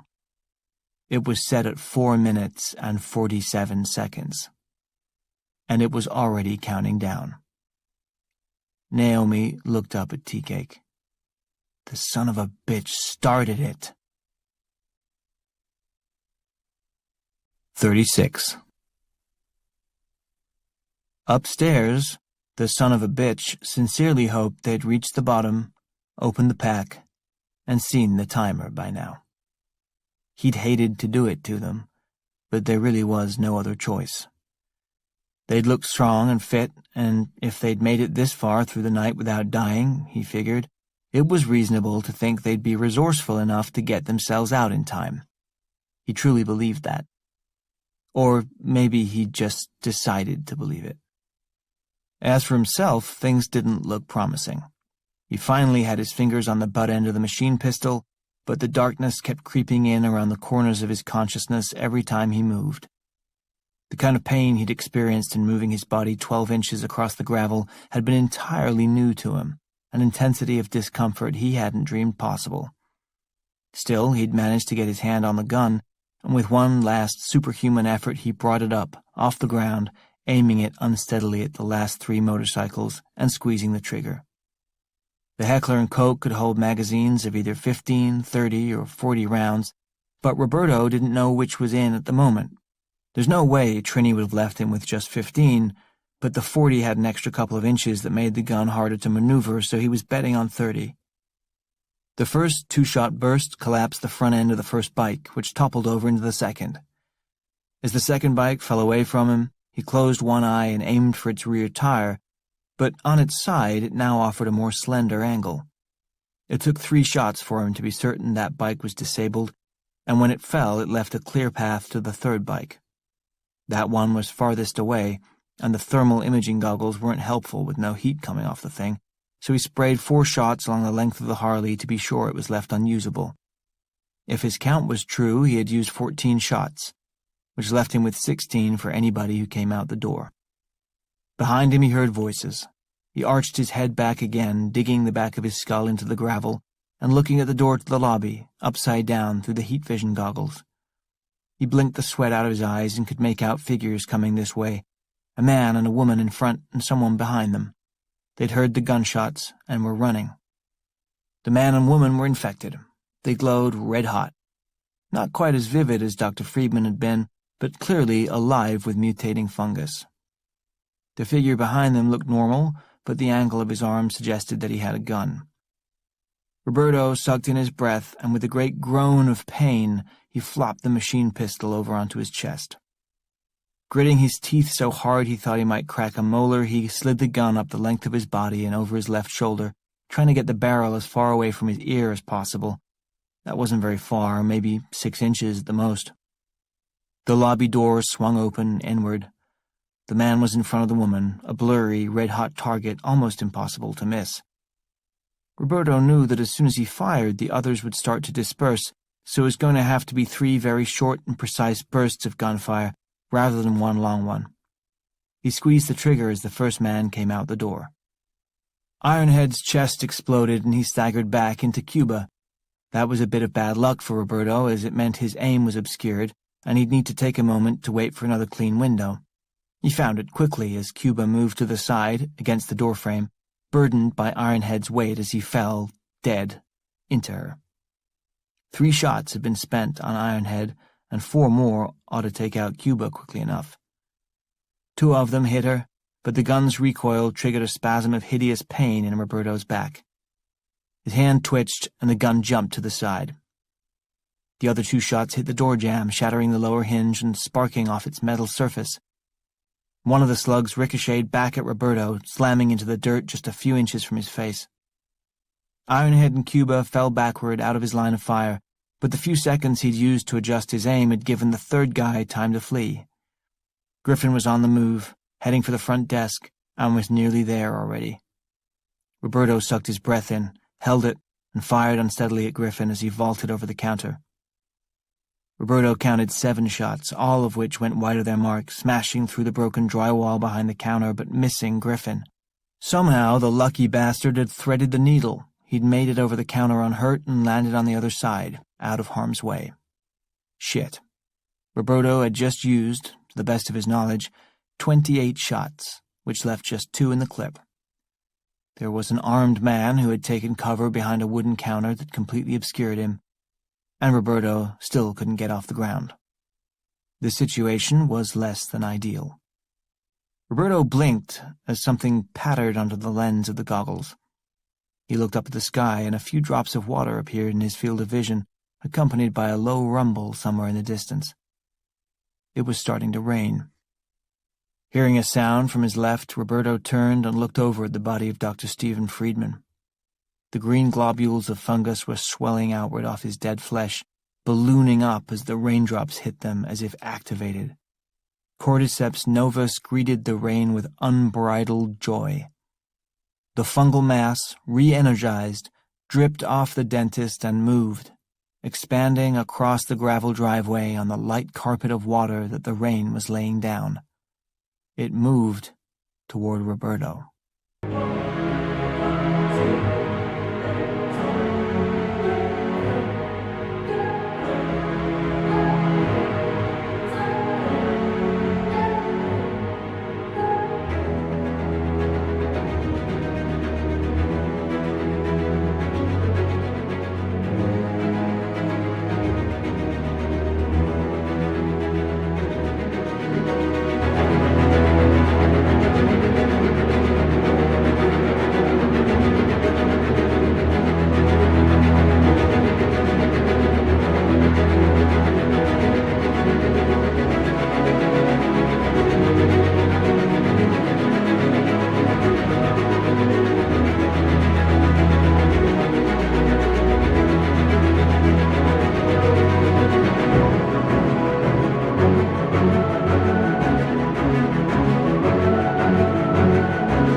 "37. Teague and Naomi had both stepped in smears of active fungal colonies when they were in the main hallway of sub-level 4. It would have been impossible not to, even if they had been aware that Benzene X had the adaptive capability to eat through the thick rubber soles of the boots. The bottoms of all 4 of their boots were alive with that process even now as they made their frantic way back up the tube ladder. They didn't know it, but they had less than a minute to get out of the suits before Benzene X finished its work and the fungus would be able to pass through and make contact with their flesh. That wasn't the only clock they were on. As soon as they'd seen that the timer on the T-41 was already activated, the only thing left for them to do was to get the hell back upstairs and get out. Tea-Cake was livid, cursing Roberto with every step, but Naomi saw the logic behind what he'd done. They'd had limited time to do the job. He couldn't take the chance that they'd fail to activate the device correctly, and so he'd made a judgment call. All he really needed them for was transportation and placement of the device anyway, and he'd gambled they had a better chance of getting it down there quickly than he did. And, more important, that they could get back up even faster. Tactically speaking, it made sense. Tea-Cake fairly flew up the ladder, 58 pounds lighter than when he'd climbed down. Naomi, who still had to hold the gun in one hand, was a bit slower, but only a dozen rungs behind him. She looked up and could see the small round circle of light where they'd removed the manhole cover. They climbed fast, both running mental timers that told them they had at best 3 minutes to get in a car and get a survivable distance away from the underground blast. Whatever the hell that was going to be like. TK got to the top and pulled himself up through the manhole cover with all the grace of a dog climbing out of a swimming pool. He got the bulk of his body up onto the floor, rolled over on his back, and unzipped the neck area of his hazmat suit, ripping the helmet off his head. The burst of fresh air was great, but having clear vision again was even better. He slid his body over, clearing the way for Naomi to come up through the manhole, and he started wriggling out of the suit, rolling it down over his torso and hips. Naomi came out of the hole a few seconds later, and the first thing she saw was the moving green ooze on the bottoms of Tea-Cake's boots. She gasped and shouted, but he could only hear her muted voice from inside her mask. He got the gist, though. There was something on his boots, and he didn't bother to look, just moved even faster, wriggling desperately to get the suit and the contaminated boots off him. Naomi shouted louder from inside her mask, and this time he could hear her. "What are you doing? You can't take it off."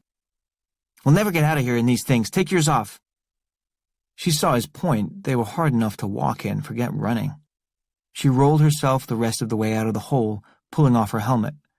Tea-Cake, freed from his suit, got the hell away from it and its contamination and moved over to her. Avoiding her boots, he ripped the suit off her as fast as their combined efforts would allow. She kicked the suit away, got to her feet, and they took off down the hallway in their socks. Downstairs, there was less than 2 minutes showing on the timer. But Roberto's voice floated through Naomi's mind as she ran. "The timer duration is unstable," he'd said. 38. In front of the building, the rain was falling harder now, and the creeping fungus was bubbling across the gravel in lively fashion, only a foot or two from Roberto. Through the thermal imaging goggles, he saw it as a blazing white foam headed right for him. He turned his head and looked toward the lobby entrance again. The shooter was still out of sight, hidden somewhere behind the front counter, but Roberto had a more immediate concern, and an idea. His eyes went to the front door, the lower hinge of which had been shot off by the errant rounds he'd fired at Cuba. The glass door was hanging at an angle, held in its frame by just its upper hinge now. The door was designed to open inward, and Roberto was lying directly in front of it, or at least he hoped he was. He glanced over at the advancing fungus, which was dancing exuberantly in the falling rain. It was only a foot or so from his left hand now, and Roberto took a breath and dragged his arm closer to his body. The movement produced a stabbing pain that radiated all the way down his left leg and caused his foot to spasm, which in turn produced a fresh round of torment. But that gave him a few more seconds. He looked back up at the top door hinge, tilted the barrel of the gun upward, steadied his aim on it as best he could, and prayed he'd counted the shots correctly. He had. The 2 remaining rounds tore into the metal of the top hinge, blasting it off the door frame, and the glass door fell over like a domino straight toward him. Roberto closed his eyes as the heavy door whooshed downward, slamming into his body hard. He screamed underneath the heavy glass as his body torqued unnaturally, but he made use of the moment of agony, dragging himself to his right as far as he could, so that the door settled on top of him at an angle. Its left edge bit into the gravel. It sloped upward over his left arm, hip, and leg, and angled out at its top edge like a lean-to. It now lay like a shield between him and the advancing fungus. And just in time. The fungus oozed up onto the doorframe, slithering and spreading over the glass just above Roberto. Benzine X got down to business immediately, trying to decipher this new silicon-based barrier and how it might burrow its way through it. Roberto hadn't bought much time, but a little was better than nothing. Inside the lobby, Griffin poked his head up over the counter. Whoever was out there shooting at him, he'd heard their gun go dry with a series of soft clicks. Griffin didn't so much care if the guy lived or died. He just wanted to get out of there before he ended up dead like everybody else. He'd seen the pile of trashed Harleys, so he knew that was a no-go. But whoever that was lying out there, they had to have gotten here somehow, which meant they had car keys. Griffin straightened, holding his gun in front of him, and headed for the space where the front door had been. He stepped over the bodies of Ironhead and Cuba, trying not to look at them, instead keeping the gun trained on the figure beneath the glass door. Somehow the dumb shit had managed to miss him with an automatic weapon, and in his last desperate act the guy had shot a door off its hinges and pinned himself beneath it. "Joke's on you, motherfucker." Griffin stepped through the door and looked left and right to make sure there was no one else outside. He saw Dr. Friedman's dead body, covered with the same bizarre foam that had been spattered all over the inside of the storage locker. Griffin shuddered. TK had been right. There was some zombie shit going on here, all right, and he needed out, fast. He double-checked the bikes, confirmed they were all down and unusable, and then spotted the minivan parked a little way up the hill. It must belong to the shooter trapped under the door. "Hey, fucker," Griffin said, and Roberto squirmed, turning his head slightly to look up at him. Griffin edged closer, the gun shaking in front of him. He'd kill this guy if he had to. He'd kill anybody who got in his way now. Griffin came around to the side, staring warily at the green ooze that was moving over the glass, just a few inches above the guy's face. Roberto looked up at him. His eyes asked for help, but he wasn't saying so. "Wouldn't matter if you did," Griffin thought. "Fuck you, I'm gonna help you. This is some every man for himself kind of shit going on here." He squatted down and shoved his hand inside the guy's right pants pocket, feeling around for his car keys. Roberto screamed in pain at the movement. Griffin didn't care. The others were all dead, and he didn't plan on joining them. He felt the fob of the car keys and yanked them out. Still squatting, he turned and pointed his gun at Roberto's head. The last thing he needed was this guy surviving the night by some miracle and pointing a finger at him in a courtroom and saying, "That's him, Your Honor, that's the guy who left me to die." Griffin wasn't sure what crime that would be exactly, but why take chances? "Don't look at me!" he shouted, and stiffened his arm, aiming the gun at the center of Roberto's forehead. "Griffin!" the voice called from behind him, a woman's voice, and Griffin turned. It was her, the hottie. Somehow she'd come back. She had a gun too, but she wasn't bothering to point it at him. It was dangling at her side. "We have to get out of here." Griffin looked at her, cold. Well, you know what? She was going to have to go too, and that little shit tea cake along with her, because he wasn't taking any chances with any more semi-infected motherfuckers. Once a life-or-death situation starts, you gotta play it out, all the way down the line. And was she or was she not coming at him with a gun? Those two had to go. If that made him an asshole, so be it. Griffin started to stand, springing out of his crouch. The barrel of his gun, which had been just underneath the lip of the glass, caught there, just by an inch or so, and only for a second, but combined with the force of his rapid rise, it was enough to tip its aim downward, pointing it straight at the ground. The sudden, unpredictable movement in his hand caused Griffin to tense up his grip, and he blasted off a shot as he stood up, straight into his foot. Griffin screamed as an angry fire erupted in his foot, and he hopped up to take the weight off. He lost balance, windmilled his arms, and toppled over onto his right side.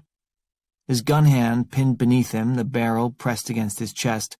The thick, fleshy weight of his torso crushed his fingers, and the gun fired again. This time, the bullet went into his heart. In this way, Darrell Griffin became the latest in a long line of Homo sapiens killed not for being an asshole, but by being an asshole. Tea-Cake turned away and saw the green foam on the glass just over Roberto's face. He ran to the fallen door, dug his fingers underneath the edge, and flipped it off, freeing him. Roberto shouted up at them. "Car keys are in his hand." Naomi clawed the keys out of Griffin's exposed left hand and looked back at Roberto. "Get up." "I can't. Drag me." Figuring he'd been shot, but knowing there was no time to dwell on it, they each grabbed him by an arm and dragged him, screaming, up the short driveway to the minivan. The heat vision goggles had fallen off Roberto's head, but he didn't need them to see the fungal growth anymore. As they hauled him up the hillside, he could see the forest floor lit up with its glowing green tendrils, spreading rapidly in the now heavy rain. They reached the minivan and threw him into the back, producing more screams. Tea-Cake jumped in beside him. Naomi slid behind the wheel and she started the engine. Tea-Cake shouted at Roberto, "You started the timer on us!" "I knew you could get out." "You did not know that!" "But you did." "But you didn't know!" "But you did." Naomi dropped the van in reverse, threw her arm over the seat, and floored it, backing up at top speed. "Guys, shut up!" She reached the top of the driveway, spun the wheel, and the minivan slid around, almost knocking Roberto and Tea-Cake out the still-open side door. "How much time do we have?" she asked Roberto. He turned his head, painfully, and looked at the timer that he'd set on his watch when he first activated the device. It was at minus 1 minute 7 seconds and counting. It should have gone off a minute ago. Naomi dropped the van and drive, and they took off down White Clay Road and toward the highway. For a moment, nobody spoke. Finally, Naomi did. "Well, the timer is unstable, you said." "Yep," Roberto replied. They drove. Still nothing. No bright light, no tremors in the earth, no fire and brimstone. Nothing. "How will we know if it goes off?" Tea-Cake asked. "You'll know," Roberto said. He looked at his watch again, minus 1 minute 49 seconds. Naomi drove, fast. They rode in silence, waiting. Every second seemed to take forever, and Tea-Cake's vivid imagination went to work. He had time to imagine 3 possible scenarios, each more vivid than the last. In the first scenario, the T-41 failed to detonate. The pipes in the basement buckled under Cordyceps novus's assault within a few minutes, and the fungus exploded in growth, billowing through the water in the pipes, flowing into the groundwater, and eventually into the Missouri River. Within a matter of days, the powerful waterway would be converted to a carpet of solid green fungal matter, which would spread over the surrounding lands, unchecked and unstoppable, rewriting the rules for life on the planet and bringing about a sixth extinction, a mass die-off that this time would include all human and animal life on Earth. So that one was pretty bad. In the second scenario, Tea-Cake imagined the blasting caps went off and the device detonated as planned. But a few hundred feet underground wasn't nearly deep enough for a nuclear explosion, and in this version he imagined the explosion erupting out of the ground, billowing up into the sky in a massive mushroom cloud just like the ones he'd seen in movies and on TV. The poisonous cloud of radiation would blow eastward on prevailing winds, spreading death and disease over the eastern half of the United States. Admittedly, this scenario wasn't as bad as the first one, but it wasn't a lot of fun either. The third scenario was Tea-Cake's favorite, and it was for this that he now prayed to a god he didn't believe in. In this version, the blasting caps went off, better late than not at all, exploding inward on the metal tubes and beginning the process of nuclear compression. The chain reaction commenced, producing an outpouring of heat somewhere between 50 million and 150 million degrees Fahrenheit. The sub-basement and the layers of rock closest to the backpack would be vaporized instantly, forming a crater into which the entire contents of the storage facility would collapse. All the unneeded furniture, the contents of homes that would never be reoccupied, the rat pack hoardings of 1,000 unhappy people, the stolen Samsung TVs, Mrs. Rooney's 27 banker's boxes filled with her children's school reports and holiday cards, her 42 ceramic coffee mugs and pencil jars made at Pottery for Fun between 1995 and 2008, her 7 nylon duffel bags stuffed with newspapers from major events in world history, and even her vinyl Baywatch pencil case stuffed with $6,500 in cash she was saving for the day the banks crashed for real. All of it. All the junk, in all the sealed boxes, in all the lockers, some of their contents long forgotten, all the shit. All of it would melt, collapsing downward into the cavity, forming a rubble chimney that would swell upward. From ground level, Tea-Cake imagined, a perfectly round crater might emerge, sucking the entire facility and the hillside all around down into it in a matter of seconds, as if it were on some giant round elevator, as if God had pushed the down button and called everything back inside Mother Earth to be reconfigured, repurposed, used another day for a greater end. The fungus itself would be incinerated, Tea-Cake thought, burned off the face of the planet for good, and as the explosion settled, a harmless cloud of dirt and dust would rise up, all that was left of the Atchison storage facility and this fucked-up night. And in the end, 2 minutes and 26 seconds behind schedule, that was exactly what happened. Afterwards. 39. The snow globe was back in the cabinet. Roberto had upgraded the emergency cell phone and given it a fresh charge, just in case.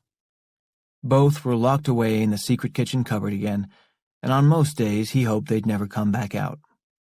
On the other days, the days when he felt particularly proud of himself, he'd muse about how awfully good he was at his job after all, and what a shame it would be to park those skills on a shelf forever. The government attention had been flattering in the immediate aftermath of the Atchison event, as it was now universally called in the media. In the first hours after the blast, Jarabek had tried hard to play the traitor-slash-terrorist-slash-rogue agent card, but Roberto was much too skilled a player to be snookered.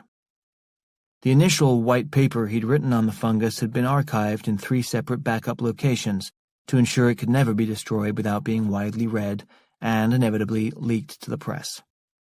Abigail, whose real name actually was Abigail, guess he didn't know everything, had proven to be a determined truth-teller and a savvy player of government games. Within 24 hours, the real story was out, and they were heroes. Talk of renegade deep state actors gave way quickly to serious conversations about planning for potential future hostile biological invasions and a lively debate about real estate values along the Missouri River bluffs. Speculation ensued. Roberto sat now on the back porch of the house in North Carolina, in the rocker, the one that felt good on his back. He was nowhere near full strength, but at least the surgery was over with, and he was in the sweet zone of his second Percocet of the day, so pain wasn't an issue at the moment. He was watching Annie, who was working in the garden. He loved the wide-brimmed hat she wore in the sun, the one she'd bought on the trip to Harbor Island. He loved the blue Wellington she stomped around in, the pair she'd bought at the Clark's on Kensington High Street in 2005. He loved the way she stood back, after clipping or weeding a particular area, the way she assessed what she'd done and thought about whether it was good enough or needed more. Invariably, she'd see that it needed a little more pruning, a bit of extra shaping, and she'd keep working. He loved watching her form. Her shape was the shape of home to him, and he never tired of admiring her. Beside him, his cell phone buzzed. He looked at it and smiled, recognizing the number. He picked it up. "You're still terrible on TV." "Like, I know, right?" TK replied. "I don't even know why I do that shit." "I do. How much do you get?" TK laughed. $5,000. "You're selling yourself cheap." "That ain't what I called about. Fucker, what the fuck is this?" "You'll have to be more specific." "Notice of expungement. I got it in the mail. What the fuck is this, dude?" "It's exactly what it says, Travis." Nobody called him tea-cake anymore, and he didn't miss it. Roberto continued, "Your conviction has been set aside and your record permanently sealed. It's as if it never happened." "How the fuck did you do that?" "It isn't that hard." "Well, fuck, man. Thanks. Fuck." "You have got to learn another word. You know, for when you want to emphasize something." "I've tried other words, man. Nothing else is as good. Anyway, thank you." "You're welcome." "And hey, go easy on them painkillers. I can hear it in your voice. You got the thick tongue." Roberto smiled. "Will do." "That's a slippery slope, man. I've seen it." "So have I, my friend." "Later, dude." "Later, Travis." Roberto hung up. He watched his wife as she worked in the garden. "I'm here now." Travis put the phone in his pocket and took Naomi's hand again. Sarah ran ahead of them. They were headed for the playground. He glanced over at Naomi, figured now was as good a time as any. He spoke, soft and halting at first, then picking up steam. "So, I gave it a lot of thought, and it's not something I say much or have said much, and I don't want to come off like, oh, I'm this guy who knows all this shit about whatever or what have you, but, given what's up and how it is, you probably know what I'm going to say, and I can't honestly say that I've ever said it before, or maybe what I should say is I can't honestly say I've never said it before. Anyway, the thing is I love you." Naomi didn't respond. She kept walking, looking straight ahead, watching as her daughter ran the last 50 feet of sidewalk and cut right onto the sandy expanse of the playground, toward the big playset in the middle. Travis stared at Naomi, furrowing his brow. He hadn't expected an "I love you" back, but he hadn't expected this either. Ignoring him? Staring straight ahead? What kind of ridiculous bullshit was this? Had he freaked her out that badly? Then he remembered. He let go of her hand and moved around to the other side of her, the side with her good ear, the one she could actually hear out of. He looked at her. "I love you," he said. Naomi turned and looked back, hearing the words for the first time. "I love you too," she said. She kissed him. Oh, Travis thought, how much there is to be said for a sober kiss. With her. This is Rupert Friend. We hope you have enjoyed this unabridged production of Cold Storage, a novel, by David Koepp, presented by Echo and Harper Audio. This program was executive produced and directed by Suzanne Franco Mitchell. It was recorded at Zinn Records in Calverton, New York. Engineered by Nicholas Sinanti. Produced by Common Mode, Paul Fowley, Technical Director. Text copyright 2019 by David Koepp. Production copyright 2019 by HarperCollins Publishers. All rights reserved. Thank you for listening.